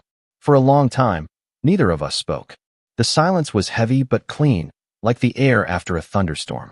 Finally, she let out a shaky laugh. I can't believe that just happened. I smiled faintly. You handled it perfectly. She sank into her chair, covering her face with her hands. I feel free. Angry, but free. We spent the next few hours filing reports, saving emails, forwarding everything to an attorney friend of mine who specialized in fraud cases. By the time we were done, the weight that had been pressing on both of us for weeks finally felt like it was lifting. The fallout came fast. Within days, my sister's lawyer sent a cease and desist notice, and the victims she contacted started coming forward with their own complaints. Turns out Matt had scammed at least 7 people, small amounts, a few thousand here and there, but enough to get him investigated. He tried to reach out to my sister, texts, emails, even voicemails begging her to just talk, but she blocked him everywhere. When word got around that the police had questions for him, he vanished, moved out of his apartment, shut down his socials, disappeared completely. A month later, one of his clients messaged my sister thanking her for coming forward. Apparently, the man had been too embarrassed to report it before. That message made her cry. A few weeks after that, our family had dinner again. Same restaurant, same table. This time, there was no tension, no smirks, no fake toasts. Just laughter. As we finished our meal, the waiter brought the bill, smiling. Who's paying tonight? My sister glanced at me, then grinned.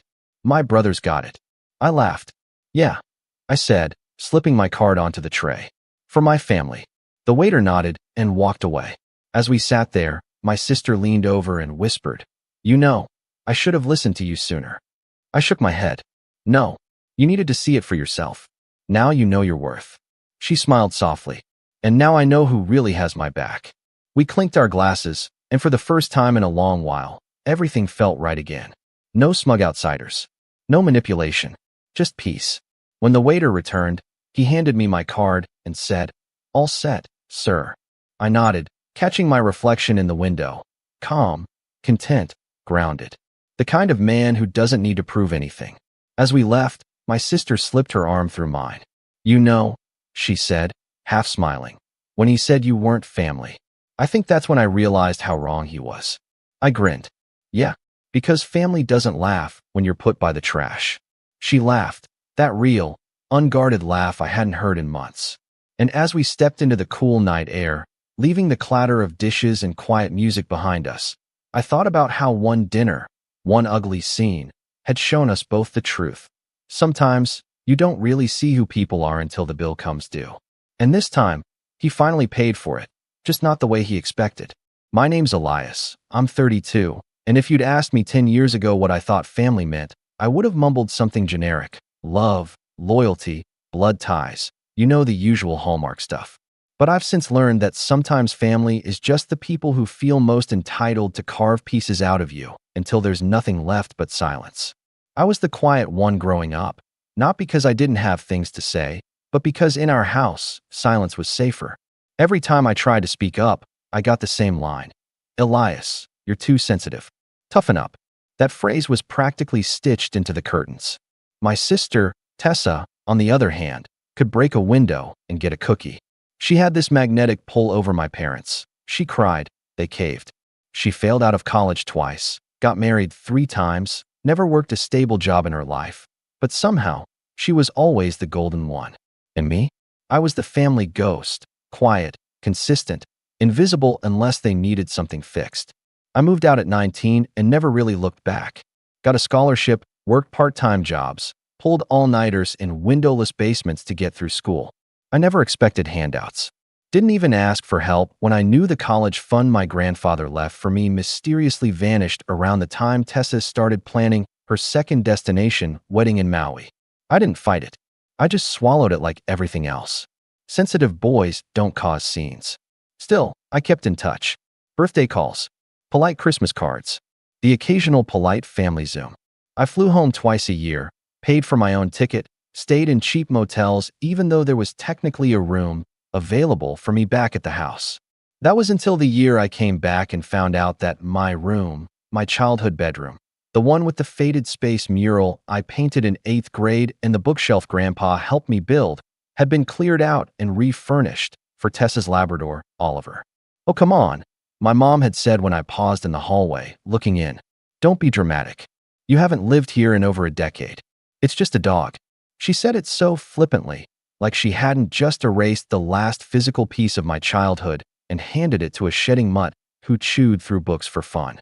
And I, like always, just nodded, smiled, said I understood. I didn't even bring it up again when I had to sleep on a blow-up mattress in the laundry room, while Oliver got a Tempur-Pedic and an air purifier. The final straw should have been when I learned they'd drained the last of my college fund to help pay for Tessa's 3rd wedding. Not her first, not her second, her 3rd, a ceremony she decided to hold in Italy. When I asked, very calmly, how that fund, which had my name on it in the will, ended up covering custom embroidered napkins for a reception I wasn't even invited to, Mom sighed like I was a burden and said, "We figured you wouldn't mind. You've always been so frugal." Frugal. That's what they called struggling through college with boxed pasta and thrift store shoes. And again, I said nothing. I felt like I couldn't afford to say anything without becoming the villain. But when I found out about the medals, something cracked. My grandfather, Mom's dad, was the only person who made me feel seen growing up. He took me fishing when I was little, taught me how to sand wood. He was the one who pulled me aside when I was 16 and whispered, "You're not too sensitive, Eli. You just feel the weight of things that other people drop." When he passed away, he left me his old workshop tools, his books, and most importantly, his war medals. He served in Korea. Not that my parents ever talked about it. Grandpa was quiet about his service, but he kept the medals in a wooden shadow box on his bookshelf, one he built himself. It was his pride. And when I visited last, a year after his funeral, Mom had offered me a Tupperware container with some of his stuff in it. No medals. No box. "We must have misplaced it," she'd said. I believed her. Like a fool. Then last week, scrolling Facebook Marketplace out of boredom, I saw them. The medals. Grandpa's exact set, Same scuffed bronze star, same faded ribbon on the good conduct medal, same misspelled label on the back of the display box that read Sergeant Harold R. Lane. They were listed under an anonymous seller, but the background of the photos gave it away: my parents' living room. That cheap lace curtain. That yellowing armchair. I stared at the listing until my hands shook. $20 for the whole thing. $20. I didn't text. I didn't call. I booked the flight. It was a red-eye into their state, the kind of trip I never took anymore, not unless someone was in the hospital. I didn't pack much, just a messenger bag, my laptop, and a fire building in my chest that hadn't been there in years. I didn't even tell them I was coming. I landed at 7:40 a.m., rented a car, and drove straight to their house like a man possessed. I didn't even stop for coffee. My parents live in this picturesque suburban neighborhood with mailbox flags and perfectly trimmed hedges, the kind of place that looks peaceful from the outside but feels like a mausoleum inside. When I pulled into the driveway, Tessa's car was already there, her vanity plate, W1N3LUVR, shining in the morning light. Figures. She'd always find a way to be around when drama wasn't hers to clean up. I sat in the car for a full minute before stepping out. Heart pounding, hands shaking. I rang the doorbell, then walked in without waiting. The door was unlocked. My mom looked up from the kitchen table, her reading glasses perched on her nose. "Elias?" She blinked. "What are you doing here?" Dad was on the couch. Tessa was drinking from a mug that said, "World's Best Aunt," even though she once told me she never wanted kids because they're too needy. Oliver, the Labrador, was sprawled on the couch cushions like he owned the deed to the place. I looked around the living room, and sure enough, there it was. The shadow box. Grandpa's medals. Sitting on a side table next to a bowl of potpourri like some dusty thrift shop prop. I walked over and picked it up. The moment my fingers touched the wood, my mom's voice sharpened. "Don't do this," she said quickly, standing. We were going to take the listing down. Someone flagged it, and I turned to face her, holding the box like it might disintegrate. "You were going to sell his medals. For $20. It wasn't about the money," Dad muttered from the couch. "We just thought someone might appreciate them more. You don't exactly visit." I laughed. I actually laughed. The sound came out jagged, like it didn't belong to me. "I don't visit because you gave my room to a dog and used my college fund to buy Tessa a horse-drawn carriage." "Elias, don't be so sensitive," Mom snapped, and there it was again, that line. Like a reflex they couldn't unlearn. Tessa finally stood. "Can we not do this now? It's way too early for another Elias meltdown." Something in me unraveled right then. The quiet part of me. The version that had always backed down, that swallowed disrespect like vitamins. I didn't even raise my voice. I just set the shadow box down, gently, on the coffee table, reached into my bag, and took out a folded manila envelope. Their eyes shifted to it immediately. Mom frowned. "What's that?" I looked her in the eye, and for the first time in my life, I felt something settle in me. Calm, cold, certain. "This," I said. "This is what changes everything." The silence that followed was different. Not the usual awkward hush that came when I visited, where we all pretended to be a family for 24 hours before I went back to my life, and they went back to forgetting I existed. No, this was the kind of silence that felt like the room itself was holding its breath. Mom crossed her arms. "Elias, if this is about money." "It's not about money," I said, cutting her off for the first time in probably 2 decades. My voice wasn't loud, but it was firm. "It's about what respect looks like. It's about the fact that you didn't just sell a piece of metal. You tried to sell the one thing I had left from the only person in this family who didn't treat me like I was defective." Dad's mouth opened, then closed again. Tessa snorted. "Wow, drama much." I ignored her. Instead, I stepped around the coffee table and held the envelope out to my mother. "Take it." She didn't move at first. I could see the suspicion in her eyes, like she expected it to explode or contain glitter or maybe even a subpoena. But finally, she reached out and took it. She opened it slowly, pulling out the neatly folded stack of papers inside. "What is this?" she asked, flipping through the pages. "Bank statements," I said. "From Grandpa's estate account." She blinked. Dad sat up straighter. I continued. "You told me the college fund was gone. That Grandpa must have forgotten to finalize things. That there wasn't anything left." But I started wondering, why would a man like him, a man who wrote down every gas purchase and kept every Home Depot receipt in triplicate, Forget to lock in his grandson's college fund. Tessa's mug hit the coaster a little too hard. So, I said, walking back to the shadow box and picking it up carefully. I requested copies of his final banking records. Took a while. Had to talk to his lawyer, jump through some hoops. Turns out, the fund was intact until the month after he passed. That's when a large transfer was made to a joint account. Yours, Mom. The same account you used to pay the Italy villa. Her face flushed. Elias, I held up a hand. Don't. Please. Just don't. You don't understand. She tried again, desperation rising. Your grandfather. He was old. He didn't know what he was doing at the end. He wanted to help Tessa. No, I said, looking at her with something like pity. He wanted to help me. He told me so. In his last letter. That was my second surprise. I pulled it from my jacket pocket. A faded envelope with my name written in Grandpa's neat cursive. I didn't hand it over. Just held it up like a final piece of evidence. He left me a letter, I said, telling me to be patient. That one day I'd need to stand up for myself. And when that day came, I'd know. I saw something flicker in my dad's eyes. Guilt, maybe. Or fear. You went through his stuff before I got there. I continued. You found the will, you saw the letter, and you buried it. You told me he left no instructions. That there wasn't much of value. And now, you're selling his medals like they're old action figures from the attic.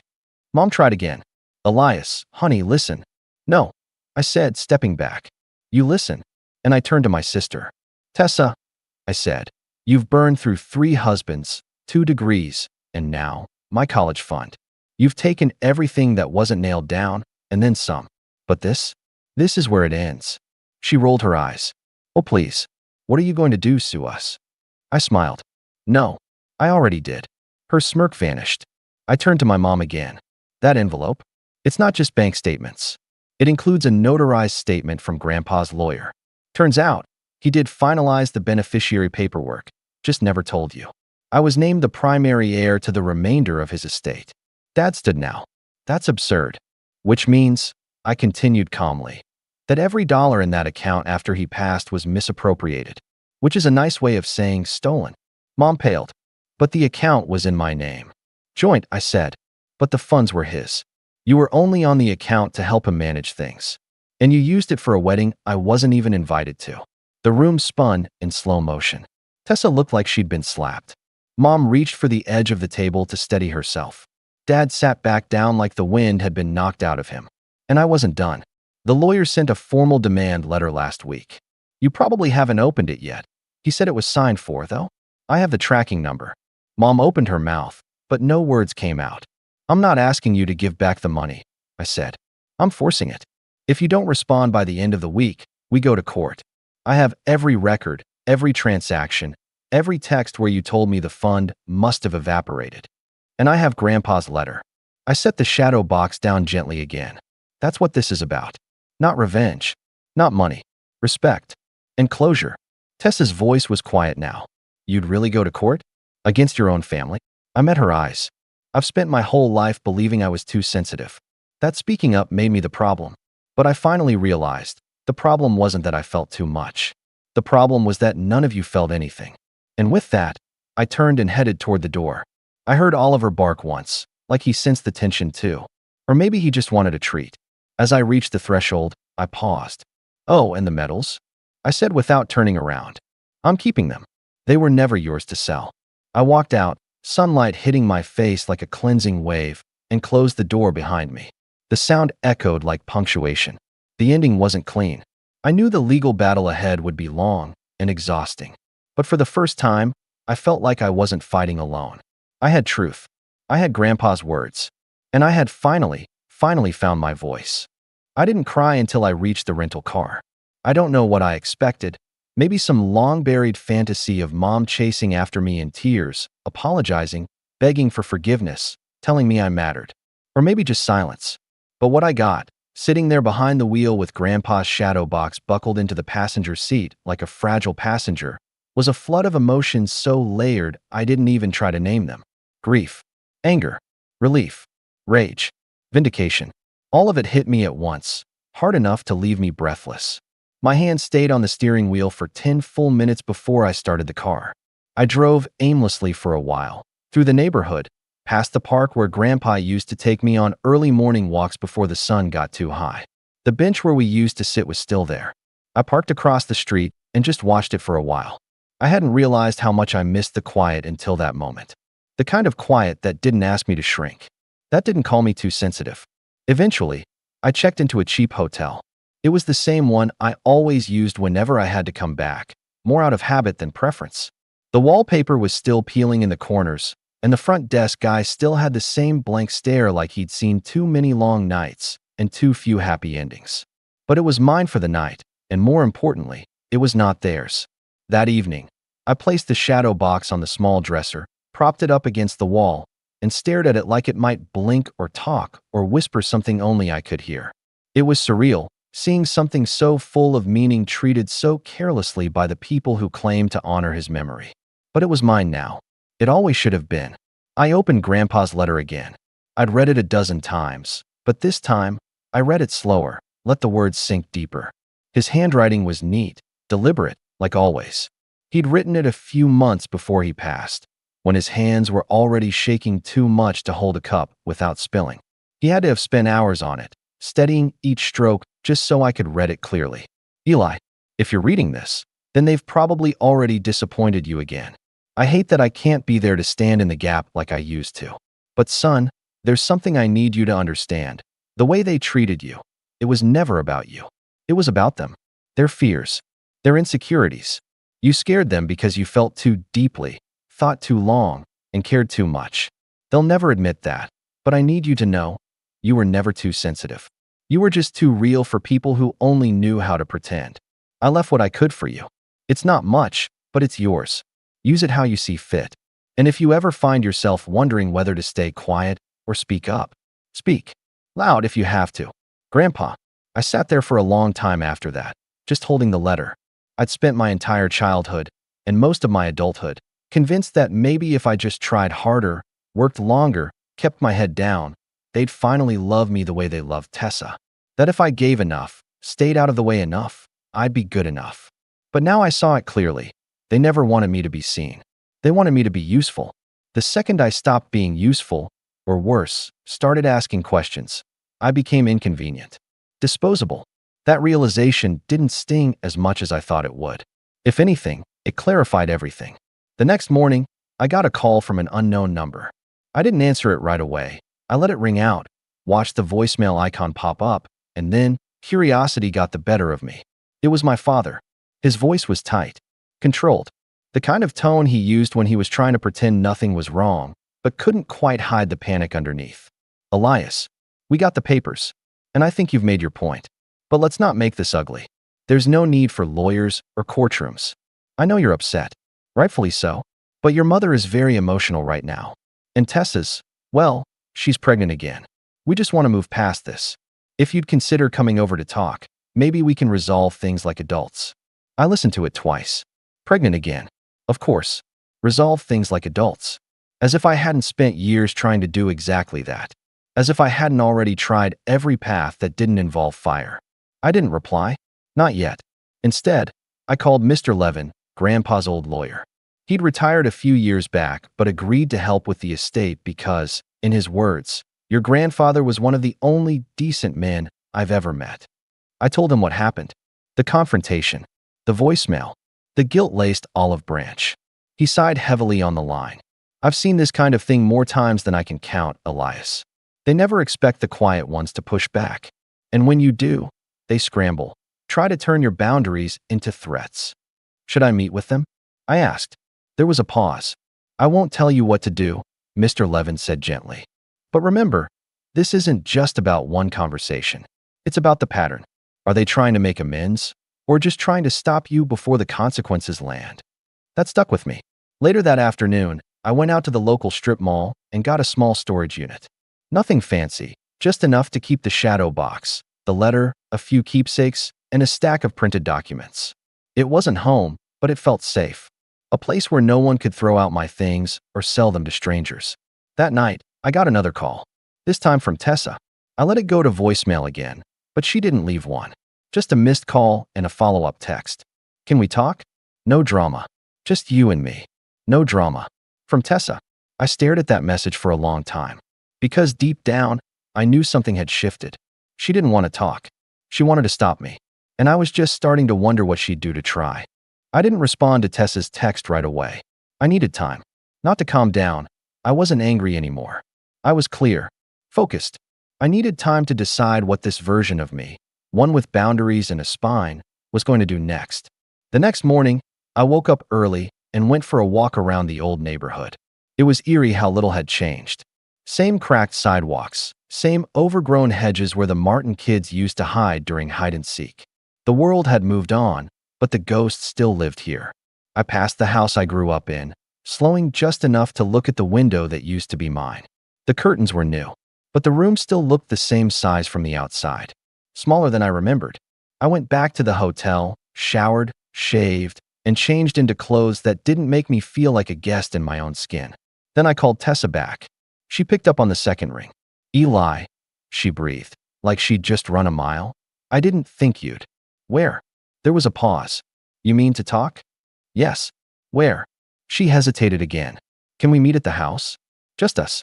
Not mom and dad. That alone told me everything I needed to know. No, I said. Neutral ground.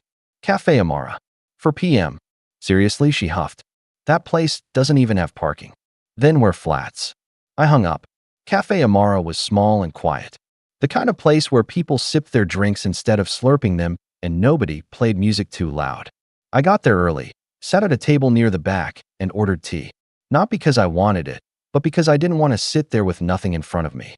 Tessa showed up 10 minutes late, as usual, wearing sunglasses like she was hiding from the paparazzi. When she pulled them off, her eyes were rimmed red. Oh good, she said, sliding into the seat across from me. You picked the one cafe in town that smells like lavender and old books. I didn't answer, just waited. She leaned forward. Look, I know things have gotten tense, but we're still family. Are we? She blinked. Of course we are. You used my college fund. 3 times. Lied about it. Then laughed when they gave my bedroom to a dog. That was mom's idea, she said quickly. You didn't object. She fell silent. I continued. And you were fully okay with them selling Grandpa's medals. Something you knew he left for me. You think I wanted that to happen? She asked, her voice climbing. I told Mom not to list them. I said it was a bad look. That's not the same as caring. She scoffed. What do you want from me, Elias? A confession? A breakdown? Fine. I messed up. We all did. But dragging us to court? That's insane. What's insane, I said coldly, is pretending nothing happened. What's insane is rewriting history every time someone calls you out. I'm done being rewritten. She slumped back in her chair. I'm not trying to destroy anyone, I added. I'm trying to reclaim what's mine. And Grandpa's. That's all. And if Mom has a heart attack over this, she snapped. If this stress sends her to the hospital, you'll live with that. She's an adult, I said evenly. She made her choices. And she can face the consequences. Tessa's jaw clenched. She said she'd give you back the money. Quietly. No lawyers. I raised an eyebrow. And she wants it to go away. It won't. Silence hung between us for a while. Then she leaned forward again, dropping her voice low. There's something you don't know, she said. I tilted my head. She glanced around the cafe, then whispered, they didn't just take the money from your fund. They took more. Grandpa's lawyer. He gave them access to other parts of the estate. Parts you were supposed to get. Explain. She bit her lip, hesitating. You remember the cabin? She said finally. The one Grandpa used to take us to every summer? I nodded slowly. He left that to you too. In the original will. I overheard them talking about it after the funeral. They forged a transfer. Refiled some documents. Put it in Mom's name. I stared at her, ice settling in my chest. You're lying. I'm not, she whispered. I didn't want any part of it, Eli. I didn't touch the money. But they said, Mom said, you wouldn't even care. That you'd never check. My heart pounded. I hadn't even thought to check on the cabin. I assumed it had been sold or passed along without drama. I never imagined they'd go that far. How do you know this? I asked. I found the old will, she said, before they burned it. I took a photo. You have it. She nodded. But you have to promise not to go after Mom too hard. I narrowed my eyes. Seriously, she said. Just get what's yours. Don't try to ruin her. You don't get to set terms, I said. Not anymore. She sighed. Fine. I'll email it to you. I stood. Do that. and tell her I expect a call. Once she doesn't hang up on. I left her there, slumped in the cafe seat, sunglasses off, mascara slightly smudged. For once, she didn't have a quip. That evening, the email came through. A clear photo of the original will, signed and notarized, leaving the cabin, the medals, and the estate balance to me. All of it. Dated 6 months before Grandpa passed. I forwarded it to Mr. Levin. Within 24 hours, the court paperwork was updated. Fraud, forgery, misappropriation of assets. We now had a case that extended beyond simple theft. This was deliberate, criminal deception. The first call came from Mom. She didn't sound angry or apologetic. She sounded tired. "I always knew you'd turn on us," she muttered. "You never understood loyalty." "You mean obedience," I said. "You'll ruin the family name." "No," I said. "You did that the second you sold his medals for $20. She hung up. 2 months later, court began. It wasn't a public trial, just hearings, legal motions. But the outcome was decisive. The judge reviewed the evidence, especially the will, and ruled in my favor. I was granted full restitution, the remainder of the estate, repayment of the college fund with interest, and legal ownership of the cabin. The forged documents were voided. The medals were returned under court order, though I already had them by then. Mom and Dad didn't look at me once during the final hearing. They didn't have to, because this time, I was the one doing the leaving. Afterward, I drove out to the cabin. It hadn't been touched in years. Overgrown grass, dusty porch, but the foundation was solid. The walls still smelled like cedar and old books. Grandpa's favorite chair was still in the corner, covered in a sheet, untouched by time. I spent the next 6 months restoring it, by hand, with Grandpa's old tools, piece by piece. And when it was done, I mounted the medals, his medals, on the wall above the fireplace. Not to show off, not to gloat, but because they were finally home, just like me. That was 2 years ago. I haven't spoken to my parents since. Tessa sends a card every Christmas, nothing handwritten, just her name in a printed font. I never reply, because sometimes the best revenge isn't a big scene or a dramatic speech. Sometimes it's just this: living your life on your terms, without ever needing their permission again. My name's Jake. I'm 33 now, and for most of my life, I've been the good son, not the golden child. That title was always reserved for my older brother, Scott. No, I was the dependable one. The one who showed up, smiled politely, helped carry the chairs after dinner parties, and footed the bill more often than not without saying a word. I was the one who listened, the one who stayed calm, the one who everyone assumed would be okay no matter what. But the thing about being the good son is that everyone assumes you'll keep swallowing things, that you'll take the smaller slice, the quieter room, the shorter end of the stick, because you're strong enough to understand. Scott's 5 years older than me, and he's the type who enters a room and expects it to turn to him. He's charming in a smug kind of way, successful in a way that seems rehearsed, and he has this uncanny ability to make you feel like your life is less exciting just by standing next to him. My parents adored him. I think in their minds, Scott was their crown jewel, brilliant, accomplished, polished. Meanwhile, I was more of the afterthought, even when I became the one quietly holding up the family when things started to crack. Dad had a heart scare a few years back, and Scott couldn't fly in that weekend because of a last-minute investor meeting. I was the one sitting next to Mom at the hospital, bringing her tea and rubbing her back. When Mom's arthritis made cleaning difficult, I hired a service and paid for it out of pocket. I bought groceries, paid for the gardener, fixed their car when the brakes started squealing. I never said anything, never asked for reimbursement, never demanded recognition. And not because I didn't want it. God, there were nights I cried alone in my apartment wishing someone would just say thank you. But I knew if I asked, it would sound petty, like I was keeping score. And I wasn't, not really. I just didn't want to be invisible. When the idea for the 50th anniversary party came up, I offered to organize it.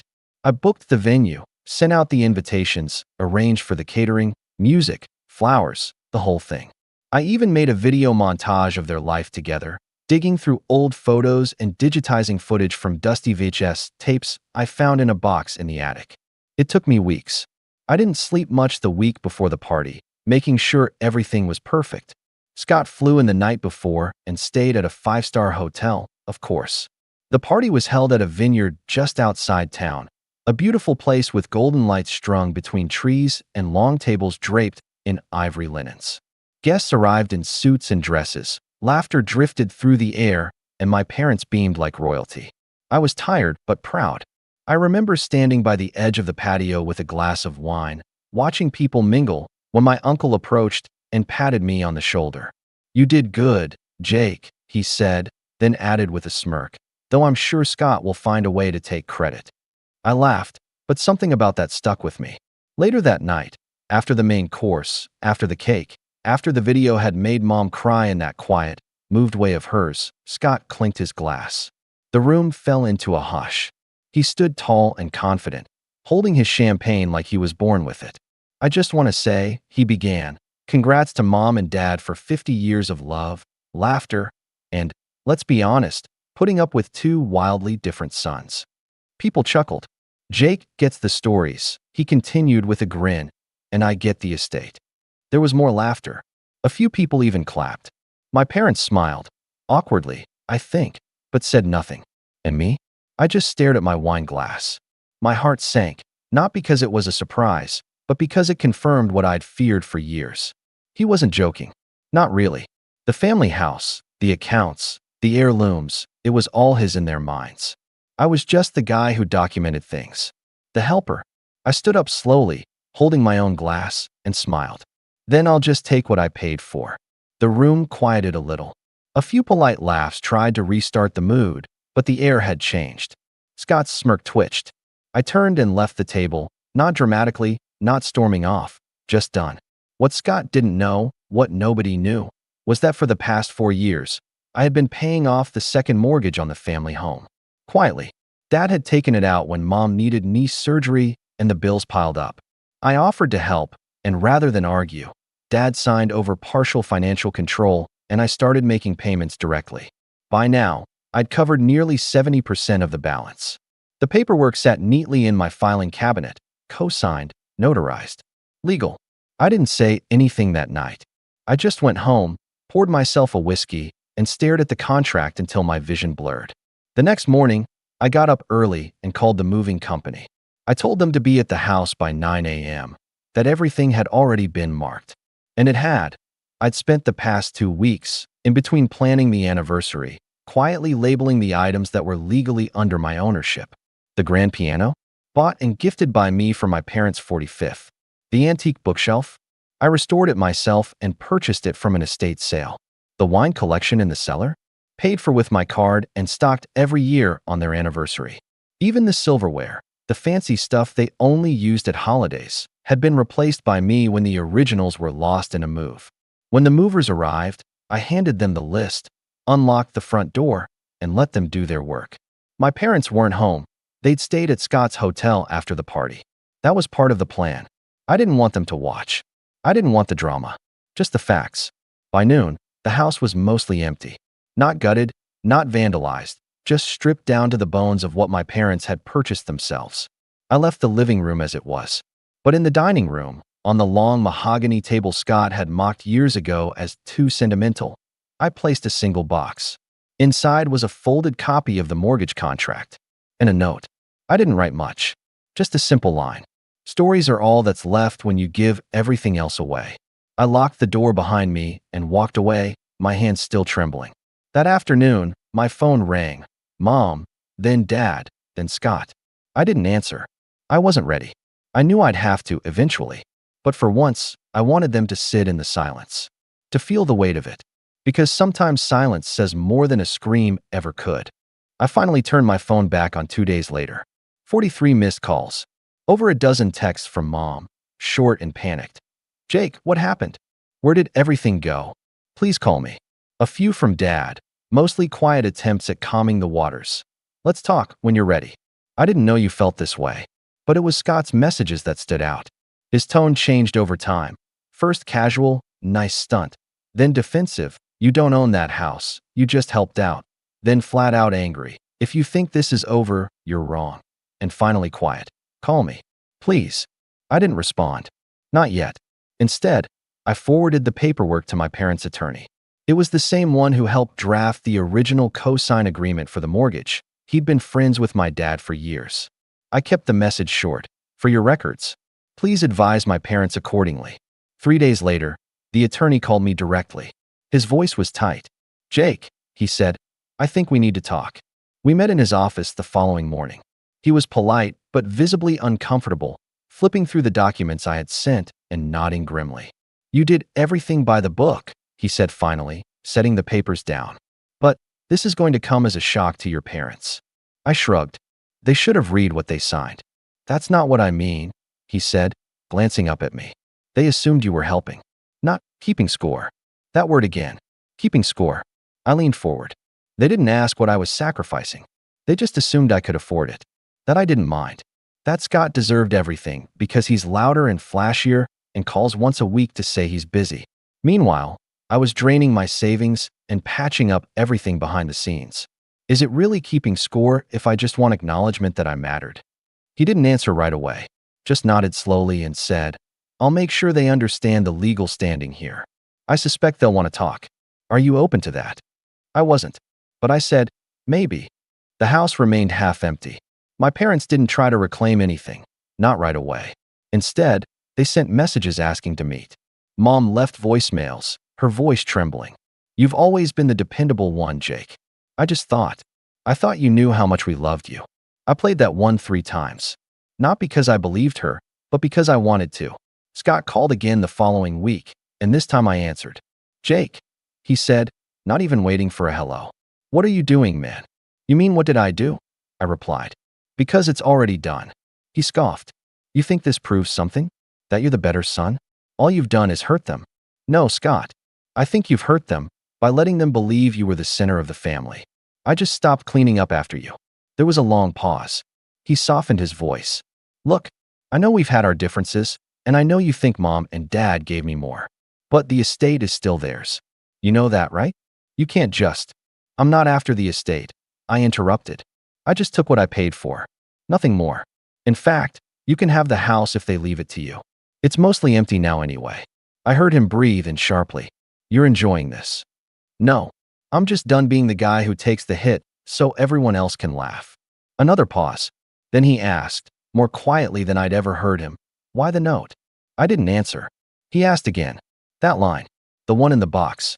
Why did you write that? I thought about it for a moment.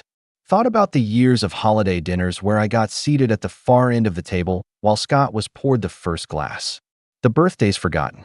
The promotions passed over in conversation. The years of being the footnote in my own family. Because someday, when all this stuff is gone, I said, you'll realize that what really mattered weren't the things. It was the people. And if you treat them like accessories, they'll leave. Just like everything else. He didn't speak after that. We hung up in silence. Over the next week, I saw the ripples of what I'd done. My parents tried to act normal, like nothing had changed, but the neighborhood buzzed with whispers. Friends and cousins started texting. Heard about the anniversary fallout. You okay? Some were sympathetic. Others, not so much. But what surprised me most was what I received in the mail. A letter. Handwritten. From my mom. It was 3 pages long. At first, it danced around the edges, trying to justify things in that way parents sometimes do. We didn't realize. We thought you were happy. We just wanted peace. But near the end, there was a line that stopped me cold. Maybe we got so used to leaning on you. We forgot you were carrying us. That's when I cried.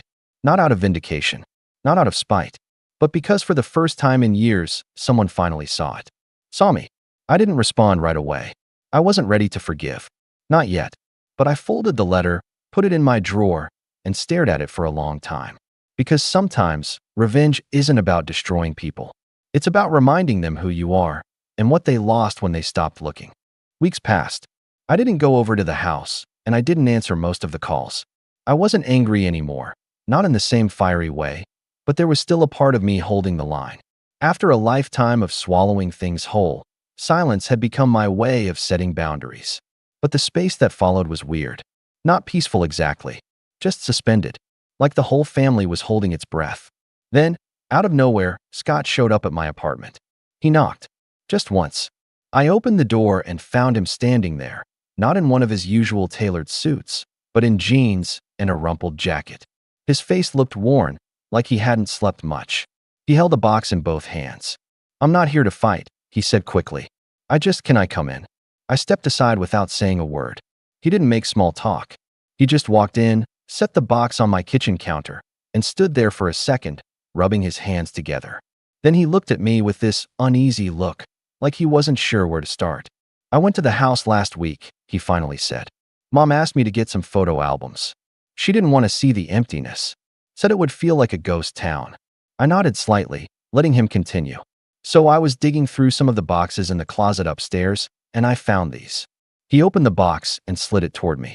Inside were folders, receipts, and loose papers, some dating back over a decade. A few of the documents were labeled in Dad's handwriting. Others were mine. These, he said, are all the things you paid for. Plane tickets, appliances, emergency plumber visits, birthday dinners, fixing the roof, the car repairs. I looked down and saw a receipt with my old debit card number. From 8 years ago. I didn't realize, he added, his voice lowering, that it started that early. I didn't say anything. I just leaned against the counter and looked at the pile. It felt surreal, like a time capsule of my own silence. Scott pulled out one last paper. This one hit me the most. It was a credit card statement showing a $4,000 charge to a care facility. The time they thought about moving Mom to rehab after her surgery. They never even told me. I was in San Francisco that year. I had no clue. I finally spoke. They didn't want to worry you. Right? He said bitterly. Because I was too important to be bothered. But not you. You were always available, right? The weight in his voice was different. Not mocking. Not defensive. Just regret. He looked at me and added, I think I always thought of you as the safety net. Like, even if I messed up, you'd catch things. Not because I wanted you to, but because you always did. I nodded once. That's the problem. Everyone saw the net. No one noticed the guy falling into it. Scott winced at that. Look, I'm not here to grovel. And I'm not going to pretend I can fix everything with a box of old receipts. But Mom's been talking about updating the will. That caught my attention. She wants to put everything in a trust. Joint control. She said it doesn't make sense to leave one son the house when the other paid for most of it. And the accounts, well, she's rethinking all of it. I didn't know what to say to that. Scott added quickly, I didn't tell her to do it. I didn't even know she was planning to. But I think maybe she's starting to get it. We stood in silence for a moment. Then he said something I never expected. Jake, I used to think the stories were enough. That being the guy everyone talked about meant I'd won. But the stories fade. And the house, the estate, none of it means anything if no one wants to be around you. He sighed. I don't want to be that guy anymore. There it was. A crack in the armor. I didn't know if I believed him completely, but for once, I saw the brother underneath the entitlement. Not the showman. Not the toastmaster. Just Scott. Flawed. Maybe trying. I looked down at the box and then back at him. Why'd you bring this? He hesitated. Because if you're ever ready to forgive us, I wanted you to have proof. Not just that we're sorry, but that we remember. I didn't answer. I just closed the box, slid it toward the edge of the counter, and nodded slowly. That night, I sat in my apartment with the box on my coffee table. I didn't open it again. I just sat with it, staring at it. The weight of all those years, the silent sacrifices, the unspoken exhaustion. It all felt a little lighter knowing someone else had finally picked it up, even for a moment. But then, just as I was getting ready for bed, my phone buzzed again. A new message from Dad. There's something I need to tell you. I should have told you years ago. Can we meet? Alone. I stared at the screen. My stomach turned. Because something about that message didn't feel like an apology. It felt like a warning. I sat with Dad's message on my screen for a long time. I didn't respond right away. Something about the wording felt heavier than the usual, let's talk, attempts they'd sent in the weeks since the anniversary party. It wasn't defensive, it wasn't demanding, it was cautious. Like he was finally stepping into unfamiliar territory, and even he wasn't sure how I'd react. I agreed to meet 2 days later, at a coffee shop we used to go to when I was younger. It was small and quiet, tucked away behind a bookstore, with dusty shelves and creaky chairs that hadn't changed in 20 years. I arrived early, ordered tea instead of coffee, something gentler, easier, and sat near the window. My fingers tapped the rim of the mug while I stared out at the street, wondering what could possibly be so important that it couldn't wait for a phone call. Dad arrived 10 minutes late, looking tired. Older somehow. His steps weren't as sure as they used to be, and he sat down across from me with the kind of sigh that sounded like it came from deep in the ribs. "Thanks for meeting me," he said quietly, adjusting his glasses. I noticed his hands trembled a little as he set them on the table. I didn't speak. He nodded, like he expected that. "Before I say anything, I just need you to listen. No interruptions. Please." I crossed my arms, but gave him a short nod. He reached into his jacket and pulled out an envelope. Thick, cream-colored. He placed it gently on the table, then looked at me. Really looked at me, for the first time in what felt like years. "I wasn't a good father to you," he began. "I didn't see it before. Not clearly. I thought I was being fair, letting you two be who you were. Scott was loud. You were quiet. He asked for things, you didn't. And I told myself that was balance, that it all evened out." He shook his head. "But it didn't. I let him overshadow you. And I let your mother pretend that love was something we measured in birthdays and speeches and hand-me-downs. And when you stepped in, paid bills, covered gaps, helped us out, I let it happen without question, because it was easier than admitting we were falling short." Still, I said nothing.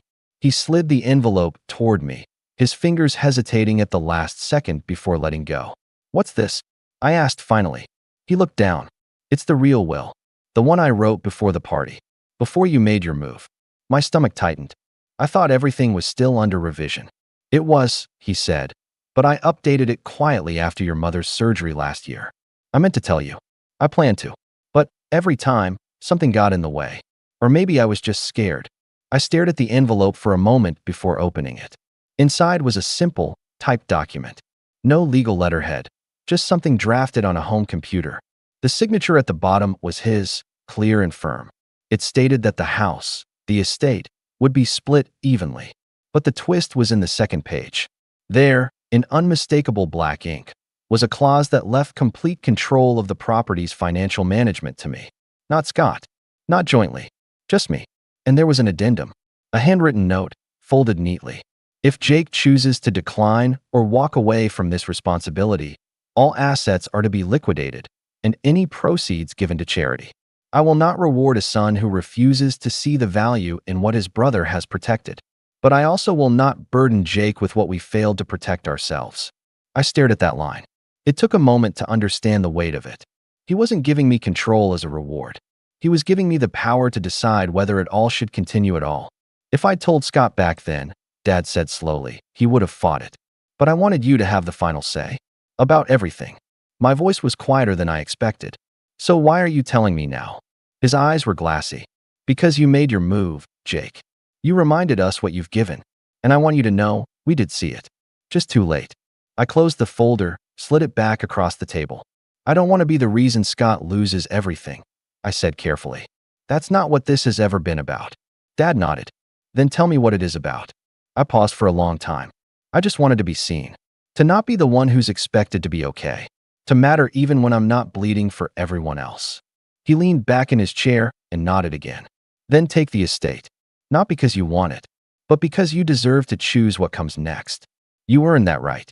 I left the cafe with the envelope still in my hands, and I walked without direction for almost an hour. Through the bookstore, past the park, across the bridge where I used to ride my bike as a kid. The air felt different, like something had shifted. The next day, I called a lawyer. I had the will notarized, stamped, and filed. But I didn't keep the power for long. Instead, I drafted a new document, one that placed the property in a family trust. I gave equal access to my parents, limited access to Scott, and final decision-making power to a neutral third party, an estate manager I'd worked with on a client's project years ago. Everything would be split down the middle, but no one could touch the core without mutual agreement. Then I took the last step. I wrote my parents a letter. Not angry, not cold, just honest.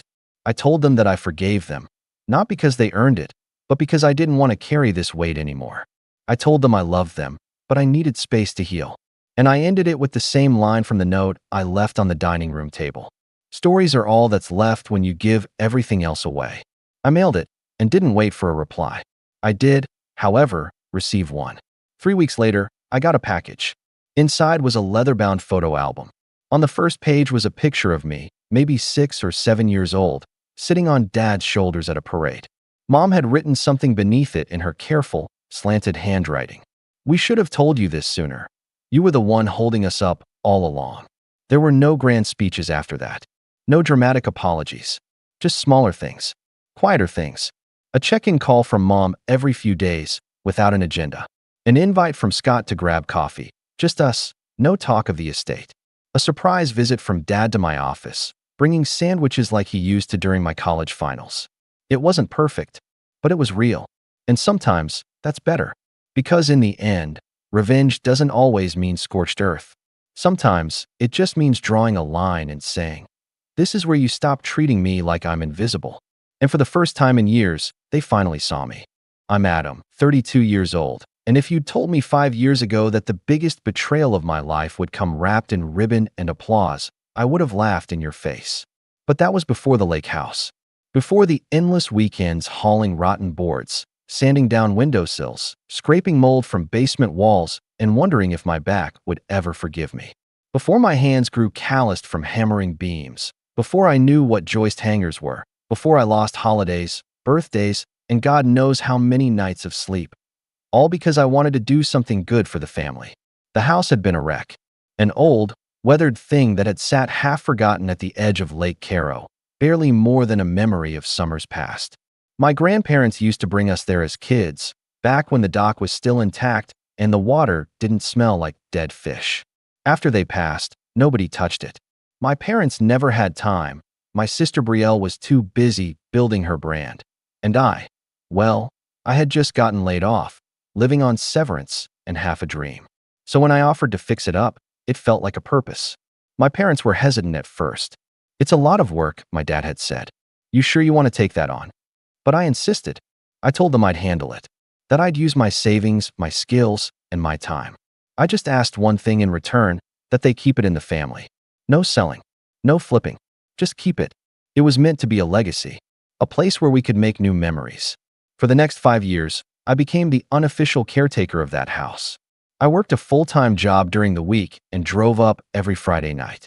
I learned everything: plumbing, drywall, roofing. Watched videos at 2 a.m. on how to sand and stain hardwood floors. The place started to shine again, slowly but surely. I replaced the roof myself, added a wraparound deck, rebuilt the dock from scratch. Every summer, I imagined the family barbecues we'd have. The grandkids someday learning to fish off the end of that dock. I even kept a journal of the restoration, with before and after photos, planning to show them all one day. I guess that's the part that really makes it sting. Last month, my sister got engaged to a guy named Landon. Tall, charming, the kind of guy who wore loafers with no socks and called people chief. Brielle adored him. My parents adored him more. I stayed out of it, offered my congratulations and a firm handshake, but I didn't really click with the guy. Something about his laugh felt rehearsed. Anyway, the engagement party was a big deal. Catered, of course. Held at my parents' estate, with a string quartet and champagne I couldn't pronounce. I showed up in slacks and a button-down, same as always. I'd finished sealing the final coat of varnish on the lake house kitchen counters the night before. Still had sawdust under my nails. The party started off fine.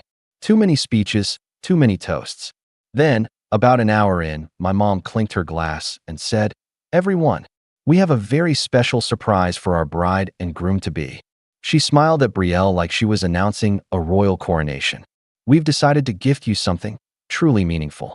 A symbol of family, of love, and of new beginnings." They handed Brielle and Landon a folder, tied with a gold ribbon. People leaned in. Brielle opened it slowly, held up a thick stack of papers with a golden seal on the top. "The Caro Lake House," she whispered, eyes wide. There was a pause, then a wave of clapping. My stomach dropped. I stood there, frozen, a glass of warm white wine in my hand, while the crowd oohed and awed. Landon laughed, actually laughed, and clapped me on the back like we were buddies. "Thanks for doing all the work, bro. Makes it easy on us, huh?" My mother didn't even look at me. My father smiled like he'd solved world peace. And my sister? She beamed like it was her birthright. "It's perfect," she said. "Exactly what we need. We can have the wedding there, too. Imagine the photos." I didn't say anything, just nodded and excused myself to the restroom. Locked the door. Washed my hands even though they were already clean. I stared at myself in the mirror for a long time. Later that night, I left early. Didn't say goodbye. Didn't take any of the leftover mini cupcakes. I drove straight to the lake house, sat on the deck I had built with my own 2 hands, and stared out at the moonlit water. I thought about every splinter I'd pulled from my fingers, every dollar I'd poured into new fixtures, every winter weekend I'd spent in a freezing cabin just to make it livable. And then I remembered something. A tiny, overlooked detail. When I had started the renovation, my parents had offered to sign over limited ownership rights so I could apply for local grants and permits more easily. They had never finished the paperwork. We'd started it, had the forms notarized, but they had never followed through with final signatures. Technically, they hadn't transferred anything. They thought it was theirs, but legally, it was still in limbo. I didn't sleep that night. Instead, I pulled out every email, every document, every receipt I had. I went through my renovation logs, the inspection reports, the property filings, the contractor agreements, all in my name. The next morning, I made a few calls. A real estate attorney I knew from a side project, a notary public, the local records office. It took hours, but by the end of the day, I had filed for a transfer reversal. It wasn't theft. It wasn't sabotage. It was simply correcting an error. An accidental oversight, as my lawyer put it. I didn't tell anyone. Not yet. I let the silence sit. 2 weeks passed. I went back to work. Ate dinner alone. Waited. Then one evening, around 6 p.m., I got a text from Brielle. What's going on? Why can't we get in? Another from my mom. Call me. Urgent. And then, a missed call from Landon. I didn't answer. I just sipped my coffee and waited for the next message. It came an hour later from my dad. The dock is gone. What's happening? We saw a for sale sign outside the house. Please respond. I set my phone down. They had no idea that wasn't even the worst part. I wish I could say I felt triumphant, like some dramatic movie climax where the hero stands tall while the villains cower. But honestly, I just felt tired. Bone deep tired. I'd spent so many years pouring everything into that house, not because I wanted recognition, but because I thought I was doing something good, something for the family. It was supposed to be a symbol of unity. I never expected applause, but I never expected betrayal either. The calls kept coming. My voicemail filled up. Brielle left me a long, rambling voice message, half indignation, half panic. You need to fix this. Mom and Dad said it was ours. Landon already told his friends we'd host the wedding there. We posted about it. You're making us look stupid. She didn't say my name once.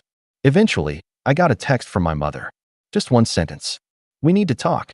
This has gone too far. Gone too far. I almost laughed. They stole 5 years of my time, sweat, and money, and I was the one going too far? I ignored it. Instead, I drove up to the lake house that weekend. The air smelled like pine and old water. Peaceful. The new for sale sign stood proud on the lawn, and the fresh gravel driveway I'd laid crunched under my tires.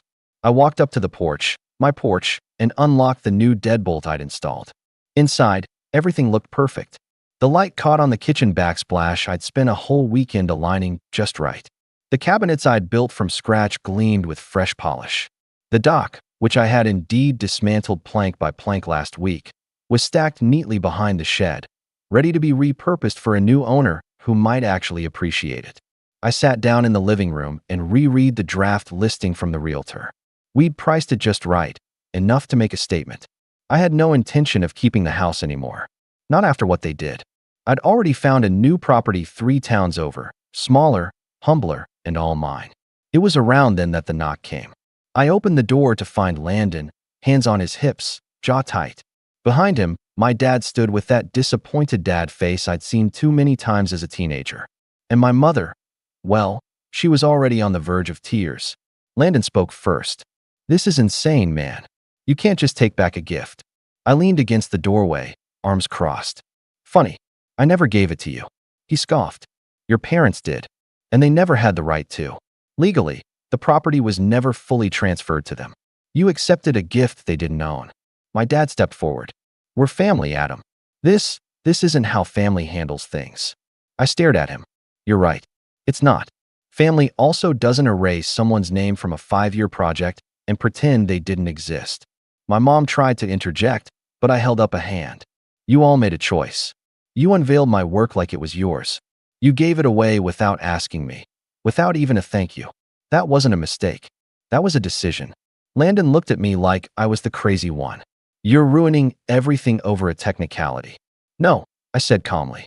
I'm protecting something I cared about. And I'm done letting people take from me just because they think they can. My dad started to raise his voice. We were trying to do something special for your sister. She's getting married, Adam. Can't you see that? I stepped outside and closed the door behind me. You know what's special, Dad? Respect. Gratitude. Basic human decency. Maybe if I'd seen any of that, things would have gone differently. They stood there, speechless. I gave a polite smile. Now if you'll excuse me, the realtor's coming by to take photos. I walked past them, down the steps of the porch, and toward the lakeside, where the sun was starting to dip into gold. I heard them mutter behind me. Brielle wasn't with them, I noticed, but I didn't turn around. I didn't know them another word. A few days later, the listing went live. That's when things got messy, eh? Brielle went online, blasting me on every platform she could find. Long Instagram stories filled with tears and passive-aggressive quotes about betrayal and toxic siblings. She showed photos of the lake house, photos I had taken during the renovation, and wrote captions like, "Was supposed to be our forever home, and some people only give to get." Her followers, most of whom didn't know the full story, flooded the comments with sympathy and outrage. Some even found my profile and sent me DMs telling me I was selfish, cruel, heartless. I stayed silent. At first, until one comment on her latest post caught my eye.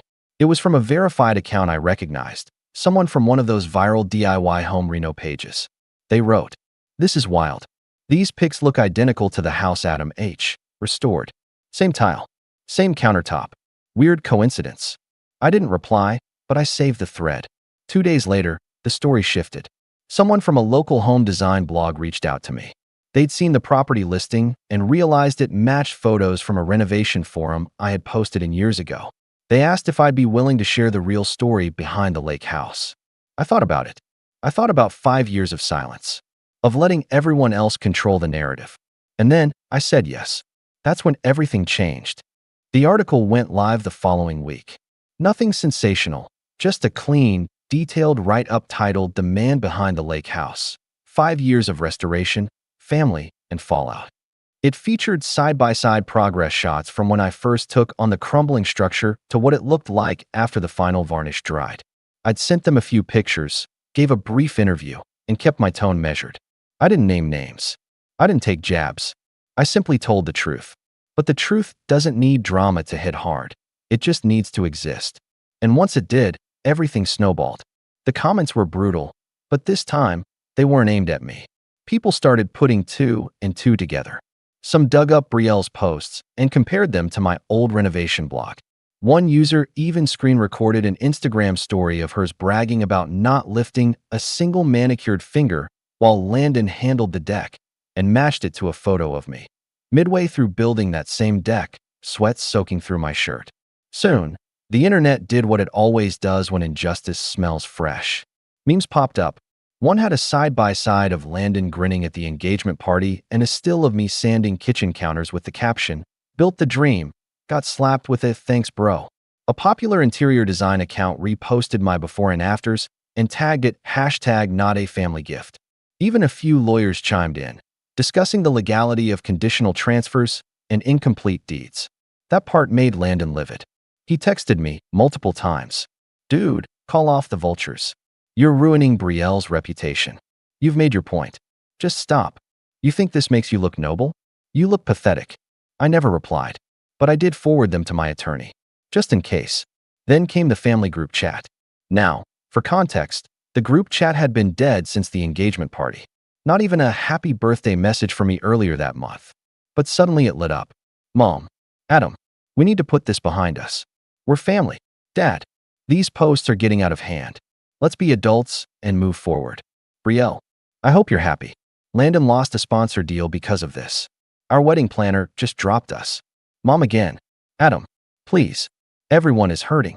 I stared at the screen for a long time, and then I typed a single message. "The only person who was hurting before this was me. You just didn't care enough to notice." Left it at that. No response. They went quiet for 2 days. Then something strange happened. I got a call from a number I didn't recognize. I ignored it. They called again, then texted, "Hi Adam, this is Jonathan Wilkes from Wilkes Realty. I represent the buyer interested in the Carroll Lake property. She'd like to meet with you directly, if you're open to it. She has a very specific proposal. Now, this was unusual. The listing had only been live for a little over a week. We'd received a few offers, some above asking, but my realtor had advised we wait and field more interest. Still, the phrasing of that message got my attention. A specific proposal. I replied, set a time, and met the buyer 2 days later. She arrived in a sleek, quiet car. Stylish, mid-40s, confident. Introduced herself as Natalie. We walked through the house. She didn't say much at first, just looked. Touched the stair rail I'd refinished. Ran her fingers across the reclaimed dining table. Stepped onto the porch and inhaled deeply. And then, as the sun dipped low over the lake, she turned to me. I want to buy it, she said plainly. Not just the property. I want to keep it exactly as it is. I want to feature it in my show. I blinked. Show. She smiled. I produce a series called Restored Retreats. We highlight unique rebuilds, especially those with personal stories. I'd like to center a full episode on this house. Your story. The betrayal. The rebuild. The comeback. I wasn't sure what to say. I wasn't chasing fame. I wasn't trying to become a symbol of anything. I just wanted peace. But she must have seen the hesitation on my face, because she added, the episode won't just show off the house. It'll show off you. You built this with your own hands. People need to see that. I told her I'd think about it. And I did. All night. Then I remembered what Landon had said. You're ruining Brielle's reputation. I smiled. Because if I said yes, the episode would air just before their wedding. And that wasn't even the worst part. I took a week to think it over, walking the shoreline every morning, sipping black coffee on the porch I'd rebuilt, and watching fog settle over the lake like a secret it didn't want to share. I wasn't impulsive, I never was. That was half the reason the betrayal stung so badly. I'd spent years making careful choices. Showing up for people, letting them take the credit. Because it was easier than confrontation. Because I believed that doing the right thing would eventually speak for itself. Well, it finally had. And now the world was listening. I called Natalie back the following Monday and said 3 words, let's do it. Filming began 2 weeks later. A small crew came out, respectful and quiet, treating the house like sacred ground. I told my story in fragments, sitting on the edge of the dock one day, standing in the sunlit kitchen the next. I didn't dramatize it. I didn't have to. The truth had weight. More than once, a cameraman would lower his equipment and just stare, like he couldn't believe I'd endured all that without burning the place down. They captured every inch of the house. The corner where I'd first peeled back warped wallpaper to reveal hardwood. The notch in the windowsill where I'd once dropped a hammer in frustration. The shelves I'd built to hold books I never had time to read. They made it beautiful. No, they showed that it already was. The episode aired 3 weeks before Brielle's wedding. It exploded. I didn't expect that. Sure, I knew the network had decent reach, but I underestimated the appetite people had for a good redemption arc. Especially one that involved family betrayal and a handcrafted lake house. Comments flooded in. DMs too. Strangers told me I'd inspired them. That they were picking up hammers, confronting toxic relatives, learning to stand up for themselves. And then came the press. Local news first. Then a popular podcast. A home design magazine requested an interview. People started calling the lake house the restoration that fought back. Someone made a time-lapse TikTok of the before and afters and layered it with some cinematic track. Millions of views. Meanwhile, Brielle's wedding planning was unraveling in real time. The wedding planner that had dropped them? Turned out she did PR consulting too. Her statement, because yes, she posted a public statement, said she couldn't ethically represent a couple whose story involved appropriation of another's labor and legacy. Landon tried to clap back online, but made things worse. His angry posts were screen-capped, dissected, and memified. A particularly viral one said, "He got the house. What more does he want?" The top reply? "Respect. But I guess that's not your department." The venue canceled next. Not because they were petty, but because of the attention. "We're a family-oriented location," the email said, "and we want to avoid association with controversy." They scrambled to rebook. I know because my mom texted me, again, "Are you happy now?" I didn't answer. Because, honestly, I wasn't happy. Not in a smug way. Not in a petty, dancing on their failure way. I was free. And freedom felt a lot like peace.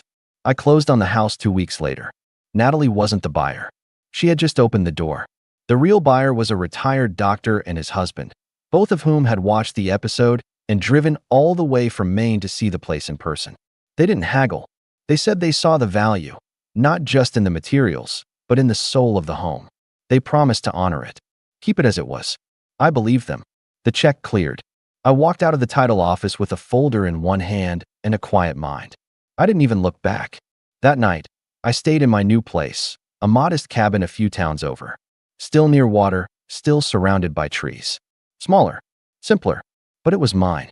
I built new bookshelves, set up a workshop out back, finally unpacked the old guitar I hadn't touched in years. A few nights before the wedding, I got one last message from Brielle. "You ruined everything. I hope you're proud." I read it while lying in a hammock on my porch, listening to frogs croak in the distance. I thought about all the times I'd bent myself into knots to avoid being the bad guy. How I'd swallowed resentment like cough syrup, believing the bitterness was my burden to bear. And now, they wanted me to feel guilty for finally standing up. I didn't reply. The wedding happened anyway, barely. Someone tagged me in a blurry photo. Backyard setup. Folding chairs. A banner that looked like it had been hung last minute. Brielle smiled wide, but her eyes were tight. Landon looked like he'd rather be anywhere else. A month later, I got a letter in the mail. It was from my dad. Handwritten. 2 pages. The first was angry, disappointment, accusations. "After all we did for you." But halfway through it shifted. His sentences slowed. "Got messy, eh?" By the end, he wrote, "I guess I didn't realize how much you gave up. Maybe I didn't want to. I thought you were doing it for all of us. Maybe I didn't think to ask if anyone was doing it for you." He didn't apologize, but I didn't need him to anymore. Because I knew the truth now. I had built that house for me. They just got lucky enough to be invited in. And when they overstepped, I finally remembered how to close the door. I folded the letter, tucked it away, and stepped outside. The trees swayed gently in the breeze. The water glistened in the evening sun. And for the first time in years, I wasn't waiting for someone to thank me. I had already thanked myself. "My name's Julian, I'm 29, and I've never really fit in with my family. Not because I didn't try, but because the rules were already written long before I was old enough to understand them. My mother passed when I was little, and my dad, well, he was the only anchor I had growing up. Quiet, old school, thoughtful man. A retired history teacher who spent more time in his garden and library than at family barbecues. He wasn't flashy, and neither was I, which, apparently, made us outcasts. See, my extended family, the ones on my mom's side, they were different. Loud, competitive, always comparing bank accounts and vacation photos. My Aunt Denise was the ringleader. Sharp-tongued, always impeccably dressed, and never missed a chance to remind me I was a soft-spoken disappointment. Her daughter, Sabrina, my cousin, followed suit. Only her insults came with that extra layer of condescension you could only develop from years of private schools and not being told no. My dad kept his distance from them, and after Mom died, I did too. But when Dad's health started to fail last winter, those same relatives who hadn't called him in years began suddenly checking in. It started small, calls, offers to bring groceries, popping in unannounced with pastries they probably didn't bake. I wasn't blind. I knew what they were after. Dad had a house that sat on 3 acres just outside town. It wasn't a palace, but it was beautiful. Old stone, ivy along the side, surrounded by forest and silence. He built it himself with his father, and it was his pride. And they wanted it. Denise even joked once, while we were all awkwardly gathered during one of his hospital stays. "You know, Julian, if he ever needs someone to take care of the place." I didn't react. I'd gotten good at not reacting around them. It was always safer that way. But that night, after we got back from the hospital, Dad noticed. We sat on the back porch, watching the wind roll through the trees, and he asked me something I didn't expect. "Do you trust them?" he said. I didn't answer right away. I didn't need to. He already knew. He reached into his coat pocket, pulled out a folded envelope, and handed it to me. "This is the real will. Keep it, and don't tell anyone." I blinked. "What do you mean the real will?" He smiled softly. "There's a version they've seen. One they'll be expecting. I had it made to see who started circling like vultures." Turns out I didn't need to wait long. I stared at the envelope in my hands, and for a second, I didn't feel like the overlooked nephew or the quiet disappointment. I felt like someone he trusted. He passed 3 weeks later. The funeral was small. That was how he wanted it. A few colleagues from his old school, his neighbor, and me. Denise made a grand entrance halfway through the service in a black coat that probably cost more than my car. She hugged me like we were close and whispered, "I'm sorry for your loss." He was a good man, even if he did waste most of his life in that lonely house. I didn't respond. I just noticed her manicure was chipped. 2 days later, I got an email from the family lawyer, Mr. Carlton. He invited me to the reading of the will at his office downtown. Denise and Sabrina were already there when I arrived, sitting on either side of a man I didn't recognize, some smarmy-looking guy in a turtleneck who barely glanced up from his phone. Probably Sabrina's new boyfriend or a fresh financial advisor. There was a plate of untouched cookies on the table, and the tension in the room was so thick you could have carved it with a butter knife. When I walked in, Denise gave me a once-over.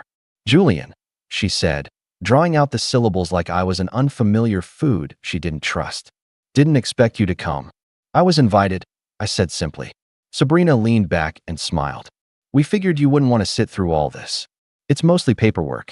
Formalities. I mean, no offense, but Dad said he didn't even mention you in the draft he showed us." I kept my face blank. My heart was pounding. I could feel the original will in my bag, tucked between a notebook and my wallet. I hadn't opened it yet, not fully, just peeked at the name on the front. I was scared, honestly. Scared to believe it was real. Scared I was being played. But I trusted Dad. Mr. Carlton cleared his throat and began reading the will they had submitted. It was everything I expected. The house, the land, the savings, all going to Denise and Sabrina.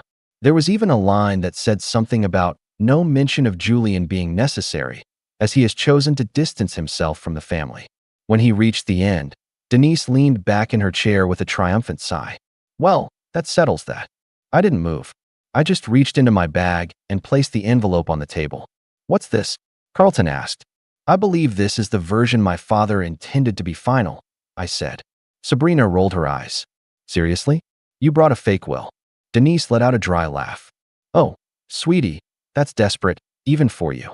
He was embarrassed by you. He told us that." Mr. Carlton lifted the envelope, examined the seal, and raised an eyebrow. He looked at me. "Where did you get this?" "From my father. 3 weeks before he passed." He looked back at the envelope and carefully opened it. The silence stretched for what felt like hours. Sabrina was still scrolling on her phone, clearly not taking it seriously. Denise tapped her fingernails on the armrest. Then Carlton's expression shifted. "This will," he said slowly, "is signed, notarized, and dated 1 week after the one we just read." The room went still. Denise sat up straighter. "What?" He began reading. Same preamble, same legal tone. But then, "To my son, Julian, who has been the only constant in my life since his mother passed, I leave my house, my land, and all financial assets in full. He has shown me kindness, patience, and loyalty when others only saw opportunity." Sabrina choked on a breath. "What?" Denise stood up. "That's not possible."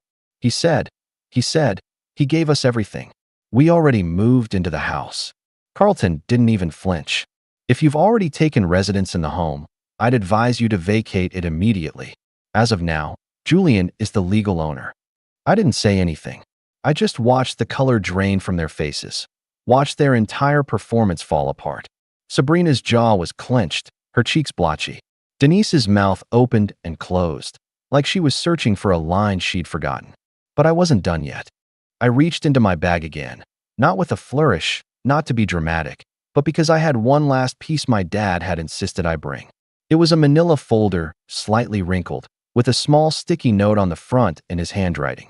It said, "In case they make a scene." Inside were photos, emails, bank statements, a printed transcript of a voicemail from Denise to one of Dad's former doctors, practically begging for access to his medical files, illegally. She'd tried everything, even going as far as impersonating me on a call to the bank, which Dad had recorded after getting suspicious. And he had been thorough. His lawyer hadn't even seen all of it. Carlton adjusted his glasses and started flipping through the evidence I laid before him, his brows drawing tighter with every page. Denise had gone pale. She stood frozen, watching him read, her lips twitching. "Where did you get those?" I finally looked at her. Really looked. And I saw the panic beneath the arrogance. The unraveling. "My father gave them to me," I said.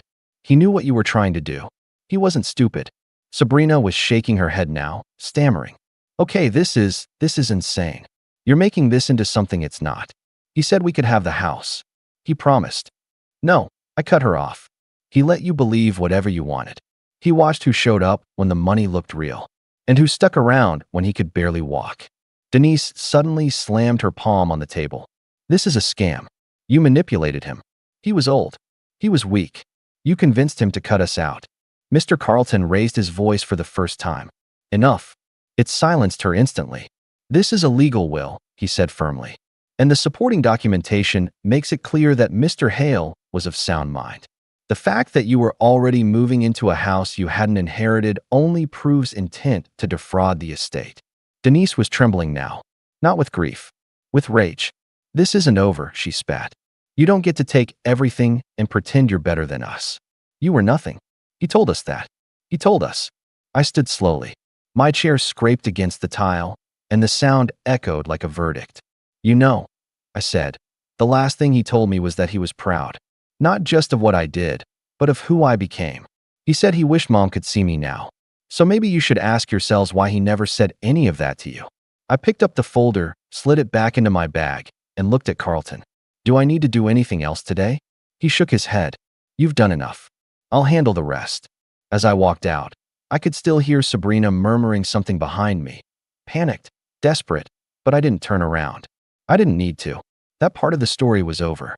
I stepped into the elevator, let the doors close, and just breathed. It was strange. I had dreamed about this moment, about finally getting the last word, finally being seen, being vindicated. And yet, all I felt was tired. Not empty, just done. The kind of quiet that settles in after years of noise finally stop. Outside, the sky had turned overcast, and rain tapped gently on the sidewalk. I opened my umbrella, stepped into the mist, and started walking. Not home, not yet. Just away. They'd thought I'd stay quiet, that I'd take the scraps, that I'd smile politely while they took everything he built. But they forgot something. I was my father's son, and I hadn't even decided yet what I was going to do with the house, or with them. Because this story wasn't finished. Not even close. The walk back to my apartment felt surreal. The rain blurred the edges of everything. The buildings, the traffic, even my thoughts. I didn't check my phone, didn't call anyone. I just kept my pace steady, kept my focus on each step. But under the surface, a storm was building. Not anger exactly. Something colder. Something sharper. They tried to steal his legacy. And not just the house. They tried to erase me from it entirely, as if I was just some inconvenient footnote in his life. But my dad had anticipated it all. The fake charm, the forced sympathy, the lies. He hadn't said much in his final days, but every time I came by with soup or a new audiobook, he smiled the same way, softly, sadly, like he was already letting go of a world that didn't deserve him. And now, sitting on my worn-out couch, holding that envelope again, I realized it wasn't just about what they tried to do. It was about what they still could do. Denise wasn't the type to give up. She was already spinning her version of the story somewhere, probably calling my uncle or her attorney. Maybe even the news, if it got her some attention. She didn't just want the house. She wanted the narrative. She wanted to be the victim in all this. So I didn't waste time. That night, I sat at my desk and opened the backup drive Dad gave me. He'd labeled it old photos, but I knew better. Inside were documents, videos, even some private journal entries he'd recorded as voice memos. In one of them, he talked openly about Denise and Sabrina, how they pressured him for money, how they laughed at him behind his back, how they told him to update the will already because, as Denise once put it, no one wants to go through probate over a crumbling cottage. Except it wasn't crumbling. It was beautiful. I started organizing the files, not out of spite, but because if they pushed this any further, I was going to make the truth public. My dad had been generous with his words, but he'd also been smart and thorough. The next morning, I got a text. It was from Sabrina.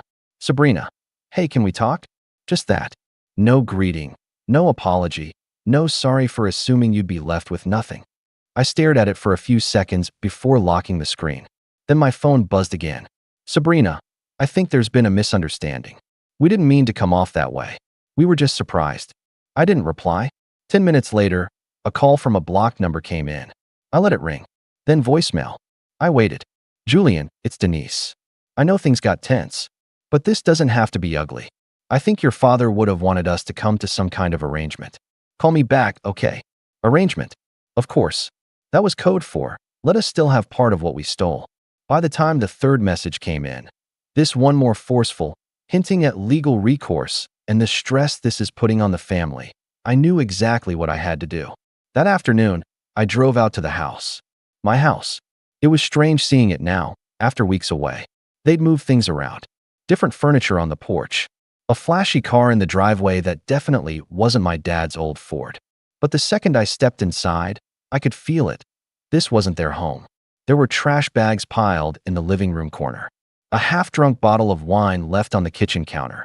Empty moving boxes still unfolded. They'd clearly rushed to occupy it, like squatting in it fast enough would make it theirs. I walked through the room slowly, every creaking floorboard echoing back parts of my childhood. The hallway where I used to race my Hot Wheels. The dining room table Dad built by hand. Still there, but covered in someone's shopping bags. I paused in front of the study. His study. The door was locked. I reached above the doorframe. The key was still there. Inside, everything was untouched. His books. His worn leather chair. Even the small dish where he used to leave paper clips and loose change. I sat down and let the silence fill me. For the first time in weeks, I felt like I could hear his voice. After maybe an hour, I stepped outside. The sun was starting to peek through the clouds. And as I stood on the front steps, a car pulled into the gravel driveway. Denise. She stepped out, sunglasses on, lips tight, blazer like she was walking into a business meeting. Julian, she said with a curt nod, I'm glad you're here. We need to talk. I didn't respond. She approached slowly, like she was trying to read the situation. I think this whole thing got blown out of proportion. Emotions were high.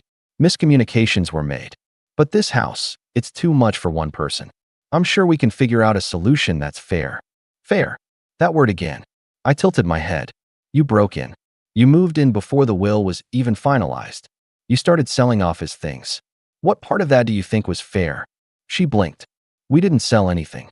We were just cleaning up, preserving the estate. Your father didn't exactly keep things tidy, you know. I narrowed my eyes. Did you touch the safe in the basement?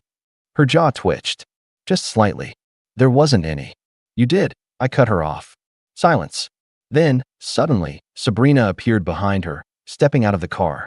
No sunglasses. No pretense. Just a stiff glare. I told you this would happen, she hissed at Denise. We should have handled it sooner. And now, I said calmly, you've trespassed, tampered with private property, and tried to forge occupancy before legal ownership was determined. Denise took a step forward. You don't want to start a war, Julian. You're not prepared for that. I smiled. No, Aunt Denise. You're not prepared. Because what you don't know is that while you were playing checkers in my father's house, he'd already taught me how to play chess. And the next move was mine. I didn't say anything else. I didn't need to. I turned around, walked back into the house, and shut the door behind me, slowly, deliberately. I didn't slam it. That would have made it feel like they had power. They didn't. I stood in the foyer for a moment, letting the silence wash over me. Then I pulled out my phone and called Mr. Carlton. They're here, I said. At the house. Still, he asked, sighing. Julian, I filed the paperwork yesterday. The sheriff's department can issue a formal notice of trespassing within 48 hours if you want to go that route. I do. There was a pause. Then I'll call the deputy I spoke to last week. He's familiar with the situation. I hung up and made my way to the study. I sat in Dad's chair, fingers trailing across the armrest, and waited. Less than 40 minutes later, a white cruiser rolled down the driveway. Denise's car was still there, parked off to the side like it belonged. Sabrina was standing near the porch, arms crossed. When she saw the flashing lights, she backed up a step. Two officers stepped out. One of them, a tall man in his late 50s, had a small folder in his hand. I recognized him from town hall meetings. Deputy Larson. He spoke with them for 5 minutes. Denise was doing most of the talking, fast, animated, trying to appear composed. Sabrina stood a few feet behind her, arms tight at her sides. At one point, Denise tried to gesture toward the house, but the deputy raised a hand and cut her off. Then he walked to the door and knocked. I opened it. Mr. Hale, he said. Yes. Do you have proof of ownership on you? I handed him a copy of the updated will and the certified court documents Mr. Carlton had emailed me the day before. He flipped through them quickly, nodded, then stepped back and turned to face Denise. "Ma'am," he said, voice firm, "this is a legal order. You are not permitted on this property without the owner's express consent. You and your daughter have 10 minutes to leave the premises." "What?" Denise shouted. "You're siding with him? This is not a matter of sides. This is a matter of law. You've been formally warned." Sabrina looked like she wanted to sink into the earth. She muttered something I couldn't hear and walked toward the car. Denise, on the other hand, stared me down like I'd spat in her drink. "You'll regret this," she said. "You don't know who you're dealing with." I stepped out onto the porch and looked her in the eye. I know exactly who I'm dealing with. A woman who tried to steal from a dying man. A cousin who moved into a house she didn't own. And people who thought quiet meant weak.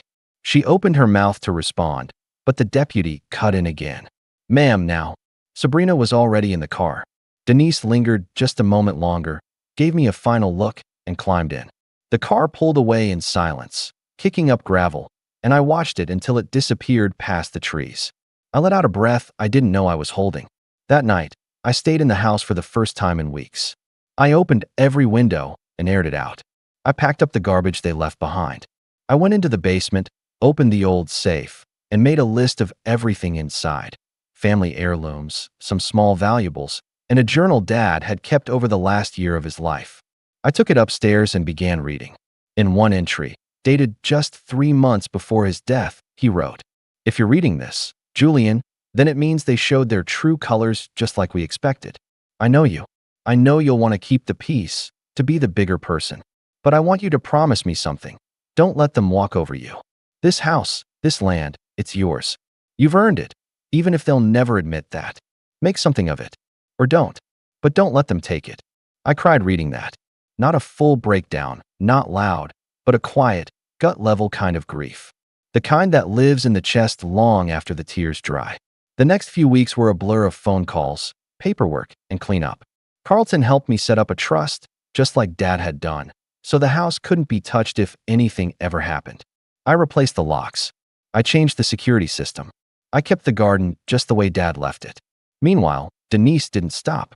She tried to file an appeal to the probate court claiming undue influence, but it was denied almost immediately. Sabrina tried the media route, posting some story online about a dishonest nephew cutting out the real family, but it got no traction. She even tagged a few influencers. Nothing came of it. Then came the phone calls. First from my uncle, then my mom's old cousins. All people I hadn't heard from in years, suddenly reaching out, wondering if we could talk. I didn't respond. I blocked every number. They were part of that same network of opportunists who vanished when Dad got sick and only reappeared when there was something to take. But the revenge? It wasn't loud. It wasn't public. It wasn't me yelling or taking them to court or shaming them online. It was watching them panic, watching their plans fall apart, watching Denise put her own house up for sale 2 months later because she'd poured her savings into preparing Dad's home for a quick flip. Watching Sabrina take down her luxury apartment tour videos when the money dried up. I didn't do anything. I didn't have to. Dad did all the heavy lifting while he was still alive. By summer, the house was mine in every way. I moved my work-from-home setup into his old study, repainted the upstairs, and decided to start a small online bookstore out of the spare room. A quiet dream Dad and I used to joke about, but never really pursued. Now it felt right. One evening, just after the sun dipped below the treeline, I sat on the porch with a cup of tea and thought about how far things had come. The same porch where I once sat with him, confused and angry, wondering why I was always the outsider. Now I understood. He hadn't built the house for them. He built it for peace, for quiet, for someone who'd understand the value of stillness and legacy. And I did. There was one last letter he left, tucked inside the back of the journal. It wasn't dated, just a single line. Protect what matters. And when the noise gets too loud, sit, listen to the trees, and remember you won. So that's what I do.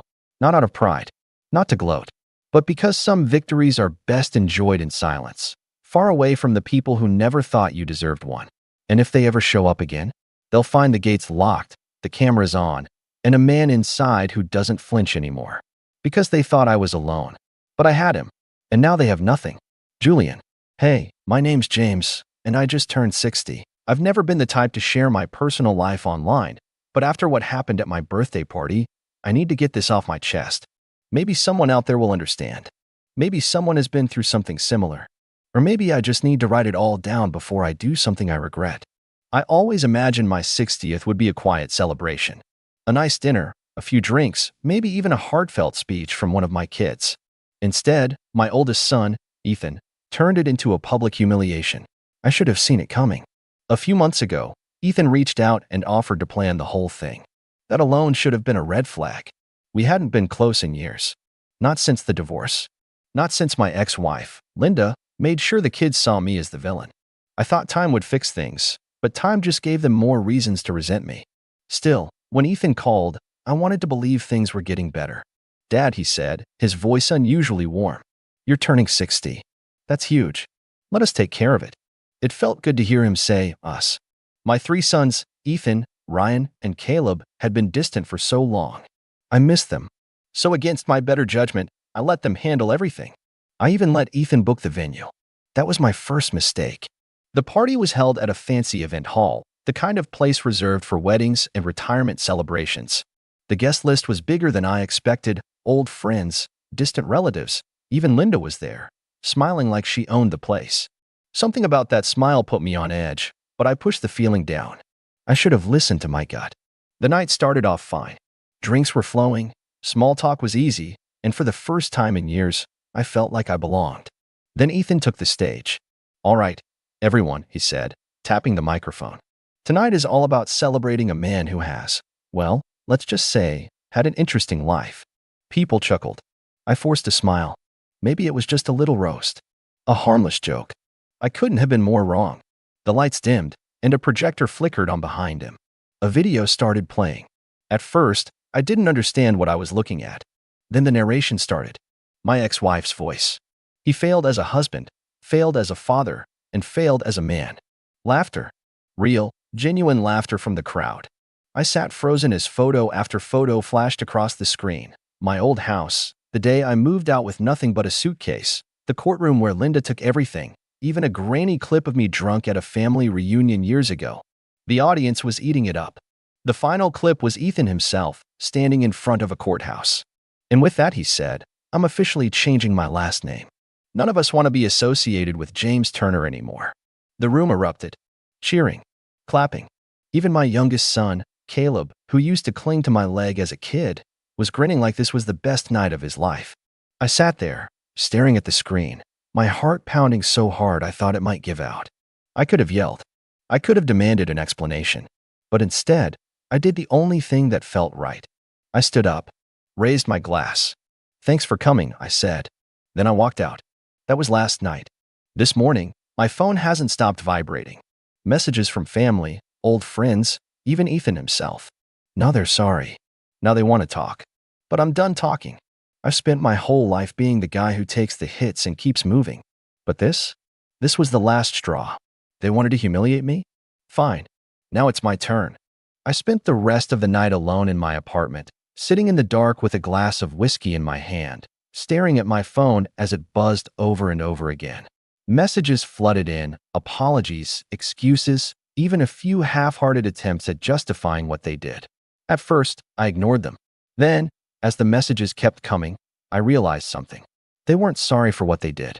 They were sorry because they finally understood what they had lost. It all started when my lawyer, Mr. Reynolds, made a phone call.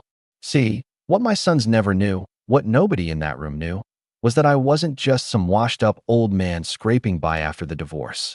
I had played the long game. When Linda took me to court all those years ago, she got nearly everything. The house, the savings, even half my retirement. I walked away with almost nothing. That's what they all assumed, at least.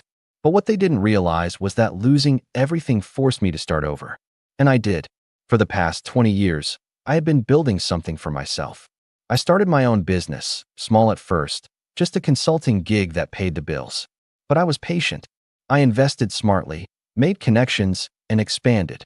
Eventually, my company took off, and I sold it for more money than I ever thought I'd see in my lifetime. I never flaunted my wealth.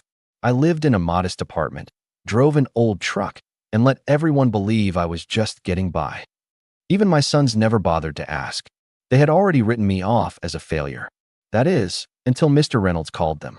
I had planned to leave everything to them, split evenly, no questions asked. I never held a grudge. I figured that, despite everything, they were still my sons. But after what they did at my birthday party, that changed everything.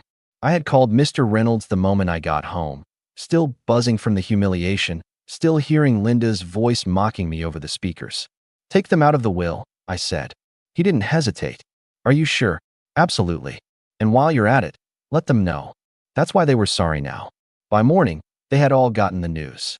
Ethan, Ryan, and Caleb, the same sons who had laughed in my face, who had publicly disowned me, were now frantically trying to reach me. The first call came from Ethan. I let it go to voicemail. Then Ryan. Then Caleb. Then Ethan again. The texts were even better. Ethan texted, "Dad, we need to talk. Please call me." Ryan texted, "I think we should clear the air. What happened at the party was just a joke." Caleb texted, "Dad, I didn't know about the video. I swear, I didn't think it would be that bad." That one almost made me laugh. That bad. The kid was standing right there, cheering along with the rest of them. Then came the kicker. Linda herself. She never texted me. Ever. But there it was, her name flashing across my screen. Linda texted, "James, the boys told me what you did. We need to talk." I turned my phone off and smiled for the first time in a long time. Let them panic. Let them feel what it's like to be discarded, to be treated as nothing more than an afterthought. I wasn't done yet. I left my phone off for the rest of the day, enjoying the silence for once. No buzzing, no desperate calls, no fake apologies. Just peace. But by the next morning, I was greeted by something new. They were at my door. A frantic, desperate knocking jolted me awake. It wasn't a polite tap. It was the kind of pounding that said they weren't leaving without answers. I already knew who it was. I took my time getting up, pouring myself a cup of coffee, savoring the quiet before I opened the door. And there they were. Ethan, Ryan, and Caleb, standing in the hallway of my apartment building, looking more uncomfortable than I'd ever seen them. Ethan, always the ringleader, was the first to speak. "Dad," he started, his voice already carrying that forced warmth I'd grown used to. "Can we talk?" I took a slow sip of my coffee, letting the silence hang in the air before responding. "About what?" Ethan exchanged a look with Ryan and Caleb, as if they were deciding who would say it. Ryan finally caved. "We heard from your lawyer." "And?" I said, my voice flat. Ethan forced a chuckle, rubbing the back of his neck like this was all just some misunderstanding. "Look, Dad, we know you're upset about the party." I held up a hand, cutting him off. "Upset?" I repeated, tilting my head slightly. "No, Ethan, I wasn't upset. I was humiliated. You didn't just roast me.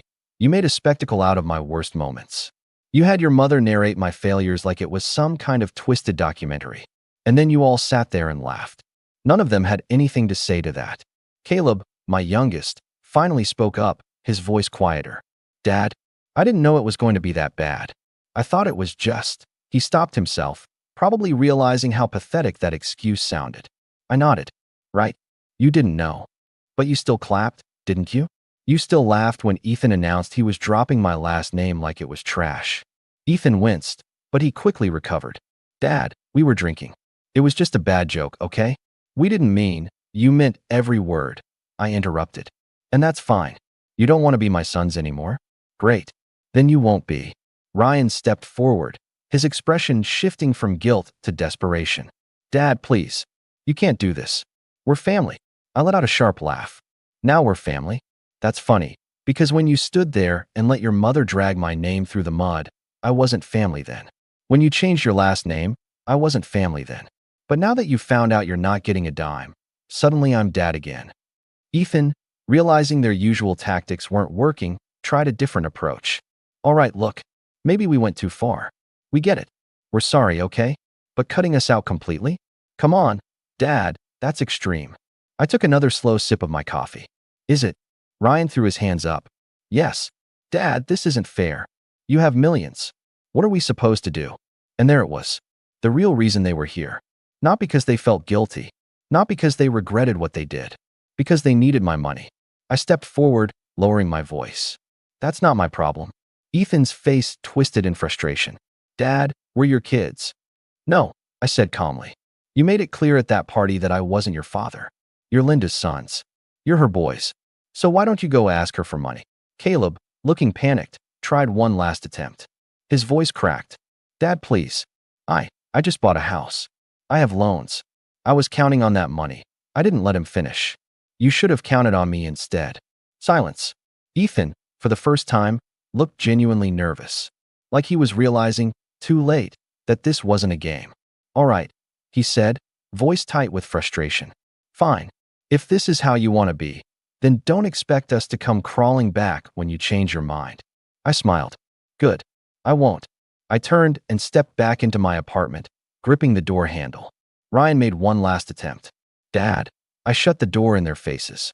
I stood there for a long moment, listening as they whispered to each other, trying to figure out what to do next. Eventually, their voices faded, their footsteps retreating down the hall. Only then did I exhale. For years, I let them treat me like I was nothing. I took the hits, hoping one day they'd see me differently. But now I knew the truth. They never cared. Not about me. Not about the sacrifices I made. They only cared about what I could give them. And now, they would get nothing. I didn't hear from them again that day. Or the next. For the first time in years, my phone was silent. No fake apologies. No guilt tripping. Just peace. But I knew better than to think it was over. And I was right. 3 days later, there was another knock at my door. Lighter this time. Hesitant. I didn't answer. Then came the texts. Caleb texted, Dad, please. I don't know what to do. Can we talk? Ryan texted, we messed up, okay? Just give us a chance to fix this. Ethan texted, you're really going to throw away your own family over a stupid party? That last one made me shake my head. Ethan still didn't get it. To him, this was just a tantrum, something I'd eventually get over. But I wasn't going to. Then, a message from Linda. Linda texted, James. We need to talk. It's about the boys. I rolled my eyes. Of course she was getting involved now. She probably thought she could manipulate me like she used to. I ignored them all. That night, I went out to dinner, alone, for once, without the weight of their expectations pressing down on me. I let myself enjoy a steak, a drink, the quiet hum of a restaurant where no one looked at me like I was a failure. But when I got home, I found something that made me angry. A note. Slipped under my door. Dad, we're outside. Please talk to us. They were here. I took a deep breath, my jaw tightening. They just didn't know when to quit. I walked to the window and pulled the curtain back. Sure enough, all three of them were standing there by the parking lot, looking lost and desperate. Caleb was pacing. Ryan had his arms crossed, rubbing his temples. Ethan, always the ringleader, was leaned against his car, staring at his phone, probably texting another guilt trip I'd never read. For a moment, I considered ignoring them. But no, it was time to end this. I grabbed my coat, stepped outside, and made my way down the steps. The moment they saw me, Caleb's face lit up with hope. Dad, he called, already walking toward me. I held up a hand. No, we're doing this my way now. That stopped him in his tracks. Ethan straightened up. Dad, we just want to talk. I folded my arms. Talk then. Caleb swallowed hard. Look, I was wrong. We all were. We shouldn't have done that to you. I should have stood up for you. But I was scared of looking weak in front of them. I didn't say anything. Ryan sighed. Dad, we don't want your money. We just… Stop, I interrupted. You do want my money. And that's fine. But I want you to say it. Say it out loud. Be honest for once in your lives. They hesitated. Then Ethan scoffed. Fine. Yeah, we want the money. Obviously. But we also want our father back. I tilted my head. You want your father back? You mean the one you humiliated in front of 100 people? The one you disowned in public? That father. Ethan clenched his jaw. It was a joke, Dad. I laughed, actually laughed. No. A joke is when everyone finds it funny. What you did. That was a funeral. My funeral. You buried me that night. And you expected me to just lie there and take it. Caleb looked like he wanted to cry. Dad, please. Just, what do we have to do to make this right? I let the silence drag out before speaking. Nothing. Ryan frowned. What? There's nothing you can do, I said simply. This isn't a test. There's no magic phrase that makes this go away. You made your choice. And I'm making mine. Caleb shook his head. Dad, you can't do this. Yes, I can, I said firmly. I already have. Ethan's face darkened. So that's it. You're just going to cut us off forever. I took a deep breath, looking at each of them. My sons. My family. And I felt nothing. You cut me off first. Ethan threw up his hands, letting out a bitter laugh. Unbelievable. You finally get some money, and suddenly you're too good for us. I shook my head. It was never about the money, Ethan. It was about respect. Something you never gave me. Ryan, the calmest of the three, took a step forward. Dad, let's just take some time, okay? Maybe we can meet in a week. Just dinner. No talk about the will. I stared at him. Did you apologize to me before you knew about the money? He hesitated. That's what I thought. Then, I turned and walked away. Caleb called after me, his voice breaking. Dad, please. I don't want your money. I just don't want to lose you. I stopped in my tracks. For a brief second, I felt something. The old instinct to forgive. To be the father they wanted. But then I remembered that night. The laughter. The humiliation. I kept walking, and I didn't look back. I walked back inside, locked the door, and exhaled. My hands weren't shaking. My heart wasn't racing. I felt free. For the first time in decades, I had no obligations to anyone who didn't deserve my kindness. No more forced smiles. No more pretending everything was fine. I had drawn the line, and they had finally seen it. But I knew they weren't done yet. The texts continued that night. Caleb was the only one still pleading. He sent long messages about how he missed me, how he regretted everything, how he would do anything to fix this. Ryan sent fewer texts but tried a logical approach, asking for another conversation, saying, there must be a way forward. Ethan, predictably, went full rage mode, accusing me of being a selfish old man who only cared about winning. I didn't reply to a single one. And then, 2 days later, the real desperation set in. Caleb showed up at my office. I was coming back from lunch when I saw him sitting on a bench outside the building, head down, hands clasped. He looked smaller than I'd ever seen him. When he saw me, he stood up so quickly he nearly tripped. Dad, please, just 5 minutes. I sighed. Caleb, I know. You don't want to hear it. But please, just let me say my piece. I crossed my arms. You already did. At my party.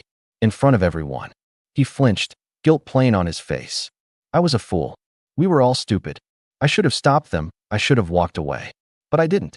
And I hate myself for it. I didn't say anything. His voice cracked. I swear, I don't care about the money, Dad. I just don't want to lose you. You're my father. And he ran a hand through his hair, voice dropping to a whisper. I don't want to live with this regret. That almost got me. Almost. But then I thought about all the years of indifference. The times he let Ethan mock me without stepping in. The way he let Linda poison their minds against me. He wasn't innocent. He was just the least cruel. I sighed. Caleb, I believe you regret it. I really do. But regret isn't enough. You don't get to humiliate someone and then act shocked when they walk away. He swallowed hard. Dad, I don't know how to fix this. I nodded. You don't. His face crumpled. For a moment, I thought he might break down completely. Instead, he just nodded. Okay, he murmured. I get it. And for the first time in his life, he actually did. I turned and walked past him into the building. He didn't follow me. That was the last time I saw Caleb in person. But Ethan? He wasn't done yet. A week later, I got a letter in the mail. Not from him. Oh no, that would have been too mature. It was from a lawyer. Apparently, Ethan believed he had some sort of claim to my estate, despite the fact that I was still very much alive. He cited verbal agreements, which didn't exist, and unfulfilled parental obligations, which was rich, considering he was 30. He even had the audacity to say that excluding him from my will was emotional abuse. I laughed. Actually laughed out loud. I forwarded the letter to my own lawyer and told him to handle it however he saw fit. He sent back a one-line response to Ethan's lawyer. My client is under no legal or moral obligation to include your client in his will. This matter is closed. I never heard from Ethan again. Ryan reached out once more. A single text. I won't bother you again. I just wanted to say I'm sorry. I mean that. I didn't reply. And that was it. No grand reconciliation. No dramatic final confrontation. Just silence. I won't lie and say it didn't hurt. These were my sons. I had raised them, loved them, sacrificed for them. And in the end, they had thrown me away like I was nothing. But you know what? I still had a life. A good life. I traveled. I picked up old hobbies I had long abandoned. I reconnected with old friends who actually appreciated me. And for the first time in decades, I woke up every morning with no weight on my chest. I was free, and I never looked back. So what do you guys think? Was I too harsh? Or was this the only way to finally get the respect I deserved? If I had to pinpoint the exact moment I realized I wasn't really part of my family, just a tool, a background fixture, something useful but ultimately disposable, it would be the night of my 26th birthday. The night my dad raised a glass, laughed in my face, and said, "You're not family, Blake. You're just our safety net." And the worst part? Everyone else laughed with him. But let me back up a bit, because the story doesn't start there. Not really. My name's Blake, and I'm 26 years old. I've always been the quiet one in the family, the reliable one. The one who didn't make waves, who paid his bills on time, fixed the leaky faucet, helped move furniture, and got good grades without anyone having to ask. I'm not dramatic. I don't shout or slam doors. But I notice everything. Every little slight. Every offhand comment. Every eye roll and whispered remark behind my back. And I've been noticing them since I was a teenager. I grew up in a suburban 3-bedroom house with my mom, dad, and younger brother Jason. Jason, the golden child. He was the loud one, the funny one, the screw-up who never faced any consequences. He could crash the family car and somehow spin the story so that I ended up offering to help pay for repairs. He got arrested at 17 for shoplifting, and my parents pulled every string they had to make it disappear, then yelled at me for not picking him up fast enough. My parents, Susan and Mark, were a strange pair. Outwardly normal. Dad worked in insurance, Mom stayed home. They were the kind of people who donated to the church and liked to talk about traditional family values. But behind closed doors, they were always a little too obsessed with appearances. Not actual well-being, just the way things looked. As long as Jason looked like he had potential, they didn't care how often he blew through their savings. But I was a different kind of asset. A quiet, hard-working fallback plan. I started working at 16. First at a grocery store, then part-time IT gigs, eventually got into data analytics, and landed a solid job with decent pay. I never asked my parents for anything. Not during college. Not when I moved back home temporarily after graduation to save up for a car. Not when my manager screwed me over on a promotion and I was eating rice and eggs for 3 weeks straight. And yet, they still acted like I owed them. Like I should be grateful just to live under their roof, even when I was paying rent. When Jason moved back in again, after losing yet another job, guess who had to move to the smaller room so he could have a fresh start? When my mom wanted to redo the kitchen, guess whose rent contributions suddenly counted toward new countertops and not groceries? Still, I stayed. Mostly out of habit, partly out of guilt. Maybe I was waiting for things to change, for someone to notice how much I was doing, how much they leaned on me. But they never did. Things really started to shift around my birthday. It had been a rough few months. Jason had crashed his car, again, and this time, instead of helping him fix it, my dad offered him mine. Just temporarily, he said. "You don't drive that much anyway, right?" That was a lie. I commuted every day to work. But Jason had some job interview he couldn't miss, so I gave in. 1 day turned into 3, then a week, then 2. When I finally asked for it back, Jason threw a fit, saying I was selfish and ungrateful. My dad actually sided with him. "You're just going to let your brother miss out on a chance at turning his life around." I ended up renting a car just to get to work. And then there was the electric bill. I'd been paying it for over a year, quietly, without complaint, after my dad lost a chunk of money in some crypto scheme and asked if I could take care of a few things for a bit. But even when things stabilized, no one offered to take it back. I brought it up once, and my mom just blinked at me and said, "Oh, I thought you liked having control over that stuff." I guess I did. I liked knowing the lights would stay on. My birthday rolled around on a Thursday. I wasn't expecting anything big, I never do, but they said they'd throw a small dinner. Just the family. I figured, fine. Maybe some steak. Maybe a cake. Maybe just a night where no one asked me for anything. The house was clean when I got home. That was new. Jason was wearing an actual collared shirt, which felt like a red flag more than anything else. There were drinks, music, even some decorations. My mom made my favorite, lasagna, and Jason handed me a cheap-looking gift bag with a half-hearted happy birthday man. Inside was a mug that said, "World's okayest brother." I forced a smile, laughed. It's what I do. Then came the toast. My dad stood up, swirling a glass of whiskey, and tapped it with a spoon like he was at a wedding. "To Blake," he said, voice smooth and theatrical. "The man of the hour. Our rock. Our dependable one. Always there when we need him." Everyone clinked glasses. I smiled politely. But let's be honest, he continued, chuckling. You're not really family, Blake. You're just our safety net. He laughed like he'd just told the best joke of his life. Mom giggled. Jason nearly spit out his drink. Even my aunt, who I didn't realize was there until that moment, let out a weird snort laugh. I sat there, frozen, smiling, still smiling. Because what else could I do? My dad wiped a tear from his eye. Come on, it's true. You're like the emergency fund we never have to refill. The background guy. The unsung hero. Like that one guy in the movies who keeps the power running while the stars get all the glory. Jason added, you should put that on your resume. I excused myself and went to the bathroom. Shut the door. Locked it. Stared at myself in the mirror for a long time. My hands were shaking. I wasn't angry, not exactly. Not yet. It was more like a switch had flipped. Something inside me had gone still. Quiet. Like a radio turning off in the middle of a song. That night, I waited until everyone was asleep. Packed what I needed. Canceled everything I was paying for, electric, gas, Wi-Fi, streaming accounts, even the lawn service. I didn't slam doors. I didn't leave a note. I just walked out. Let them wake up to a house they could no longer afford. But I'm getting ahead of myself. Because before all that, there were more signs. More cracks in the mask. More moments where they stopped pretending and I started seeing the truth. And the truth was, I'd never really been part of their picture. Not the way I thought. And the next big clue came the following morning when the call started. First from Jason, then Mom, then Dad. But I didn't answer. Not yet. When I didn't answer their calls the next morning, I expected some pushback. I expected Jason to whine. I expected Mom to send passive-aggressive texts. I even expected Dad to try guilt-tripping me with a speech about family duty.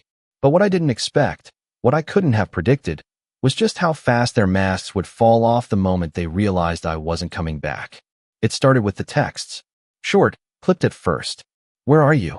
Call your mother. You can't just leave like that. I ignored them all. I needed space. I had checked into a budget motel for a few days just to breathe. The walls were thin, the AC rattled, and the water smelled faintly metallic, but it was quiet. No one needed me to fix a broken cabinet or cover a bill. No one interrupted me with a quick favor that turned into a full day of manual labor. It was peace in a strange way, but it didn't last. The tone shifted by day 2. Mom texted a photo of the house in the dark. The power's out. I thought you were paying for that. No greeting. No concern. Just that sharp edge of entitlement. Like I had broken an unspoken rule by asserting any sort of boundary. By day 3, Jason called and left a voicemail that lasted 2 full minutes. I didn't listen to all of it, but I caught the part where he said, "You think you're punishing us? You're just screwing yourself, dude. You'll come crawling back." Spoiler, I didn't. Instead, I found a small studio apartment through a friend from work. It wasn't much, just a 1-bedroom with creaky floors and a window that faced an alley, but it was mine. For the first time in years, I felt like I was living on my own terms. But that's when things really started to unravel back home. Apparently, no one in my family had bothered to transfer any of the accounts I'd been handling. The electricity? Still under my name. Same for the Wi-Fi, water, trash pickup, and even the streaming subscriptions. I hadn't just been helping out. I'd been the sole person keeping the house functioning. Once I pulled the plug, literally, they were left scrambling. Mom called again. This time, her voice was all tremble and drama. "Blake, honey, we're not mad. We just need you to be reasonable. Your father's blood pressure has been acting up. Jason's having a hard time with interviews. Can't you just help us a little until things stabilize?" I didn't answer. They didn't want me. They wanted the services I provided, the stability I brought, the security blanket they'd wrapped themselves in for years. And now that it was gone, they were flailing. But the real breaking point came a week later. I'd been ignoring them completely by then. No texts, no calls, no emails. I had even blocked Jason after he sent a string of messages calling me a selfish little worm and emotionally manipulative. I guess saying no for the first time in a decade looked like manipulation to him. Then, out of nowhere, I got a text from my aunt, the same one who'd been laughing at my birthday dinner. "Hey Blake, your mom mentioned you left because of something your dad said? I hope you're okay." I'm sure he didn't mean it. That message made something snap in me, because that's when I realized they still didn't get it. They thought this was about one joke, one bad night, one slightly off comment. They had no idea how deep the rot went. I didn't respond to her either. Then came the betrayal. It was a Thursday afternoon. I was working from my new apartment, halfway through a report, when my phone buzzed with a notification from my bank. Withdrawal, $1,200. My stomach dropped. Another one. Withdrawal, $600. I immediately logged into my account and saw the damage. Over $2,000 gone in under 5 minutes. And all the charges were to a joint emergency account I had forgotten even existed. One my parents had insisted we open, just in case something ever happened. I'd added them as beneficiaries. They were never supposed to touch it without telling me. I called the bank. They said the transactions were made in person, authorized by the account holder. When I told them I hadn't touched that account in months, the reps sounded sympathetic but firm. Technically, your father's name is on the account. I'm sorry, Mr. Dawson. That's when I lost it. I didn't scream. I didn't cry. But something cold and calm settled over me. The kind of calm that comes when you're past the point of shock. Past betrayal. Past hurt. There was no fixing this. There was no talking it out. This wasn't a misunderstanding. This was theft. And the worst part? I knew they didn't even think it was wrong. I texted Jason. You or Dad emptied my emergency fund. He replied instantly. Relax, it was a family emergency. Mom needed her meds, and the car battery died. We'll pay you back. There was no apology. No warning. No acknowledgement that what they did was illegal. Just the same casual expectation that I would always be there to catch them. I didn't respond. An hour later, I got a voicemail from my dad. Blake, I don't know what you're so upset about. That money was meant for the family. You are part of this family, aren't you? Or are you really going to turn your back on your own blood over a couple $1,000? That line stuck with me. You are part of this family, aren't you? Funny, because I was pretty sure he'd said the exact opposite just a week earlier while everyone toasted over my lasagna. I didn't sleep that night. I stayed up, pacing my tiny apartment, staring at the wall like it held answers. My heart was racing, but my thoughts were slow, methodical. I went through every conversation in the past year. Every favor I'd done. Every time I'd driven Mom to her appointments. Every time I'd bailed Jason out. Every birthday they forgot. Every time I was told to just be patient or stop making a fuss. It wasn't just about the money. It was about the pattern. The way they took, and I kept giving because I thought that was what love looked like. I thought family meant sacrifice. But all it meant to them was free labor and a built-in ATM. The next morning, I called the bank again. Closed the joint account. Froze my credit. Set up new passwords, new PINs. I checked every online subscription, every app, every lingering thread of access they might still have. And then, I did something I never thought I'd do. I went back to the house. Not to talk. Not to reconcile. Just to see it. It was worse than I imagined. The lawn hadn't been mowed. The trash cans were overflowing. There was an orange notice on the front door about overdue utilities. A window was cracked near the porch. The place looked tired, sagging under the weight of its own neglect. I didn't knock. I just stood there, looking at the house where I had spent most of my life, wondering how it had fallen apart so quickly without me. Or maybe it had always been like this, and I just held it together long enough to make it look okay. And then I saw them through the window. Jason sprawled on the couch, shirtless, playing video games. Dad in his recliner, shouting at the TV. Mom in the kitchen, pacing with her phone. None of them noticed me. That was when the final puzzle piece clicked into place. I had never been a part of their picture. I was the frame. And now the picture was falling apart without me. I turned and walked away. And that's when my phone rang. Unknown number. I answered without thinking. Hello. Blake, a woman's voice said. This is Caroline. I work with your father. I know this is a bit unusual, but I think we need to talk. My breath caught. Caroline, why would one of Dad's co-workers be calling me? She continued, voice low, almost nervous. I probably shouldn't be telling you this, but I overheard something in the office. Your father, he's been saying some things. About your money. About how he used your information to. I stopped in the middle of the sidewalk. Used my information? No, he wouldn't. But the unease was already settling in my gut. Cold. Heavy. What did he do? I asked, barely able to get the words out. Caroline hesitated. And then she said something that made the ground shift beneath my feet. Caroline's voice was shaking when she said it. I think your dad opened a credit line in your name. I didn't respond right away. Couldn't. My mouth went dry. A slow, Ringing silence filled the line as her words echoed in my head. Opened a credit line in my name. He's been bragging at work, she continued, her voice barely above a whisper. Something about getting ahead of some tight cash flow. He said he used your credit score because his own was in the gutter. I felt like the air had been knocked out of me. You're sure? I didn't want to get involved, Blake. But I thought you should know. She hung up. I stood frozen on the sidewalk for a long time, my phone clutched in my hand, screen dimming, the last call still glowing faintly. People passed me, cars drove by, the world kept moving, but everything inside me ground to a halt. I thought I'd already hit my limit. I thought the stolen emergency fund, the years of emotional manipulation, the birthday humiliation, that was the betrayal. But this was different. This was calculated. It wasn't a slip or an argument or a moment of heat. It was fraud, a violation of trust so complete that for a second, I genuinely wondered if I'd imagined everything good I ever believed about my family. I took the rest of the day off, called in sick, shut the blinds in my apartment, and sat at the edge of my bed, scrolling through every credit monitoring app one could find. Signed up for all of them. One by one, the alerts came in. A new credit card opened 2 months ago, $4, 300 balance.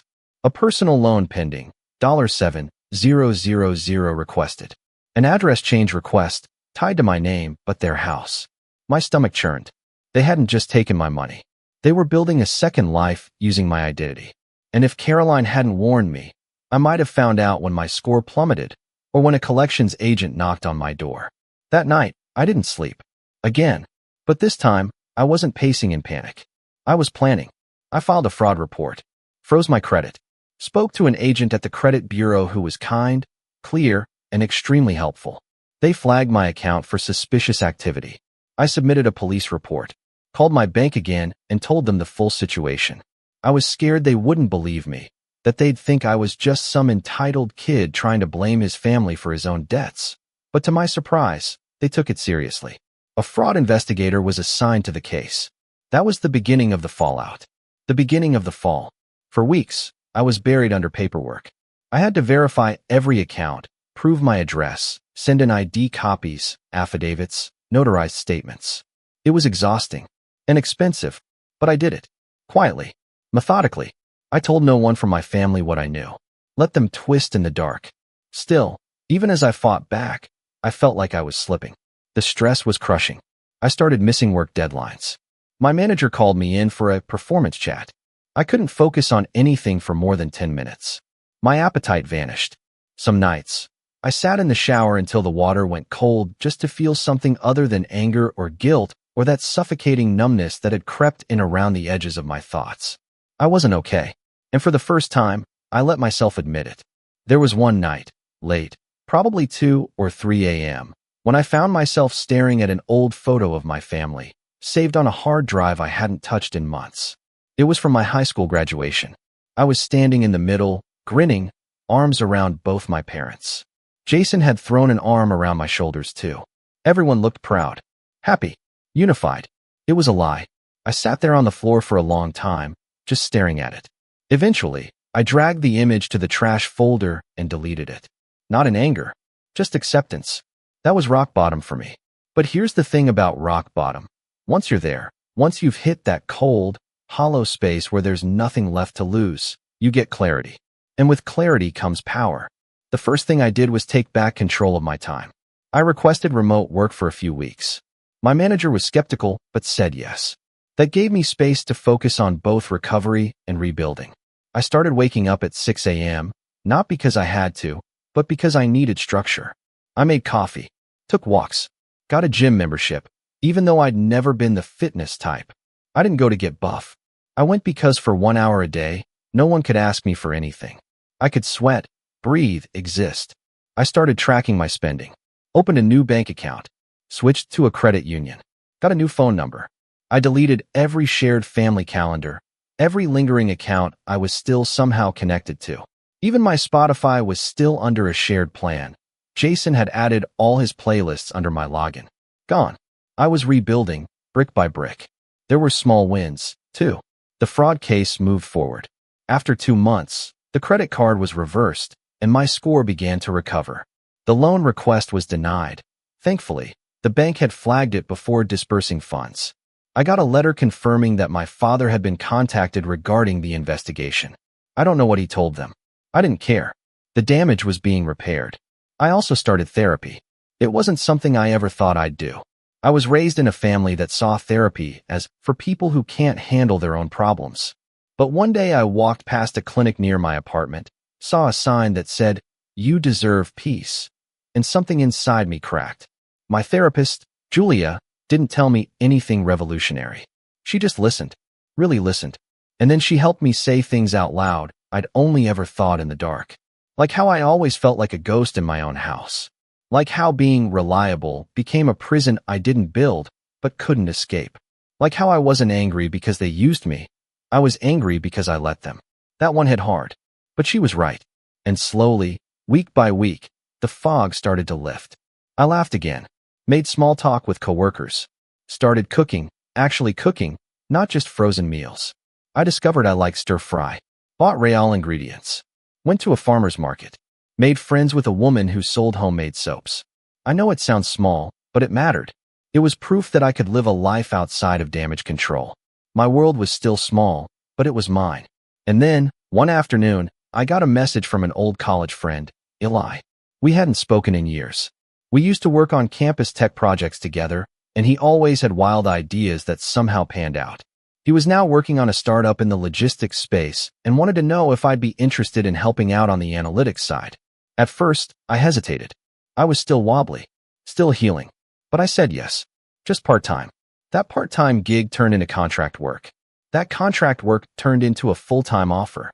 It paid more than my old job, offered equity, and gave me complete remote flexibility. I took it. It felt like the universe was finally breathing with me instead of against me. One night, about 4 months after I walked out of my family's house, I was sitting on my balcony.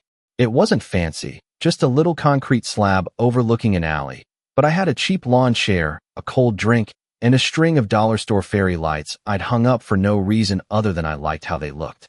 The city buzzed below, soft and distant. I looked around at my apartment. The laundry was done. The dishes were clean. There was food in the fridge, a plant on the windowsill, and peace in my chest. And then my phone buzzed. A text. From Jason. He got served today? You seriously went that far? I stared at it for a long time. No hey. No context. Just immediate indignation. I knew exactly what he was talking about. The fraud case. It had reached the next phase. And if they thought that was the end of it, they had no idea what was coming next. Jason's text was the first ripple. He got served today? You seriously went that far? No question mark at the end. No sign of actual curiosity. Just that accusatory, passive-aggressive tone he had perfected over the years. The kind that made everything sound like my fault. Like I had chosen to create a problem instead of just swallowing one more insult. One more theft. One more betrayal.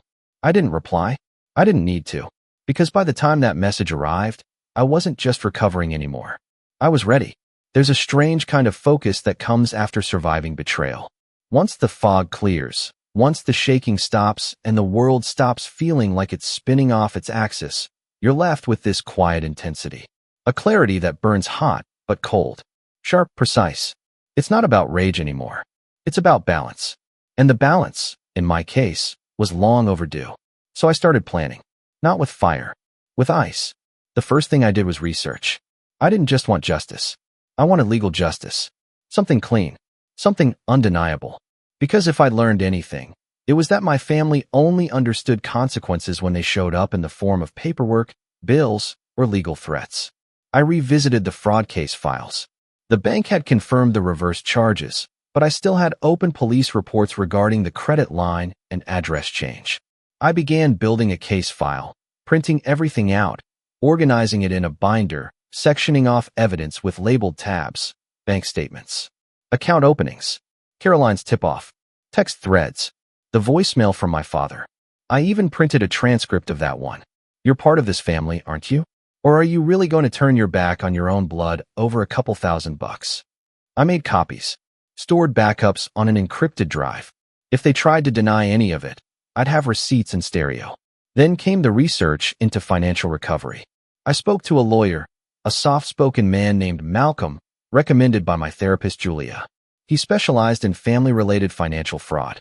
At first, I was wary. I assumed lawyers were for people with huge budgets and time to kill. But Malcolm was different. He listened, asked sharp, smart questions. Then he said something I'll never forget. You're not being vindictive. You're establishing boundaries with teeth. That's what consequences are. He helped me draft a formal letter of intent, a warning that if the damages weren't repaid within 30 days, I would be pursuing charges. Not a demand, not a tantrum, just business. I didn't send it right away, because I had more to do. Next, I cleaned house. Emotionally, I reached out to old friends. Not to vent, just to reconnect. People I'd ghosted or pushed aside over the years because I was always too busy managing my family's problems. I sent simple messages. Hey, I know it's been a while. Would love to catch up sometime. Some never replied. Some did. I met up with Sarah, an old college lab partner, for coffee. She told me she always thought my family sounded a little intense. I laughed. She wasn't wrong. We talked for hours. Not about revenge. Not about pain. Just about life. The future. It was the first time I felt like Blake again, not just the damage control specialist I'd become.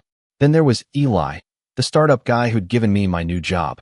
After a few months of part-time work, he offered me a more strategic role, head of analytics, full benefits, equity package. I accepted. Suddenly, I had leverage, a real job, a real paycheck, a future that didn't include being someone else's safety net. That changed everything. With my finances stabilizing and the fraud case in motion, I turned to the next step of the plan. Information control. My family had always lived in a world of appearances. Keeping up the image was more important than fixing anything underneath. If something looked broken, it was ignored. If something sounded unpleasant, it was denied. That was their playbook. So I flipped the script. I began documenting everything, not just for the legal case, but for me. A digital journal. Timelines. Copies of every email, voicemail, missed call. Notes from conversations. I kept it all organized like a war file. Then I took it one step further. I created a Google Drive folder. Private. Encrypted. I titled it Family Receipts. Inside, I uploaded everything. The text from Jason where he admitted to using my emergency fund. The call logs showing when my father accessed the joint account. The credit bureau alert with the fake address change. Even screenshots of my mother's Facebook posts pretending everything was perfect at home. I wasn't going to release it, but I could, and the possibility was enough. Then came the most surgical part of the setup. I called Caroline. She had been quiet since our last talk, but when I explained that I was not asking her to get involved, just to confirm dates and details, she agreed to help. She confirmed what she heard. My father boasting in the office about cleaning up Blake's financials to make room for bigger family opportunities.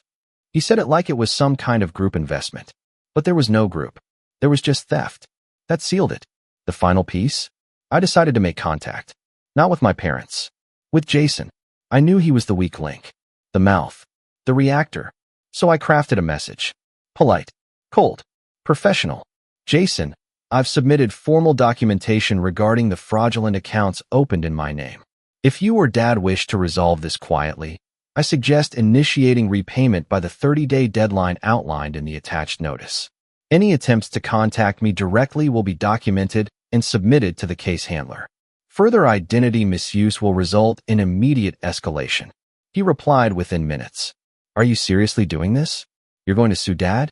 Over what, a few grand? I didn't respond. 10 minutes later. You don't understand what you're doing. You think the court's going to side with you over your own father? I didn't respond. Another hour passed. Fine. You want war? Let's go. War? No, Jason. I wanted freedom. But if war was the only language he spoke, I'd speak it fluently. The next morning, I visited the courthouse. Filed the small claims case myself. Official. Stamped. Real. Sent a formal notice to their address. Certified mail. Tracking number. Signature required. I pictured my father's face when he signed for it. The way his eyebrows would knit together. The way my mother would try to smooth it over with "we can fix this," Mark, while Jason paced in the background muttering curses and blaming everyone but himself. Let them panic. Let them scramble. Because for once, I held the cards. And while they were busy trying to figure out how to cover the fallout, I was already working on the final act. They say revenge is best served cold. But I didn't want cold. I wanted quiet. I wanted it to feel like a light switch flipped, 1 second on, the next off. No shouting, no tantrums, just silence where there used to be noise. Emptiness where entitlement once lived. And most of all, I wanted them to feel the absence, the weight of my absence, not just in bills unpaid or services disconnected, but in the very infrastructure of their lives. Because I wasn't their safety net anymore. I was their reckoning. The courthouse date arrived on a muggy Tuesday morning. I wore a navy button-down, no tie, clean jeans. Calm. Professional. I brought my binder. Yes, that binder, with every receipt, report, and transcript neatly tabbed. Malcolm, the lawyer I'd hired, met me at the entrance with a nod and a manila folder in hand. We didn't talk much. We didn't need to. Inside, the courtroom was small, more like a meeting room than a courtroom. Just a judge, a clerk, and a few chairs for the parties involved. My father walked in 5 minutes late, looking like someone had dragged him through 3 meetings and a bad night of sleep. Jason followed, dressed in a wrinkled t-shirt with sunglasses on his head like he thought it was cool. My mother wasn't there. I'd been told she had a migraine and couldn't bear to see the family like this. Of course, the hearing was simple. The judge read the complaint. My father tried to interrupt twice, but Malcolm calmly gestured for silence. Then it was my turn.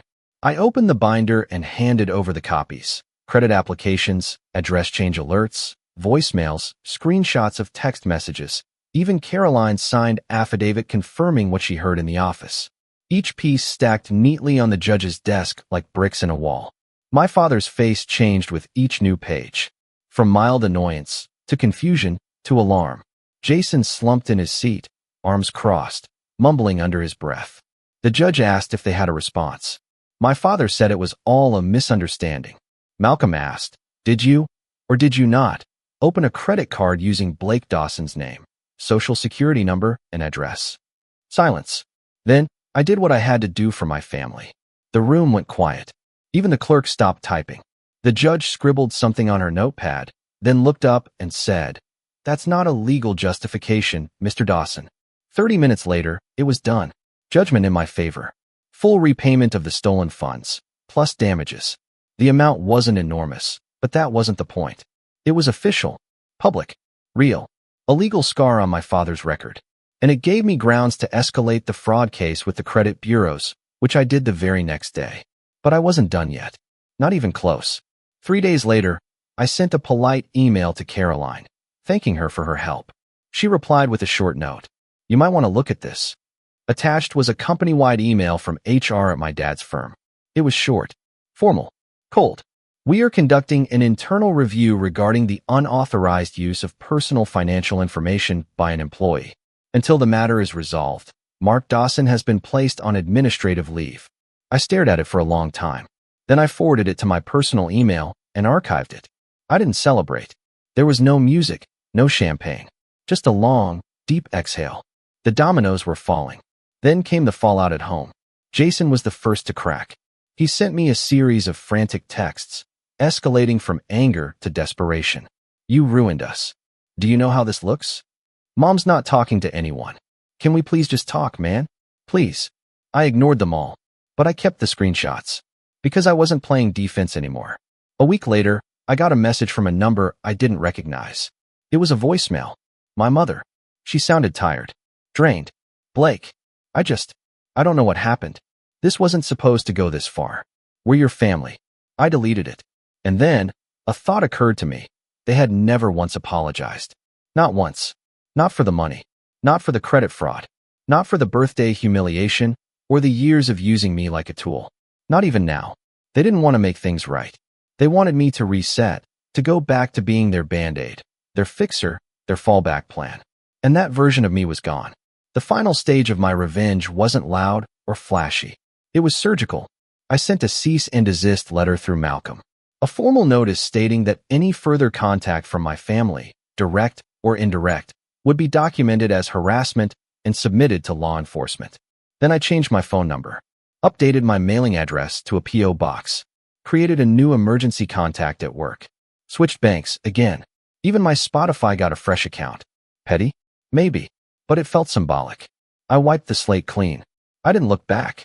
6 months later, I got a call from Eli, my startup boss. The company had just secured Series B funding, and they were promoting me to VP of Analytics. The offer came with a raise, stock options, and the chance to lead a team. I accepted.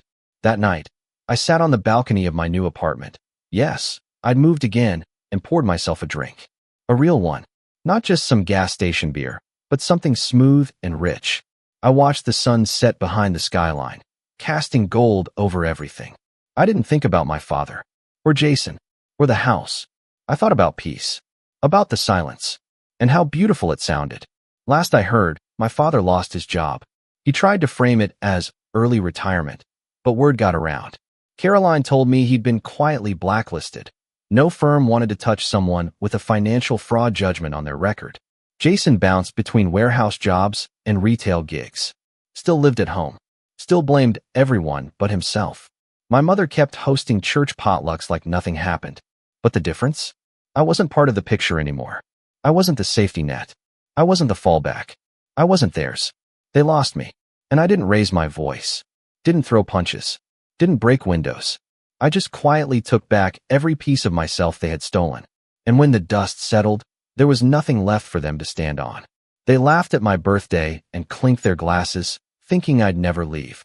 But they forgot that safety nets don't break when you fall. They break when you do. Her name was Claire, and I thought I'd spend the rest of my life with her. My name's Ryan. I'm 34, and for most of my adult life, I've believed that love was something you build, not something that just happens. You put in the work, you show up, you communicate, and you protect what you care about. I used to think that's what Claire and I had. Until one night, she looked me straight in the eye and told me she was engaged to someone else. Still living in my house, still eating food from my fridge, still wearing the necklace I bought her for our anniversary 2 months earlier. But let me back up a bit, because the truth is, things didn't explode overnight. It was like watching a crack spread across glass in slow motion. I met Claire 8 years ago through a mutual friend. I was just getting my business off the ground, a small IT consulting firm, and she was working as a graphic designer for a local magazine. She was charming, creative, a little impulsive, but that's what drew me in. I liked that she lived with emotion. She made every day feel like it mattered. We moved in together after 2 years, got a dog, and started talking about marriage. It wasn't perfect, but it felt real. Then, about a year ago, things started to change. Subtly at first. She'd stay late at work more often. Her phone was always on silent, face down. She said she was too tired to talk or go out. I thought it was burnout. Her job had been pushing tight deadlines, so I gave her space. I cooked dinner, handled the chores, even covered her half of the rent when her freelance projects slowed down. She thanked me, but the words felt rehearsed. The warmth in her eyes that used to be there wasn't. One night, she came home wearing a new perfume I didn't recognize. I teased her about it. She froze for half a second before smiling and saying, "Oh, it was a sample from work." I wanted to believe her. I really did. But something about the way she said it, too casual, too controlled, planted a seed of doubt. Around the same time, she started hiding her laptop screen when I walked by. I caught glimpses of messages once, just a few lines. "Can't wait to see you again. And he doesn't suspect anything." It hit me like a punch to the gut, but I told myself not to jump to conclusions. People text friends like that all the time, right? Maybe I was overthinking it. Except she started guarding that laptop like it held state secrets. Then came the night she didn't come home. Said she was working on a last-minute project. Her boss texted me the next morning, asking if she was feeling better because she'd called in sick. That's when denial gave way to cold, heavy dread. I didn't confront her immediately. I wanted to be sure, to have something concrete. So I waited, watched. A week later, I noticed a recurring charge on our joint credit card, a boutique hotel downtown. Same one, every Thursday. When I asked her about it, she said, "It's for a client meeting space." The kind of client meeting that apparently required champagne and an overnight stay. Still, I didn't yell. I didn't accuse. I played dumb, but something inside me started to detach. I began documenting everything. Receipts, screenshots, even the dates she was working late. I didn't know why yet, but a part of me sensed I'd need it. Then came the breaking point. She walked in one evening, dressed up like she was going out again. I asked if she wanted dinner. She hesitated, then looked me dead in the eyes and said, almost calmly, "Ryan, I'm engaged." I thought I misheard. Engaged? To who? To Mark, she said. We've been together for months. I felt my pulse slow. I wasn't angry in that moment. I was hollow. She was still standing in our kitchen, under the same roof, surrounded by everything we'd built together. You're still living here, I said quietly. You've been seeing someone else while living here? She crossed her arms. It's complicated. I didn't want to hurt you. I laughed, not because it was funny, but because it was absurd. You didn't want to hurt me? You're wearing my sweatshirt right now. She rolled her eyes like I was the one being unreasonable. You always overreact. I just fell out of love with you. I met someone who understands me better. But until I move out, can we just be adults about it? That word, adults, hit me hard. Like she was the reasonable one, and I was some irrational child. That's when something in me finally clicked off. I didn't yell. I didn't cry. I just said, all right. She blinked. All right. Yeah, I said softly. If you're engaged, then you shouldn't be living here. I'll give you a few hours to get what's yours. She looked relieved, almost smug. Thank you, Ryan. I knew you'd understand. While she showered, I called the police. Explained the situation, joint property, potential trespassing issue, and the fact that she'd admitted to living here under false pretenses. When the officers arrived, she came out of the bathroom in her robe, confused and furious. You're seriously doing this? She shouted. I didn't answer. I handed her a duffel bag and said, take what's yours. The rest stays. She screamed, called me heartless, manipulative, pathetic. The neighbors probably heard everything. But by the time she was escorted out, I felt nothing, just silence. That night, I changed the locks, froze our joint accounts, and sat in the living room staring at her empty shoes by the door. 8 years. Gone. But oddly, it felt like air returning to my lungs after being underwater for too long. The next morning, just as I was making coffee, I heard banging at the gate. Loud, angry banging. A man's voice yelled, "Open up, coward." I walked outside, still in my robe. There he was, tall, red-faced, wearing a wrinkled suit and holding his phone like he was ready to record. You think you can just throw her out? He shouted. You messed with the wrong person. I studied him for a moment. Mark, the new fiancé, the man she'd apparently been seeing for months. Good morning, I said calmly. You must be Mark. He sneered. You're gonna regret what you did to her. She told me everything. You're controlling, jealous, broke. I cut him off by reaching into my pocket. You came all this way, I said quietly. So I should probably give you something. I handed him an envelope. He frowned, tore it open, and as he started reading, the color drained from his face. For a moment, he didn't say a word. His hand trembled. Then he looked up at me, completely silent. And that's where everything really began to unravel. Mark stood there gripping the envelope like it was a live wire. I didn't say anything. I just watched him process what he was reading. His face went from anger to confusion to something like fear. Then, without a word, he folded the papers, tucked them back into the envelope, and walked away. Didn't yell, didn't threaten, just left.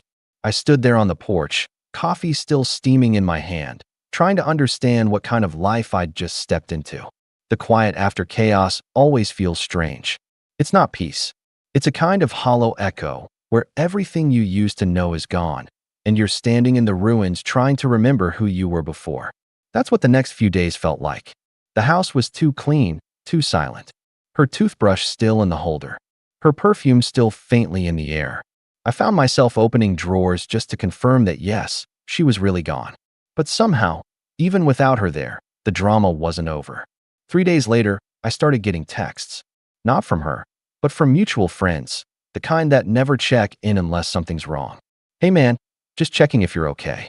Heard about Claire. Or, she told us her side, but I figured I'd ask you before I believe anything. That second one stung, because that meant she was talking. I asked one friend, Luke, what exactly she was saying. He hesitated. Man, she's telling people you flipped out, that you locked her out with no warning and took all her stuff. I laughed bitterly. Took her stuff? She took my sanity. Luke didn't laugh. She also said you tried to ruin her career. Something about you threatening her clients. That part made me sit up. What? I haven't even spoken to anyone she works with. But it didn't matter. A story spreads faster than the truth ever can. The next morning, one of my longtime clients called and asked if I was handling things okay. When I pressed him, he admitted Claire had reached out to warn him about working with me. She'd said I was emotionally unstable after a breakup and might not be reliable. It was a perfect manipulation. Not aggressive enough to get her in trouble, but just enough to plant doubt. I realized then that she wasn't just gone. She was trying to rewrite the story. Make herself the victim, me the villain. And for a while, I didn't fight it. I told myself the people who mattered would know the truth. But then the consequences started stacking up. One of our shared accounts, which I'd frozen, somehow got accessed again. Small withdrawals at first, $300 here, $500 there. Then a $1,200 charge for wedding consultation services. I contacted the bank, and they confirmed the transfer was authorized by someone using my login credentials. When I asked for the access location, they said it came from her parents' house. So now I wasn't just dealing with her. I was dealing with her entire family. I'd always been on okay terms with her parents. Her mom, Sandra, was polite in that way people are when they're secretly judging you. Her dad, Tom, was the type who'd shake your hand too hard to make sure you knew who the man of the house was. During our relationship, they tolerated me because I made good money and treated their daughter well. But when things went south, they switched sides faster than I could blink. The first call came from Sandra. "Ryan," she said sweetly, "I just wanted to clear the air. Claire told us you're going through a difficult time, and we just want you to know there's no hard feelings." I stayed silent for a moment. "No hard feelings?" I repeated. "Your daughter lied, cheated, and tried to drain my accounts." There was a pause. Then that condescending tone came back. "Relationships are complicated, dear. Maybe you both made mistakes." I almost laughed. Sure, my mistake was trusting her. Before she hung up, she added, "Well, I hope you'll be mature about this. Claire deserves to move on." That phrase, "be mature," was becoming a pattern. It's what people say when they want you to stay quiet while they do whatever they want. A few days later, I found out Claire had moved in with Mark full-time. They were living in a small apartment downtown, not far from her old workplace. At first, I didn't care. Let them have each other. But then Mark started showing up again. Once, I came home to find him parked across the street, pretending to check his phone. Another time, he followed me to the grocery store and accidentally bumped into me near the checkout line. "Still playing the victim, huh?" he said under his breath as we stood in line. I turned to him slowly. "You really want to have this conversation here?"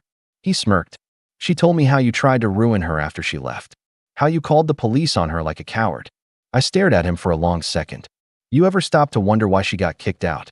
He looked thrown off for just a moment, then recovered. "Because you're insecure." I didn't answer, just paid for my groceries and walked out. But inside, I was boiling. Because that was the thing. He genuinely believed her version. And why wouldn't he? Claire was smart. She knew how to twist a story, so she always came out looking like the misunderstood one. A week after that, I started getting strange mail. One was a formal letter from her lawyer, or so she claimed, accusing me of withholding personal property. The next was a message from her brother on social media, calling me a manipulative loser who couldn't keep a woman.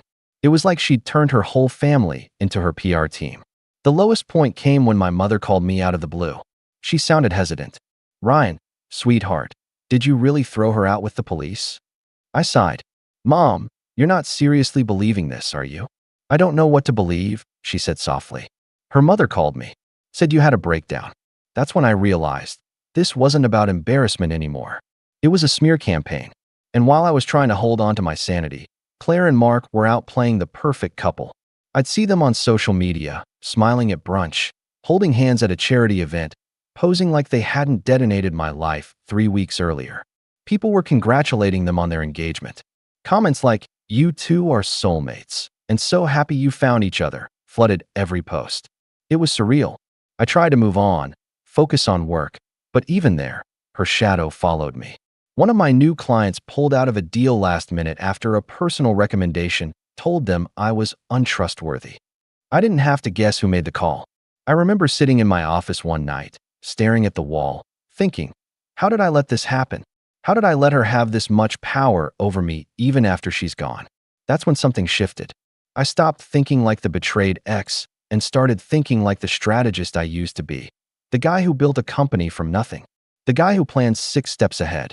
If Claire wanted to play dirty, I could play smart. The first thing I did was dig into the financial mess she left behind. Turns out, she'd been siphoning small amounts of money from our joint account for months, disguised as business expenses. I started collecting every record, every transfer, every email she'd sent me asking for temporary help. Then I found something interesting. One of the hotel charges from our shared card matched the date and location of a marketing conference she claimed to be attending. But when I checked the hotel's business event calendar online, there was no such conference. What there was, however, was a reservation for Mark and Claire anniversary suite. That told me two things. 1. She was sloppy. 2. She didn't expect consequences. Around this time, Mark showed up one more time, not at my house, but at my office. My receptionist looked terrified when she called me from the front desk. "There's a man here demanding to see you," she whispered. "Says it's urgent." When I walked out, Mark was pacing in the lobby, red in the face again. He spotted me instantly. "You think you're clever, huh?" he snapped. "Sending that envelope?" I stayed calm. "I'm surprised you're still talking to me after reading what was inside." He flinched. "You forged it." "Sure," I said evenly. "That must be easier than accepting the truth." He took a step closer, lowering his voice. "You're not going to get away with this." "Get away with what?" I asked quietly. He didn't answer, just glared, muttered something under his breath, and stormed out. My assistant, watching from behind the desk, whispered, "What was that about?" I just shook my head. Personal history. But inside, my heart was pounding. Because his reaction confirmed something. That envelope had hit harder than I thought. He wasn't angry because he didn't believe it. He was angry because he did. And as much as I wanted to move on, I knew it wasn't over. Claire was still out there, spinning her story, digging her claws into my reputation. Her parents were calling my mother, her friends were turning against me, and her fiancé, the man she cheated with, was now my uninvited shadow. But if she thought I'd just sit quietly while she played the victim, she was about to learn exactly who she underestimated. Because I hadn't just frozen our accounts. I'd done something else, too. Something she still didn't know about. And that envelope? That was only the first warning shot. It started quietly, the way the worst betrayals always do. A small notification, a single email, and then the entire floor drops out from under you. It was a Wednesday morning, about 3 weeks after Mark's uninvited office visit. I'd finally begun to feel some semblance of stability again. I was working late, keeping my head down, rebuilding my client base after the fallout. For the first time in months, I'd gone an entire day without thinking about Claire. Then I opened my inbox. The subject line read, "Formal notice of civil action, unauthorized use of funds." At first, I thought it was spam. Some phishing attempt. But as I scrolled down, my stomach twisted. It was legitimate. It came from an actual law firm, one I recognized. It was Claire's lawyer, the same one who'd sent me that vague letter weeks ago. According to the email, Claire was suing me for embezzlement. Apparently, she was claiming that during our relationship, she had entrusted me with managing joint finances and that I had intentionally withheld or redirected personal funds for my own business without her consent. The irony was so thick I almost laughed. She was accusing me of the exact thing she'd been doing behind my back. Attached to the email were fake statements, doctored screenshots showing transfers that supposedly went from her accounts into mine. I recognized the layout, the formatting. It looked professional. Except one thing, the timestamps didn't match. They were all from dates when she was out of town, supposedly on work trips. Still, it was enough to force my hand. My lawyer, Jonathan, was a calm, seasoned guy who'd handled messy business disputes before. When I showed him the email, he frowned, adjusted his glasses, and said, "This isn't about money. It's about leverage." "Leverage for what?" I asked. "To make you back off," he said simply. "She's escalating. She wants to control the narrative." I ran a hand through my hair. "So what? She trashes my reputation, sues me, and I just take it?" Jonathan sighed. "No, but we have to be smart. If she wants a war, we'll fight it on our terms." That conversation marked the beginning of the next phase. One where I realized Claire wasn't just vengeful. She was strategic. Every move she made now had purpose. And for the first time, I started to wonder if maybe Mark wasn't the mastermind behind this chaos. Maybe he was just another pawn. Over the next few days, my lawyer and I started gathering evidence to counter her claims. We went through every statement, every bank record, every receipt I'd kept from the last year. I still had all the proof, the withdrawals, the hotel bookings, the temporary transfers. It was enough to tear her argument apart. But before we could even respond legally, She hit me where it hurt most, personally. My parents called again, this time furious. Ryan, what on earth did you do? My mother demanded. What are you talking about now? I said, already exhausted. She sent us the lawsuit papers. My father snapped. Do you have any idea how humiliating this is for us? The neighbors are talking. I pinched the bridge of my nose. Why would you believe her? Because she included proof, my mother said, her voice trembling. Screenshots, transfers. Ryan, they look real. She faked them, I said flatly. She's trying to frame me. There was silence. Then my father said something that felt like a knife between my ribs. Maybe you should just apologize, son. Make peace and move on. Apologize. To the woman who'd betrayed me, robbed me, lied about me, and now was trying to destroy me publicly. That conversation was the first time I truly felt alone. My parents, my friends, my colleagues, everyone had heard her version. To them, I was the bitter ex who couldn't let go. She'd even posted a vague Instagram story that said, "Sometimes you have to protect yourself from people who smile while they sabotage you." It had over 200 likes. I didn't have to guess who it was about. The thing that broke me, though, wasn't the lawsuit or the rumors. It was what came next. A few days later, Jonathan called me sounding uneasy. Ryan, I need you to come in. We have a problem. When I arrived, he handed me a folder. Inside were photocopies of documents, all signed, all with my name. They were loan agreements, apparently showing that I'd borrowed money from Claire to keep my business afloat and had agreed to repay it with interest. Except I'd never signed any such thing. The signatures were eerily close to mine, close enough that to anyone else, they'd look legitimate. But I noticed something she didn't. The signature was the version of my name I'd used years ago before I changed my business branding. She'd copied it from old contracts, from before we even lived together. She's been planning this, I said quietly. For months. Jonathan nodded grimly. And she's good at it. But she made one mistake. What's that? She underestimated you. He was right. And yet, before I could even take comfort in that thought, another hit landed, this time from someone I never expected. My business partner, Ethan, called me late that night. Ryan, I need to ask you something, he said, his voice hesitant. Did you really take money from the company to cover personal expenses? I froze. What are you talking about? I got an anonymous tip, he said. An email with screenshots, bank transactions, messages between you and Claire. My heart dropped. She sent them to you? I don't know who sent them, he said, but I could hear the doubt in his voice. Look, man, I've known you a long time, but if there's any truth to this. There's not, I said firmly. You know me, Ethan. Come on. I want to believe that, he said quietly. But until this clears up, I think it's best if we freeze your access to the business accounts. That was the moment it hit me. She wasn't just trying to hurt me emotionally. She was trying to dismantle my life piece by piece. Friends, family, work. She was methodically poisoning every relationship I had. And the worst part? She was doing it with such precision that it almost looked effortless. I sat in my office long after Ethan hung up, staring at the city lights outside my window. My company, something I'd built from scratch over 8 years, was now slipping through my fingers because one person couldn't stand not being in control. That night, I drove past Claire and Mark's apartment. I don't even know why. Maybe part of me still wanted to see if she looked guilty, if she showed any sign of remorse. But what I saw instead made my stomach turn. They were hosting a dinner party. Lights glowing through the windows, laughter spilling out, champagne glasses clinking. I saw her through the window, smiling, radiant, wearing the necklace I'd bought her on our 5th anniversary. My gift. My mistake. For the first time, I felt something sharper than sadness. It wasn't just anger. It was clarity. This wasn't about love anymore. It was about power. And I realized something else. That envelope I'd given Mark weeks ago, it was only part of the truth. He didn't even know the full extent of what was inside it. And soon, he'd wish he had.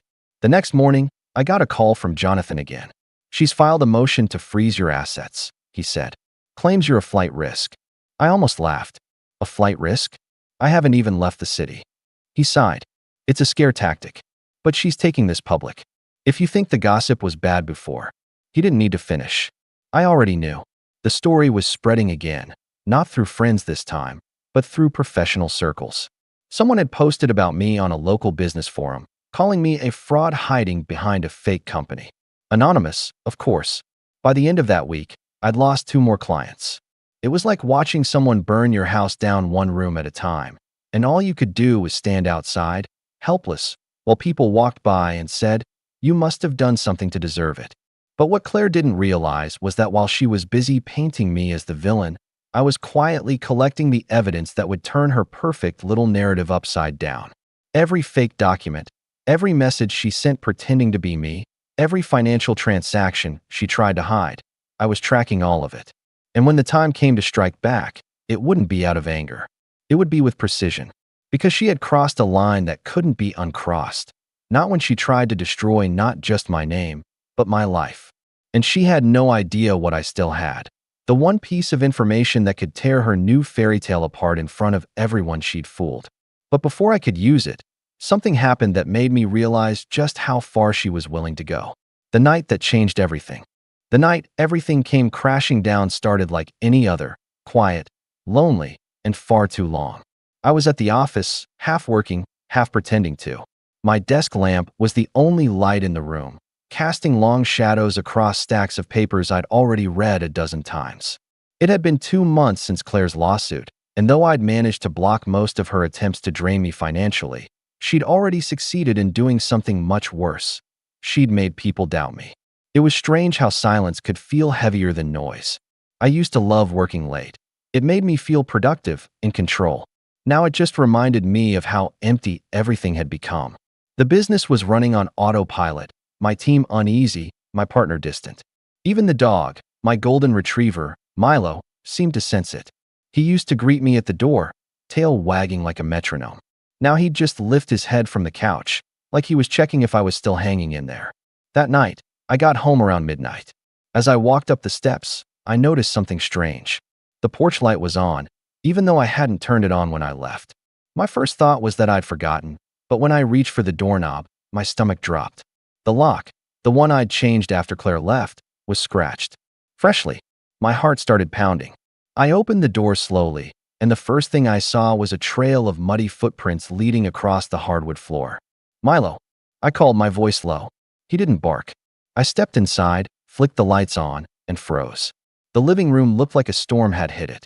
Drawers pulled open, papers scattered, the photo frames I'd taken down months ago now smashed on the floor. My laptop was gone. So was the external hard drive I kept my backups on. I ran upstairs. My bedroom, same thing. The closet was half empty. A few of my suits missing, along with the small lockbox I kept in the top drawer of my dresser. That lockbox wasn't about money. It had something far more valuable inside.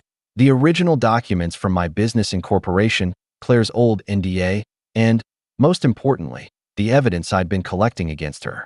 All gone. I stood there, gripping the doorknob so tight my knuckles turned white. For a second, my brain refused to accept it. Then I heard Milo bark faintly from the backyard. I ran downstairs, heart pounding, and there he was, locked outside on the patio. The back door's glass pane was cracked. Someone had broken in, but they hadn't just taken random things. They knew exactly what to look for. And there was only one person who knew that lockbox existed. Claire. I called the police, filed a report, but I already knew how it would go. They'd ask if I suspected anyone. I'd say yes. They'd note it down, say they'd look into it, and that would be the end of it. No fingerprints, no forced entry they could pin definitively on her. Just another civil matter. When the officers left, I sat on the couch in the wrecked living room, staring at the empty space where my laptop used to be. I should have felt anger, but all I felt was exhaustion. Like she'd finally found the last nerve left in me and cut through it. Over the next few days, things spiraled fast. The lawsuit gained traction, not in court yet, but in whispers. My clients started pulling back one by one. A few said they needed time to review our agreement. A few didn't even respond. And then Ethan, my business partner, called a meeting. When I walked into the office conference room, everyone was already there. Ethan, 2 senior team leads, and our accountant. The air was thick. Ethan cleared his throat. "Ryan, we need to talk about the future of the company." I knew what was coming. He continued, "This situation with Claire is becoming disruptive. Clients are asking questions. Investors are nervous. So you want me to step down?" I said. He looked pained. "Just temporarily, until things settle." I leaned back in my chair, letting out a dry laugh. You think she's going to stop? She won't. She wants to erase me, Ethan. This isn't about money anymore. He didn't meet my eyes. I know, but we have to think about the company. That phrase, think about the company, hit me harder than I expected. I was the company. I'd built it from nothing, spent nights coding through fevers, mortgaged my car to fund payroll once. And now I was being quietly pushed out of my own creation because of her. I didn't argue. I just nodded. Fine, I said. Do what you have to. I left the building that afternoon feeling like I was walking through fog. The city moved around me. Cars, people, sounds, but none of it felt real. I couldn't even feel angry anymore. It was like something inside me had gone still. Over the next few weeks, my life shrank. The company faded into the distance. My friends, at least the ones who hadn't already taken sides, stopped reaching out. My parents called less often, probably too uncomfortable to face the awkwardness. Bills piled up. My savings dwindled faster than I liked to admit. Between legal fees and lost income, I was bleeding money. The worst moment came one morning when I woke up to find an email from my landlord. Apparently, Claire had filed a claim of shared property on the house, arguing that since we'd lived together for over 5 years and contributed jointly to expenses, she was entitled to partial ownership. That was the day I realized I couldn't stay there anymore. I packed what I could fit in my car, clothes, some files, Milo's things, and drove away. I didn't even look back. The house that once felt like a home now looked like a crime scene. I found a small rental on the edge of town, a one-bedroom place that smelled faintly of old paint and dust. It wasn't much, but it was quiet. The kind of quiet that wasn't heavy, just empty. For the first few days, I barely slept. I'd lie awake, replaying every conversation, every red flag I'd ignored. The way she used to say, "You don't trust me," whenever I asked a simple question. The times she'd brushed off her phone lighting up in the middle of the night. The small lies that didn't make sense but felt too trivial to question. It's strange how hindsight turns you into a detective in your own life. But then, slowly, something started to change. I didn't realize it at first. It was subtle. I'd wake up earlier, take Milo for longer walks, start cooking again, even if it was just scrambled eggs and toast. The noise in my head began to fade a little. I wasn't happy, not even close, but I was calm. And in that quiet, a thought began to form. Not anger, not revenge, just clarity. For months, Claire had been writing the story. She'd cast herself as the victim and me as the villain. But I still had something she didn't, the truth. And as much as she'd tried to erase it, she'd made one mistake. When she broke into my house and took my lockbox, she assumed that was the only place I kept evidence. She didn't know about the second backup, the encrypted drive I'd uploaded to cloud storage months earlier. The one that held everything. Emails, messages, voice notes. Proof that she'd been siphoning money long before she left. Proof that she'd falsified documents using old digital templates from my files. Proof that the envelope I'd handed Mark, the one that made him go silent, wasn't just a bluff. Because inside that envelope had been a single-page summary of her scheme. Not complete, but enough to make him start doubting her. Enough to plant a crack in their perfect little facade. Now, I had the full version. I remember sitting in that tiny rental, laptop open, the blue glow of the screen reflecting off my coffee mug. Milo asleep beside me.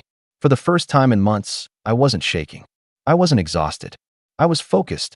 Because while I'd lost almost everything, my home, my company, my reputation, I still had the one thing she couldn't take from me, my ability to think ahead.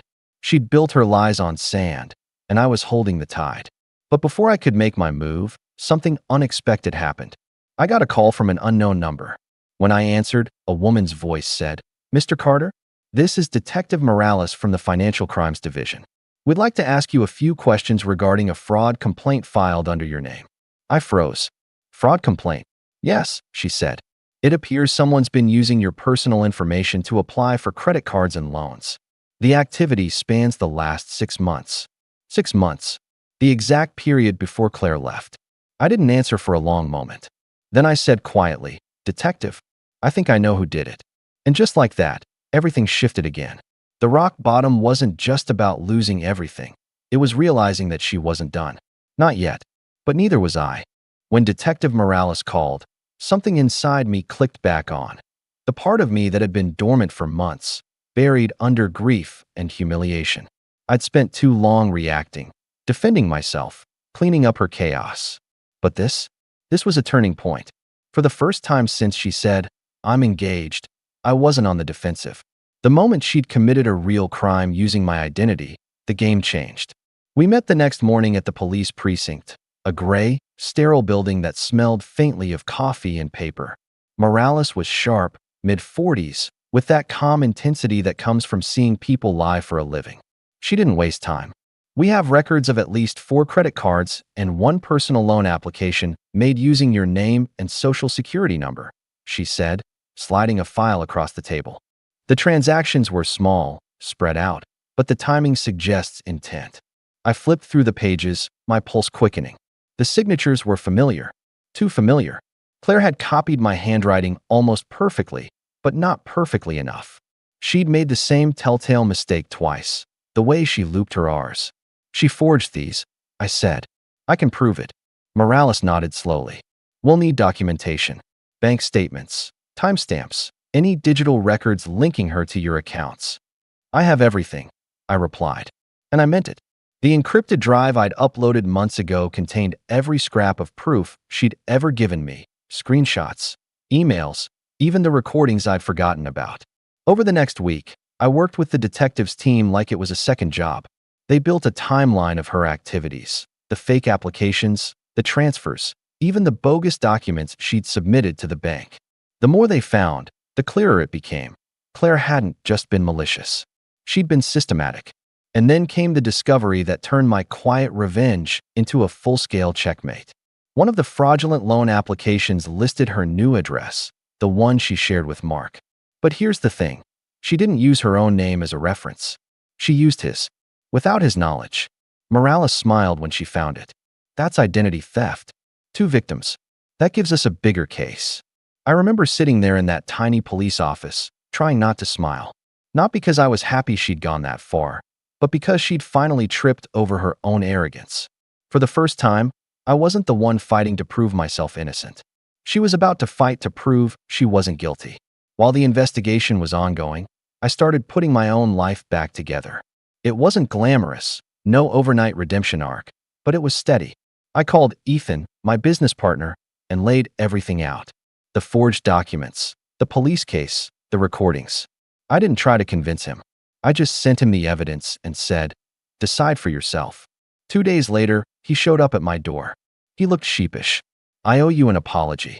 I shrugged. "You owe me coffee." "That'll do." We sat at my kitchen table while he explained how clients had started to hear about the investigation, not from gossip, but from the actual financial department of the police. Once the story reached them, they started connecting the dots. Suddenly, Claire's version didn't make sense anymore. "She said you ruined her life," Ethan said. "Turns out she was the one doing the ruining." I gave a small smile. That's her favorite game. With Ethan's help, I slowly regained partial control of the company. Not full yet. The board still wanted stability, but it was a start. I didn't even care about the title anymore. I just wanted to rebuild. Meanwhile, Morales kept me updated on the investigation. One day, she called to say they'd executed a search warrant at Claire and Mark's apartment. They'd found fake financial statements, old bank cards, and, this was the best part, my missing external hard drive, still plugged into her computer. When they analyzed it, they discovered she hadn't even tried to delete my files. She'd just renamed them. The stupidity almost made me laugh. A week later, Morales called again. "We've brought her in for questioning," she said. "She's denying everything, but we have enough to move forward." "How's Mark taking it?" I asked. Morales hesitated. "He's cooperative. Turns out he didn't know she was using his information too. He's not standing by her." That made me pause. Part of me expected him to defend her, to believe her lies like everyone else had. But I guess that envelope I'd given him weeks ago had done its job. Because in that envelope, among the first few pages, was something simple but devastating. A copy of a private message between Claire and one of her old friends. In it, she bragged about using Mark to get back at Ryan and joked about keeping him around until the ring's worth more than the man. I hadn't forged it. She'd sent it years ago, long before their engagement. I just found it and waited for the right moment to let it surface. Now, everything was unraveling. Not because I shouted, not because I fought, but because I stayed quiet long enough for her to hang herself with her own words. 2 weeks later, I got the call I'd been waiting for. Morales' voice was steady. "Ryan, I thought you'd like to know, the DA approved the case. She's being charged with fraud, identity theft, and falsifying legal documents." I didn't cheer, didn't even smile. I just sat there in silence for a long time, the weight of everything hitting at once. 8 years of my life, burned down to ashes, and finally, someone else saw the truth. But my revenge didn't end there. The day the news broke publicly, it was everywhere. Local business forums, community pages, even LinkedIn. Graphic designer arrested for financial fraud and identity theft. Victims include ex-fiancé and current partner. Her picture, the same one she'd used for her engagement announcement, was now plastered under a headline she couldn't control. That night, I got a text from an unknown number. It was Mark. "I didn't believe you. I should have. She drained my savings too. I'm sorry, man." I stared at it for a while before replying. "You're not the first person she fooled. You won't be the last." A few hours later, I opened my laptop and logged into the company portal. Ethan had reinstated my access, and a message from him sat waiting at the top of my inbox. "Welcome back, partner. We've got work to do." That was the first time I actually smiled in months. I started small, rebuilding client trust, focusing on the projects that mattered. Ironically, the publicity from the case made people curious. Some even reached out with messages like, "Saw your name in that article. Can't believe you went through all that. You handled it well." It's funny, the same internet that helped her destroy my reputation was now helping restore it. Meanwhile, Claire's case snowballed. When her parents found out, they were furious, not at her, but at me. They called once, screaming that I'd ruined her future. I hung up mid-sentence. For once, I didn't feel the need to explain myself. A few weeks later, I heard through mutual acquaintances that her family had cut her off financially. Mark had moved out. Her design license was under review. The house of cards she'd spent years building finally collapsed, and I didn't have to lift a finger. The night after the charges went public, I sat on the balcony of my apartment with a glass of whiskey, Milo sleeping by my feet. The city lights shimmered below, and for the first time in a long time, I felt light. It wasn't triumph. It wasn't gloating. It was peace. I'd been through the fire and come out cleaner, sharper. In the months that followed, life began to take shape again. My company expanded into 2 new contracts. My parents, who'd finally learned the truth, apologized for doubting me. "We should have believed you," my mom said, tearfully. "We're proud of you, Ryan." Funny thing is, I didn't even feel angry anymore. I just nodded and said, "It's over." But in the quiet of that night, I opened my email one last time and found a new message from Detective Morales. FYI, Claire accepted a plea deal. 6 months probation, restitution, and community service. She admitted to falsifying the documents and misusing your identity. Case closed. Attached was the final police report. Cold, factual, and beautifully complete. I saved it, not as a trophy, but as a reminder that sometimes revenge isn't about shouting louder. It's about outlasting the storm. And as I closed the file, I realized something else. The best revenge wasn't what I'd done to her. It was how little I cared anymore. Still, before I turned off the light that night, I couldn't resist sending one final email, short, calm, and devastatingly simple. It was addressed to Claire's lawyer. "Please forward this message to your client. I forgive her. But next time she forges something, tell her to fix the R's." I hit send, leaned back, and smiled as the city hummed outside. Because I'd finally won, not by fighting dirty, but by staying silent long enough for the truth to speak for itself. The message I sent to Claire's lawyer felt like the final period at the end of a long, painful sentence. I didn't expect a response, and I didn't need one. For the first time in a year, my hands didn't shake when I closed my laptop. I went to bed that night and slept through until morning. No tossing, no replaying old conversations, no tightness in my chest. But life has a way of circling back, even after you think the story's done. About 2 weeks later, I got a letter in the mail. No return address, just my name printed neatly on the envelope. I recognized the handwriting before I even opened it. Claire's. Inside was a single sheet of paper, written in blue ink. "Ryan, I don't expect you to forgive me. I just want you to know I never meant for things to go this far. I was angry, I was stupid, and I let people push me into things I didn't understand. I lost everything. My job, my reputation, my friends, my family. You probably think I deserve it, and maybe I do. But I wanted you to hear it from me. I'm sorry. You were good to me, better than I ever deserved. I hope someday you can forget what I did and remember who I used to be before I ruined it. Claire. I read it twice, maybe 3 times, and then folded it back neatly into the envelope. For a moment, I felt that old ache in my chest, the part of me that used to want closure, or maybe even forgiveness. But it wasn't pity I felt for her. It was detachment, the kind that comes when you finally stop carrying someone else's chaos. I didn't reply. I didn't throw it away either. I tucked it into a drawer, next to the police report and the court settlement papers, not as a keepsake, but as a reminder of how far I'd come. Over the next few months, life kept improving in small, quiet ways. My company fully recovered, clients returned, new ones came in. The narrative flipped entirely. Suddenly, I wasn't the man accused of fraud, but the man who exposed it. People admired that I'd stayed composed through it all. They called it resilience. I just called it survival. Ethan and I restructured the business, rebranded it, and launched a new branch. I started mentoring younger entrepreneurs, something I'd always wanted to do but never had time for. My name started circulating again, this time for the right reasons. Meanwhile, word about Claire's downfall spread through our old social circles like wildfire. Her design license had been suspended indefinitely pending review. Her firm cut ties with her after the charges became public. Even the friends who once parroted her lies stopped returning her calls. But it wasn't just professional. The social consequences hit her harder than any fine ever could. A mutual acquaintance, a photographer named Jenna, reached out one day. We hadn't spoken since before everything went south, but she messaged me out of the blue. You probably don't care, but I saw Claire at a cafe downtown today. She looks different. She was alone. I didn't reply right away. After a few minutes, I wrote back.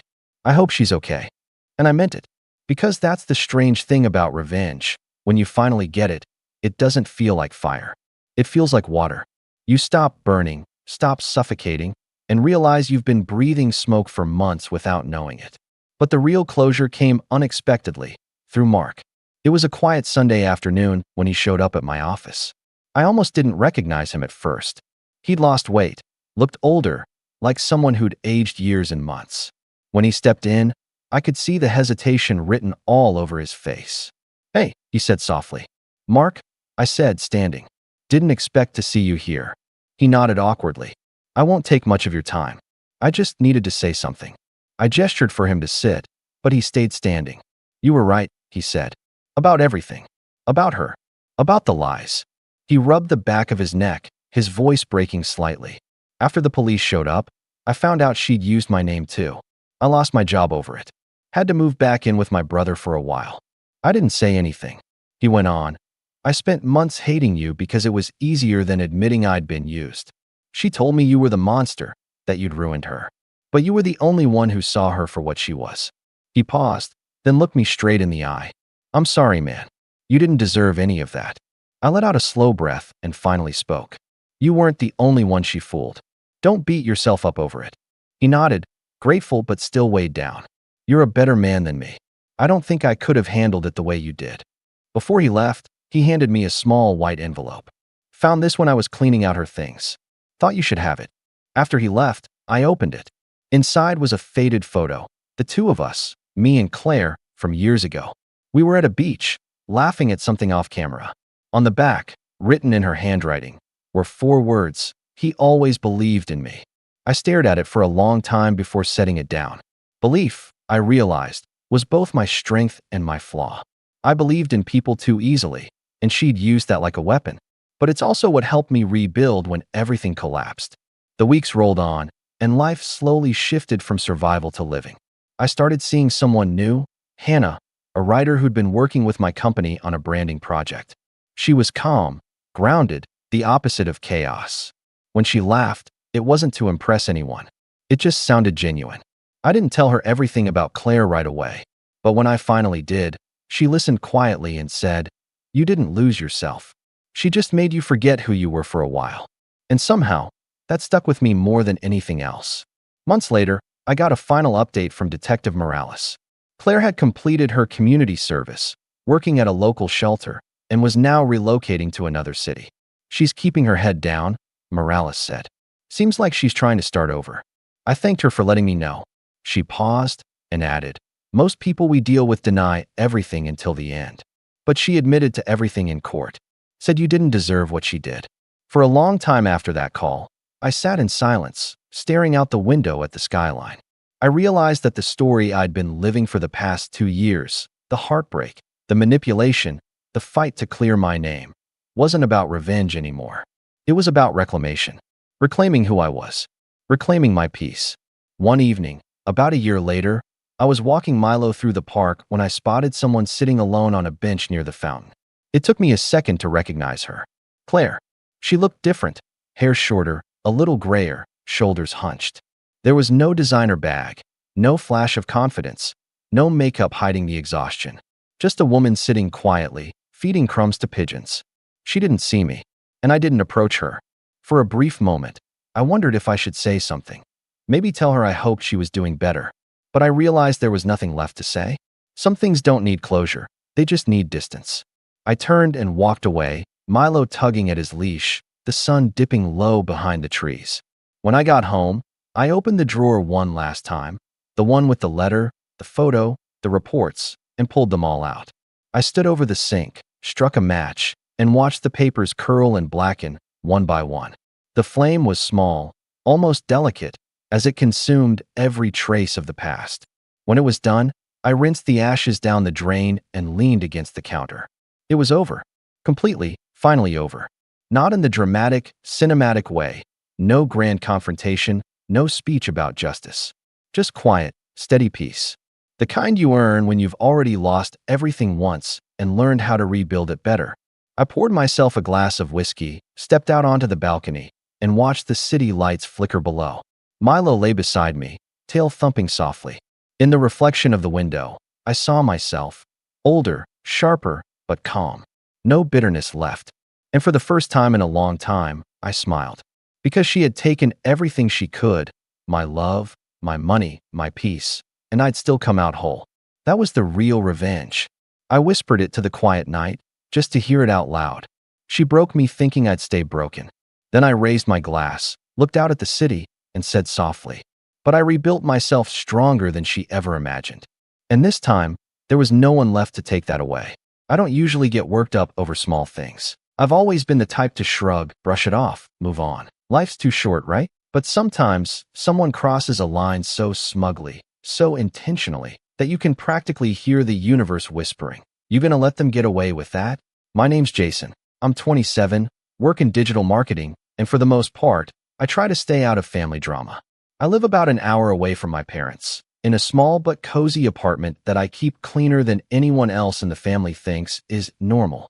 My sister, Hannah, is 25 and lives with our parents still, by choice, not necessity. She always had a knack for dodging responsibility. Funny thing is, growing up, everyone treated her like a delicate glass sculpture and me like the backup plan. She could do no wrong, even when she obviously did. And me? I could bring home a scholarship, clean the entire garage, and cook dinner, and the best I'd get was a, that's what you're supposed to do. Typical, right? Our family dynamic has always been complicated. My parents are old school. My dad worked in construction his whole life and values grit and not whining about things, while my mom was the type who would iron socks and lecture you about posture. We weren't a hug-it-out family. Feelings were for holidays and Hallmark cards. Still, I made peace with it all until Hannah started dating Kyle.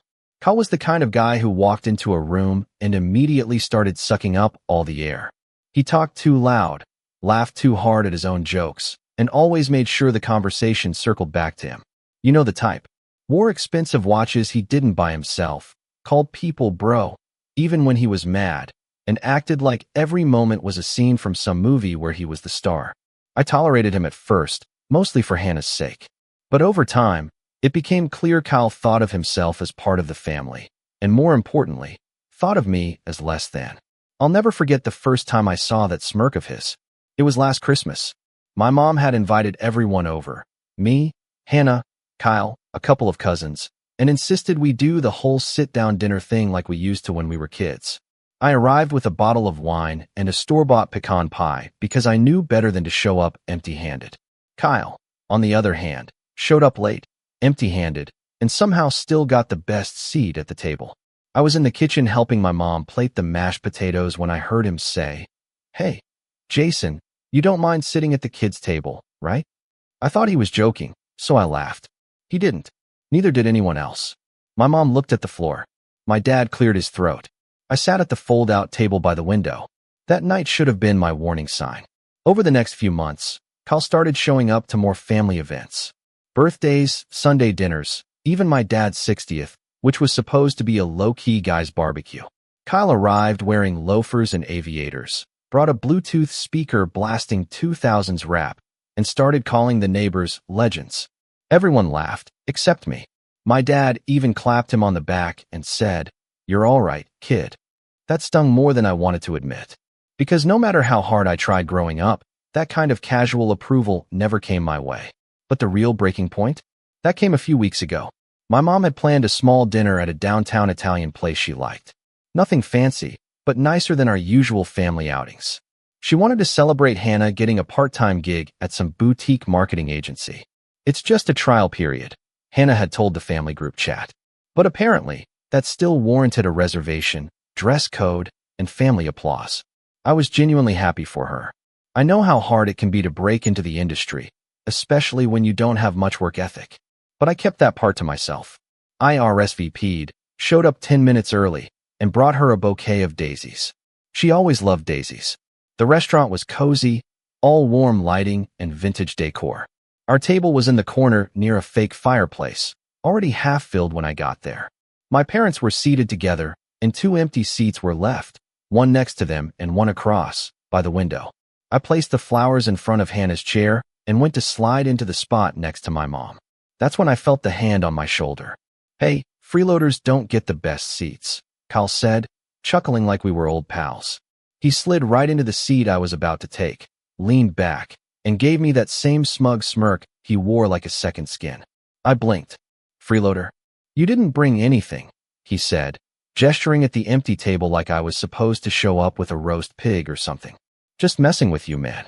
Take the one over there." I looked around. The only open seat was across the room, near the bar. Still technically part of the restaurant, but not part of the table.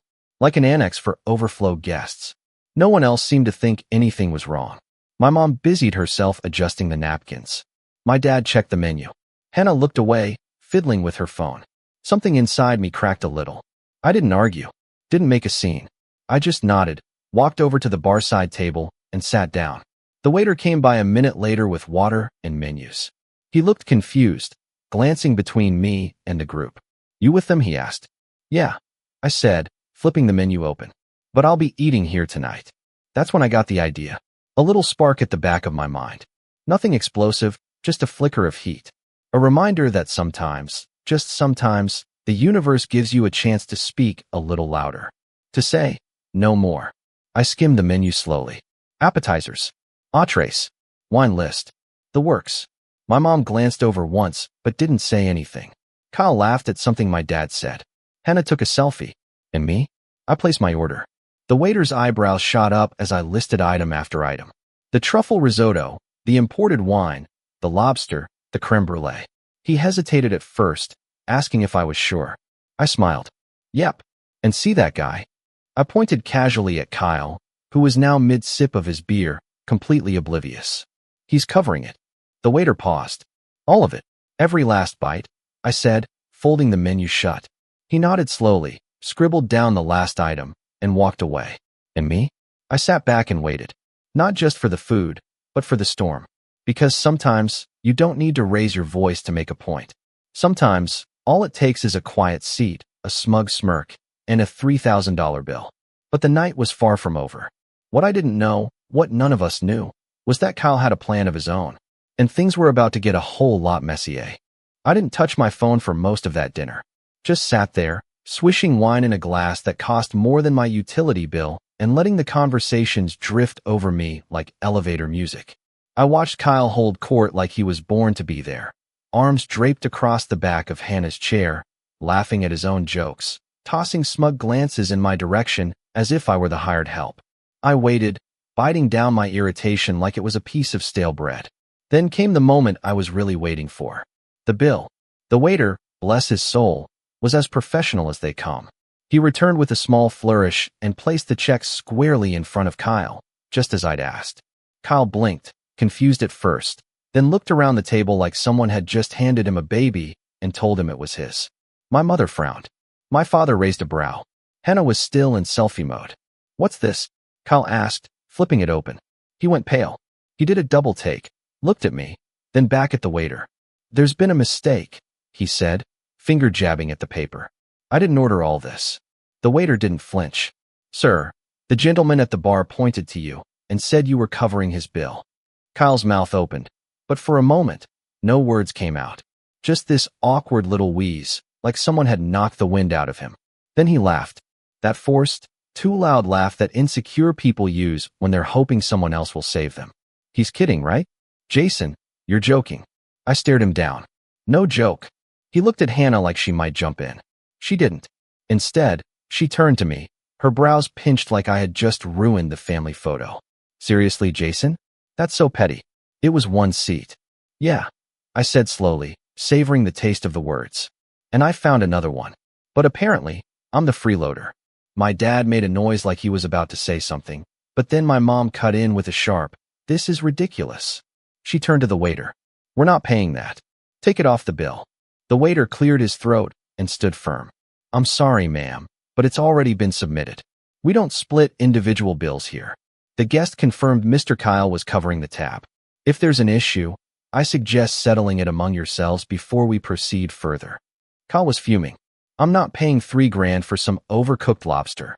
Truffle risotto, too," I reminded him. "And the wine. Don't forget dessert." He shoved the bill toward my parents like a kid who just got a detention slip. "I'm not paying this. You guys invited me." He set me up. There it was. The mask slipping. Hannah finally spoke, but not in the way I expected. "Jason, you owe him an apology. This is completely over the line. You made your point, okay? You embarrassed him. You embarrassed us." Something in me cracked, and it wasn't small this time. It wasn't a flicker. It was a full-on fracture. Because there it was, the default setting. I caused the problem. I embarrassed them. Not Kyle for calling me a freeloader. Not the family for letting it slide. Me. I stood up slowly. "You know what? Forget the money. I'll pay it. I'll pay every cent. But I'm done. I'm done pretending like this dynamic is normal. Like I'm the one always making things uncomfortable just because I won't roll over and laugh at Kyle's garbage jokes." My dad stood too, looking annoyed. "That's enough, Jason." I turned to him. "Is it?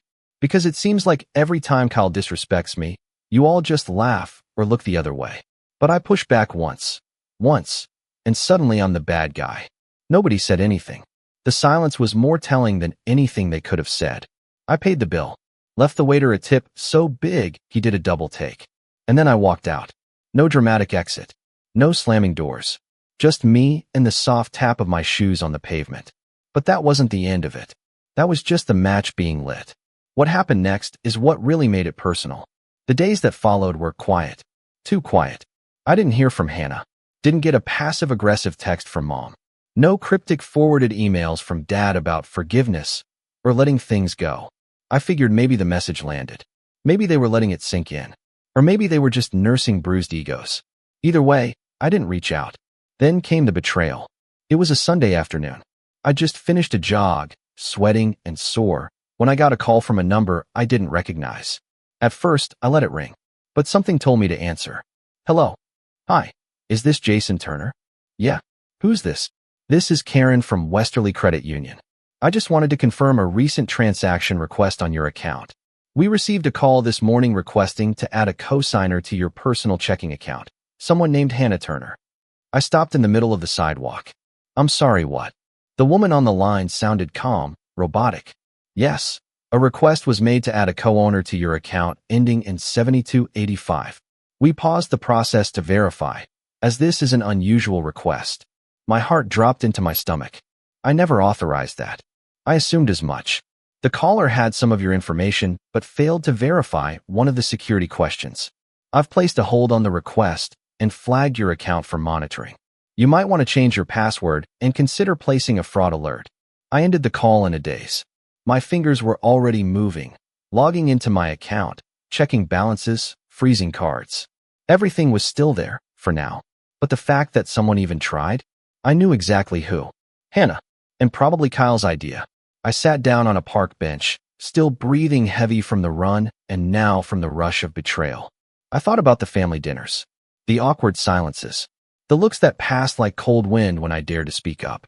I thought about all the times I'd been told to just get along, don't rock the boat, be the bigger person. And I realized something I should have seen a long time ago. They didn't see me as family.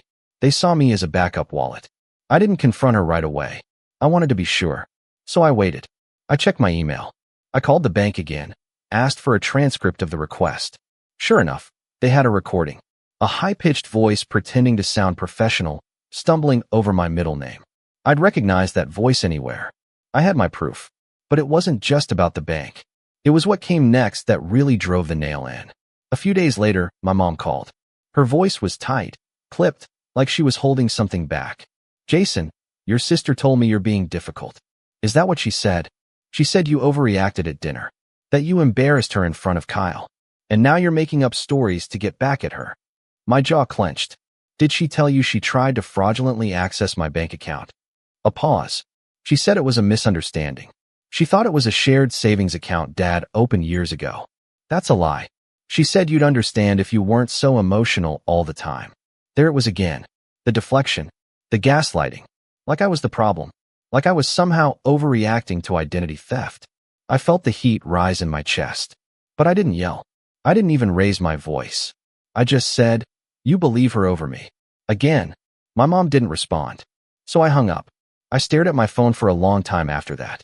Thought about all the birthdays I'd paid for. The time I bailed Hannah out of a late rent situation. The family vacations where I footed the hotel bill because Dad's card didn't go through. I remembered the time I lent Kyle money for new tires because he couldn't afford the good ones and never saw a cent back. And I finally understood what they saw when they looked at me. Not a son, not a brother, a bank, a backup plan, an ATM with a pulse. And for the first time in my life, I wasn't angry. I was done. Done being quiet. Done letting things slide. Done playing the role of the mature one while they walked all over me. They thought the $3,000 bill was revenge. They hadn't seen anything yet. Because I had a plan now. One they'd never see coming. And it started with an invitation they couldn't resist.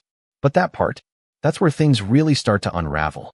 I wish I could say I woke up the next day with some master plan already in motion, fueled by righteous anger and an unshakable sense of purpose. But that's not what happened. What actually happened was, I crashed. Hard. After the call with my mom, I shut my phone off. Not silenced, off. Threw it into my kitchen drawer like it was radioactive. Then I did something I hadn't done in years. I slept for 14 hours straight. No dreams. No alarms. Just darkness. When I woke up, it was still dark outside. My apartment was quiet, too quiet. The kind of silence that isn't peaceful, but heavy. Like the air was filled with invisible weight pressing down on everything. Dishes from the night before sat in the sink. My shoes were still by the door, caked with dried mud. The half-eaten sandwich on my counter had gone stiff. And me? I stood in the middle of my living room, not really knowing what to do next. I felt empty. Not angry. Not sad. Just hollow. And here's the thing. Hitting rock bottom isn't like they show it in the movies. There's no dramatic breakdown. No shouting into the void. No rain pouring outside the window as you weep into a half-empty bottle of wine. Sometimes, it's just sitting alone at your kitchen table, staring at a cup of coffee you forgot to drink, realizing you have no one left to call. No one who really sees you. That was the first time I ever admitted it to myself. I didn't have a real family. I had a collection of people I shared blood with. People who loved the version of me that stayed quiet, contributed financially, and didn't ask for anything back. But the moment I pushed back, the moment I set a boundary, they called me emotional, petty, difficult. That realization, that was the real bottom. For a while, I drifted. I went to work, did what I had to, came home, microwaved frozen meals, and watched reruns of shows I didn't even like anymore. I didn't answer texts. I skipped calls. When my cousin Mark invited me to his wedding, I declined without reading the invite. I even ignored my birthday. No one remembered it anyway, not even Hannah. But sometimes, when everything else falls away, what's left is truth. And that truth slowly started to become my foundation. It started small. One Sunday morning, I opened the blinds. I hadn't done that in weeks. The sunlight stung my eyes, but I let it in anyway. Then I cleaned. Like really cleaned. Scrubbed the sink, vacuumed the rug, tossed out everything in my fridge that had expired. It wasn't much, but it felt like a restart. Next, I bought a new notebook. Just a plain black Moleskine. I wrote on the first page, "What do I want?" It stared back at me like a challenge. At first, the answers were simple. Peace, respect, freedom from guilt. But the more I wrote, the more it evolved. I want a circle of people who actually give a damn. I want to stop apologizing for existing. I want to build something of my own. And maybe the most important one, I want to never need them again. That became my mantra. I started waking up early. Not for work, but for me. I'd go on long walks, listen to podcasts that didn't tell me to grind harder, but instead asked better questions. I started journaling every night. Started cooking again. Real meals, not frozen trays. I signed up for a fitness class, too. Something light. Just to remind myself that my body existed and that it deserved care. I also cut off all auto payments and stopped sending money to Hannah's old Venmo account. No explanation. Just turned off the faucet. If they wanted to see me as a wallet, they'd now realize I had a log out button. Work became a strange kind of sanctuary. I used to see it as something I did to pay the bills. But now, it was structure, purpose, something no one could take from me. My boss noticed the change, said I seemed more focused, more grounded. I didn't explain why. I just thanked her and asked for more responsibility. 3 months later, I got promoted. Not huge money, but enough to move out of my one bedroom and into a corner unit with better light. I didn't tell anyone in my family. Not because I was hiding it, because for once, I didn't need their approval to validate a win. And then, one day, something shifted. I was out grocery shopping, wearing earbuds, halfway through a podcast on emotional boundaries, when someone tapped my shoulder. It was Kyle. My entire body stiffened. He looked the same. Too much cologne, expensive jacket, hair slicked back like he was auditioning for a bad soap opera. But something about him was off. He looked nervous, sweaty, like he hadn't slept. "Jason," he said, giving me this awkward half-smile. "Man, hey, didn't expect to run into you." I said nothing, just stared. He cleared his throat. "Listen, can we talk?" "About what?" "Just stuff. Look, I know things got out of hand." I wasn't trying to. "To what?" I interrupted, voice calm. "To get access to my bank account? To call me a freeloader while eating food I paid for? To lie to my family about me being emotional while you tried to commit fraud?" He flinched. Okay. Look, I messed up, all right? I thought you'd be okay with it. I thought we were cool. Cool. That word again. That casual dismissal of accountability. That attempt to wrap a grenade in bubble wrap and call it a party favor. "We're not cool, Kyle. We never were." He looked around like someone might rescue him. "Hannah's mad at me," he said quietly. "Says I embarrassed her. That I ruined her relationship with Mom. That none of this was worth it." I stared him down. "So why are you really here?" He hesitated, then shrugged. "I guess I was hoping you'd, I don't know, talk to her? Help smooth things over. You're her brother." The irony almost made me laugh. I was her brother, I said. But apparently, that wasn't enough. He opened his mouth to reply, but I was already walking away. I didn't know him a single syllable more.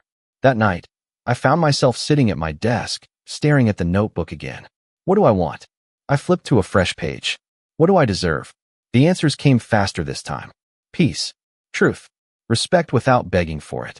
A life that isn't dictated by guilt. And that's when the final piece clicked into place. Not revenge, not petty payback, but something bigger, something permanent. A shift. I realized I had spent so much of my life trying to prove my worth to people who had already decided it didn't exist. That if I just worked harder, paid more, stayed quieter, they'd see me. But they didn't want to see me. They wanted to use me. And now that I'd walked away, they were scrambling.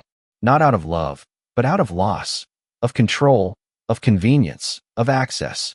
And you know what? Good. Let them scramble. Because I was done proving anything. I was building something now. Quietly. Carefully. And soon, they'd see just how much they'd underestimated me. But first, I had one more invitation to send out. One that would look innocent enough. A birthday dinner. All of them, in one place. Kyle. Hannah. My parents. A make amends gesture. That's what they'd think. But really? It would be the final act in a play they didn't even know they were starring in. Because the table was set. And this time, the seat they slid into wouldn't be theirs to claim. Invitations can be dangerous things. One simple message, 12 words, to be exact, set the entire plan in motion. Dinner next Saturday. My treat. No drama this time, I promise. Jason. That was it. I sent it through the family group chat that had been collecting dust for months. I didn't expect replies, not immediately. But within 20 minutes, my mom responded with a passive, "Let's hope it goes better than last time." Hannah followed with a thumbs-up emoji. My dad, predictably, sent a K. And Kyle? Kyle heart-reacted the message, then followed up with, "Looking forward to it, bro." The nerve of that guy. But that was good. I wanted them relaxed. I wanted them smug. I wanted them thinking I'd come crawling back, tail between my legs, ready to beg for forgiveness and be the bigger man again. That was their pattern: create chaos, make it my fault, then wait for me to fix it. Not this time. This time, I wasn't their doormat. I was the floor plan. From the outside, it would look like a nice little family dinner. A reunion. A bridge being rebuilt. But in reality, it was an ambush. A reckoning. Carefully planned, meticulously staged, and long overdue. The restaurant I chose was no accident. Devereux, an upscale French place tucked behind the art district downtown. Expensive, elegant, intimate. A place you booked weeks in advance. The kind of place where waiters wore white gloves and pronounced the menu items with a softness that made you feel underdressed no matter how well you tried. I'd done some marketing consulting for them last year. Helped them rebrand their socials and optimize their site for local search. In return, I had a standing relationship with the owner, Marcel, a soft-spoken culinary artist with a sharp memory and sharper sense of justice. When I called him and explained what I needed, private room, custom service, a bit of theatrics, he didn't even hesitate. "Ah," he said in his warm French accent. "A family affair, yes?" Something like that. "You want them to remember this night." "Exactly. I will prepare a menu they cannot forget." He paused, then chuckled. "And, of course, the bill they will never live down." Perfect. Over the next few days, I worked silently, methodically. While they probably assumed I was folding napkins and rehearsing apologies, I was calling in favors, scheduling meetings, laying track for a train they wouldn't see coming until it was too late. The first person I called was Michelle. Michelle and I had worked together years ago, back when I was still cutting my teeth at an old agency. She was sharp, no nonsense, and had since become a legal consultant for a firm downtown. She'd always been kind to me. Smart too. The kind of person who could read a contract and instantly spot a hidden clause like a hawk spotting prey in a field. I told her everything. About the bank account incident, the fraud attempt, the manipulation. She listened without interrupting, then said, "You should have come to me sooner." "I know," I admitted, "but I didn't want it to be real." Not until it was. She offered to pull Hannah's financial records. I didn't even ask. She volunteered. Turns out, she had access through a public investigation database. She couldn't get everything, but what she did find was illuminating. A series of credit card payments traced to an account under my name. Except I never opened that account. There it was, proof that Kyle and Hannah had used my information to sign up for a joint credit line at some point last year. Small charges at first. A few Amazon purchases. Gas stations. But then bigger ones. Hotel stays. Flights. All without my consent.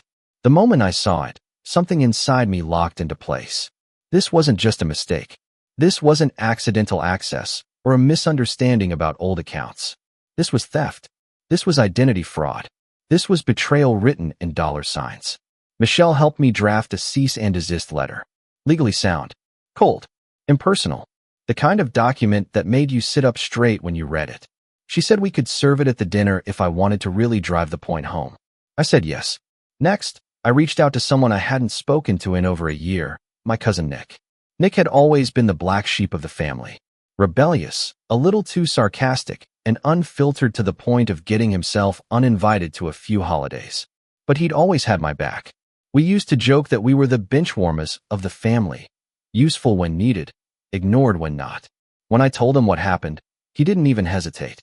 "Bro, I've been waiting for an excuse to watch those clowns squirm." I invited him to the dinner, told him to dress sharp, act polite, and keep his phone ready. His job would be simple: document everything. I had a seat reserved for him at a nearby table in the same private room, disguised as a solo guest. No one would even recognize him at first. But when the time came, he'd make his presence known, and the footage. That was going to be for insurance. Literally. Speaking of insurance, I also contacted my financial advisor and flagged all recent activity on my accounts. Changed passwords. Locked down my credit reports. I even opened a new bank account, this time with dual authentication and in-person only access for major changes. Just knowing that they couldn't touch my finances anymore gave me a sense of control I hadn't felt in months. By Friday, everything was ready. The dinner was scheduled for 6:30 p.m. Saturday. Marcel had set aside the private room with the grand piano, gold-accented tableware, and fresh-cut orchids at each place setting. A little over the top? Maybe. But I wanted the scene to feel like something out of a movie. Because honestly, it was. I picked out a charcoal gray suit, pressed and tailored. Shaved. Trimmed my beard. Looked in the mirror for a long time before heading out. I looked different. Not just sharper, stronger. More solid. Like I'd finally stepped into the version of myself I'd always been told to suppress. And as I buttoned the last clasp on my coat, I whispered something to my reflection. Let them think you're here to forgive. Then I smiled. Because that's what'll make it hurt more. I arrived 15 minutes early. Nick was already at his table, pretending to study the wine list. He gave me a small nod. Marcel greeted me personally. Your guests will arrive shortly. Everything is ready. Thank you, I said. One more thing. Can you make sure the bill is brought before dessert? He grinned. Of course. 6:28 p.m., my parents arrived first. My dad was in his usual sports coat, the one he wore to funerals, weddings, and now apparently my trap. My mom had on her pearls. She gave me a tight-lipped smile like she was already bracing for emotional impact. Jason, she said, pulling me in for a hug that lasted 1 second too long and meant nothing at all. So glad you finally came to your senses. I just smiled. Let's sit. Kyle and Hannah strolled in 2 minutes later, hand in hand. She was dressed like she was on her way to an awards show. He wore a white blazer and that same insufferable smirk. Kyle clapped me on the back like we were frat brothers. Now this is more like it. See, I knew you'd come around. I gestured to the seats. Please, let's enjoy the evening. The meal began smoothly. Too smoothly. Small talk. Awkward laughter. They talked about trivial things. Work, local news, some new cafe my mom liked. Kyle bragged about a marketing project he was consulting on, which probably meant he was reposting Instagram stories. My dad grunted agreement every few sentences like he was a sentient nod. I played along, laughed when appropriate, complimented the food, made eye contact. I let them all believe I was back in the fold, until the waiter placed down a single white envelope. Not the check. Not yet. This one was for Hannah. She picked it up with confusion. What's this? Just something I wanted you to see, I said casually, sipping my wine. She opened it. Her face paled in real time. The cease and desist letter. Signed. Dated. Attached with an official notice from Michelle's firm, outlining the discovery of fraud, including specific dates and dollar amounts linked to the credit card she opened in my name. My mother blinked. What is that? Hannah tried to speak, but Kyle leaned over and read it upside down. His smile faltered, then vanished. What is this? He hissed, voice low. Paperwork, I said, outlining exactly how you two used my identity to fund vacations, shopping sprees, and whatever else you thought you could hide. Hannah slammed the letter on the table. Jason, what is this crap? You invited us here to ambush us. No, I said calmly. I invited you here to give you a choice. Everyone fell silent. Even my dad. A choice between admitting what you did, making it right, and facing consequences like adults, or continuing to lie, in which case, this becomes a legal matter. Kyle stood up. You've got nothing. You can't prove. I tapped my phone and played the audio file. The recording of the bank call. Hannah's voice. Hesitating. Failing to answer a security question. The entire attempt laid bare for all to hear. She froze. And just as my father started to sputter something, probably another deflection, another call to let this go, the waiter appeared again. With the check. $3,462. Kyle blinked at it. Hannah was still in shock. My mom whispered, This is insane. I leaned back. No, this is closure. But we weren't done yet. Not even close. Because what came next? That was the final straw. The real betrayal. The final unraveling. And I wasn't the only one holding cards at this table. They say revenge is best served cold, but I disagree. Revenge should be served warm. Just warm enough for everyone at the table to feel it in their gut. Kyle was the first to speak after the audio played. I don't remember making that call, he said, too quickly. That could be anyone. The words were hollow, weak, desperate. He looked around for backup, from Hannah, from my parents, but none came. Hannah looked stunned, her mouth slightly open. My mom seemed frozen, her hands clasped so tightly her knuckles had turned white. My dad, he just looked tired, like this was the first time he'd seen the house he helped build starting to crumble. I looked straight at Hannah.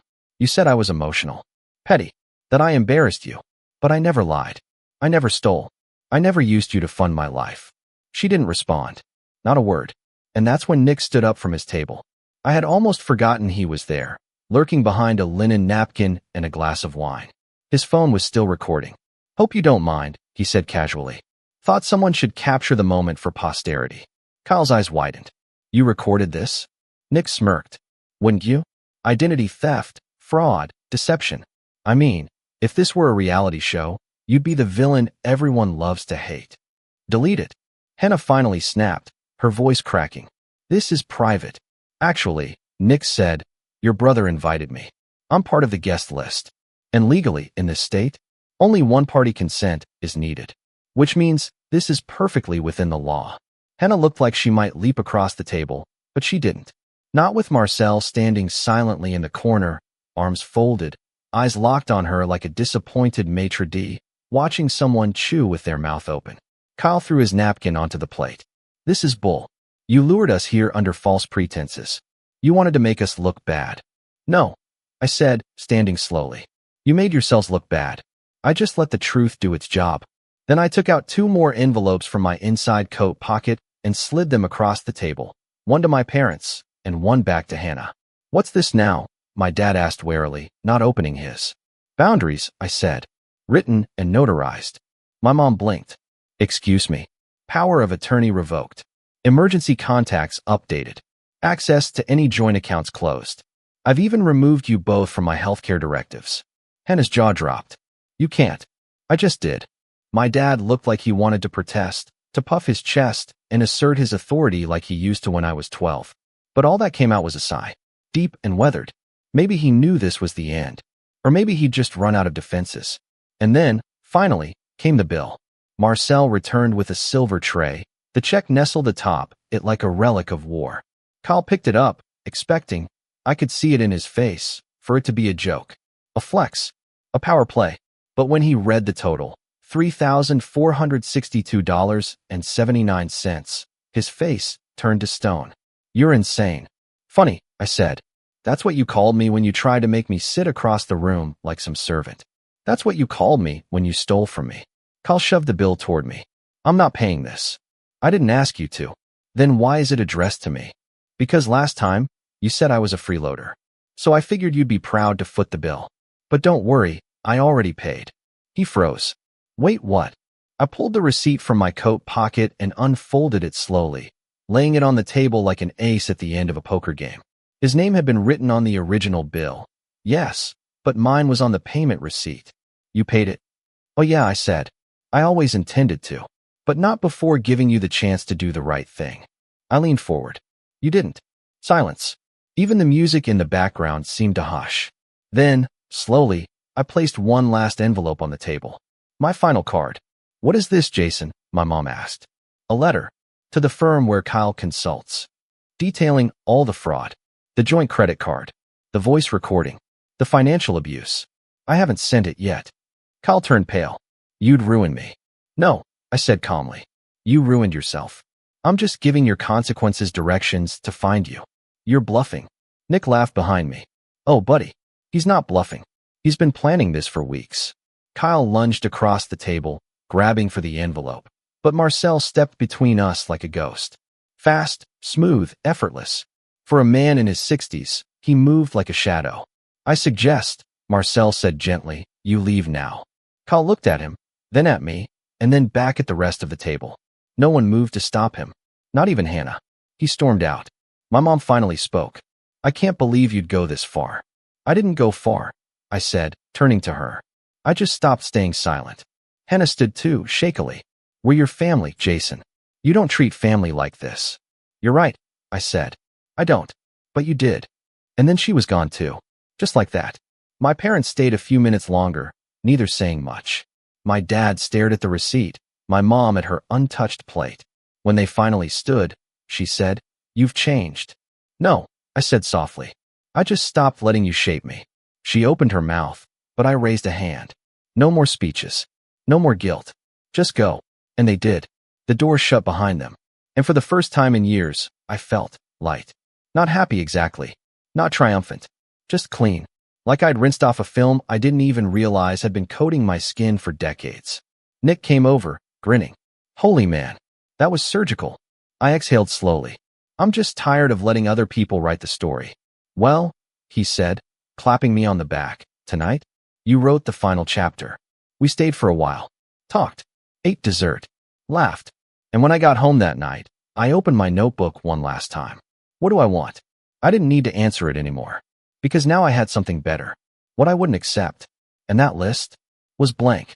Because I'd already erased every name that didn't belong.